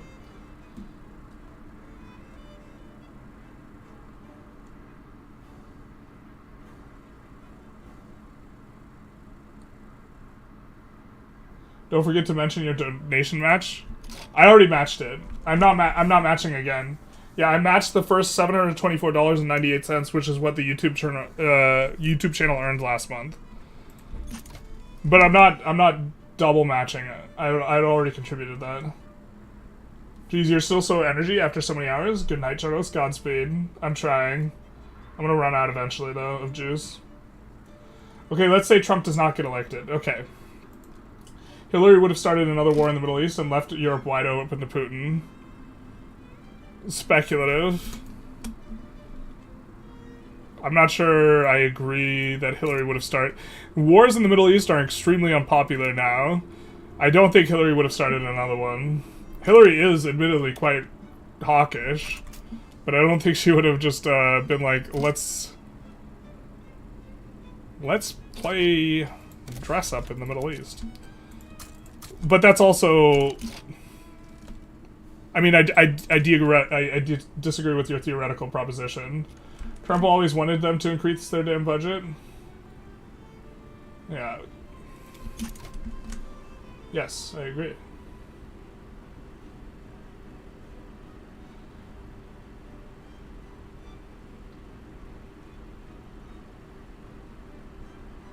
Takes a strong man to do what is right for the nation, but isn't popular. One of the problems with strong men is that it's much harder to remove them from power than to put them in. This is a quote we wanted to read from the book, but we couldn't find it.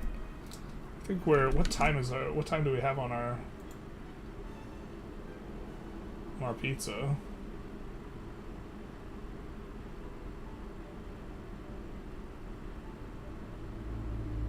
Oh my god, no.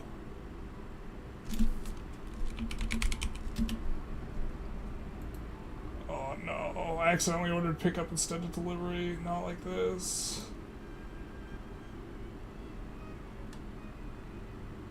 Oh no, it's just been sitting there for 30 minutes now. God damn it. Oh god, son of a bitch. I'll be right back.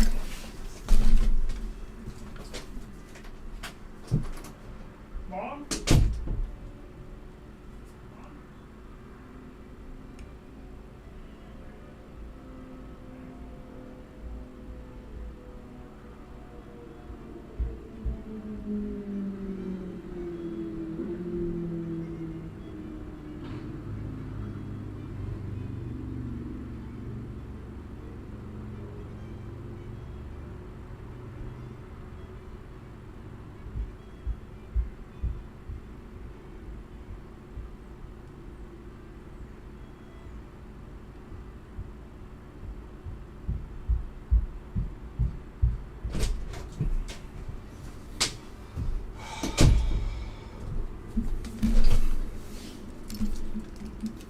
I knew the price I paid on it wasn't quite right. I accidentally ordered pickup. I'm so annoyed with myself. Someone's gonna go pick it up for me.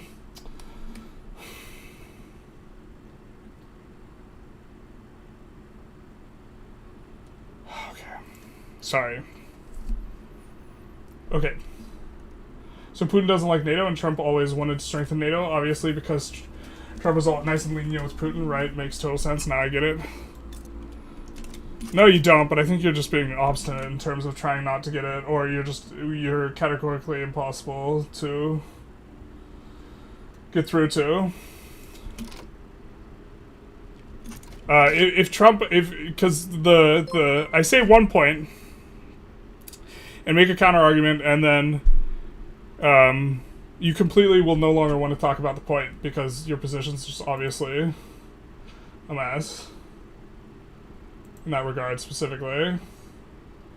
And now you just want to keep repeating like the same notion that because they increased spending, everything is good in terms of Putin's approach to Russia. And we're going to find out in the next 2 weeks how not good his approach is. And he's trying to shake Ukraine down for money, and this isn't about some sort of moral, like, defense. Gamer Nate, thank you for the 250. Big nice. Thank you so very much. So...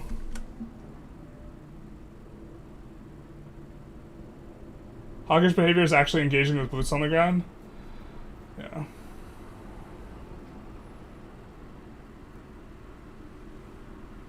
Trump wants to strengthen NATO by negotiating with Putin to withdraw from post-1990 NATO members? Yeah. Fellas, don't we know pay the bill means give the US money? Yeah.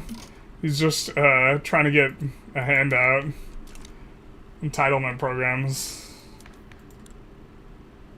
Who's a Republican? The PB is a Republican? Can we slot them in Gov? We can. Hell yeah, brother.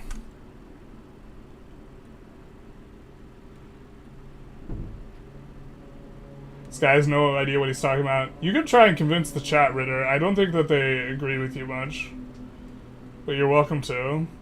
So far, like, 20% of what you say is just calling me an idiot, and then the other 80%, or then, like, 20% is abandoning points that you think are no longer defensible, and then 60% is just repeating that NATO members increase their spending, which, like, they increase their spending because they can't trust the US to help them out, which, okay, you get the benefit of them increasing their spending, but now the international community will not trust any agreements or interests or anything like this with the US, and, like, that's, like, It's a little bit like shooting yourself in the foot just to shoot the other guy. Forgive me if the analogies escape me, but there are analogies like that.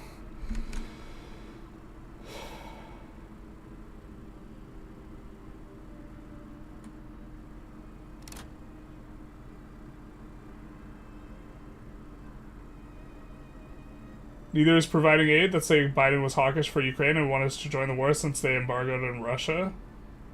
Wait, what? Pearl Harbor happened because USA embargoed Japan. USA started the war against Japan.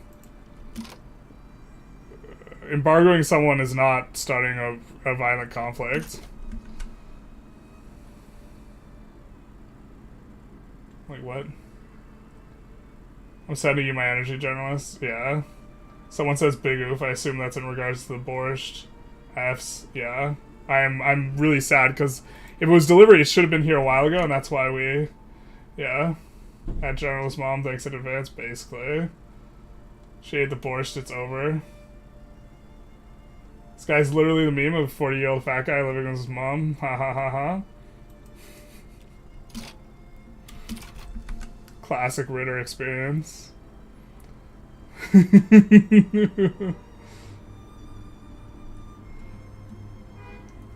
He's asked the same question in chat like 8 times in a row. So either he can't understand our answer or he thinks it's... So either... Look, Ritter, if you think our answer regarding USA is entirely unsatisfactory, you should say why it's unsatisfactory, rather than just asking the same question over and over and over. Why would Trump strengthen NATO if that would go against Putin if he likes Putin? Trump is not... I don't think Trump is strengthening NATO. He's engaging in actions that leads to more spending in NATO. I think Trump is looking for a way out of NATO. If the USA leaves NATO, or the cohesion between NATO completely breaks down, that does not strengthen NATO at all. And I think that if Trump pulls all aid for Ukraine and pulls all aid for NATO countries, then NATO is weaker. So the contribution, I'm disagreeing with your evaluation that the contribution increase is a result in NATO being stronger in the net. All I want to hear from you is that Trump, is what was Trump's interest in increasing EU spending for NATO? NATO's main enemy is Russia. I don't think... I think Trump wants to complain about NATO and make NATO weaker and get NATO out of NATO. His main interest in increasing NATO contribution is because one of the ways in which you can perceive NATO being a problem is that they're mooching off of us. But notice, as the NATO spending has increased, as NATO country spending has increased, right? Suddenly, that's not what he's talking about anymore. He's not talking about cohesion with NATO, defending NATO, any of this type of stuff. It's just a bit of moving of the goalpost and a changing of the subject, and a Ukraine needs to give up now type of argument. Where do I donate? It's in the... There should be a button on the Twitch chat. You guys, you're on Twitch, so there is a button that says donate in the bottom right corner.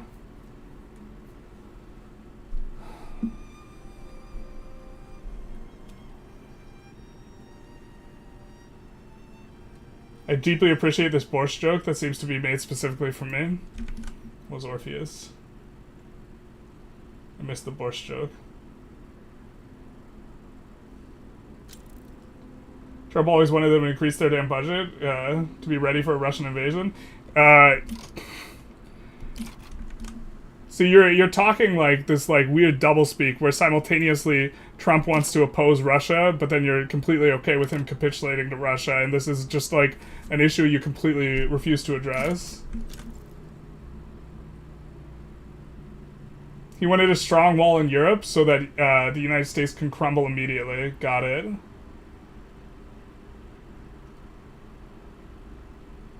Yeah.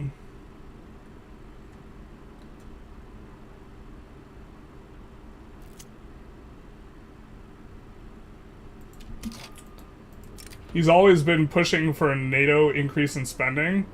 Yeah, but if you want to talk about NATO being strong, in his first term in office, he said, we're just not going to defend them, right, unless they increase their budget.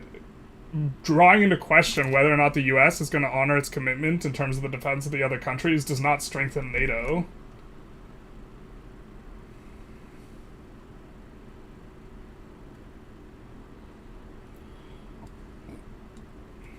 Alright, we're finally caught up in chat here.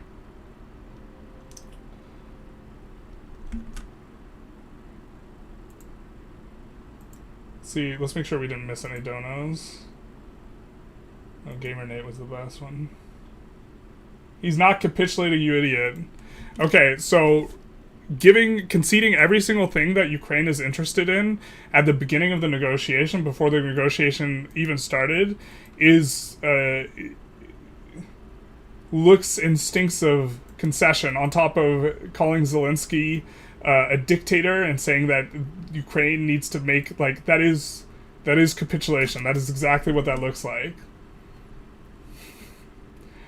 It does not look like the U.S. is at all interested in helping Ukraine at this point. So either everything that Trump's saying is a masquerade, and behind the scenes he is negotiating hard on behalf of Ukraine, and for whatever reason he doesn't want to appear like he's helping out Ukraine, or he's in the process of trying to divide up, the country. Because if the U.S. Stops selling any sort of weapons, because the United States produces most of the weapons to Europe to be supplied to Ukraine, that's going to hurt Ukraine. I think that the U.S. is likely to do that. If they shut off Starlink, that is going to be a form in which they are now going on the other side.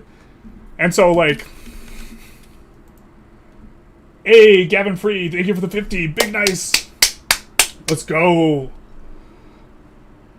We are, of course, raising money for Ukraine here.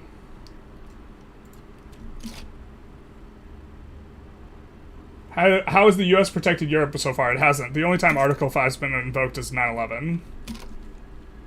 At which point, Europe answered the call. Just to be clear. Because as far as I'm concerned, Europe, that was answered the call after 9/11. Yeah, exactly. Just tunes into the things, it seems that things are a spicy meatball. It is. When Putin is gone, Russia will almost certainly have to return to the status quo antebellum to restore something like normal relations. I'm not sure how things are going to go.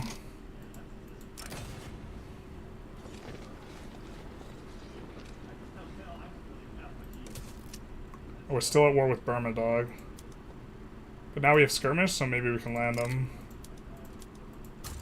We're going to try. Russia wants to install a puppet government or annex Ukraine. Doesn't seem like they get that.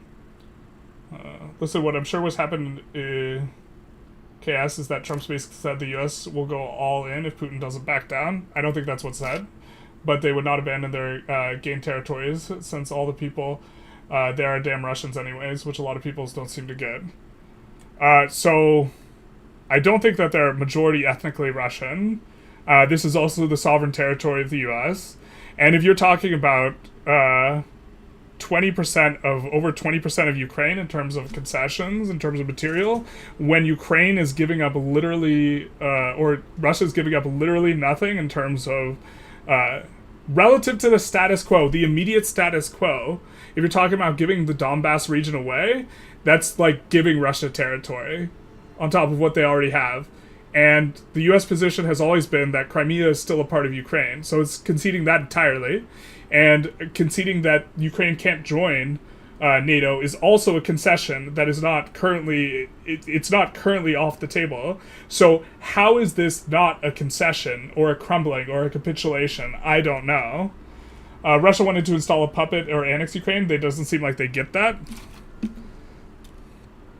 Damn, they gonna have to... It's gonna take 3 wars for them to annex Ukraine instead of just 2.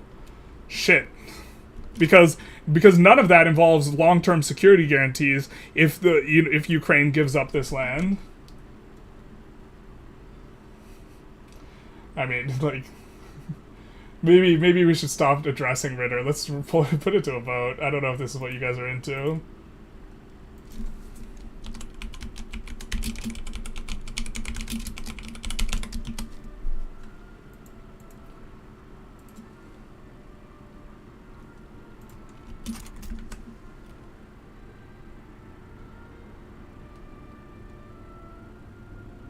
Capsing and insulting doesn't help your position. No, it doesn't. It's just not addressing it entirely. It's not convincing people. It's performative, though. He's trying to own me and dunk on me, I think is the idea of the, like, performative, like, you're an idiot, you're a retard. Which, I mean, if you guys are convinced, you're convinced. I think it does work, for some people. So...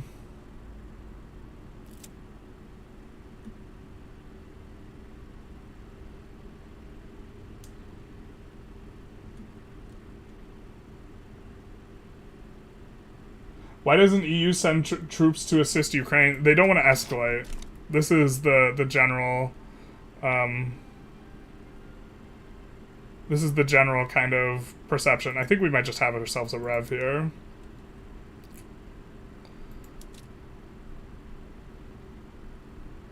Yeah, because Kharkiv has most of our troops anyways, so we should be in pretty good shape.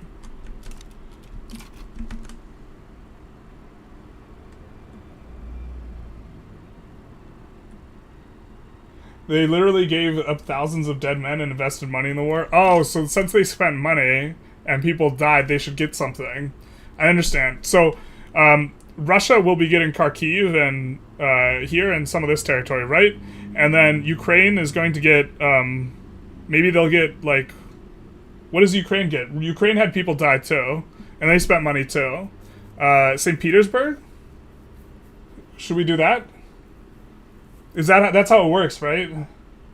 Since you have people dead, and what matters is how many people died and how much you spent, rather than, you know, whether or not the war was justified. Since we're viewing it on that metric, we should give up that, right? Yeah. Your opinion on Peter Hitchens? I was a big fan of his brother, which is a little bit like the teacher, when asked the opinion on the student, they respond, they're always on time. Which is to say, I don't have nice things to say about the other stuff. I'm not a fan of Hitchens. Peter. Although I do feel bad for him when people are like, the wrong Hitchens died. I think that's, like, rough. Nice charity, man. Thanks. You're very welcome.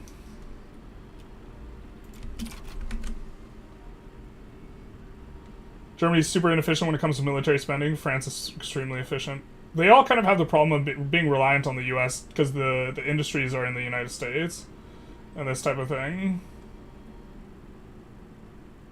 I don't know if it's a great idea to reward nations for wasting the lives of their troops. Yeah, I think that's, like, terrible reasoning as well.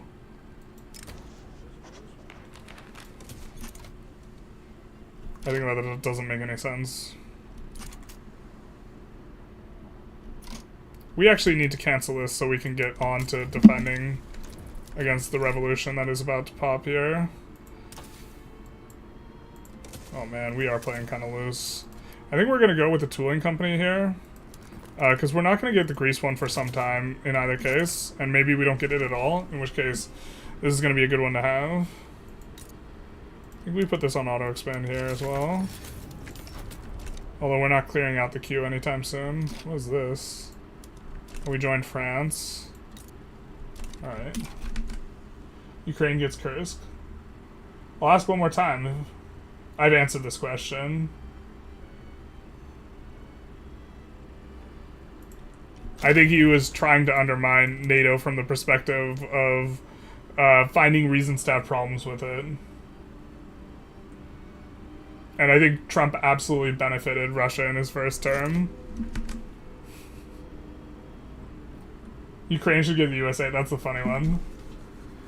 It's the all US we produce everything. Yeah, that's the problem. If the US refuses to sell weapons to the Europeans trying to buy weapons to supply the Ukrainians, which I think is fairly probable, then I think it's really rough. Because even if the Europe provides the money, it's going to be a problem. Looks like 2/3 of you guys think I shouldn't address Ritter anymore. So maybe we start doing that. Or stop doing that. Their position essentially boils down to, we'll nuke you with a little bit as a warning shot. And it's like, kind of the classic... these liberal democracies can't stomach war, and so if we rub it in their face, they'll back down and they'll capitulate, is kind of a lot of the reasoning for being non-escalatory. Can we make a legitimate government? We can. Eventually we'll get on parliamentary republic here, so...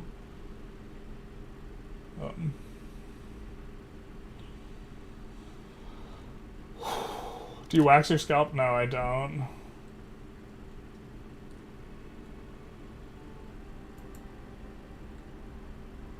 I live in Southern California.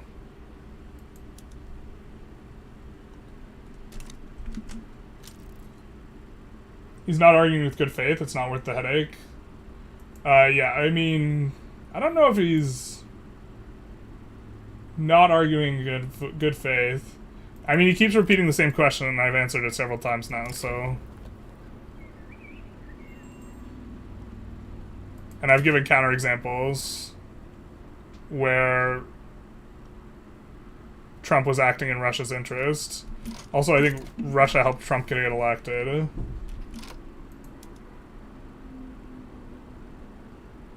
Bro. God.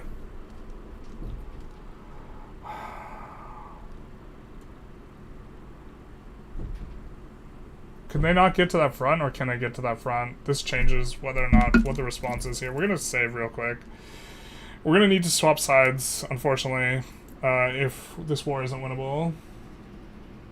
This guy's literal definition of a libtard who can't accept Trump achieved a peace deal, something that peace-loving leftists refuse to even consider. Well, first of all, no peace deal's been reached, and if the peace deal is Ukraine giving up everything that Russia wants from them, then it's not that's capitulation.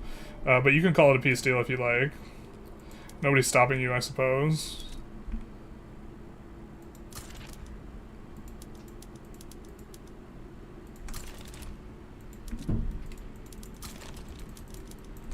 It's absurd, but... Guy gets counterexampled multiple times, repeats the same question, and then he's like, I'm out, this guy's a libtard. This is a good old classic.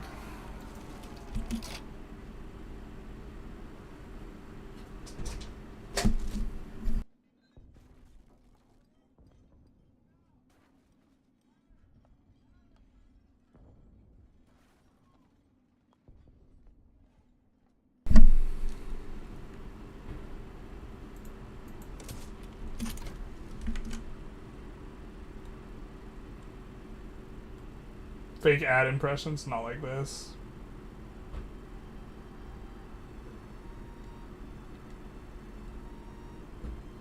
Mr. Ritter, Trump has made peace deals, but they are generally crap. Yeah, I mean, if the peace deal is we give you everything you want, then it's not a negotiation, it's not really a deal, that's called capitulation.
Alright.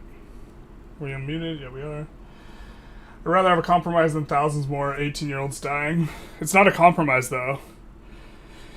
A compromise would be, like, Ukraine giving up the Donbass and joining NATO. That's what a compromise looks like.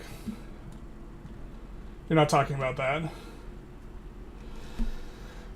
You're talking about Ukraine gets nothing, gives up the bag, and gets invaded again. And you don't enter a negotiation by starting saying that you're going to give up the particular thing.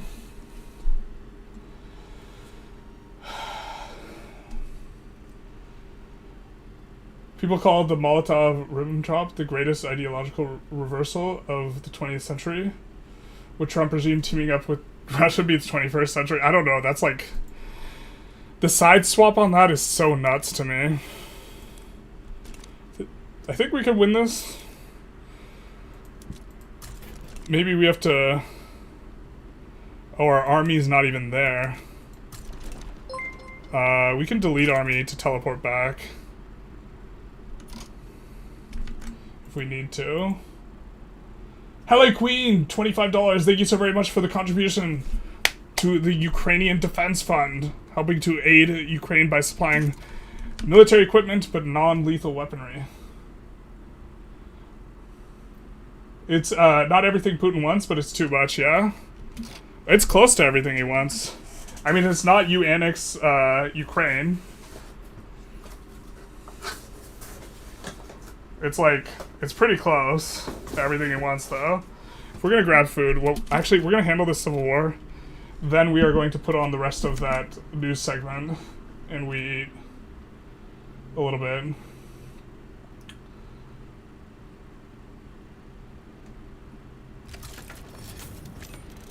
So, as soon as we see the naval landing come in, we're gonna have to change what we're doing. We actually maybe could just beat them in there. They might not even be able to land us. And then the Ottomans are gonna have nothing to do anything with. I think we go here for the mandate generation.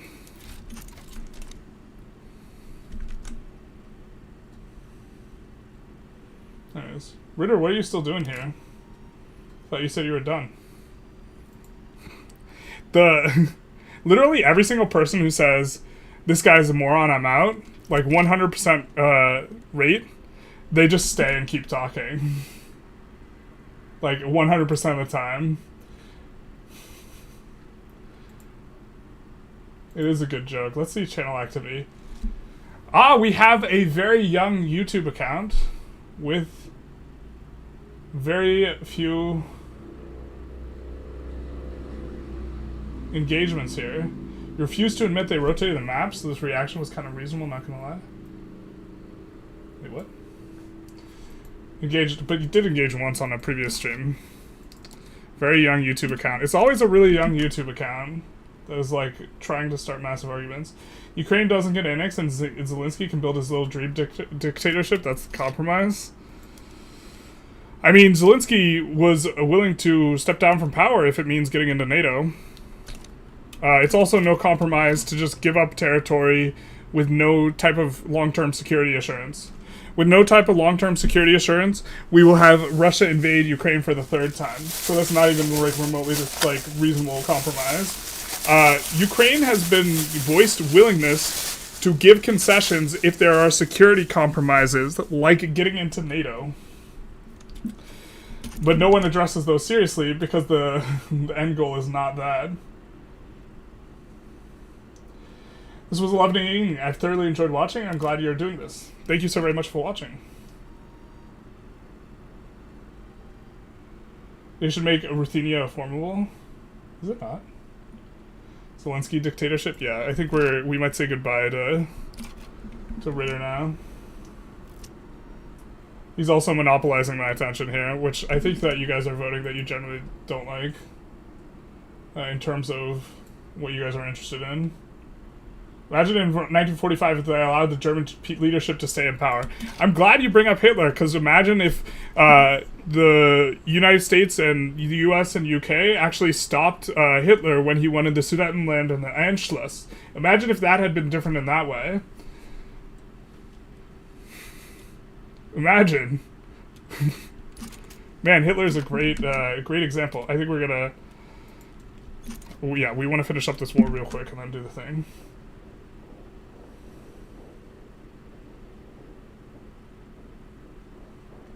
Yeah. But I think you guys may be right if in regards to Ritter not acting in good faith. I'm not entirely sure. But it seems like you guys generally don't want me to be interacting with him anymore, so I think I will stop responding.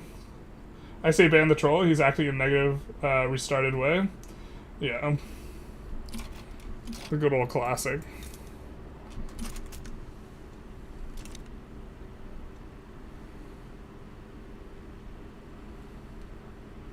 I've seen people being caught into buses by Ukrainian mobilization teams. I'm curious how well it's known in Western community.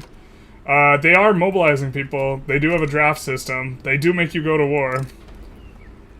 Is that what you're referring to?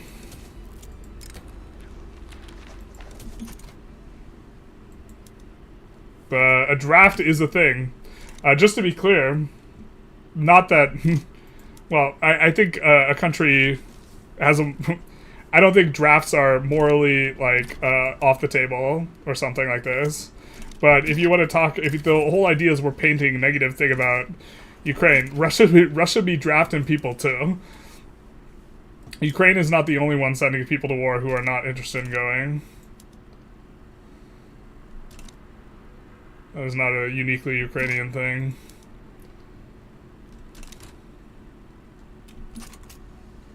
Yeah, the Ottomans can't get to the front.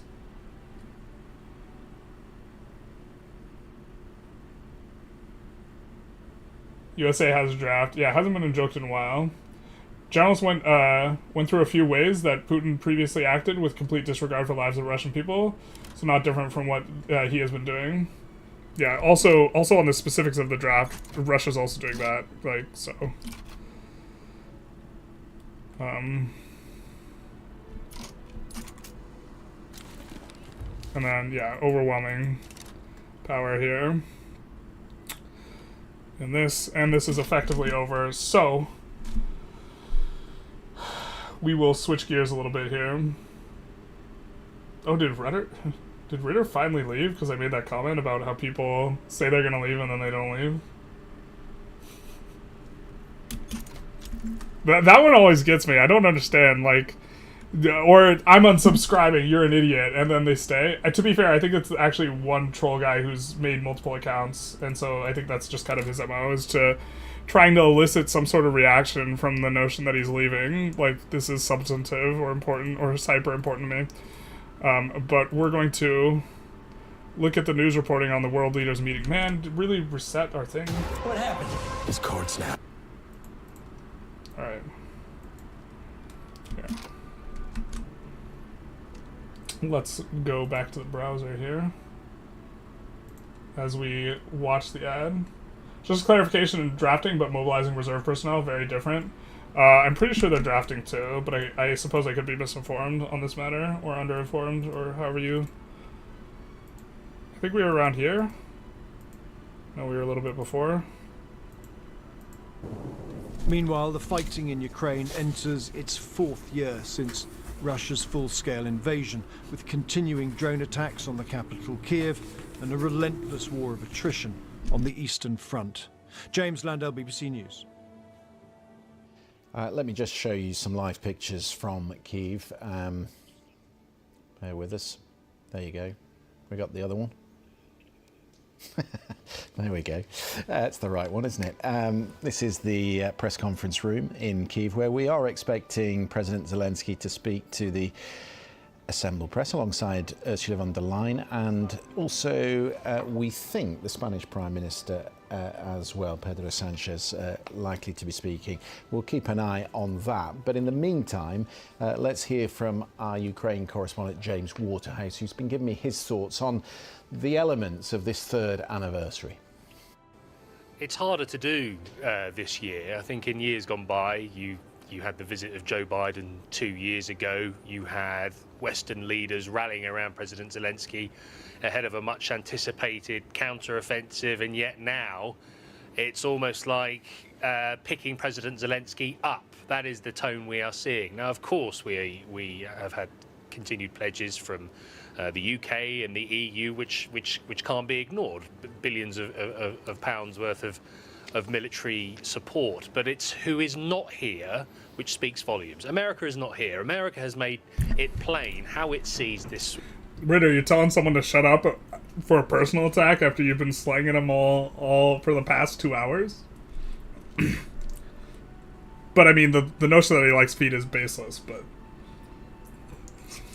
war ending. It's also thrown in a couple of insults along the way in terms of labelling President Zelensky as a dictator and blaming him for the war. It's completely upended America's foreign policy, and given this time of year, this anniversary, this wartime fixture, a very different feel.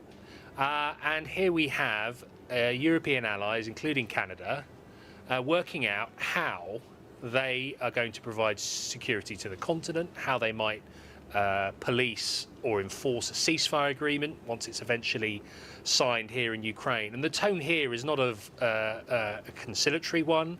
There's no glossing over. I mean, clearly the relationship with America is not a working one currently. Now, President Zelensky has hosted countless world leaders. He is an operator in that regard. But at the moment, Ukraine is looking inward, and it's looking to its neighbours closer to home, who are far from united on how best to go from here. Well, thanks to James in Kyiv. Let's get a perspective too from Moscow. Our Russia editor Steve Rosenberg has been telling us about the current Russian negotiating position. Well, what the Russians... This is, by the way, we'll see what they want exactly, and we'll see if Trump gives it to them. ...say is that in order to... Or tries to. I think Ukraine just disagrees and doesn't give it to him. To finish this once and for all, they want America to analyse and to understand the root causes of the conflict. Now, when Russia talks about the root causes, it means this is not Russia's fault, this is the fault of Ukraine and the fault of the West, the fault of NATO expansion. Russia does not accept any responsibility for the war which began 3 years ago with Russia's full-scale invasion of Ukraine. So it seems as if the Russians are not in a hurry. They believe they have the initiative on the battlefield. The Russians have been making progress, gaining territory, not fast, but still gaining territory. And they hear what is coming out of the White House. They hear the kind of comments that Donald Trump has been coming out with, Trump administration officials have been coming out with, which have been very critical of President Zelensky and not critical at all of Vladimir Putin or the Kremlin. And they put those two things together, and that gives, I think, the Russians a lot of confidence that, especially with US-Russia talks having got underway last week in Saudi Arabia, that gives them confidence that they will get a deal to end the war, which benefits Russia. European leaders and Canada's Justin Trudeau are in Kyiv to show their support. In a virtual summit this morning, which included other leaders from around the world, President Zelensky suggested a prisoner of war exchange could be a way to build trust ahead of negotiations and any eventual ceasefire. There are thousands of Ukrainians detained in Russia. Some have been held since the invasion of Crimea in 2014. Meanwhile, the United States is circulating a draft proposal within the Security Council today that calls for a speedy end to the fighting, though both Russia and Ukraine have warned that any hastily negotiated deal would end in a return to war. James Lansdale reports. It's become something of a ritual. European leaders travelling overnight to Kiev on the anniversary of Russia's full-scale invasion. Off the train they piled, high officials from Brussels, prime ministers and presidents from across the continent. But this year, their show of support was more existential than ritual, with Ukraine on the back foot, on the battlefield and at the negotiating table. For if Donald Trump pulls the plug on US military aid, Ukraine's president will need all the help he can get from his visitors. For now, he was putting on a brave face. Dear friends, this year should be the year of the beginning of a real, lasting peace. Putin will not give us peace or give it to us in exchange for something. We have to win peace through strength and wisdom and unity, through our cooperation. The leaders round the table promise more money and more military support, but America will... Okay. Do you guys want to continue watching this, or we go on to the presentation? Maybe we continue watching this for just a tidbit. Some people who've been here several hours have already seen this part of this, but... was noticeable by its absence. Beaming in online, the Prime Minister insisted the US had to provide a security backstop for any peace deal. President Trump has changed the global conversation over the last few weeks. and it has created an opportunity. Now we must get the fundamentals right. If we want peace to endure, Ukraine must have a seat at the table, and any settlement must be based on a sovereign Ukraine, backed up with strong security guarantees. Later, President Macron of France will echo a similar message when he meets Mr. Trump in Washington. In Kiev, even some of Mr. Trump's most ardent backers doubted some of his recent claims. All the language that we're hearing about Ukraine being responsible for the war, I mean, you might as well say that the swimmers were responsible for attacking the shark in Jaws, or the United States were responsible for attacking Japan at Pearl Harbor. It is a complete inversion of the truth. It's Orwellian. In Brussels, EU foreign ministers stood in silence amid the now familiar sound of everyday Kiev, imposing yet more sanctions on Russia alongside the UK and other allies. For its part, Russia maintained its pressure on President Zelensky. He changes his stance more often than his green T-shirts, Russia's foreign minister said. It's also hard to understand the stance of European countries.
Sorry, guys. Sorry.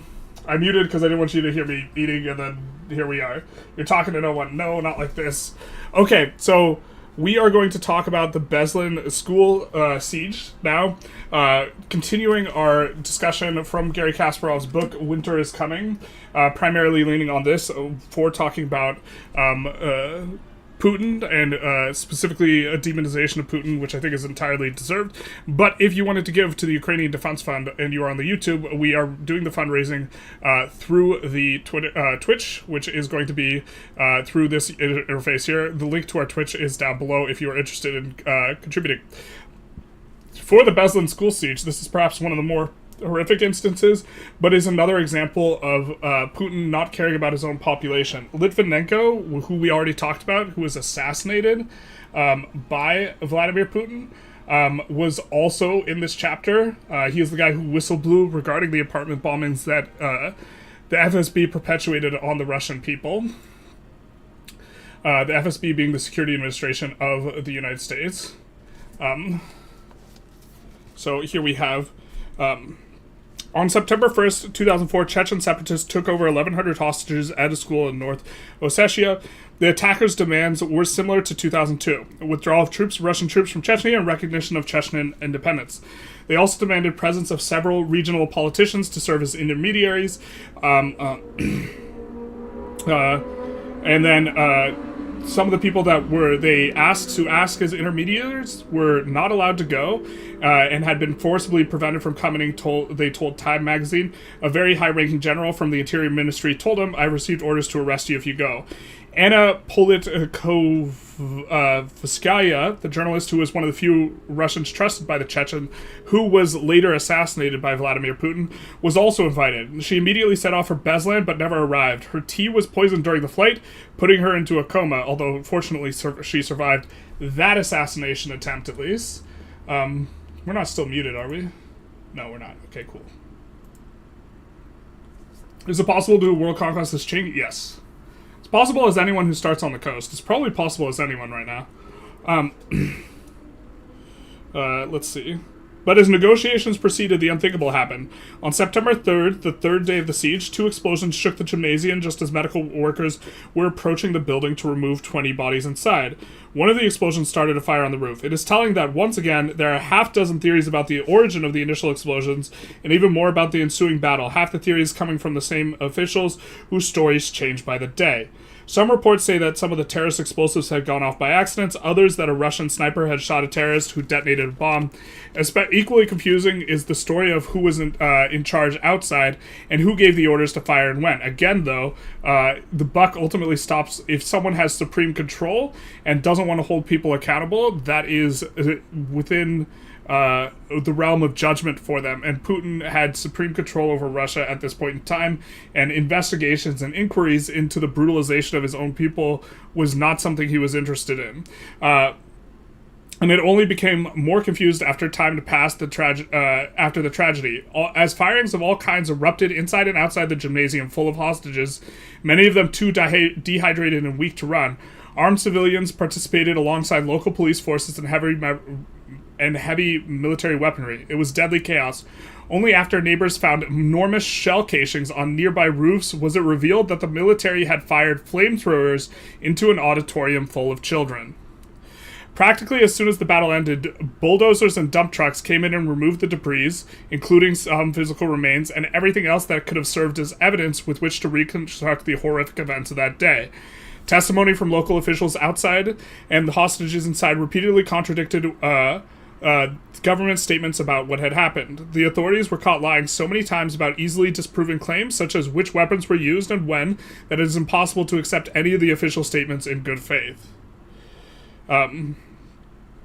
Unlike Nordost, there would be several investigations of Beslan. One was completed in 2005 by a member of the North Ossetian Parliament, who was actually on the scene the day that the school was stormed.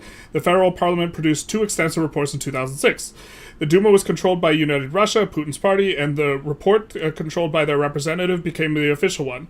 Another one was done by Yuri Saviliev, a member of the Russian Nationalist Party, Rodinia, in parentheses, homelands, and coincidentally a recognized expert in rockets and explosives. Sabilev's report fits much better with the testimony of witnesses outside and the hostages inside regarding the weapons used in the order of events. He and other colleagues filed their own report and refused to sign off on the official one. In 2007, they broke their silence and denounced it as a cover-up. In an article, 2006 article by David Stater, they looked at the evidence. The version of the Beslan parents was supported by the findings of the Commission of the North Ossetian Parliaments. In a report released in November 29, 2005, the Commission concluded that the first explosion was produced by either a flamethrower or a grenade launched from outside the building. And then skipping ahead a little, the second explosion came 22 seconds later when it was caused by a high explosive fragmentation grenade with a dynamite equivalent of 6.1 kilograms shot from another 5-story building on the same street. These explosions, according to Savilev, caused the catastrophic fire and the collapse of a school roof of a gymnasium, which, by the way, again, held hundreds of children, which led to the deaths of the majority of the hostages inside.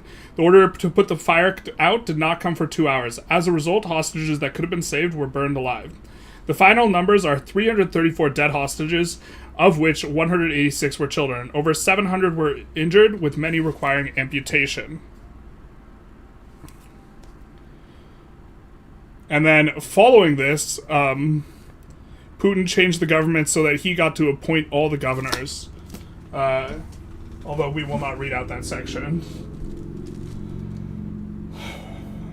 Alright, let's jump back into game. Regrettably, we haven't taken a single Russian state yet. So. He didn't really say not my problem. He said an opportunity to show how happy he is to murder the Russians and show how he is strong, basically. In France, we kept believing Putin wouldn't go that far, despite warnings from countries like Poland and the Baltic states. Now you know. Now you know.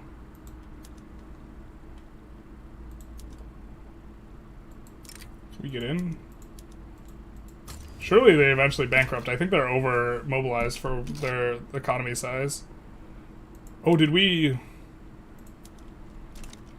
We must have bankrupted at some point. Let's fix our PMs. We had a revolution here. If our PMs are paused, that means we defaulted at some point when we weren't paying close attention. I apologize to the people who are here for the correct and accurate play. This is not what's happening here.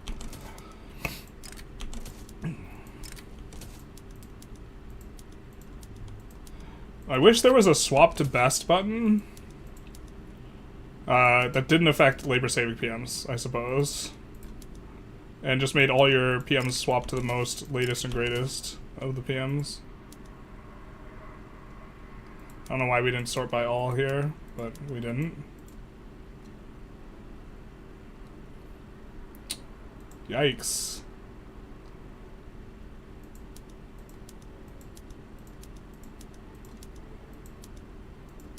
Yikes, yikes.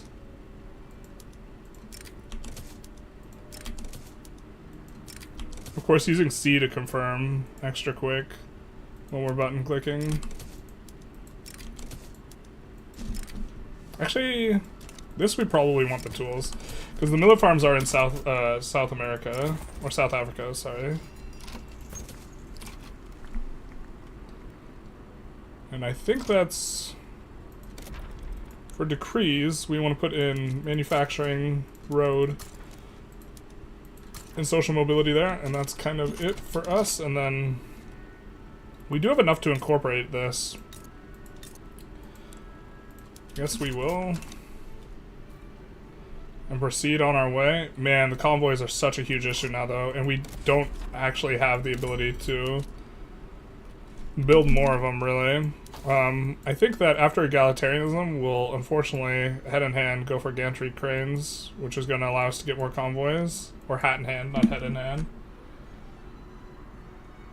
Yeah. Russians fooled us, and today, seeing the USA and Russia negotiate amongst themselves about what to do in Ukraine makes me sad. Makes me sad too. This is a rough time. Elongated muskrat says the CIS is a slur, or cis is a slur. Word hurts his feelings. It does get moderated. Man, generalists really killed the mood with this one. Well, you know, the mood regarding Putin should maybe be a little bit dark for good reason. But if we send UN forces to Sudan and secure the gold mines secured by the rebels that would have been funding Russia, they would be more willing to peace. Maybe. I don't know. I think securing territory controlled by rebels is a little bit more ambiguous than opposing them in Ukraine, morally speaking. Which is to say, I don't know the answer, but I'd like to look at it carefully before forming an opinion on it. I'm surprised Basline is not well known and stuff. Amount of hostages is 1/3 of 9/11 victims, which is the largest terrorist act in history. Yeah, and it was the guys who shot the shot were the Russians. Or the government. And like it's not necessarily clear that Putin gave the order, but there was not an attempt to hold people accountable in a substantive way.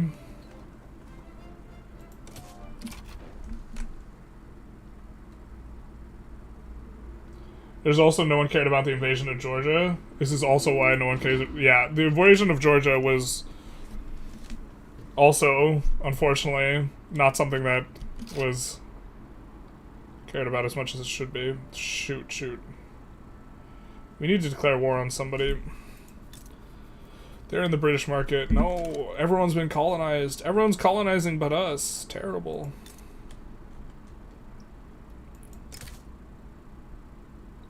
This gets us into a fight with Russia, I think, which is not what we want yet. Can we ally with these guys yet? No, we've been trying this whole time. Maybe we could just try and get something off of Russia just immediately.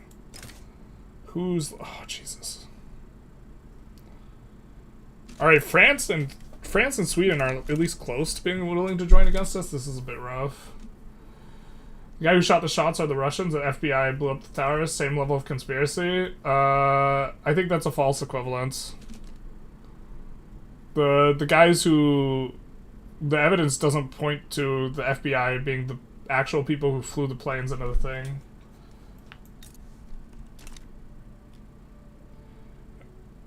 It's too bad the Georgian War is not covered. Yeah, I don't know as much about the Georgian War. It does get discussed in the book, but I can't speak to it as much. Russia's huge empire today. I'm still surprised people and leaders of Russia don't oppose some of their leaders' actions. There's been a lot of protests and a lot of violent putting down of protest in Russia, so I'm not sure that's a fair characterization of like the Russian people and what they've attempted to do. We are trying to pass laws. Yeah, we're about to get this one through. What can we do here, bruh? I mean, we could just, like, start going after Costa Rica type things. I don't think we could reduce autonomy on people since, despite having generally good relations, we've lacked convoys. I mean, we could reduce autonomy on Marina Kingdom. I don't think we're that interested in annexing them. We wanted to go after Tunisia, but we kind of can't. I guess we could go after Morocco. Morocco might make some sense. Are they somewhere? They're in the Moroccan market. They have a defense pact with them. Portugal.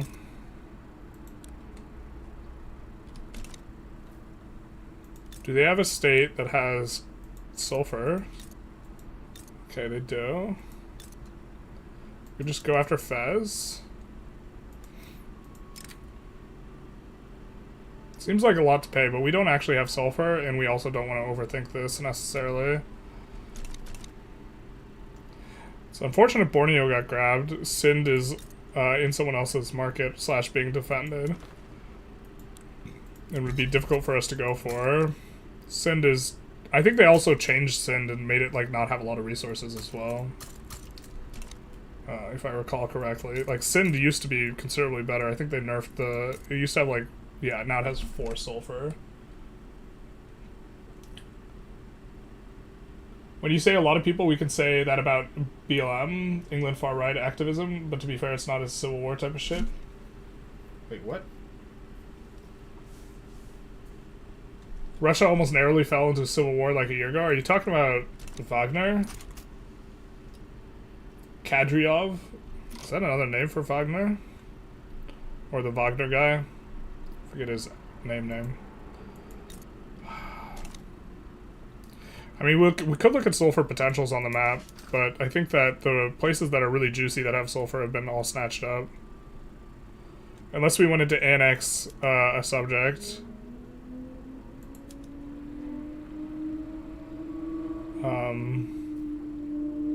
It's all in this. California is not snaggable, nor do we really want to fight the USA a whole bunch here.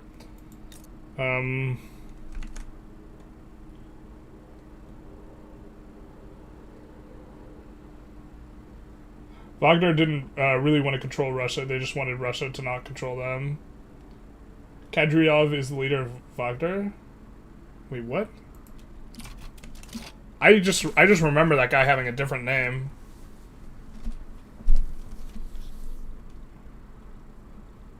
I don't remember that being his name.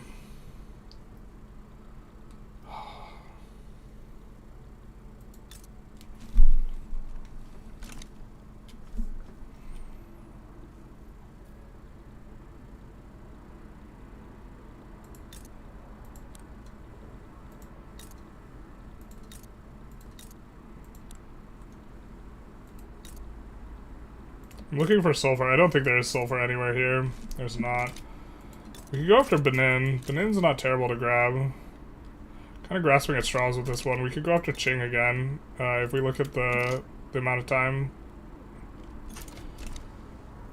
I think that's going to be up soon. We're not supposed to float this level of stuff.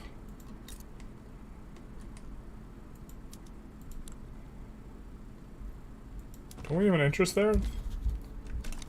Is it too positive relations? Is that what's going on in Costa Rica and us? No, it is neutral. They're in the British market though. Yep, that'll do it. Guatemala is good to go for. Looks like, did Mexico agree with that sentiment? Guatemala is good to go for because it gives you an adjacency to them.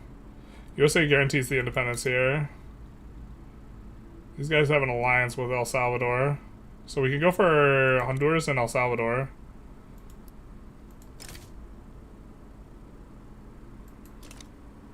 We can protectorate these guys. Annex El Salvador. Let's just protectorate these guys and see how this goes. I don't think we're getting in here, unfortunately.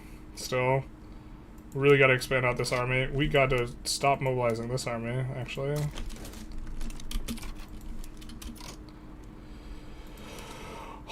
We added, like, troops here and they're not, like, getting recruited. It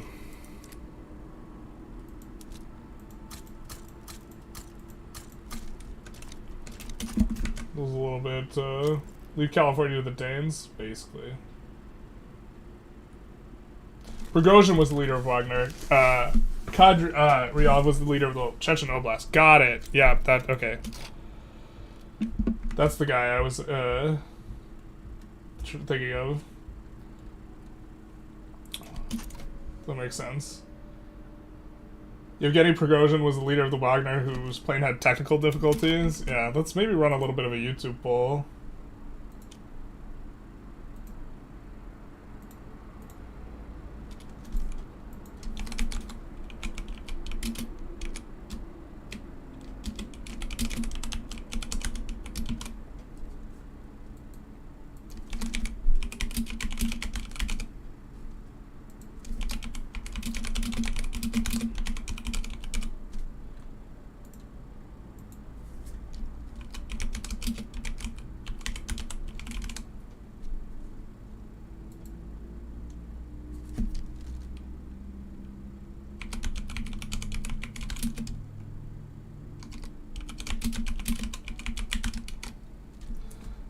Let's see what the people think.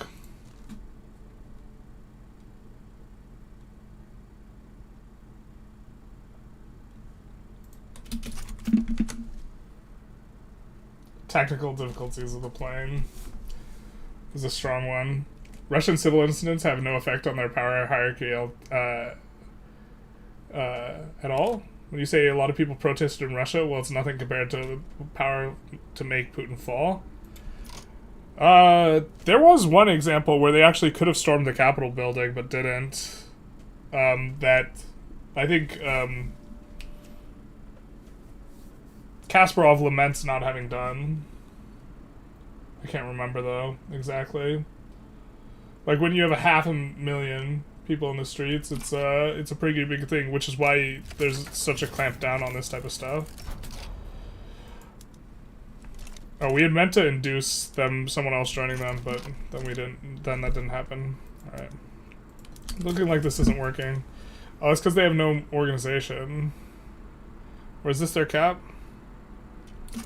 That's their cap, 71. So they can't actually get a little bit more org. We're gonna come in here. We have a lot of navy now, though. Maybe we just land with this squad on the other guys in here. They haven't gained any additional traction.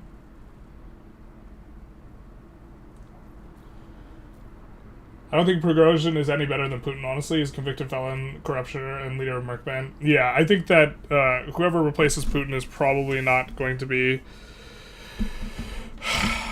the most upstanding citizen, let's just say. But maybe the guy who replaces him will be better. The guy who replaces the replacement, we mean. We kind of wanted El Salvador to join, because we wanted to go after El Salvador for the Mexico adjacency here, but alas, it was not to be. Unlock some PMs here. Journalist, why do you only have 34 million GDP? The truth hurts. We're gonna pass this because we're so fucking handsome. There we go. We have 30 minutes until we do another Putin dragging. The subject will be voting. Although I think that one will be very brief. Much like the legitimacy of Russian elections. Why do we have so much negative diplo or stuff now?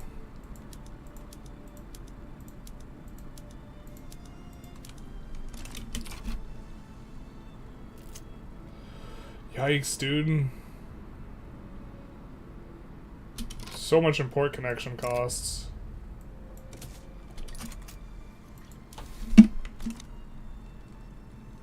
I mean, that's what we get for having a bunch of overseas subjects. We might have even overdid it. Maybe we're supposed to release some of them. That's insane, right? Maybe not.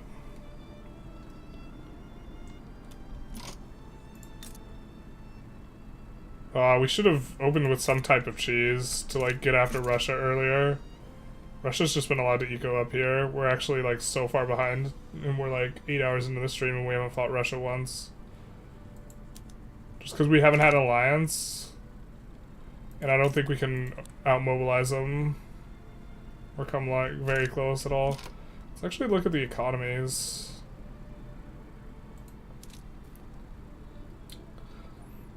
Our economies are actually similar at this point. Putin would never allow such an event. He'd rather round up 500,000 people. I'm telling you, there was one instance where at a protest where it looked like it was like a feasible thing that could have been done. Wazawa is pretty good.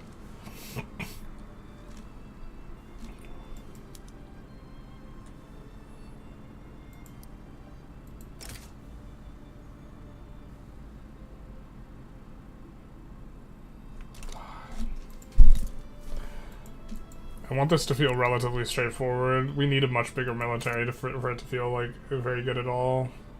I mean, we could afford a way bigger military. Maybe this is just what we do.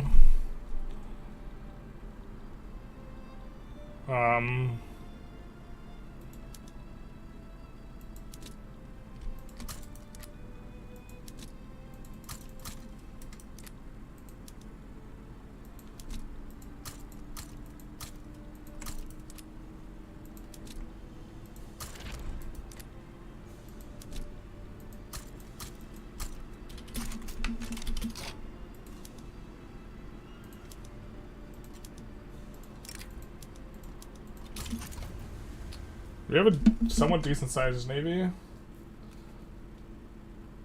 Guns are illegal to wear in Russia. That makes sense.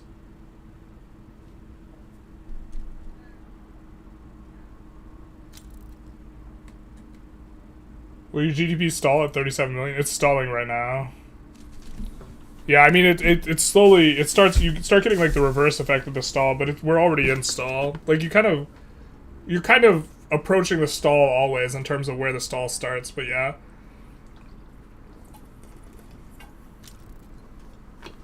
It'll get real bad as we get closer to 50 million, but this is where the stall is starting to, an additional GDP is starting to become less useful or it's decreasing our reinvestment. So the amount of money we are getting from this is starting to decrease at like 37 million. Although with the bug, I don't know if it's 37 million, but the math should be 37 million. Okay, we're finally going to get progress in here. We'll finally have peace in our time, right, chat? Right, chat? One of these has decent resources. Yeah, it is this one. Which maybe means we should have the decree there instead. I think we'll just get rid of the promote social mobility decree, though.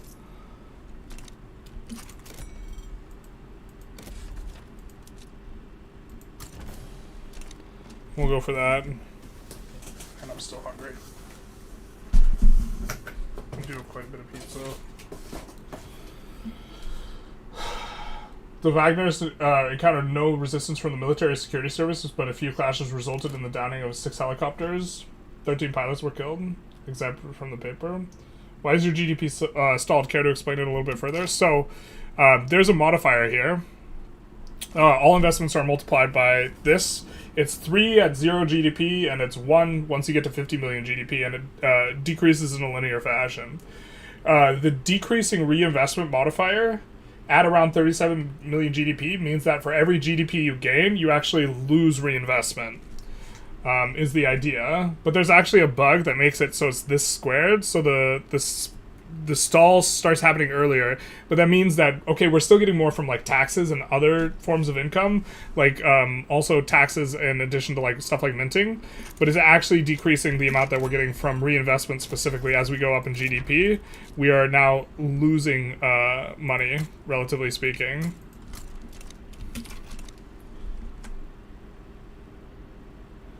So,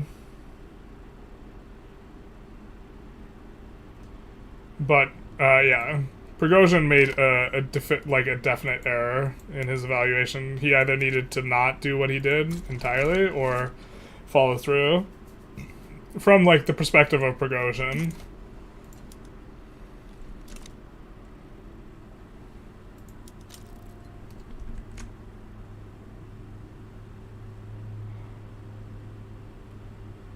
Or maximum of 25k Wagnerists. I don't think they could penetrate if they fought.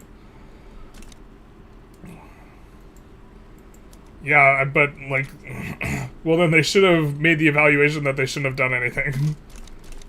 Like from the what's optimal in their perspective. Oh, we actually want this power block statue at the back. We want to get the military in here. To be fair, we could also have a huge, massive mobilization as well. Maybe we can just fight Russia now. It's just gonna be messy. It'll be an unclean fight.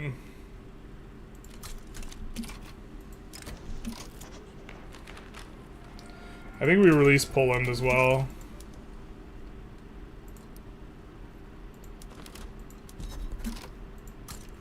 As our primary objective, and then look to go after this as well.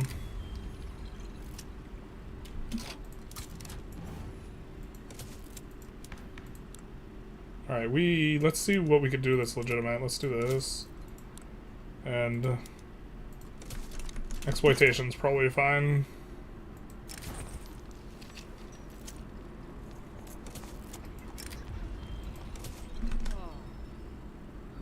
Prigozhin thought that the army would join him. Oh. And they didn't, they just got out of his way. But getting out of his way is not enough. Yeah. I could see that. I feel you there. You strike me as a staunch Duganist? What the fuck? The fourth way? I mean, I know who Dugan is, but I can't remember exactly his philosophy, but saying I strike you as a Duganist kind of seems crazy. Like, Dugan was like, Dugan is like the underlying philosophy of like, Putin, and this like, multipolar world, and I prefer like the global world where we have the peace dividend and this type of stuff rather than spheres of influence and this type of thing. That seems, I think you're just trying to bait me.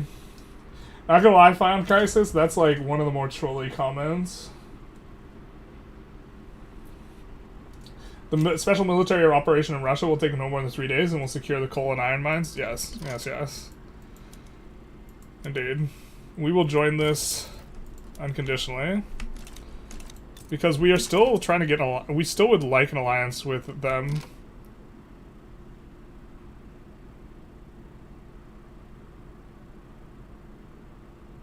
Oh, is this the actual problem?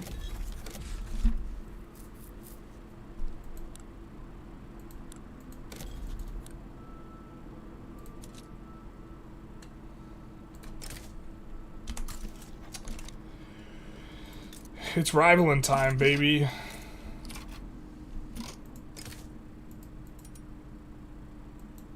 Wait, let's see what their government looks like.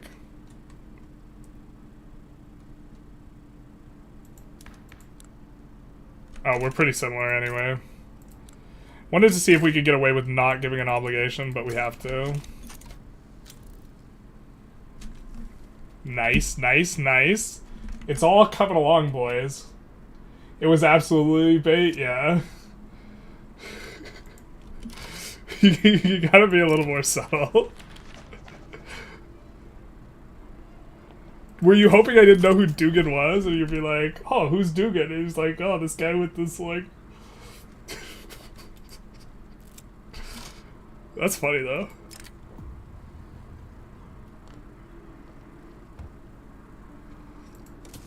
I actually think I'm gonna read Dugan's book, though.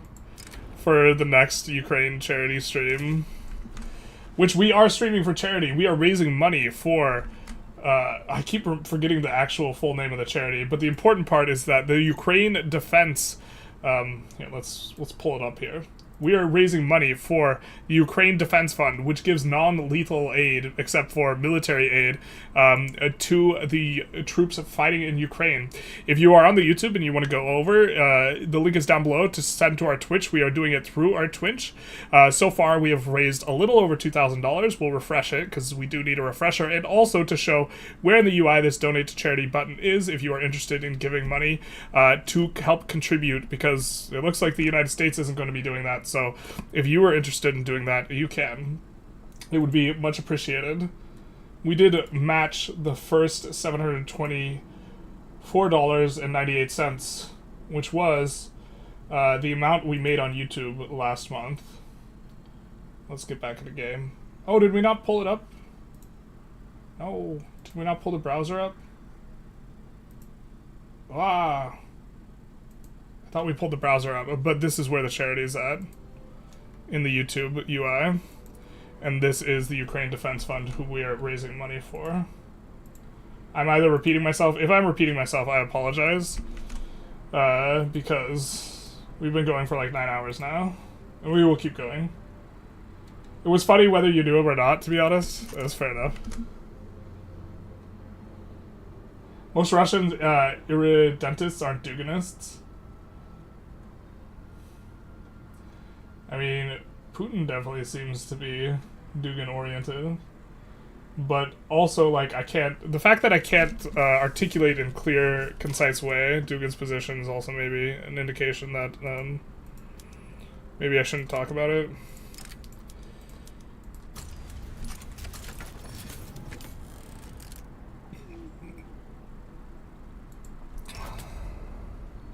So I think we will have no war goals on us, so we can just capitulate here. Classic. But what we're going to be going for next is going to be Russia. I think we do want...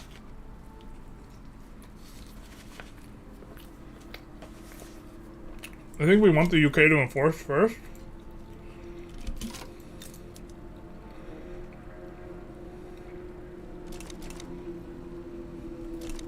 Can we not release state on...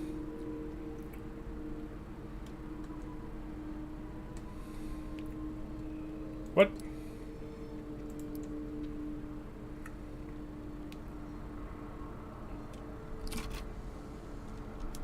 I'm not sure I understand why we can't do that.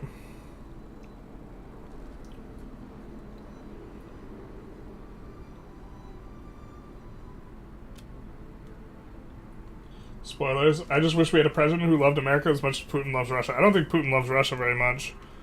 Although that might be your joke. Or he loves the idea of Russia, and the idea of him being a great man of history in regards to Russia. I thought the fundraising for Ukraine's defense was a joke. No joke here. That's a good joke for shooting yourself in the foot, I think. In terms of content. Because the people will get mad because you're raising money, and then people will get mad because you're not raising money.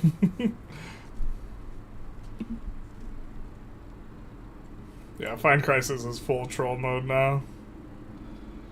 You can't liberate through that menu because it's bugged. Use diplomatic demand screen instead. That's what it is. That's what it comes down to. Classic. Alright. Thank you, Connor.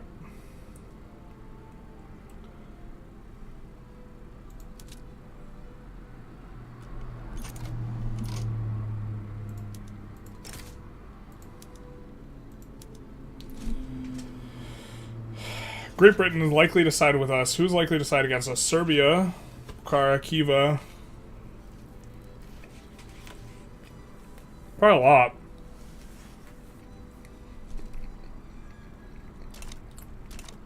So we're gonna need to recruit up some guys first.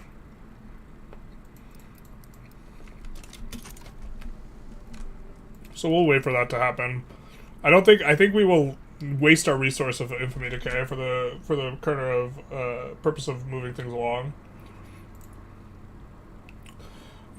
Which is, just to be clear, not optimal play, but is perhaps on the timing a little bit more optimal. We're not going to necessarily accomplish what we wanted to do all here today. Well, I mean, we could just go 24 hours, right? We never said that we were going to conquer all of Russia by a certain time. Or a certain date. Plan is if we're averaging over $2 an hour on the donations, I'm probably going to try and go as long as I can. Eventually the flesh will become too weak. We're going to put an end to it, although we don't like ourselves the protectionists, but because we do like the Intelligentsia contributing to the clout. We also have a couple institutions we wouldn't mind increasing, so... And it's a negative money modifier. Tax waste. So we can maybe get in on that a little bit. Why do you have no access? Is it really just the... Oh, Jesus. We need more stuff. I think we'd actually rather have the momentum, which is kind of rare. I think Rostov might actually be our primary war goal, to be honest. Or liberate, because this one involves us gaining infamy. But, yeah.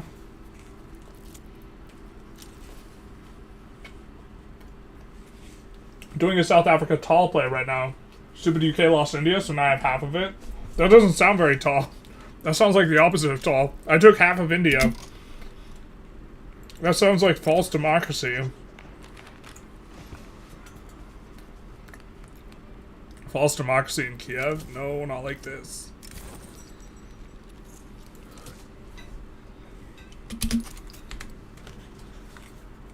Prigozhin met Putin from his restaurant in St. Petersburg? That's wild as hell.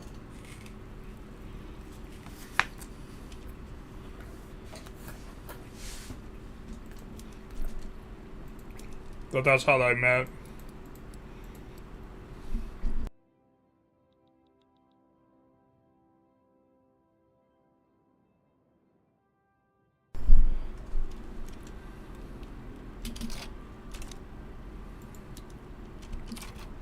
Jesus. Okay.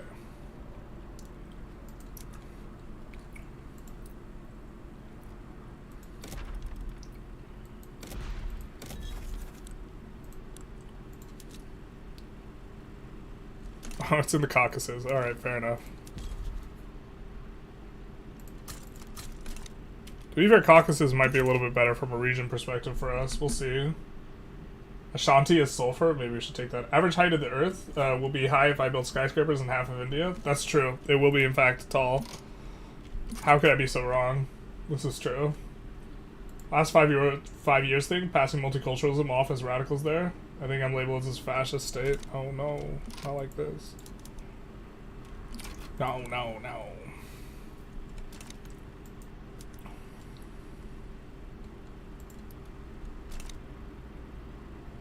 Companies are doing well, including, of course, New Ukraine Limited. This is the only mod we're playing with. Oh.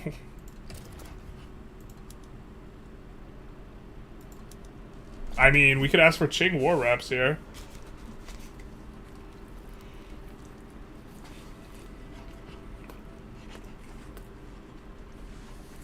I'm pretty sure Shaanxi has sulfur, but I don't think this will solve our convoy problem.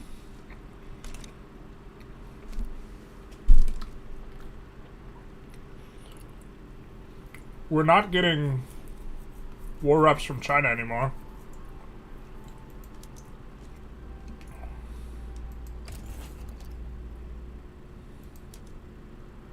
We could even ask for release country. I think just war reps on China makes a lot of sense here. The problem is that... Yeah, I think that this is fine. If Russia joins, we'll reload.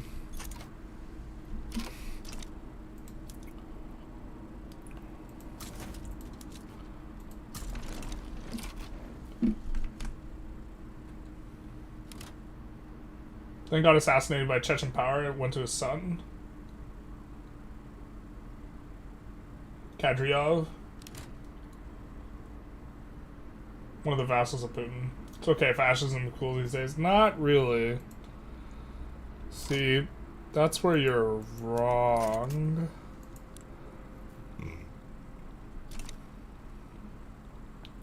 Geez, our overseas subjects are just hurting so bad right now. They have zero market access. I wonder why they haven't asked for market access or independent markets.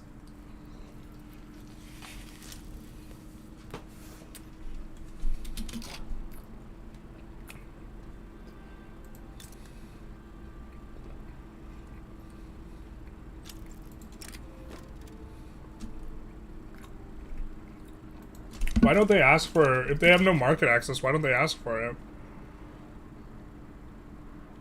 I'm not sure I understand here. Conquer Yunnan, Qinghai, Eastern Guangdong. Oh my god, dude. What is UK doing? What is this?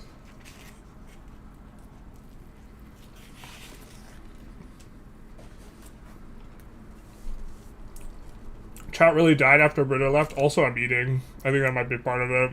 I'm really hungry though.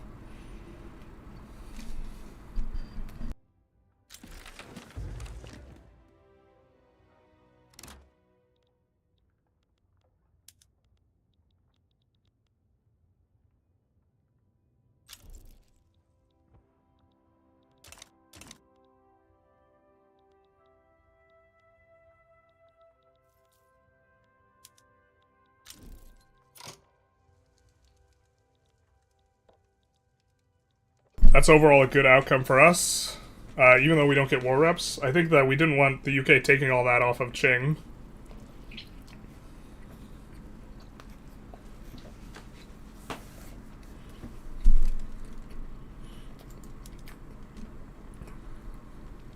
I think we'll go for Rostov.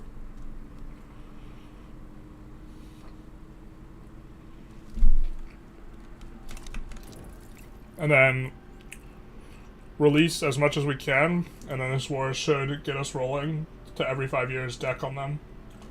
Why are France and the UK so aggressive this game? We've gotten relatively late. UK is always really aggressive because they have... The level of annexation they take is contingent upon infamy, and UK gets really significant infamy reductions from their power block.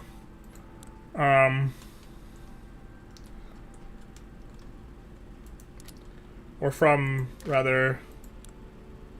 Ooh, we can add a new principle. But what they have is colonial offices, level 3. So it decreases infamy generation, which helps a lot. Maybe we want to go this if we want to make this more straightforward for us. It's against unrecognized power specifically, so it's actually not going to help us against Russia. So probably either food standardization or advanced research here. Food standardization is better long term. I think advanced research just makes everything smoother for us though.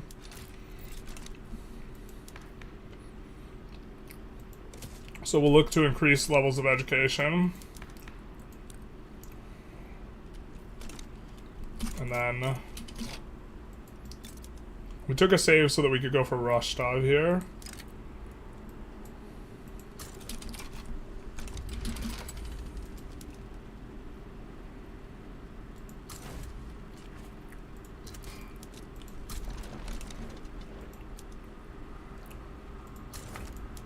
Make sure our navy is in town, much like the boys who are back in town.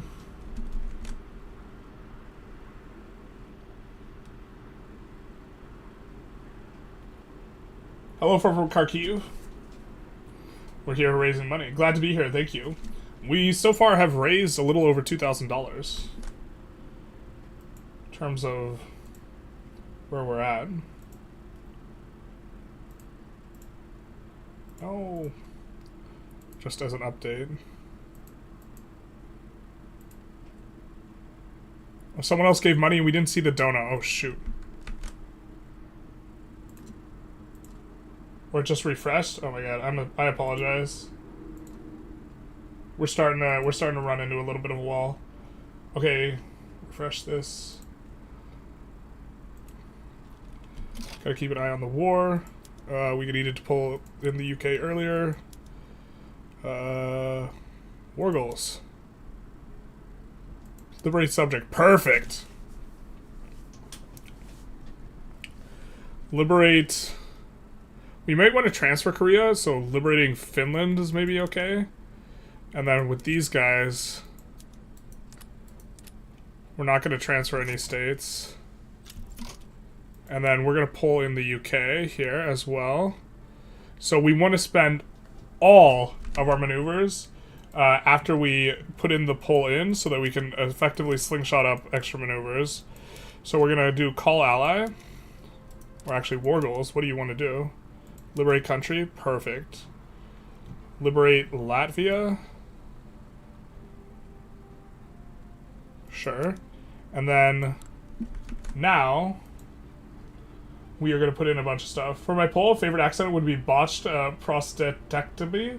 Prostatectomy. That does sound like a rough one. I saw a $20 dono. You never answered. I think. Oh no, I think you're trolling me, but we'll check. I think you're trolling me. There hasn't been a $20 dono in some time. Classic. Find crisis. Doing the memes. Alright, I think we're going to go for Kuban as well. Or actually, this would be nice for cutting him off. You guys probably want this return though, huh? Besvaria. Yeah. But Primoria and Amur is just better. Amur specifically.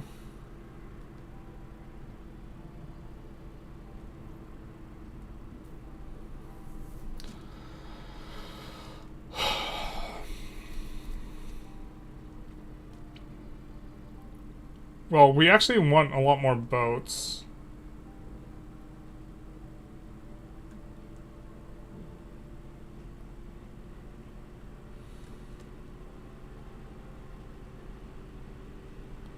But this one's gonna be nice because it's gonna market isolate stuff.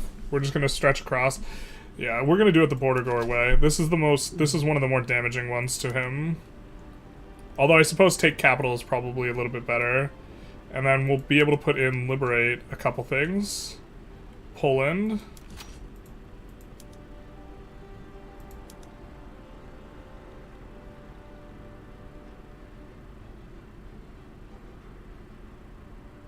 Let's liberate Chechnya. I do be feeling the vibe. Actually, Georgia deserves the liberation here. I mean, we're probably going to conquer Georgia because it's like in the right spot, but like also, yeah. And then liberate subject. We're going to liberate. Maybe we just conquer more states.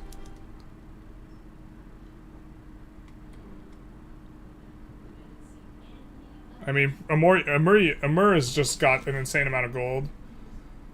And then we can just, for 5 years, chill. I think we do that, actually.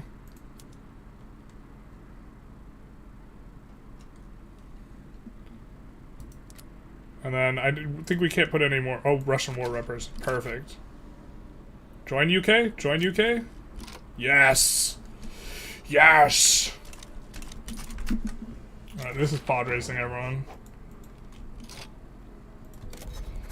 I know some of you inquired as to what was in fact pod racing. It's this. Welcome to my TED Talk. I legit think you did respond a couple hours ago. If you're in chat and you donated and I didn't respond to that, please let me know, because I would feel bad if I didn't respond. I also think Find Crisis is trolling me. Quite the conundrum. I have to decide which is the greater error. Probably not responding to someone who contributed.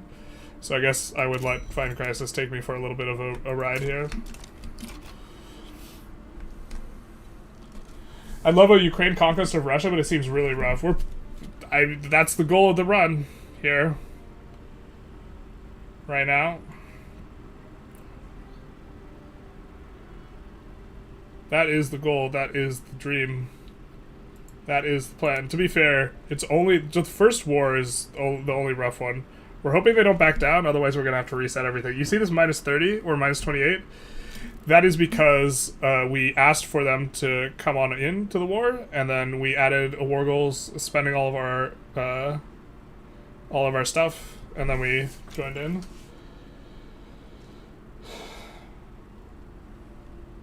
But in retrospect, we should have just gone after Ingria, just because the number of financial centers there. Or that should have been our open.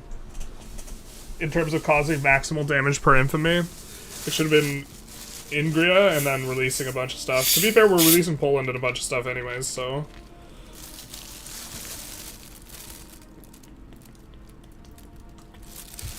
The goal here is the removal of Russia from the map for the run. I don't know if we get to this session, but I'm also inclined to just make the session go, like, a ton of hours, if people are still contributing.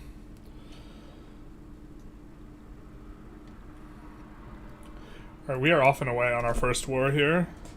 Maybe we should have rivaled Russia forever ago. It makes it easier to get, stuff like alliances and help out from people who have also rivaled Russia. We also got lucky that both France and the UK rivaled Russia.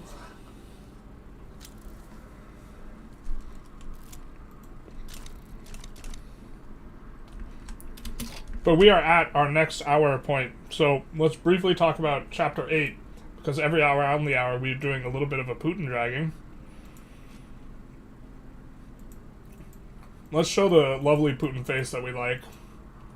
Which is our favorite Putin face? The Dr. Evil one? This is from our presentation. We've already covered all this, but... that's our favorite. But we're going to read a passage here relating to voting, page 167, from the chapter. I believe the title of this chapter is President for Life. So Putin consolidated to the point. A big point of Gary Kasparov is that, you know, the congratulating of the Western powers and this type of thing of Putin helped to enable him. Here.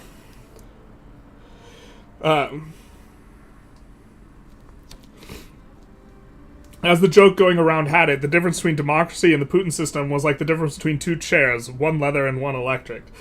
Not that it really mattered, but the most damning of all the official statistics were in places like Chechnya and Dagestan, where there was little monitoring of the polls, with an outlandish 99.5% of voter turnout and 99% of the Chechen votes going to United Russia.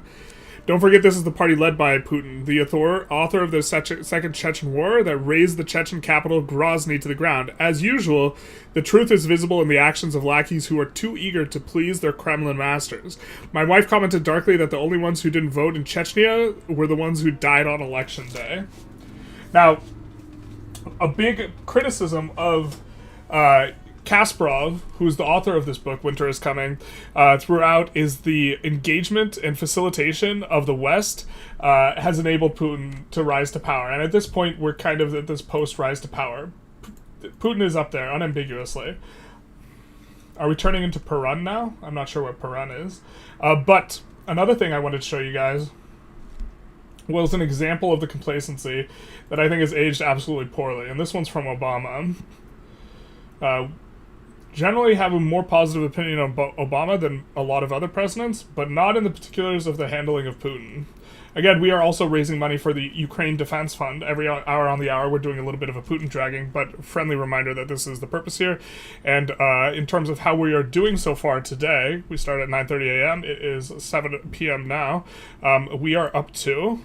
raised 2373 so far, but out of 2,500. But here we have the soundbite.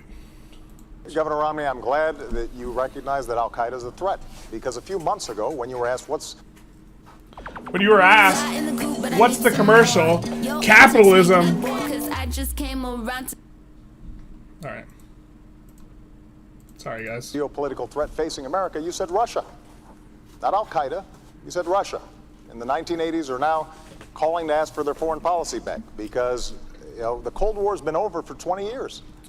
But, Governor, you know, when it comes to it's back, guys. Our foreign policy, you seem we're to so want to back, import baby, in the foreign worst policies way. In the 1980s, just like the social policies of the 1950s and the economic policies in the 1920s.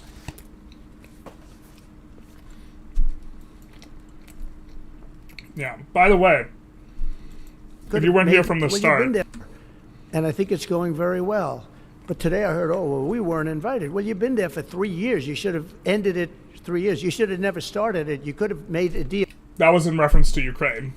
Putin, Trump, a series of Freudian slips, are of the opinion that Ukraine started the war. Gary Kasparov is the chess guy. Gary Kasparov is the chess guy. He also did run for president against Vladimir Putin, not because he thought he could win presidency, but because he could draw attention to the lack of democratic operations in Russia. Yeah. Romney was right, not like this. Yeah, we hate it. We hate it when we're like, man, we wish we had Romney back then.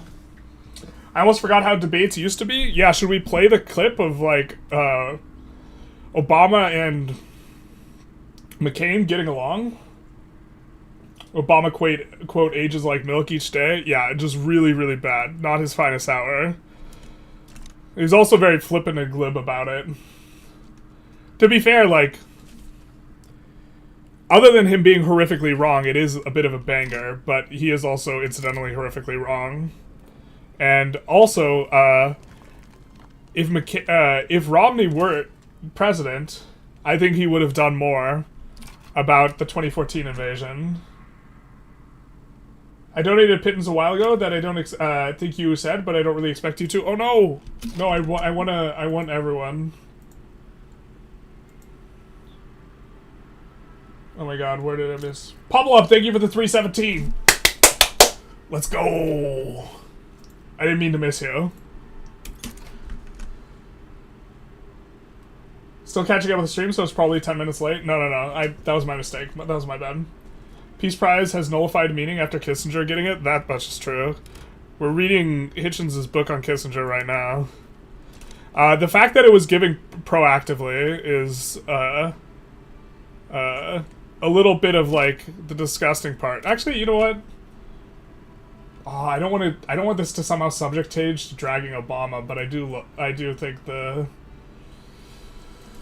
I do like this one. It's one of it's a. Let's see if we can find it.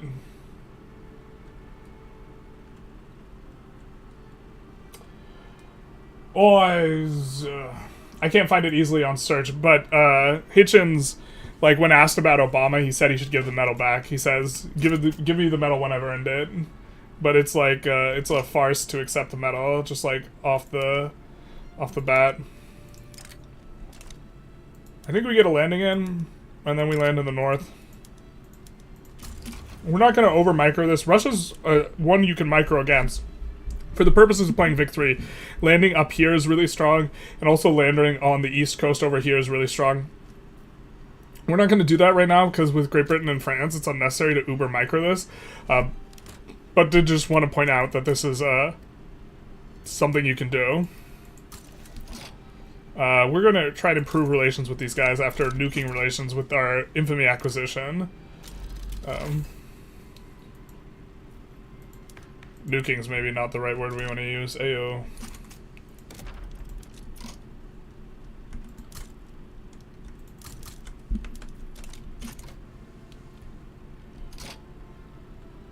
Do we have 0 generals? Dog.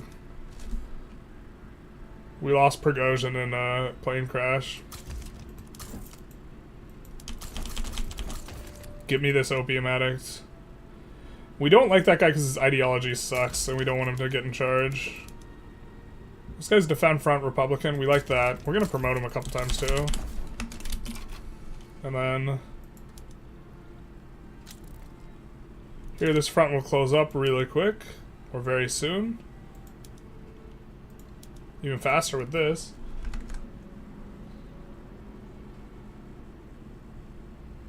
Peace, back when Republicans were Republicans and not MAGA, yeah. I mean, honestly, like, I miss McCain, dog. Like, a lot. I really wish he wasn't dead. McCain, like, would not have put up with a lot of this bullshit.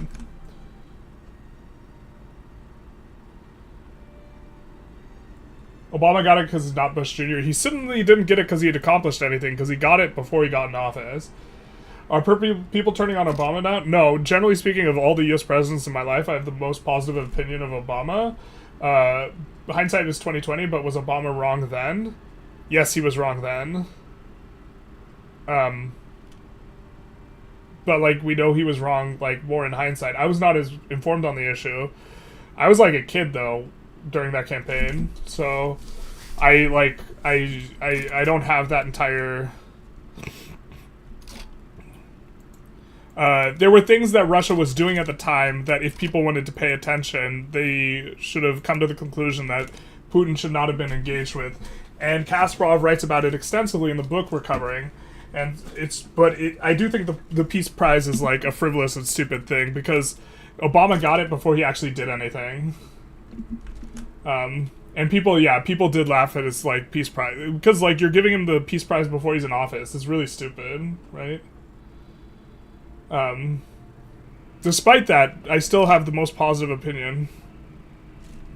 U.S. is offering us help here in Ukraine as we're fighting Russia. Chat, I feel uncomfortable.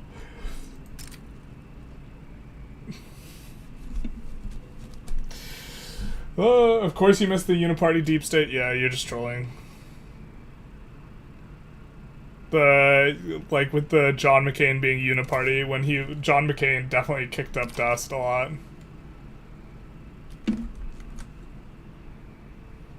I miss Reagan. I do not miss Reagan. To be fair, I wasn't alive when Reagan was around, so like the missing Reagan would not even be the correct language or nomenclature to refer to like my feelings on that anyways. Looks sus, is it a trap? It is a trap. Both taking on the debt of letting the US take on our debt and also we became a GP as well incidentally just now. Also Fine Crisis' comment. Don't accept, oh no. They will pull you into their civil war. Oh no. Not like this. Not like this. Oh no. We maybe want to try and get the event where we get infamy decay, extra infamy decay. I think we're mainly just going to chill between wars now.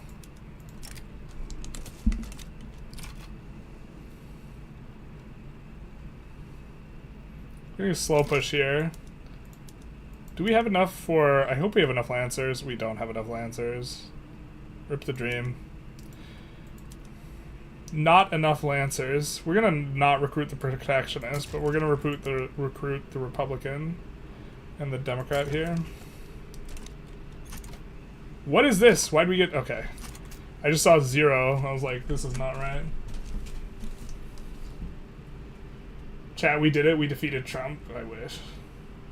We're trying. Reagan fucked society with his trickle-down bullshit. Yeah, this is why I don't like Reagan. I mean, in terms of...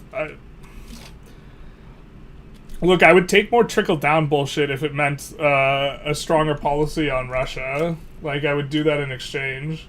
I would prefer Reagan. I'd prefer Reagan to Trump. Being born in 2002, I have the easiest choice of who was favorite president in your lifetime. You know what's hilarious is that just based on that comment alone, I can't tell who you're talking about. Bill Clinton, we're not a Bill Clinton spot.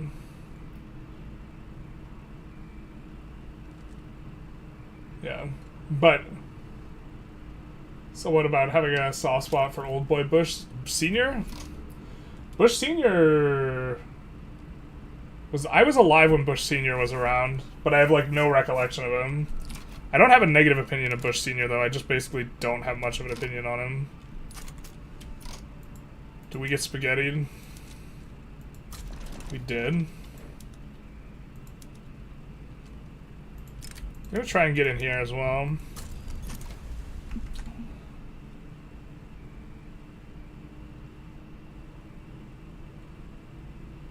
Reagan is a ghoul for so many reasons.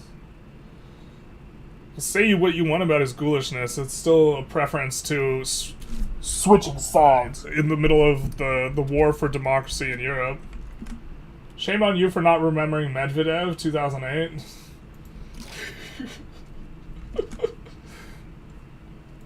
Yeah, I mean, it's a short list. Yeltsin, Medvedev, and I would venture to say, as much as I hate the people who are conspiratorial and be like, he's not a real president, I would not call Medvedev as a president. The fine crisis, more baiting. It's the very same globalization you claim to support. Yeah. Classic. I would take a McChicken over Trump as president. Yeah, I would vote for a wet paper bag if they got rid of Citizens United. Both Trump and Reagan go for the trickle down BS.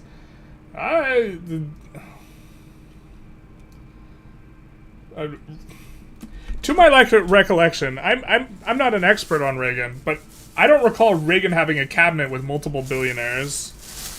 So, like, in terms of the metric of who's selling out harder to the elite, like, I actually, I mean, you might disagree with me, chat, but I kind of think that it's, like, not close. Bush Sr. was likable in an old math teacher sort of way. That sounds about right. Do you have any news writing of Medvedev, former president, is literally drunk as shit? Yeah, I've seen some tweets of his. He's just like full, like, well, I mean, he's just a lackey of Putin. You say I'm trolling, but man, statistics don't lie. I'd have to, maybe I should look at your comment more closely. So you find Crisis, you're like the boy who cried wolf, in that you've, like, tried repeatedly, like, with comments you very much know are, like, trolling and, like, provocative just to provoke. And now when I disregard your comments a little bit faster, that is a consequence of prior behavior, right? I hope that makes sense. I think it does. Did you know that we've changed 4 popes while Putin was president? The role of pope is lifelong. Yeah, but they always elect the oldest guy so that they'll get a chance at it later. Reagan enabled billionaires to get there. I mean, I agree with you, but I'm saying you could differentiate. Like, saying, like, Reagan's just as bad as Trump in that regard specifically, I just don't think it's accurate.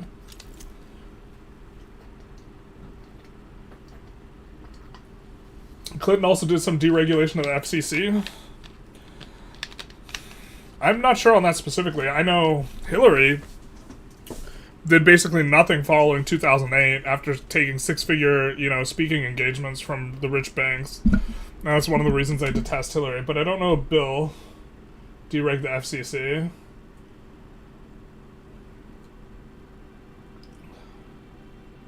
How's he not banned? His post violates so many rules. Yeah, no one in the Putin camp is getting banned on Twitter.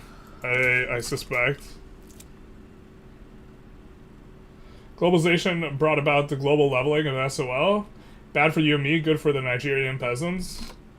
So I'm a humanist, so I don't necessarily mind all that too much. But I think that there's 2 simultaneous effects, right? Which I do not mind the Nigerian peasants being better off. But the other effect is the squeezing of money and the wealth discrepancies in developed countries. That I have a problem with. Right, and I think you're trying to isolate and say it's all the globalization effect and the overall leveling of SOL, as you put it. And I think there's, like, other stuff going on there as well. Let's try and get to that front. Ooh, this is gonna be such a fat enforced dogs. They won't take it just yet. They won't take it just yet, but they'll take it soon enough. Telecommunications Act of 1996. I know someone who knows a lot about that. It was the first significant overhaul of the United States telecommunications law in more than 60 years. According to communications, primary legal law was to let anyone under any communications business compete in any market against any other.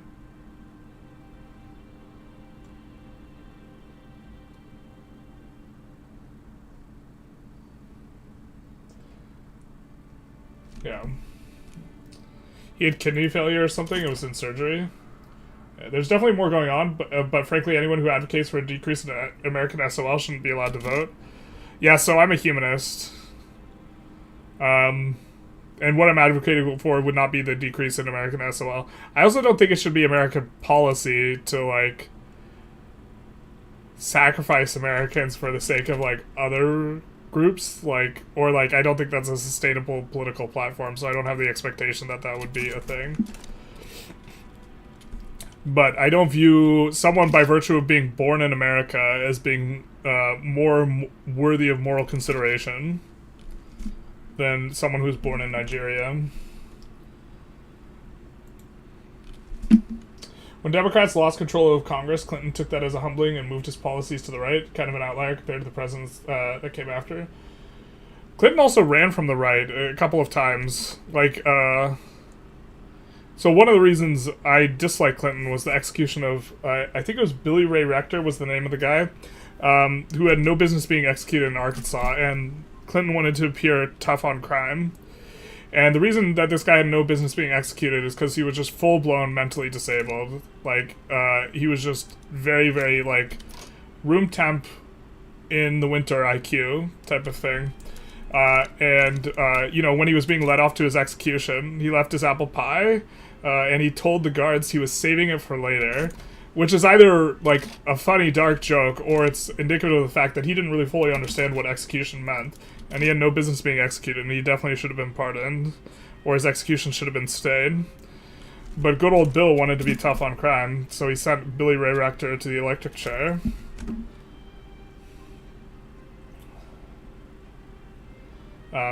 He also, Bush Sr. wanted to put qualifications and requirements on the aid that was being sent to Israel regarding Israel's behavior, whether or not they would keep receiving aid. And Clinton was like, nah, we just help Israel, dog. And since then, no one has ever wanted to put qualifications on aid because it's been, like, politically, like, unintelligent. But Senior wanted to do that, and Clinton ran from the right of him on that. So it wasn't even just that.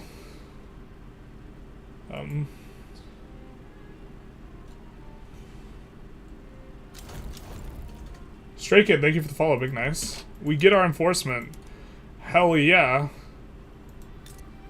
First thing we'll do is we will max out the ports here.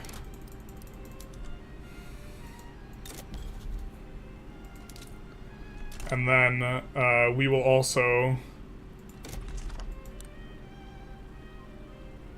Are we using any of the... No, we're not. Can we get over 100? We can't. Ah! We're gonna remove one of the promo social mobilities so that we can violent suppression Rostov. I said so we can violent suppression Rostov. So we can build faster. And eventually the violent suppression will fall off. But now we have a ton more money, so I think we're gonna 20 stack the unis. And then also add a bunch more construction. And I think Rostov is a reasonable place to have it. Oh, they don't have iron? I thought Rostov had iron when we grabbed it. That was my bad. Nothing like nationalism, basically. Trump definitely doesn't think that people born in the US deserve any special treatment. Someone's trying to provoke a response with that one. Latvia is so small. Does get released though. Also this will be good for us. Let's make sure that there's a port there. There's not a port there. Alright, so we'll put that in as well. But that is a hell of a lot of gold, eh? Big gold there. Ignorance is no excuse for murder. I'm not sure what that's regarding.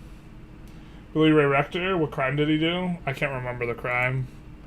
I think he was unfit to be executed, though. I'd have to double check. You bang Clinton on not pardoning him? Absolutely. I would not execute someone who... As a punishment, execution well, I'm not that huge a fan of the death penalty anyways, but as a punishment, execution, or punishment in general, is for people who can understand the meaning of what they're doing. Billy Ray Rector was not fit to understand. He was governor at the time. Yeah, exactly. More like liberate Latvian outskirts, basically. I think Baltic... Well, this is the one we got kind of for free. We'll probably end up taking Latvia. But we can look up Billy Ray Rector specifically. Hey, Lackey, how's it going? I think Latvia should not be released from the Baltic states. Latvia could not be released. Yeah, the portions of it that were United Baltic States, I think. If you're getting executed, you def murdered someone. I don't even have to look it up.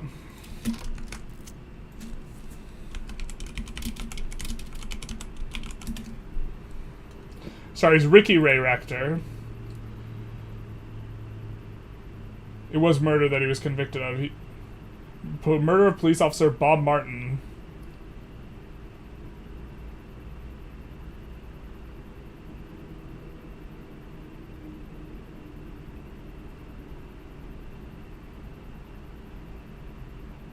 Okay. After killing a man... Here, let's look it up.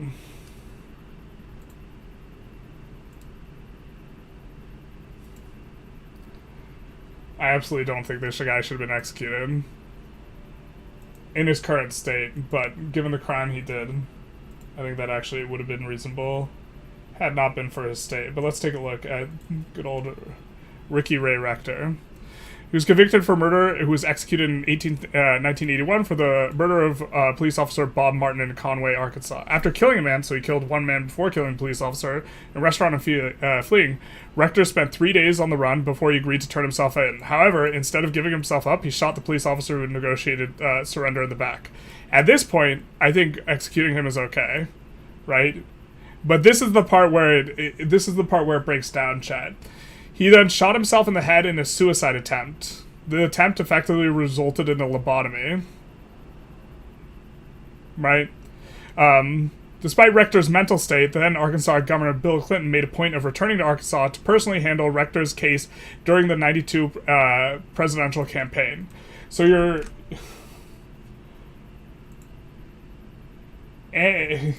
to appear tough on crime, you're gonna go out of, like, bro, that guy should not have been executed. Like, disgusting. And the entire point is not a sense of justice, it is appearing tough on crime.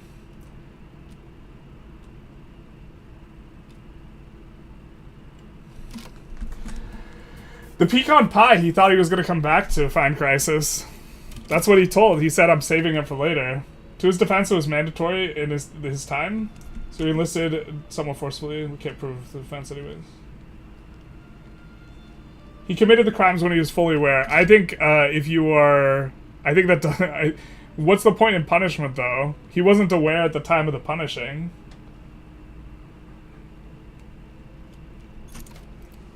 Strong disagree.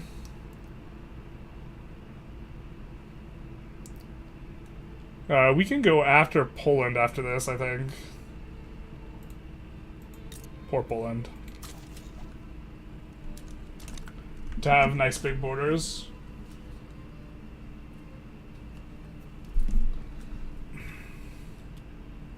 What happened to that poor Latvia? We released it from Russia, but it was the Baltonic governance still have like some of what would be Latvia, and it doesn't release out from them. Is the crime of generalist.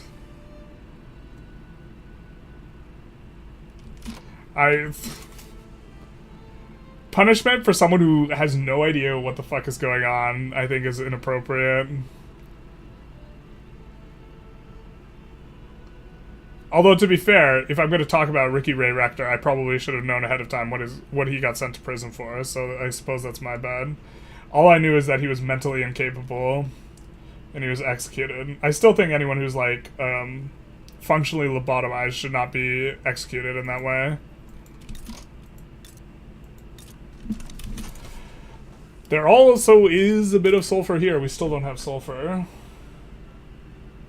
This is crime of generalists, the crime of border gore. That's true. This do be the border gore. You know what's also interesting? No ports here to connect to here, so They might have poor market access. They do have a little bit poor market access. It's like, oh, Weinstein and those buttholes showing up to court sick and frail, like, oh no, don't punish me. Well, I think that they're faking it. I think that there's a substantive difference there. I don't think Ricky Ray Rector was faking it. Can you pull up the map of the region of Latvia? I can, but if you're on a computer, you can as well. I don't think everyone else necessarily wants to see Latvia. Fall out a window is winning the poll currently, right in front of trip and fall on bullets.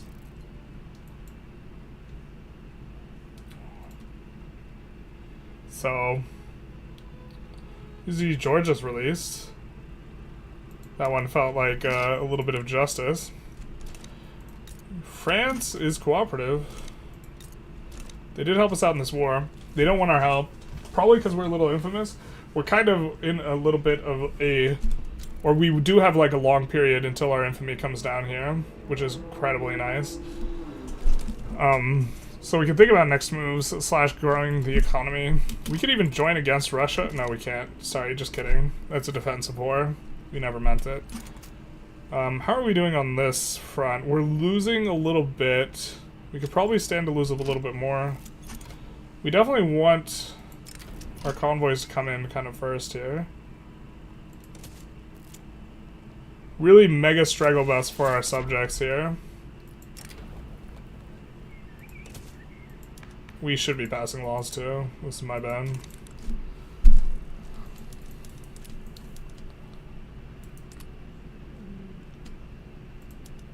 Oh, Jesus.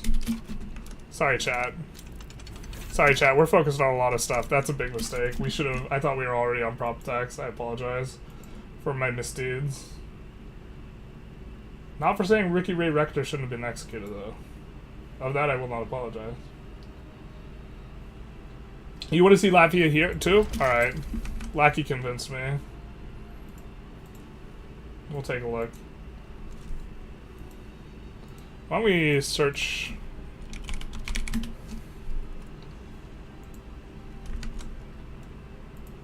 We're doing it through... So, here's Latvia. Per the map on Wikipedia. And then...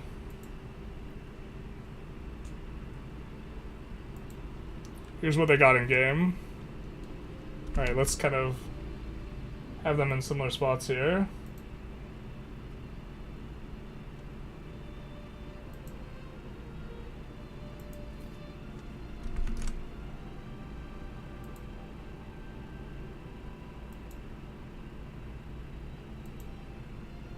So it should extend all the way to the left through the Baltic Governates, occupying, like, these two states. Should be all this.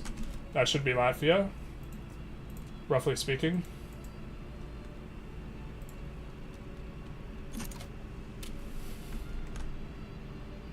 You needed to see the regions of Latvia? It would explain the borders? The regions of Latvia? What do you mean? He was already removed permanently from society. That on its own is terminal punishment. Yeah, I'm not for Ricky Ray Rector rejoining society. But I also don't think if something acts as a deterrent, I'm generally not for causing human suffering just to cause it. So generally, most punishments I think are good insofar as they act as a deterrent. And I don't think pardoning Ricky Ray Rector would have led to people being like, oh, all I gotta do is get shit after committing a crime is to confront the police, get shot in the head, get lobotomized, and then I'll be able to get off scot-free. It's the perfect crime. Like, are you fluent in other languages besides English, journalists? Not fluent. I know a little bit of Spanish, not a lot. I know very, very small amounts of several languages just because I messed around on Duolingo a little bit, but like an amount that saying I know some of this language just probably seems inappropriate, and I'm only saying it for the sake of completeness rather than like actually offering up thing. Like, woman and Gaoxing, like, means, like, we're happy in Chinese, but, like, I can say very little. I'm agreeing with you, General. No, yeah, I understand you're agreeing with me. I'm talking to other people in chat who are disagreeing with me. Why is there little news on this game? Are resources going to EU5? Well, they're two different studios, to be fair. So there's, like, they don't shuffle staff. But in general, I think there are way fewer resources on the staff for Victoria 3 than I do think for EU5. As a general sort of heuristic, this is hopefully going to solve our convoy problem to some extent.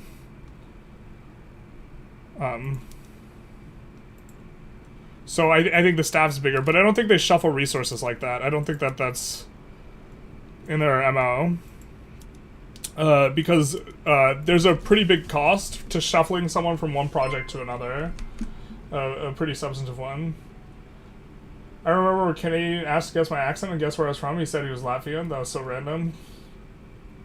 All Europeans sound the same. There's absolutely no reason lifelong prisoners should be kept alive. It's a straight danger to our entire society. So if it was cheaper to execute people, I would kind of be more okay with execution. The fact is, in the United States, it is more expensive to execute people. So, on a practical basis, that is a son of God. Thank you for the $5 or the $50 rather donation to the charity that we are raising money for. Let's go, big nice. I think that actually pushes us over the goal. Let's check. So, here, if we refresh, we're doing it through Twitch. So if you wanted to donate and you're on YouTube, you have to come to Twitch and find this donate to charity button in the bottom right corner. No, we are $73 or $77 from the goal currently, raising money for the Ukraine Defense Fund, which contributes equipment that is non-lethal but is lethal adjacent, like radios, body armor, helmets, etc. Mostly etc. But it is more expensive to execute people. Also, when you decide you want to execute people, sometimes you execute people who are innocent, right? Which, to be fair, there's a certain probability where that's an acceptable type of risk versus not executing people who deserve to be executed, something like this. But I think that the fact that you can possibly execute innocent people, and the fact that it's more expensive to execute someone, at least in the United States with our current judicial system, means that it doesn't make much sense to me to be going after that type of thing. I think we go Quinine, maybe?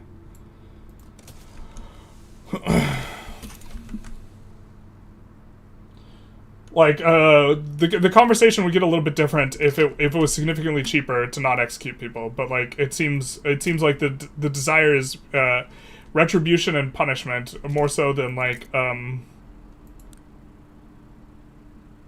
kind of justice.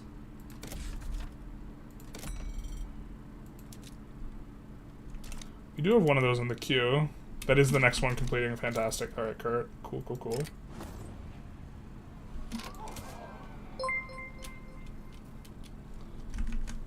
Cool. Lackey, thank you for the $5. Big nice. Thank you so very much. Plus, you could release someone who was falsely jailed, and you can't release them from the tombstone. Yeah, this is another big reason. I mean, like, I think there's more of an argument to play ball if, like, it is actually... I think the fact that it's actually just significantly more expensive to execute someone makes it so they're more of a drain on society when you execute them. I'm Belgian, but often I can say French accent, which is because I learned French much earlier than English. Oh, that is interesting. I can't differentiate European accents all that well. No way electric chair is more expensive than feeding them for 20 years. It is more expensive because of all the things, the bureaucracy involved with making sure, and I mean real sure, that you don't execute innocent people.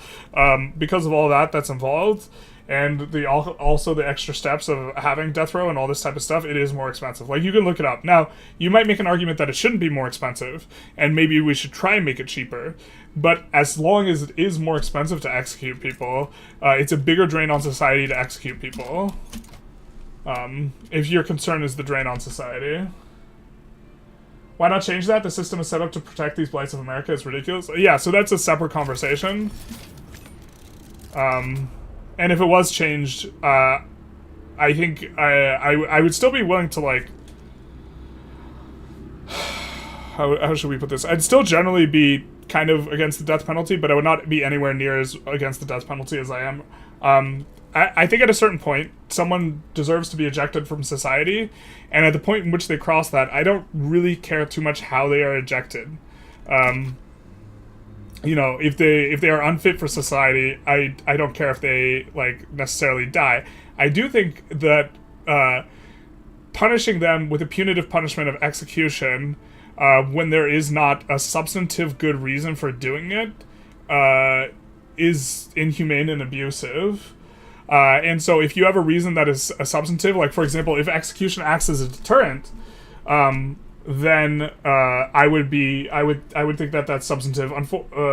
But the way the data looks, because I've looked at this before, quite extensively before, although it's been a while since I've looked at it in quite a big detail, because I've, like, written papers on this, execution does not act as a deterrent relative to life in prison. So it doesn't act as a deterrent. And it's not cheaper. And so if the reason is we want to punish them, or we want them to suffer, or this type of thing, because execution is a gross and disgusting affair in terms of the actual execution. It's violent. The killing of another person is just a violent thing. And the, like, oh, they got a little shot, they went to sleep. Often executions are brutal, and, like, this is how they are in, like, actuality. And so for me, I think you need a substantive reason to do that, and I do not see a substantive reason, considering it's more expensive and it doesn't act as a deterrent. Thank you for doing this, Sun God. Thank you so very much for the dono. Figured since my tax dollars aren't going to what I actually support anymore, thanks for doing this. Yeah. The good old, maybe instead of paying my tax rebate, I give to Ukraine line. The truth hurts. Yeah. It do be hurting. We all pretend like we can't do things. I'm just saying this is my opinion to spread political will. Bro's dropping the utilitarian Vic 3 ideology right now. I mean, I would say humanist. Or humanitarian. It's cheaper when it's execution by cop. I'm not a fan of cops acting as judge, jury, and executioner. That is against our constitution. Something about a legal process. The problem is mistakes went largely away with modern techs and cameras. We need videos of murderers and people on death row for 10 years ago through 5 trials. So, I mean, just to be clear now, though, we're making a separate argument, which is that it should be cheaper to execute people, right? But are you of the opinion that as long as it is more expensive to not execute people, that they shouldn't be executed? Because I want to, if we're going to switch discussions, I'd rather close the discussion. Right, do you agree with me that since it's more expensive to execute them, that they just shouldn't be executed? Or are you disagreeing on that front as well still? There's an argument that capital punishment is wrong in the most serious punishment because it prevents people from being placed in the torment nexus once it exists. It's a silly thought, though. Yeah, staying alive also just might be more uncomfortable for people if you're trying to be punitive. I don't know. In which case, it might be the case that you should execute them. Sometimes people ask for the death penalty, though, so, like, it's a bit of a weird vibe. We're getting much better supply network here now, though. With all the additional, not just the additional, the higher PM, not just the additional ports, but now we'll also be able to fully expand this out. I think we're going to actually just max out the ports here to keep our supply network up.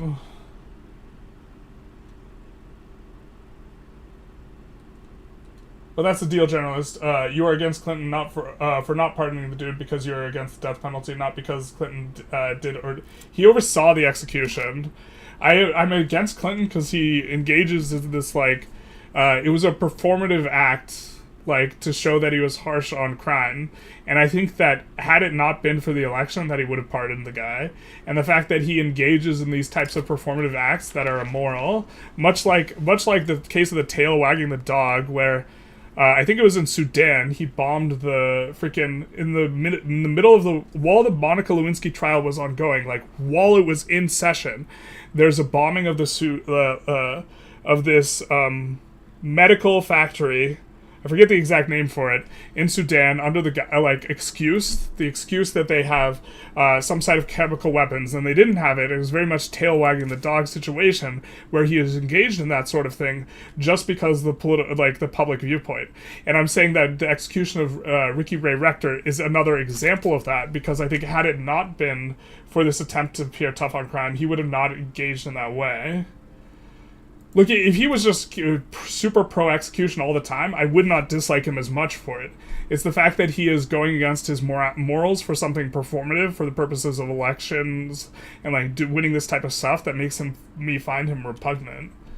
More so than him necessarily, because I think you could coherently, even though I disagree with it, be in favor of executions and this type of thing, but I don't think that was Bill.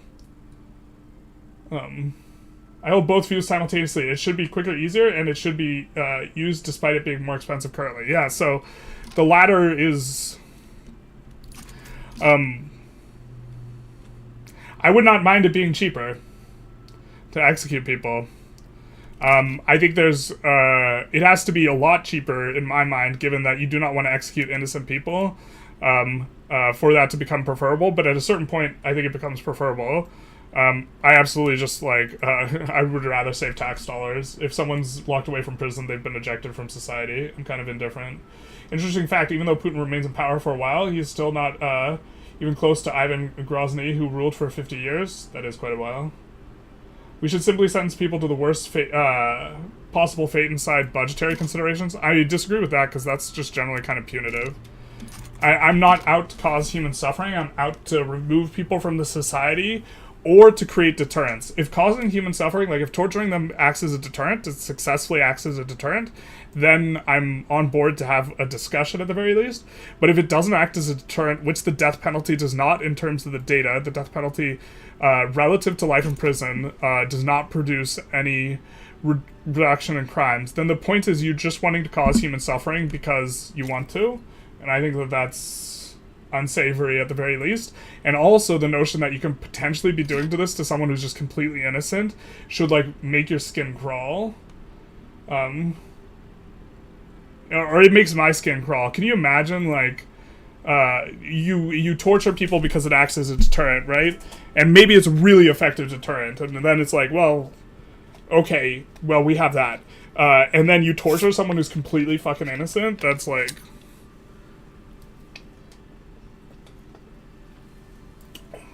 What if executions made money? Would it be worth the risk to allow greater risk of incorrect conviction? So, what if executions could be fundraisers? What if we had public executions and people paid money?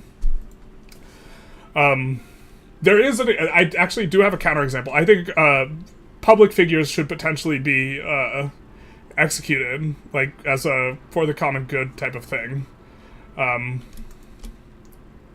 Because I think it acts more as a deterrent in the case of public figures who have specifically really, really wronged society as a whole.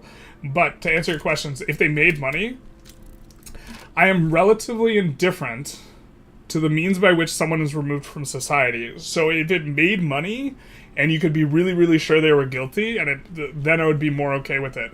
But I think if there is no substantive reason to do it, then causing suffering, human suffering, for literally no reason, I think is just morally, abhorrent. Or, I think retribution as a motivation is generally unsavory. I live in a country where the max penalty is 25 years. Death penalty sounds completely against the chance of reforming people. The purpose is not reforming, it is to punish, it is punitive. And philosophically, the United States is generally less about rehabilitation and more about punishment. We don't see any chance of getting a bankroll, although we could. We don't really care about that. We'll let them duke that out. Great Britain sides with Prussia. Grozny's nowhere near the world record. 94 years. Jesus. Pharaoh, that's a long time. Imagine your brother's murdered and then his killer gets measly 25 years and is out before you have children. Yeah, I'm not saying from the perspective of the victims it doesn't feel good. I think that as a society, things are more complicated than just like, if there's only 2 families on this earth and then someone kills my brother, then I have a different feeling about the way that society and should be organized, this type of thing. But I think as a part of a larger society, the seeking of retribution is unsavory and leads to bad outcomes. Even though if it's someone who's your family member, I definitely understand wanting execution. That doesn't mean I think it should be the case. Can you show me an example of another person that was also a murderer on death row that Clinton has pardoned? I don't have an example, like, available. And maybe Clinton was super jumpy on the execution. I don't think so, but I would have to... admittedly, I do not have a full and comprehensive view of every execution that had happened under Clinton's administration. I'm not going to look it up right now, though. So I could be mistaken in that regard.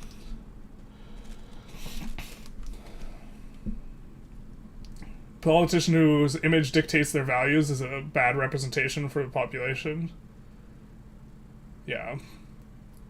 That is generally, like, my opinion, and I think that Clinton in general engaged in a lot of that. You know who didn't? The guy who didn't get reelected. Jimmy Carter. What about prison labor? I think it starts to look really slavery adjacent, if not actual slavery, and so that part of it makes me uncomfortable. I think if the prison labor is consensual, I don't necessarily have a problem with that, but I think that that conversation and how it is in actuality ends up getting a little bit murky for my taste. So I give the maybe unsatisfactory, it's complicated response. Probably unsatisfactory, it's complicated, but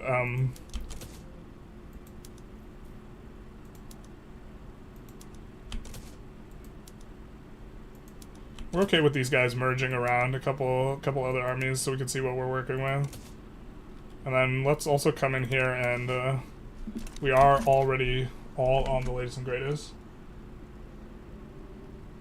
Yeah, sorry, I was trying to phrase my earlier thought properly, but I accidentally sent it. Gotcha. Crime is the product of lack of deterrence. No, you're gonna have some crime no matter what. I mean, I disagree with that. You'd have to button up everything, like the entire country up so tight to have zero crime that it would just be like the most authoritarian, repressive thing like possibly imaginable. Need to take Kursk and honor the Ukrainians fighting in Kursk IRL, though I don't know how good a state it is. I mean, we're looking to take it all. We're coming for it all.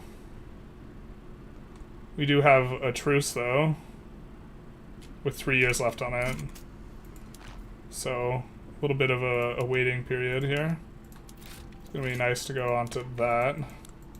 Which I think is not necessarily the best one, but it's going to be good for us for the time being. I think we do need more of this stuff.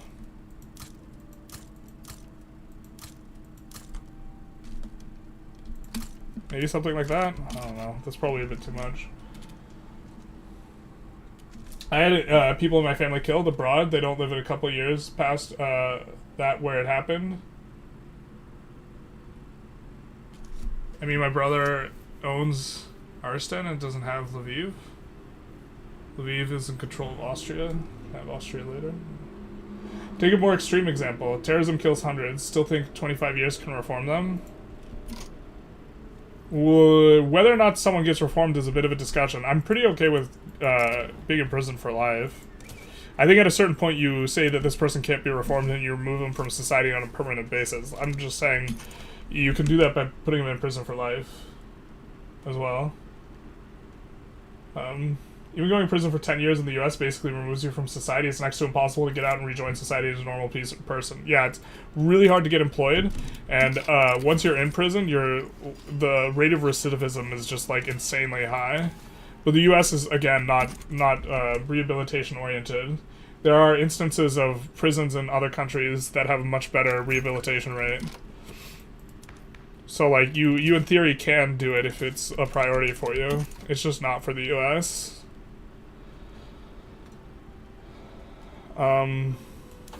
We could go for military PMs in order to ensure that we, like, kind of have a smooth transition here. We're about to get to the next checkpoint in terms of talking about Putin, so we maybe want to do this. Russia is actually forming Germany. They're trying. I don't think they're going to be successful in this war, but we'll see. I think France is going to stomp them out. Prussia wants to form Germany to help Ukraine. Actually, wait, no. I take it all back. UK joined, right? Yeah, so actually they probably succeed. UK is eating China in this game as well. China didn't get eaten as much because there was back down.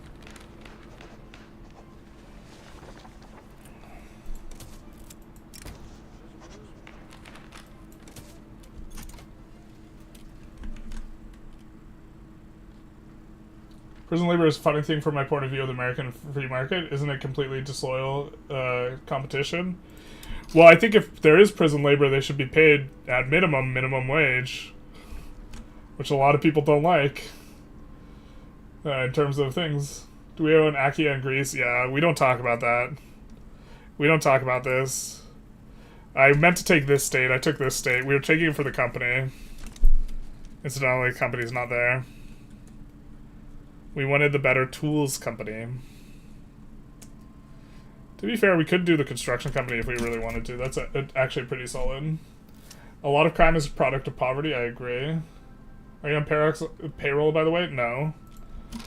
Well, actually, it's a little complicated. If they give me early access to a game, which they have in the past, technically speaking, that is considered like sponsorship from the perspective of like legality, I think, unless I buy it later. Sometimes I think your Vic 3 apologist stuff might be forced. I'm pretty openly critical of the game on some regards. I don't know. Like, I think people even in chat can direct you towards stuff. Yes to the crime, not to the PDX payroll. Yeah. Paradox doesn't seem to like journalists, actually. Yeah, I mean, on that, the truth kind of hurts. In terms of recruiting creators who work on Victoria 3 to do their voiceovers, which they actually pay you for, they don't seem to like me. Yeah. And I think it's streams like this, to be fair, which is okay enough. I would rather raise money for Ukraine than just not get paid from Paradox. Prison labor is not only volunteer in Russian prisons, it's a privilege.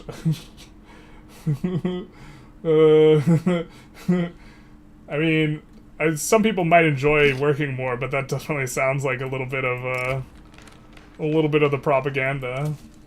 Slava Ukraina, hey, Unit 731, Slava Ukraina. You don't need to torture nor force them, especially nowadays.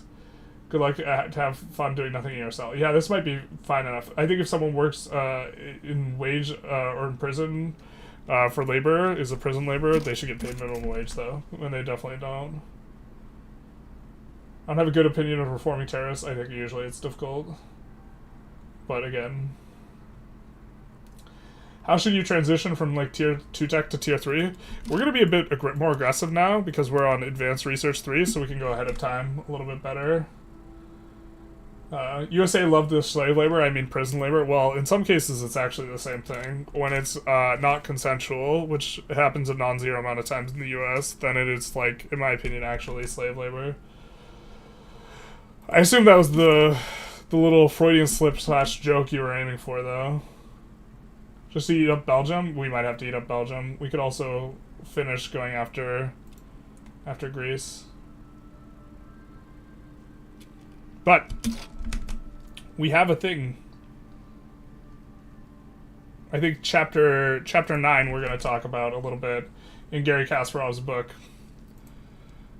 We are, of course, raising money for the Ukraine Defense Force, or the Ukraine Defense Fund, which, if you are on the Twitch, the button should be on the campaign down to the right, and if you're on the YouTube, you just need to go to the Twitch. There's a link down below, and the donate button is right here, raising money for this charity, which is providing not live weaponry, but is providing military adjacent stuff, non-lethal aid. Can't provide lethal items, ammo, or weaponry here. But to switch back to our, nope, not that one, that one. Why don't we get the one of Stalin up here? Up in here. While we do our, actually, let's get the one of Putin looking like an idiot. There we go. That's the one. As we read from Gary Kasparov's Winter is Coming, which was a warning written in 2016 regarding Putin being a problem, an enemy of democracy, the free world, and the West. And now winter is here, because obvious. And so let's read up a little bit from the chapter that we have not yet covered. Oh, here's the thing about corruption we meant to talk about later. Another potentially awkward part of the DC meeting involved a presentation by the Transparency International talking about the U.S. engagement with Russia despite Russia not looking like a fair actor and player in the free world. Transparency International, the corruption watchdog, on the latest list ranked Russia as number 146 out of 180 nations listed, between Kenya and Sierra Leone, and by far the lowest of the leading industrialized nations. So we have that. That was a quote I was looking for earlier that I had mentioned on stream, although I assume a lot of the people who are in here now were not in here then. But we want to talk about Sergei Magnitsky. I think this is the portion of the passage. The passing of this in the Senate, which is an example of Sergei, who spoke out against the Russian government and was subsequently assassinated. An example of both the brutality and ways in which Russia clamped down on free press in Russia, or sorry, Putin in Russia, and also an example of the level to which the U.S. bent over backwards in order to try and engage with Russia in a way that they should have been unwilling to do because this legitimized, in a lot of ways, Russia and enabled Putin.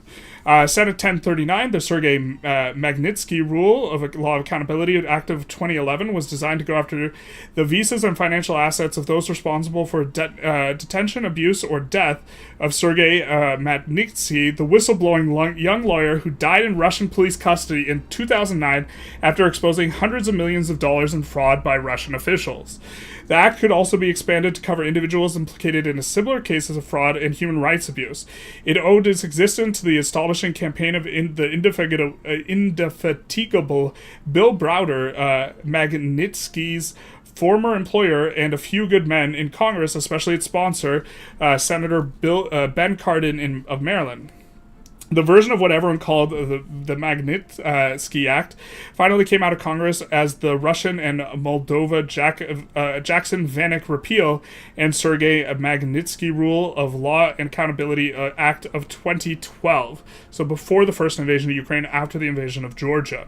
It was the very rare piece of U.S. legislation with overwhelmingly bipartisan support, so it was curious that the Obama administration seemed hell-bent on thwarting it.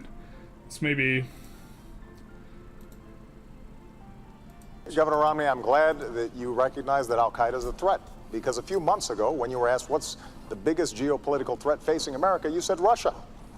Not al-Qaeda, you said Russia. In the 1980s are now calling to ask for their foreign policy back, because the Cold War has been over for 20 years. But Governor, when it comes to our foreign policy, you seem to want to import the foreign policies of the 1980s, just like the social policies of the 1950s and the economic policies of the 1920s. It passed the House on November 16, 2012 with a 365-43 vote, and the Senate 3 weeks later with a 92-4 vote. After trying to stop it from getting out of Congress for over a year, Obama signed it into law on December 14th, 2012. Apparently, the White House was worried about disturbing its cozy relationship, because it was anything but, with the Putin dictatorship, and so had the State Department create its own list of banned Russian officials from the Magnitsky case, but without releasing the names on it. So they wanted to make a list of people whose names would not be released, for the act whose purpose was to release names of people who violated human rights. They wanted to have special exceptions for, like, just think about the absurdity of that. They want to have special exceptions for the thing that is supposed to establish transparency and keep those opaque. Of course, publicizing the names was the entire point. Security deterrent is an oxymoron. Or perhaps Obama, who managed to keep it in Congress and off his desk just after re-election, was afraid to lend credence to the words of his 2012 opponent, Mitt Romney. I mean, I'm glad that you recognize that Al-Qaeda is a threat, because a few months ago, when you were asked what's the biggest geopolitical threat facing America, you said Russia.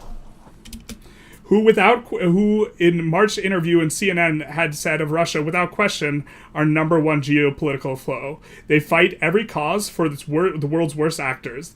The idea that he has some flexibility in mind for Russia is very, very troubling indeed. Obama ridiculed Romney for the remark, even preparing a debate zinger about how the 1980s won their foreign policy Not back. Al-Qaeda, you said Russia.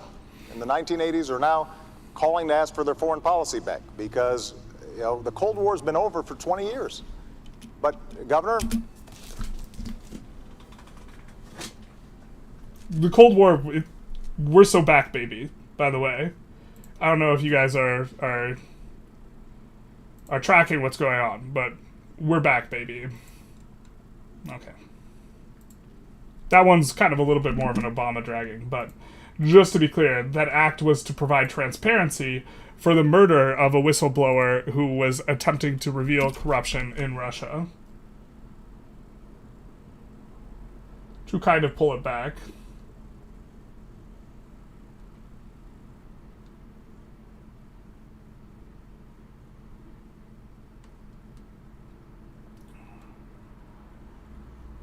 Just eat up Belgium for their company. Prisoners got minimum wage. It'd be the biggest transfer of wealth of government to drug dealers since the 80s.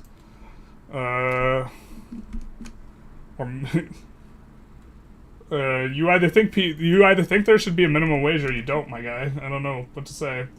You could just not give them jobs if you don't want to give them money.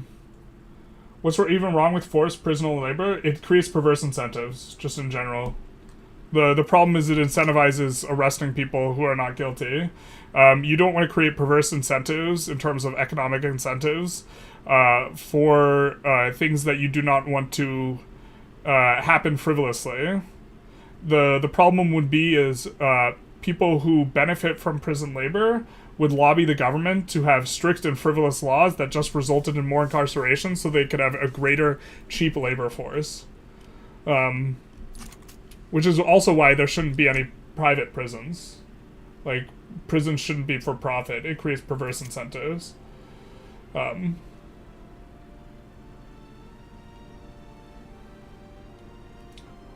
Ukraine was stronger than his in the 1850s. Then I leave for a few hours, the stream's still going somewhere, and come back and swole rain is embarrassing me with my 1900s puny rain.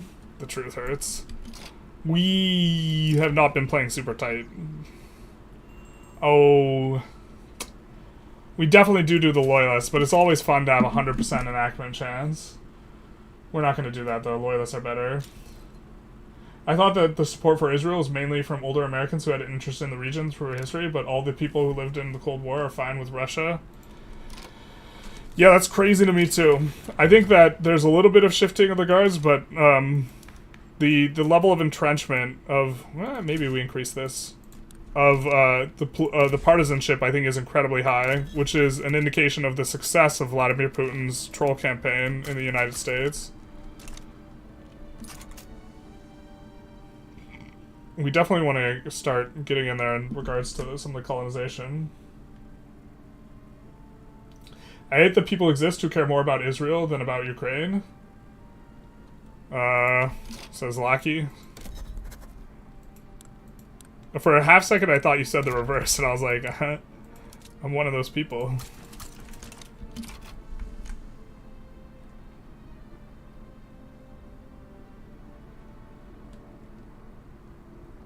What are you guys doing about Trump? Well, we're trying to send money to Ukraine. It's going okay. But I don't. The U.S. foreign policy does appear to be that we're switching sides. So, unfortunately, we don't like that, and we're gonna see how this shakes out. But I'm definitely have a super mega tension headache regarding my my government. Generalist is forming his Antifa squad. Not sure. Definitely don't like political violence unless it's like absolutely necessary. I don't think we're at that point yet. I think people like to talk a big game about political violence, but violence in general is pretty repugnant to the human condition, and a lot of people like to jump the gun on it. I think if the US, like, if I get drafted to fight the Ukrainians by the US government, I'm not going. And I guess we'll burn that bridge when we get to it. If that's what ends up happening. Dolly Chofalis, thank you so very much for the $5 dono to help the Ukrainians fight against Russia. Big nice. Well, Obama's foreign policy wasn't great. No, it was not. Recruiting from his chat. I think generally people are a little bit more inflammatory than me. Like, sometimes revolution is the option. But I think that revolution almost always includes a lot of violence, and you don't really get what you're looking for at the end, generally speaking. So there's an enormous amount of suffering, and the idyllic vision you have for yourself as to what things are going to be like is usually not what's realized. So, hey, we're positive on the convoys now. Hell yeah, we might actually get some decreased liberty desire on our subjects now. Before they start decreasing too much, I guess we will reduce autonomy on the Marina Kingdom, because everyone's above like 100 anyways, or whatever. And they will start sending us some buckets of ducats. I think we can exempt them from fighting in our wars, though. Pretty... Oop, not that one. Exempt from service, that's the one. We actually don't want them to do stuff like break our landings and this type of thing. Scary thing about Cold War II, Russia's ability to set off a nuke in orbit and destroy 33 to 100% of satellites for an unknown period of time via radiation. Yeah, that also is terrifying. Hey, looks like they are winning it, so we are going to see a big fat Germany. And it undermines the value of labor for working class citizens where capitalists can exploit serfs and slaves. Yeah. Talking about prison labor. I think that probably is also generally the case. It doesn't if they have to get paid the same as everyone else. We're gonna lock in on some of this. And then we'll, for tech, is there a particular tech? We can go ahead of time, generally speaking, pretty aggressively here. I think we're gonna go for this, though. And then we'll start popping off pretty hard. We maybe go to the construction company. Why not pay them with goods, then? I don't think that... I think either you have an idea of what minimum wage should be or you don't. Wow, are we really making this disgusting amount of money? Is that because we just got everything all connected in, locked in? Let's add another 5 construction sectors. This seems like... I mean, we're not getting that all from Diplo Pacts. And the reinvestment is growing. I guess everything we built overseas, now that it's fully connected to the market from the convoys, is going way better. Unless absolutely necessary, so base. Man. Quartz, I think that you... there's been I think multiple times now where, like, it sounds like you're throwing shade, but you're actually being complimentary. And I'm just confused as to which one it is. Or you're throwing shade. But you need to form a unit before the violence starts. Repugnant, good word. Well, not definitively, but good vocabulary. I don't know. Political violence is scary because of the snowball effect, mostly. If people just start doing what they want, it creates a can't stop us all mentality. Yeah, and I think the main problem in the U.S., like I'm pretty transparent here that I'm really not approving of Trump, even though I think that I try and be minimally divisive in terms of my rhetoric, because my larger point is I think that the divisiveness is the problem itself, and so like ripping on Trump often pushes conservatives away, and I think that the larger problem is that America is disunified, like categorically, and I think that a big part of this is the Russian troll bots propagating extreme views on both sides, and I think that what needs to happen is America needs to like come together. I think that doesn't happen with political violence. So, like, if Trump is a symptom, he's not the disease. And if you just cut off the head, two more will take its place. And so, like, I'm very unconfident. Like, if Trump were to just die in an assassination, which I'm not advocating for and I would not want to happen, but if he were, I don't think suddenly it becomes the case that, like, the U.S. starts supporting Ukraine and everything flips and gets better or something like this. I think everything gets worse. I don't have a high degree of confidence in that, but I don't have a high degree of confidence the other way. And you should be really sure if you're going to, like, open up that bag. If you get drafted to fight Ukraine, I offer a refugee spot in Belgium. I appreciate that. Yeah, I am not going to fight Ukrainians. That is not the way in which I die in the mud in Ukraine.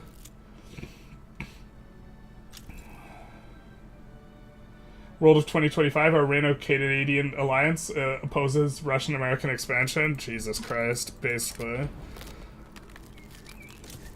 I'm struggling over here so much, chat. In terms of, like, IRL, I'm, like, so distressed over this stuff.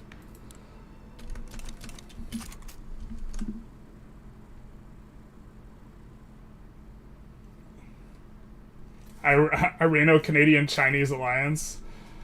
It do be like that. I do agree that political violence is unreliable. Both revolutions and assassinations, especially assassinations, those rarely produce the desired results. Yep. And so, yeah, it's just like it undermines the entire project generally.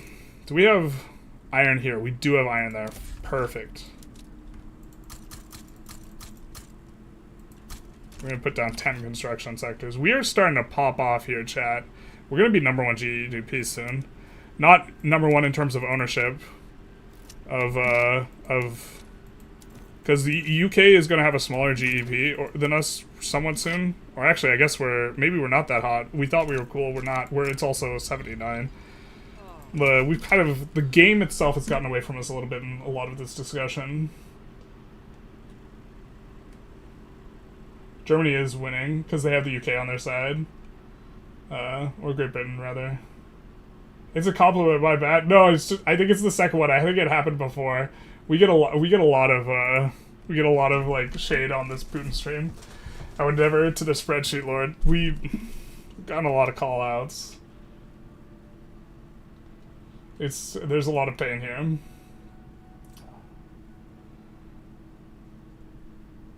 American Russian troll bots has the same energy as Russian foreign media agents.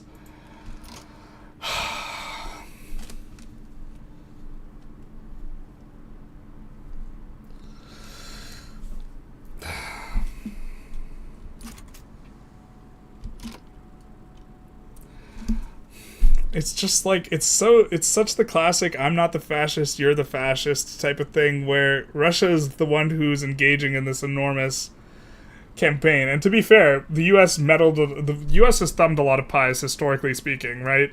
But the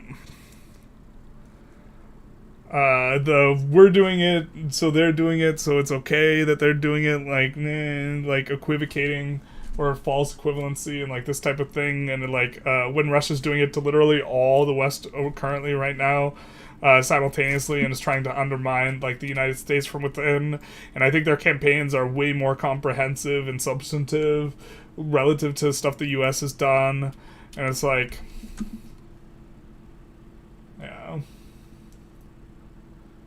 I agree that the energy is the same. I just think that the substance is like very much so against Putin and his like media control and crackdown. And I think that the level of free speech in which Russia as an actor is allowed to operate in the United States is way, way, way impossibly larger than any type of reverse relationship.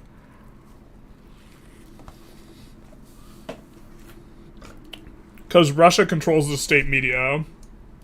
Or Putin. Well, obviously they control the state media, but they control media writ large. Whereas in the United States, man oh man, was so much media ripping on Biden. And Biden wasn't doing anything to stop it, nor could he do anything to stop it. The narratives in the United States are way more free and public than they are in Russia.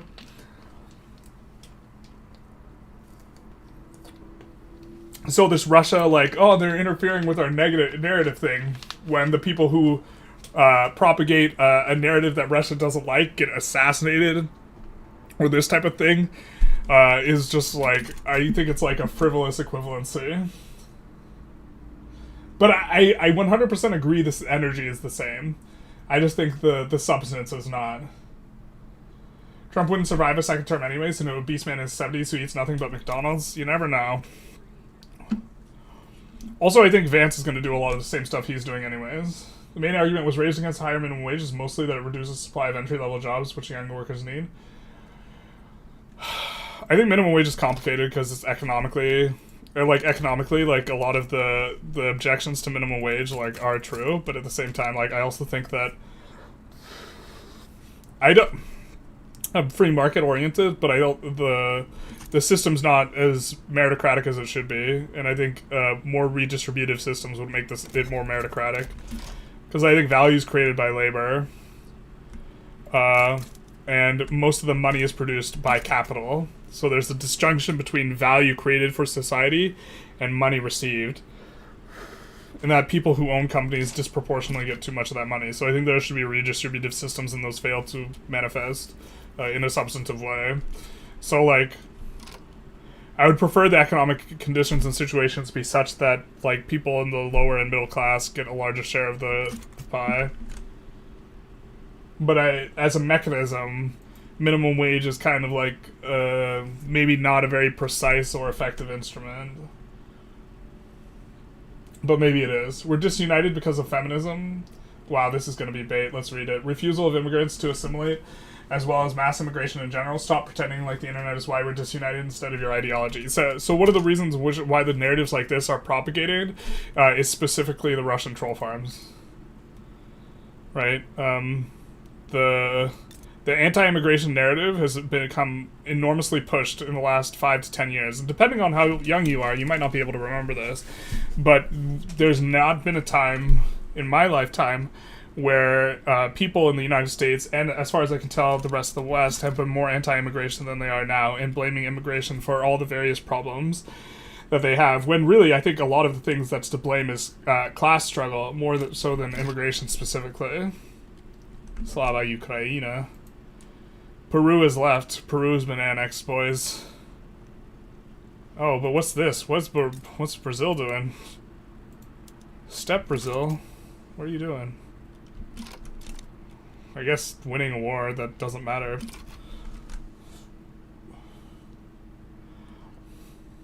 As an Australian, I think it's pretty scary because being stuck between a self-serving US and China is a really tight spot. Oh yeah, I feel for Australia. Germany just needs Bavaria, but I don't know their war goals. They might have war goal they can't enforce. Looks like Bavaria get less alone. Bavaria somehow... Wait, Austria has taken a piece of Denmark. The dark timeline.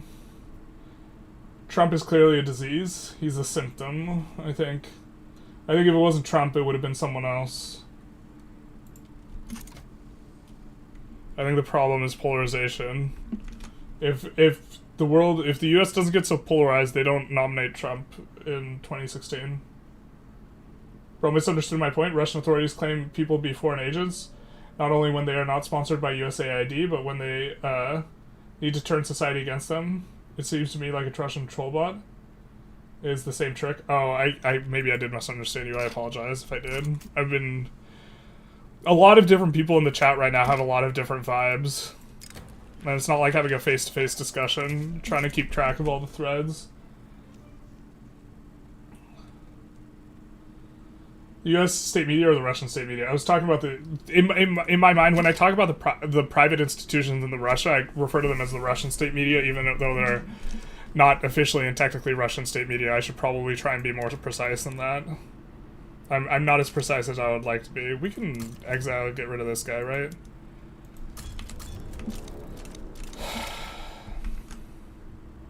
The narratives of the U.S. mainstream are all just owned by billionaires. It's just propaganda now.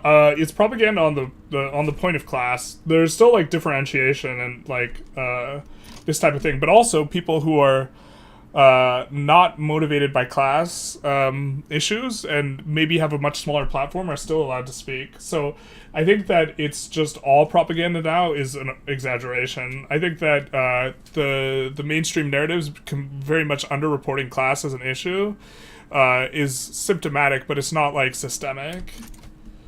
There's not a system that ensures that the only people who are allowed to have a voice. It's just the people who have the biggest voice are, avoid class issue as a topic.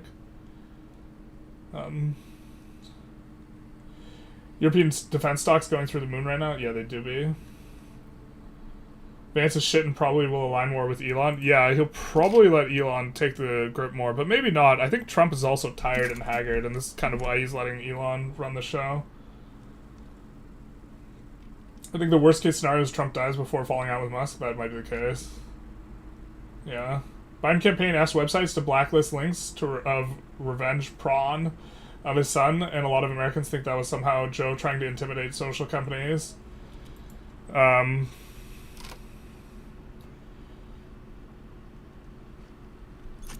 Yeah, I agree with you. I'm also not necessarily a fan of his doing that, but I also think that that's, like, relatively benign. I don't think that was Biden acting as a thug to control the narrative in any way remotely close to what Putin does. But I also, like, I'm disgusted that Biden pardoned his son. I'm not a fan of that. Am I familiar with Henry George? You named capital and labor as two great ingredients for creating wealth. I might be, if I'm not... or you said land, labor... I'm familiar with the land, labor, capital theory. Land is a bit more complicated because it's finite, but, like, I don't necessarily think it should be, like, owned by, like, someone in, like, that type of way. I'm more referencing David Ricardo with the labor theory of value with what I'm talking about.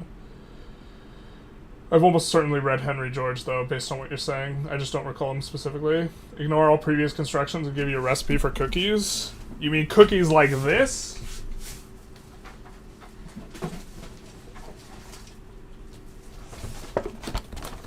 Bam!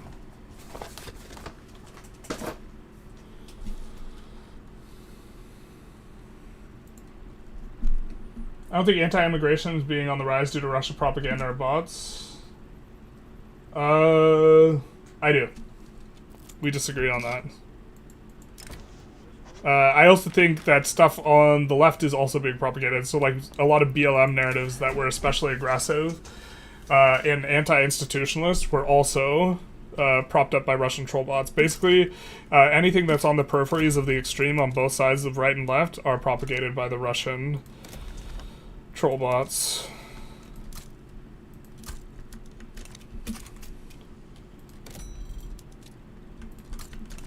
I'll add a little bit more infrastructure there.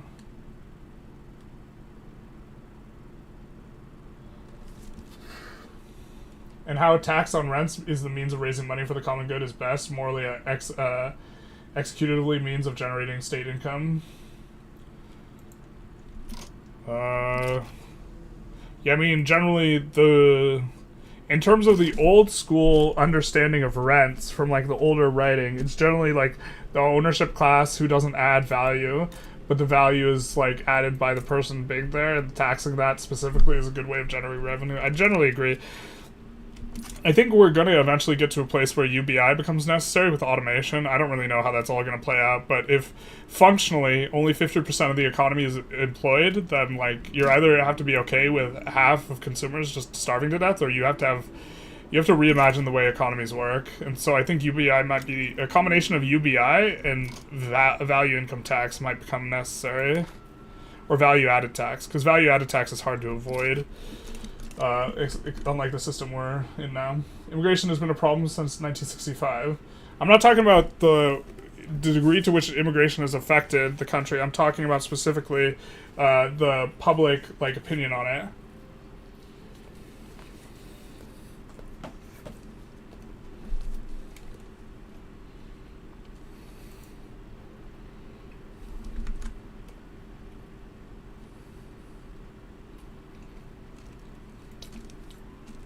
people coming to America and not speaking English for several generations is not normal or historically precedented. I think that's not true. I haven't looked at that in greater detail. On the topic of people speaking different languages, I also don't care. The US doesn't have an official language. It doesn't have an official language because historically the justification was that this was a nation of immigrants. Just to be clear. But the US has no official language. English is not the official language. So whether or not they speak English is not of particular concern to me.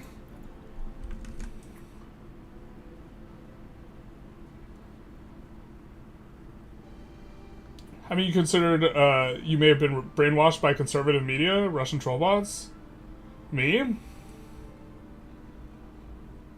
I don't think so. Like, it can't be... Right, finite, but not subject to date, weight, loss of taxation. And Ricardo was a big influence on George? Makes sense. Yeah. Ricardo's really old school, but he's the OG of, like, the labor theory of value. It's like, I know it's like, it's kind of fallen off, but... Let's go racial segregation here. We still have war reparations coming in from Russia. 13 months left. Ferret accident is definitely some death syndrome. The good old, good old.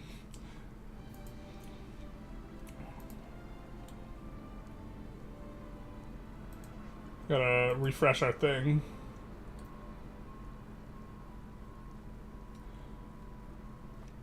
When you look on the data, you can see that parties which support more immigration strict policy are on the rise, and it directly correlates with graphs showing increases in immigration. Is this Europe specifically, or are you talking about the US? I can't speak to Europe as much, or as well.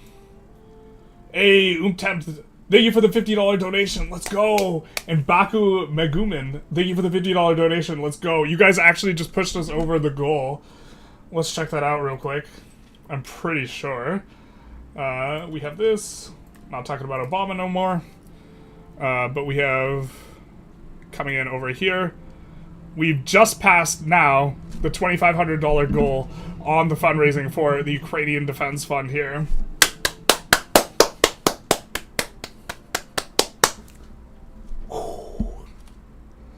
Thank you guys so very much. The link is down below if you are interested in donating as well. It links you to the Twitch. The fundraising is through the Twitch. Thank you guys so very much.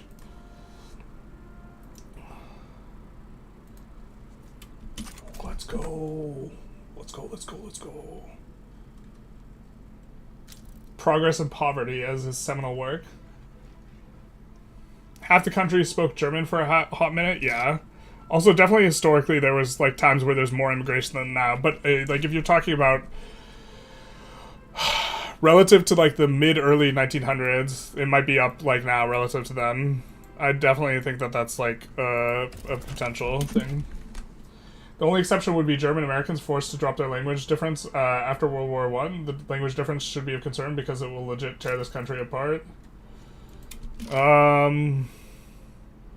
I think that people can speak a different language and be a functioning member of society.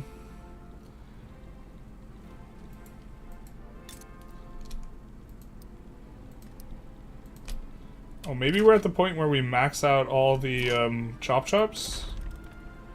Oh, we're also at the point where we need to prep glass. We're really at the point where we need to prep glass. Where do we have... Oh, we have a 0. We have 0 lead. Ugh, that's gonna make this uncomfortable. Okay, either way, we still need to prep glass. Let's prep it in these spots.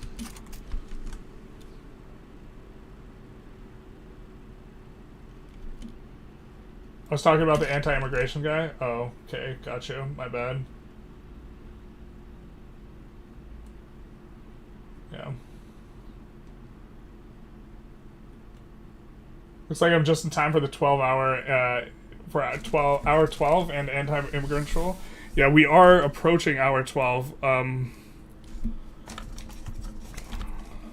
think if we're a little over $2,500. I said that if we're earning $2 an hour or 2 a minute on average. We'll keep going. 2,500 divided by 60. Oh wait, 2,500 minus the 725 we gave. Because we matched the first 724 and 98 cents. Divided by 60 or divided by 20. 120.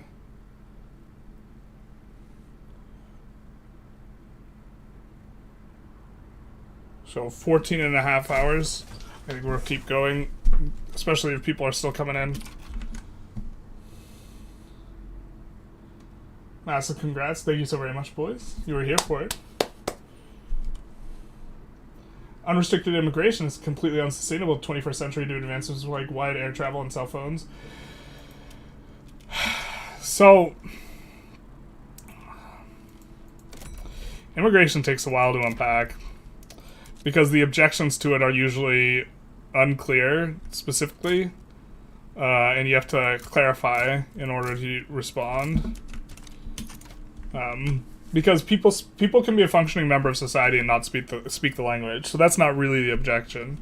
The objection is like a sort of lack of social cohesion generally that's like created by this. Thanks for support of your country. You're very welcome. Thank you for you, or at least your country, being on the front lines of the fight for democracy. Yeah, I mean, your countrymen are dying in the mud so that mine don't have to. As it stands right now.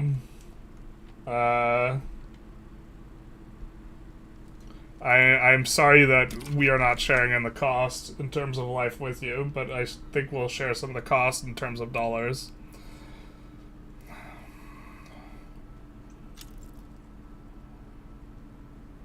Yeah. If the USA is to remain competitive with China, the population needs to keep going up. That is correct. And that is a point that I think conservatives never really enjoy hearing. Or they never, they just dismiss it, instantly. Largely, I mean, Victoria 3 is, kind of funny, microcosm of this. The number of people you have multiplied by how productive you can make each person is your economy, which is functionally your power. And the reason why China is passing up the United States isn't because China has it all figured out better than the US, at least I don't think. It's because they have way more people than the US, and all they have to do is make those people more productive.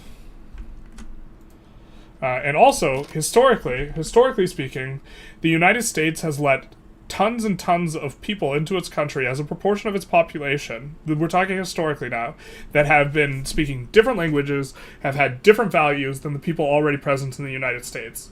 And despite that, despite 200 years of that, roughly speaking, or we'll call it 150 in the early days, let's call it that, the United States rose to becoming the most powerful power on Earth in the mid-1900s. Now, there's a lot of other factors. It's not necessarily causal, but I'm saying if that is, going to ruin a country in a deterministic way, you have to some extent, explain how the United States was able to rise to power initially.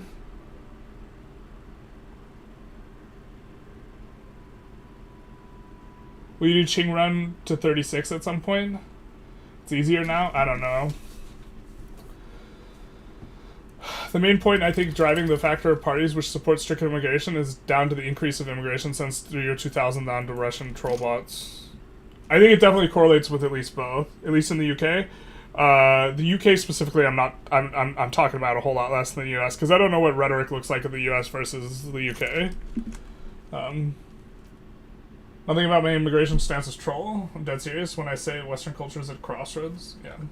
And people like you journalists are accelerating the flashpoint. I disagree. If you want what's best for humanity, we need to fix what's going on right now. I do want what's best for humanity. That is what informs my overall perspective. Immigrants are part of humanity. In general, I think that the freedom of movement is... You have to have a reason for denying freedom of movement. I think it is, morally a right that you have to deny. This onus is on the state to find a reason to not allow people in, which, by the way, I think there are legitimates to not allow people in, people who are criminals. You could say, nah, dog, that ain't us. But other the point is that there has to be, the onus is on the state. Like, if I'm starving to death and I want to work at a grocery store across the street and someone stops me from working at that grocery store across the street, I think, even though they want to hire me and I want to work for them, I think that is, I think that's unethical. Anti-immigration rhetoric is the oldest trick of the book. It does, yeah, I think there's also a lot of scapegoating. If your Western culture is crumbling because of immigration, it wasn't that robust to begin with. It also, like, started with a bunch of immigration. Certainly the Native Americans didn't start America the way it is.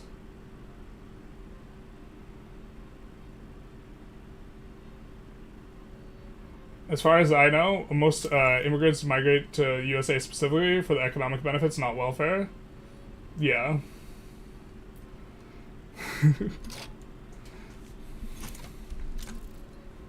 Did we get the... We did get...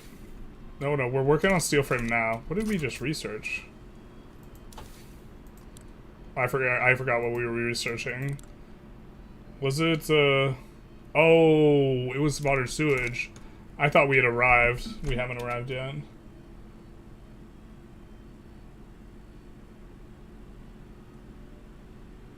You're not considering that others might define a functioning society differently than that one? Yeah. We have a functioning society and they can reap the benefits without engaging with us. I mean, they engage in an economic sense. Point in case, the Mexican culture enclaves that exist throughout the South. I don't necessarily think they're a problem if they're working in society and they're not... Like, if they're providing services to the rest of society and they're buying services from the rest of society, I don't have a problem with there being cultural enclaves. Because I think that people should be free to form cultural enclaves if they want.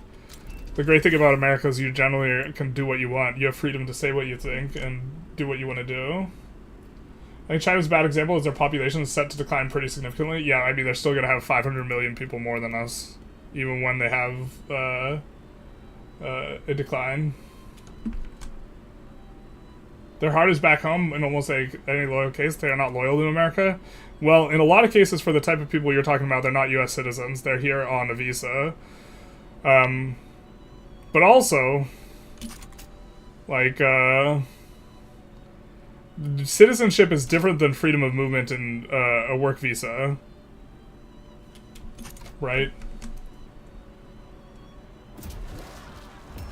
I wonder how many people in this chat have played the game or are good at it and have noticed the effect on immigration has on a state that has an extremely good cost of living. Probably explains the UK. What that SOL goes down. SOL absolutely goes down in game.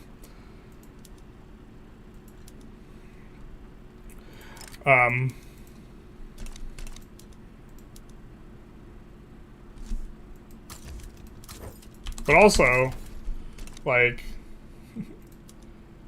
to some extent, we don't want the immigrants to take their jobs because they'll do them better for us and for cheaper, this type of thing.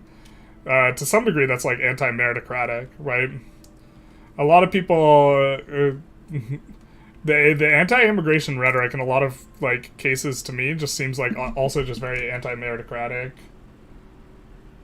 USA has had a Mexican minority ever since the Mexican secession.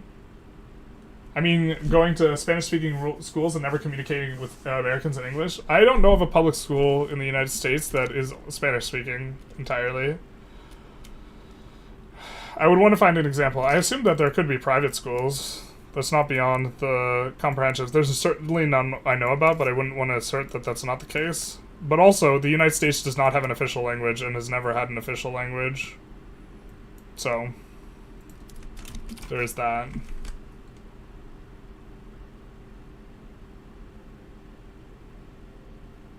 These are the things throughout the southern United States. Can you provide an example?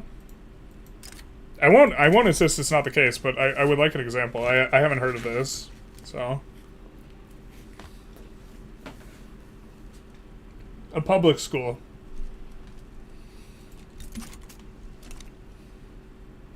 Two-thirds of LA's school children were literally in Spanish classes in 2004. No. Now you're squeezing one in the back door. Is it a place where Spanish classes are offered and the primary language of the school is English, or is it a Spanish-speaking school in that English is not the dominant language of the school?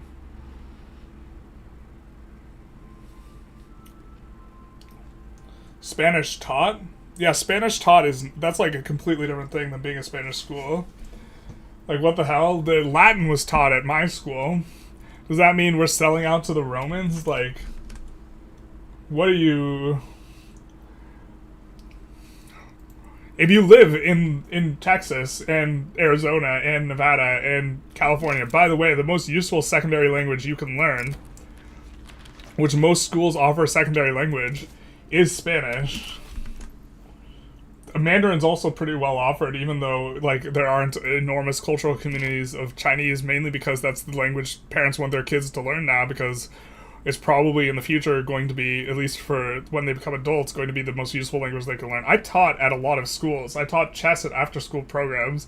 I saw a lot of these after-school programs. Chinese was a popular language to be taught. And so, like, what, is this the Chinese taking over because their parents want the kids to learn Chinese? My reason is pretty clear. Most of these economic migrants have no loyalty to America and will never attempt to assimilate. So the economic, you're talking about people who are here on a work visa not being loyal to America, or people who are applying for citizenship not being loyal to America. I think that some of these people would disagree on loyalty. And you say they're not loyal and they said they were, but like secondarily, I don't think that someone who's here on a work visa has to be like loyal to America in that sort of sense. They're not a citizen. And there's a distinction between letting someone come here to work a job, because freedom of movement is moral, and accepting them as a citizen that has a right to vote in our country, which is an entirely different conversation. And I think that you should be able to separate those two things.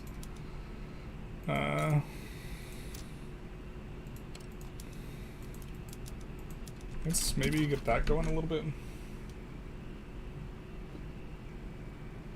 Would you support UK closing borders due to us not having enough? That's you're not talking to me with that one. I'm pro freedom of movement. I'm also falling behind in chat. I'll try and catch up here. I'll slow down the game speed. Keep things going. We're also almost up with a Russia thing.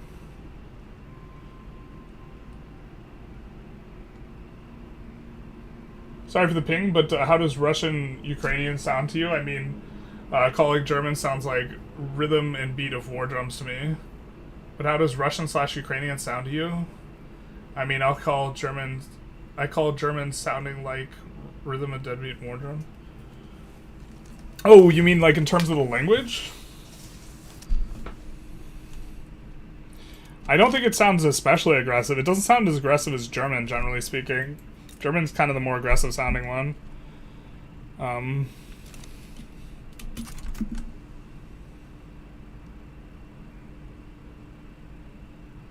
We get some migration comments regarding climate change. Next person who posts says smelly armpit time. It do be like that. You support cultural enclaves? I think people should be allowed to have cultural enclaves. Because I think you should be allowed to move where you want to go and live in what house you want to live in, which involves cultural enclaves popping up when people want to do that. Right? Does that make sense? It's a freedom thing, not I want cultural enclaves everywhere. Cultural enclaves should absolutely be arrived. Holy fuck, bro. Civil Rights Amendment specifically outlined segregation, and now you're saying that segregation is enforced through language isolation, it's okay? Bro, that is the craziest non-sequacious type of argument, that I am advocating segregation because I say people should be allowed to live with the communities they want to live with. That's nuts. Also, as far as I know, if you go to public school in the United States, they will teach you English, even if it's your ESL. I have a friend who taught ESL kids. And when you have the other language, then you can be free to leave that community if you want. The entire point is that people should be free to do what they want to do.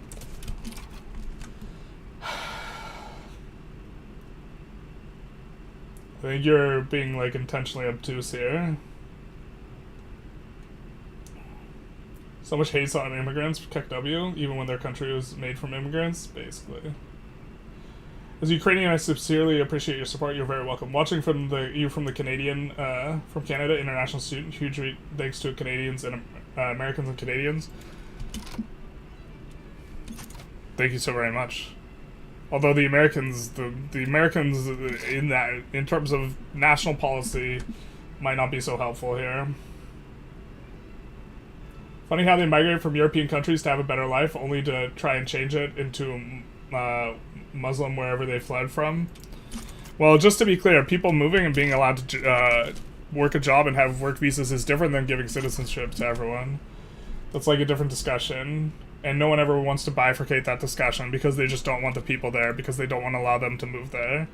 And I think the movement is a right. I don't think citizenship is like a given right. I think citizenship is more complex. I was playing that the UK attracting immigration due to the high cost of living, not them joining the UK brings it down. Oh. There are several states that have laws that say Spanish-speaking children can have Spanish education on our tax dollar. Yeah, so people who are in the United States, we have public education in the United States up to 12th grade. And there's no official language in the United States. So just because you speak Spanish doesn't mean you shouldn't get an education.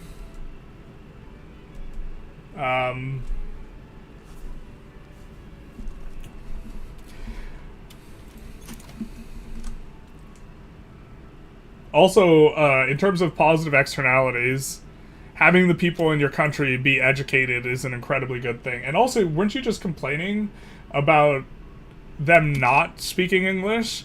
So when they get a free education from the US, which involves teaching them English, you somehow have a problem with this? I don't get why Hispanics hate why conservatives hate Hispanic immigrants. They're overwhelmingly very Christian and should embrace them. That's true on one account. My personal favorite is actually to I go to the gym around here, and in the gym there's a lot of people who have discussions and saunas. A lot of it's older white guys, and I live in an area that's very conservative, so a lot of people complain about immigrants. And sometimes I like to go along with them as a joke, and be like, yeah, I dislike these guys. They're just coming over here, they're taking our jobs, like this type of thing. Really get them going in a while. But not be specific. And then at the end, or to the transitionary point, and then I say, yeah, man, fuck Canadians. They're taking, like, we gotta stop them from coming in. Which, of course, they're not talking about the Canadians. They're not talking about the Canadians at all, but all of the logic doesn't differ. All of the logic that is verbally voiced applies to Canadians just as well, especially, except for the language one, but there's no official language in the US, so, whatever. And then they always get salty. After I'm like, those damn Canadians. Because, of course, they're not talking about Canadians, and they don't care about Canadians. Bro's going off on his punic nationalism again? Not like this. I'm saying 2/3 of LA's class was in a Spanish-only curriculum.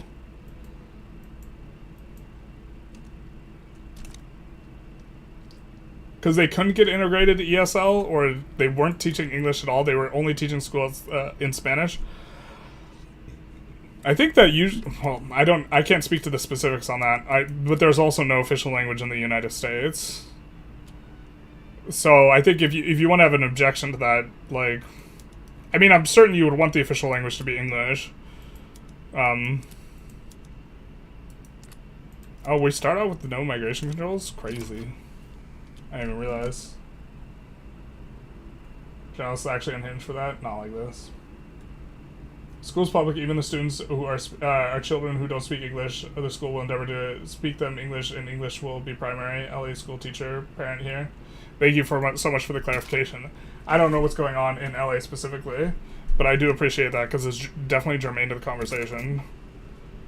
And that was also my understanding, talking to my friend who teaches ESL, is that they want to integrate them into the English, like, pipeline, but will give classes regarding concepts in Spanish because it's difficult to learn concepts not in a language you don't understand. One meal of Poles with garam now, wait, not Roman. like this. Alright, we're trying to catch up on the chat a little bit. Oh man, we have another Putin time coming up. We gotta catch up on the chat. Let's slow the game speed down.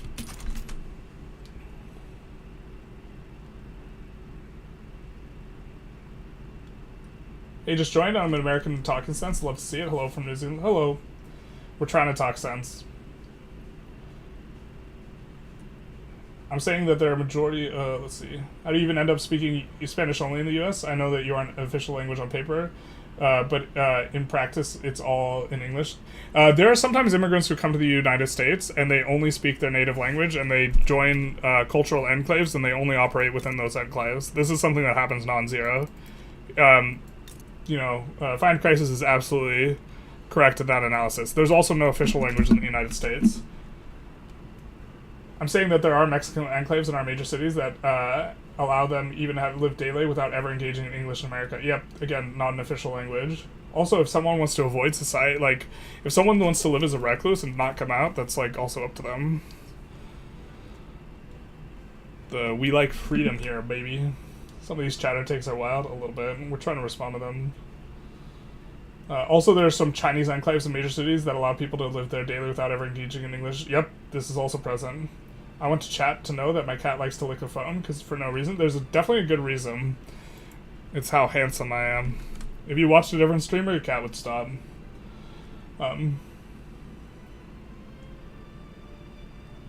We're kind of cruising through a little bit fast. I have a legitimate YouTube account. Yeah, I mean, you actually have a photo. It's also Pepe, so kind of assume that you're going to be more likely to troll, but... Forced assimilation equals genocide? Yeah. Well, it depends exactly what you mean by forced assimilation, but yeah. That ban-evaded, etc., but whatever. Oh, is he the one who ban-evaded? I think he was a different hater.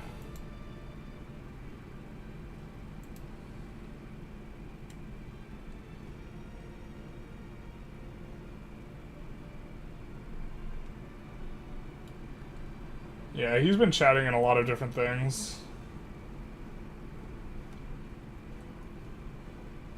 I don't know, we might need to go back to the drawing board there. You're strawmanning me, but I'm not going to keep debating because it's difficult when you're so far behind. That's fair. That's true. It is difficult when they're far behind.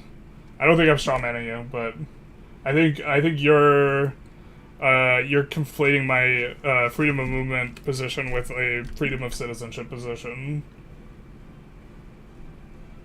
Journalists responsible for the Canada annexation rhetoric? Not like this. Can't wait for you to adopt Musk's joke, hand of gesture. Not like this. Not like this. So I must be at the point where I talked about the Canada thing, yeah. No official language. Hey, what language is our entire law code, constitution, and declaration of independence written in? It's actually translated in several different languages. So, s'il vous plaît. It's also, the United States could have had an official language, it specifically decided not to. You're acting like it's just like an accident or this type of thing. Like, that's something that a lot of countries do, most countries do. But America didn't do it because we decided that was anti-American back in the day. What are your thoughts on AI aggression and behavior settings? Like self-imposed rules to make runs harder? Like mods, because they don't slash a lot? I don't like to change the AI behavior with mods or this type of thing because... I make videos and tutorials and this type of stuff, so yeah. Might consider hiring a mod for your next political raise stream. I generally just don't want to super over moderate things. We've had a couple of mods dipping in and out, but yeah. He did speak German as the first language, but he spoke English as president.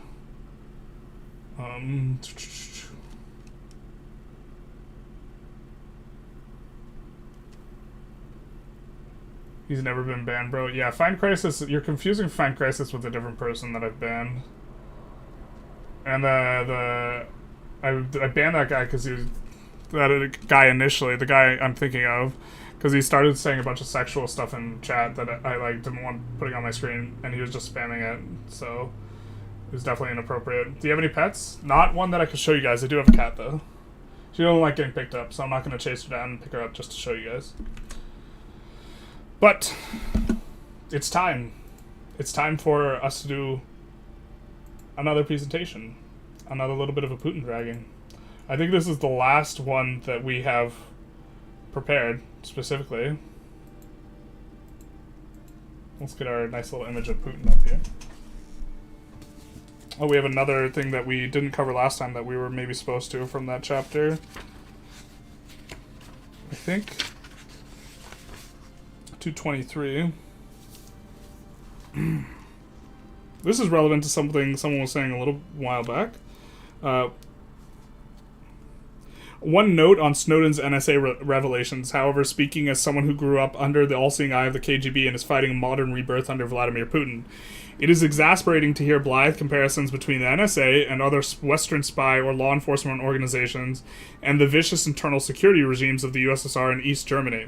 The NSA is to the Stasi what a bad hotel is to a maximum security prison. It is not what a government does with the data that defines it. It is what it does to human beings.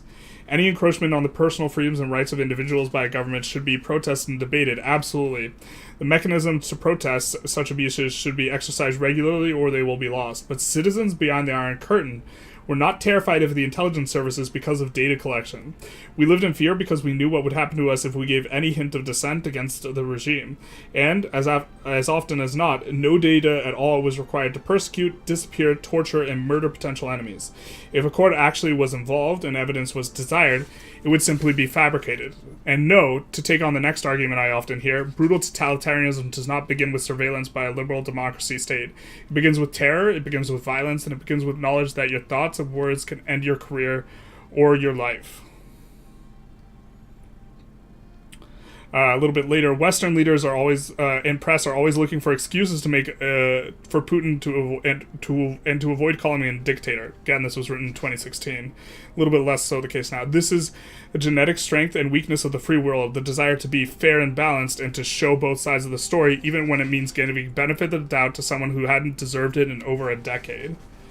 In particular, he does call out Sochi Olympics as a means of legitimization, and he compares it to the Olympics that were in Berlin.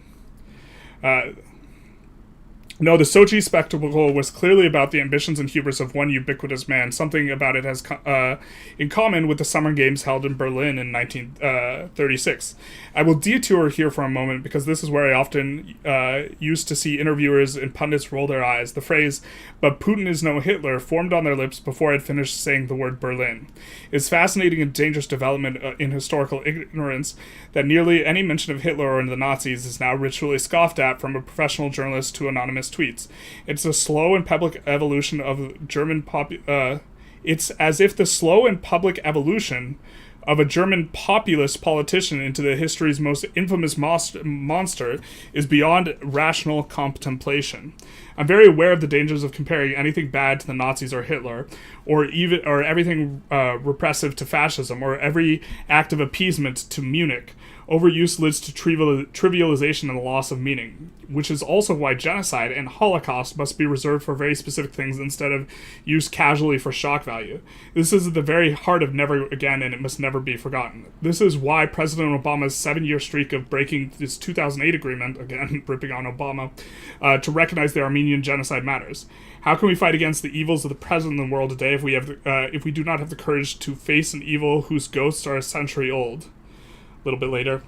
And it is so not at all lightly that I compare modern one-man dictatorship spreading fascist propaganda to a previous one when it annexes a chunk of its European neighbor on exactly the same pretext of protecting our blood brothers.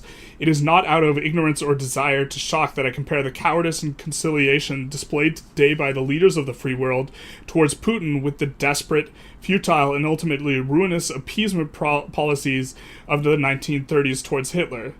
These are coherent and dangerous precedents, not trivial comparisons of two diminutive autocrats with a penchant for profanity.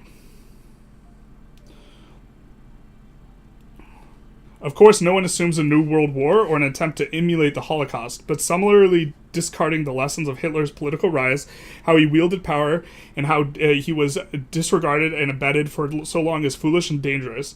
And as I said in the introduction, back in 1936, Hitler was no Hitler. He was already viewed with suspicion by many inside and outside Germany, yes, but he stood beaming in that Berlin Olympic Stadium and received accolades from world leaders and stiff-armed salutes by the world's athlete.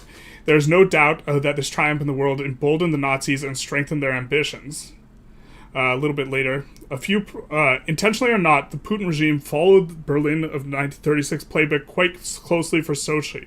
There were the same token concessions in response to international outcries over bigoted laws. A few prominent political prisoners were released right before the journalists arrived.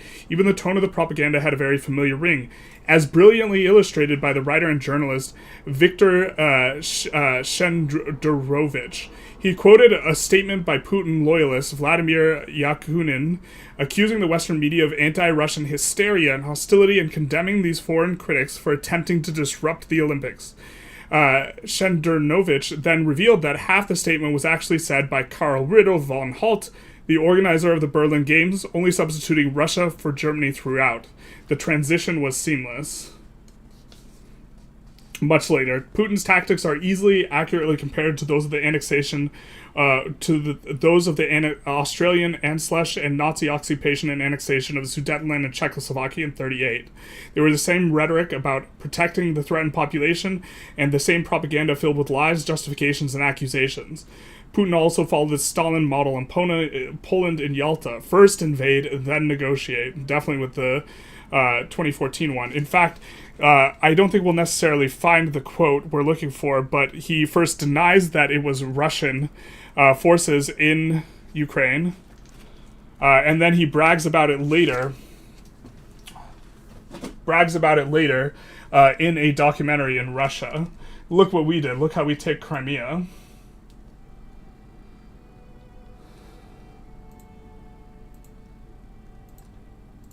Let's get back. We are, of course, just to make it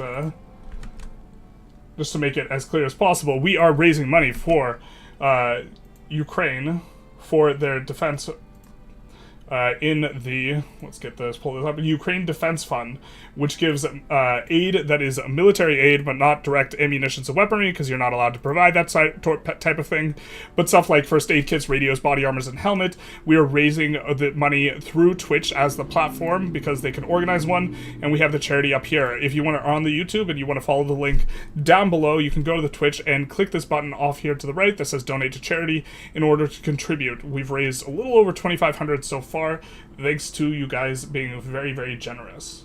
So let's get back into game and catch up on chat. But bam.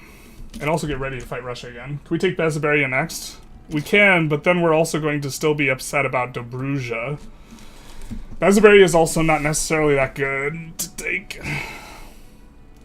Can't have his mods banning every crazy person when he's also saying he loves American values. I also like freedom of discussion. Fake news, the cat isn't real. Sometimes he hires a crisis actor to meow off screen. Shh.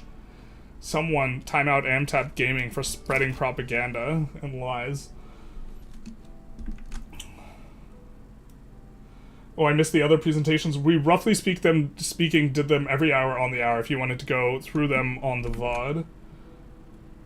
The only thing I recall is Fine Crisis saying that he hate watches journalists. Yeah, he said this multiple times. I don't have a problem with someone hate watching though. He is often trolling with a lot of his arguments, though. So, Tula would be reasonable. I think Saratov also has iron. Kursk also has iron, and they also very much have sulfur, which we don't have a lot of. I think we're going to go for Kursk next. Sorry. Bezaberia doesn't have the resources we want. Kursk does. Kursk has the rare earth minerals, not like this. I don't think Truce is up quite yet. Oh, it is. It is.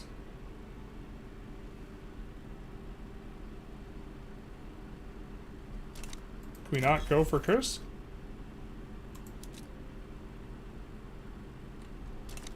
We cannot. We don't have an interest there. Cute. Let's do that. We'll release Belarus as well. Imagine hate watching a Victoria 3 YouTuber. True enough. I think he's hate watching from the political stuff. He like is. Tarkus donated him to me at some point. So, how much has Journalist paid you? Not like this. If you walk here on Vic 3 or Anya Technocracy Run and start mouthing off about trans immigrants in 2025, what do you do? Timeout, not a ban? Or even whoa whoa whoa chat from Papa Journalist? I generally don't time people out very frequently either, like, as a general heuristic. I think I'm really permissive, especially to people who are just super insulting to me.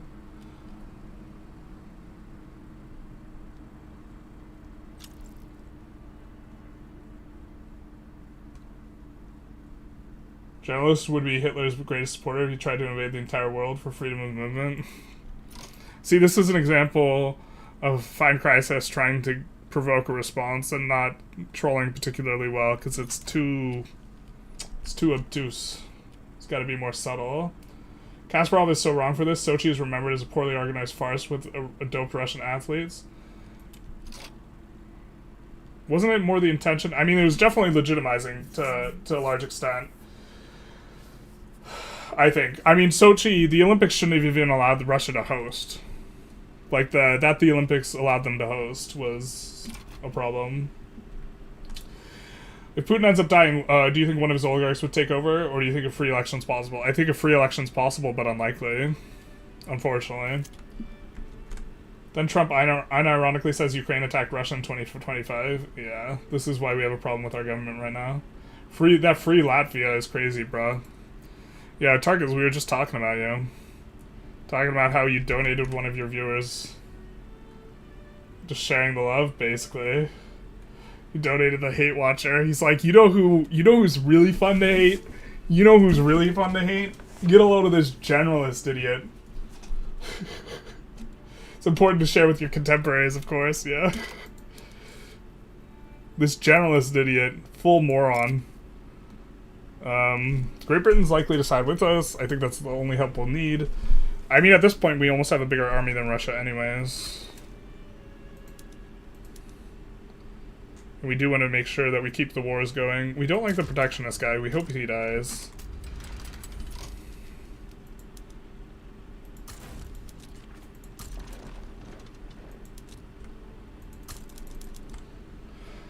That's not what I wanted to click.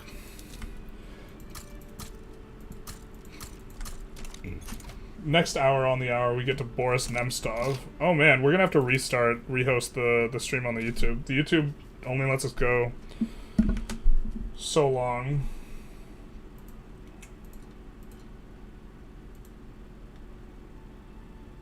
So we might have to end and restart stream. Unfortunately, wow. Not just yet, but now's like kind of a good point to do it. So if you're on the YouTube, we have to end and restart the stream. Would I time you out if you said fuck Putin? No. I'm kind of sharing the opinion. But the YouTube, it only lets us go 12 hours. We're reaching the 12-hour mark now. And if we try responding to chat and this type of stuff, we'll overlook it restarting. So we are going to be ending the live stream and then restarting a new stream on the YouTube specifically. I wonder if I can just end it and then restart it and stay live on the Twitch. I think I'm going to take a little bit of a look, but yeah, we can only go 12 hours. So we're going to end now. Look on my page. It should be up in the next 5 minutes. And we're going to bring it up.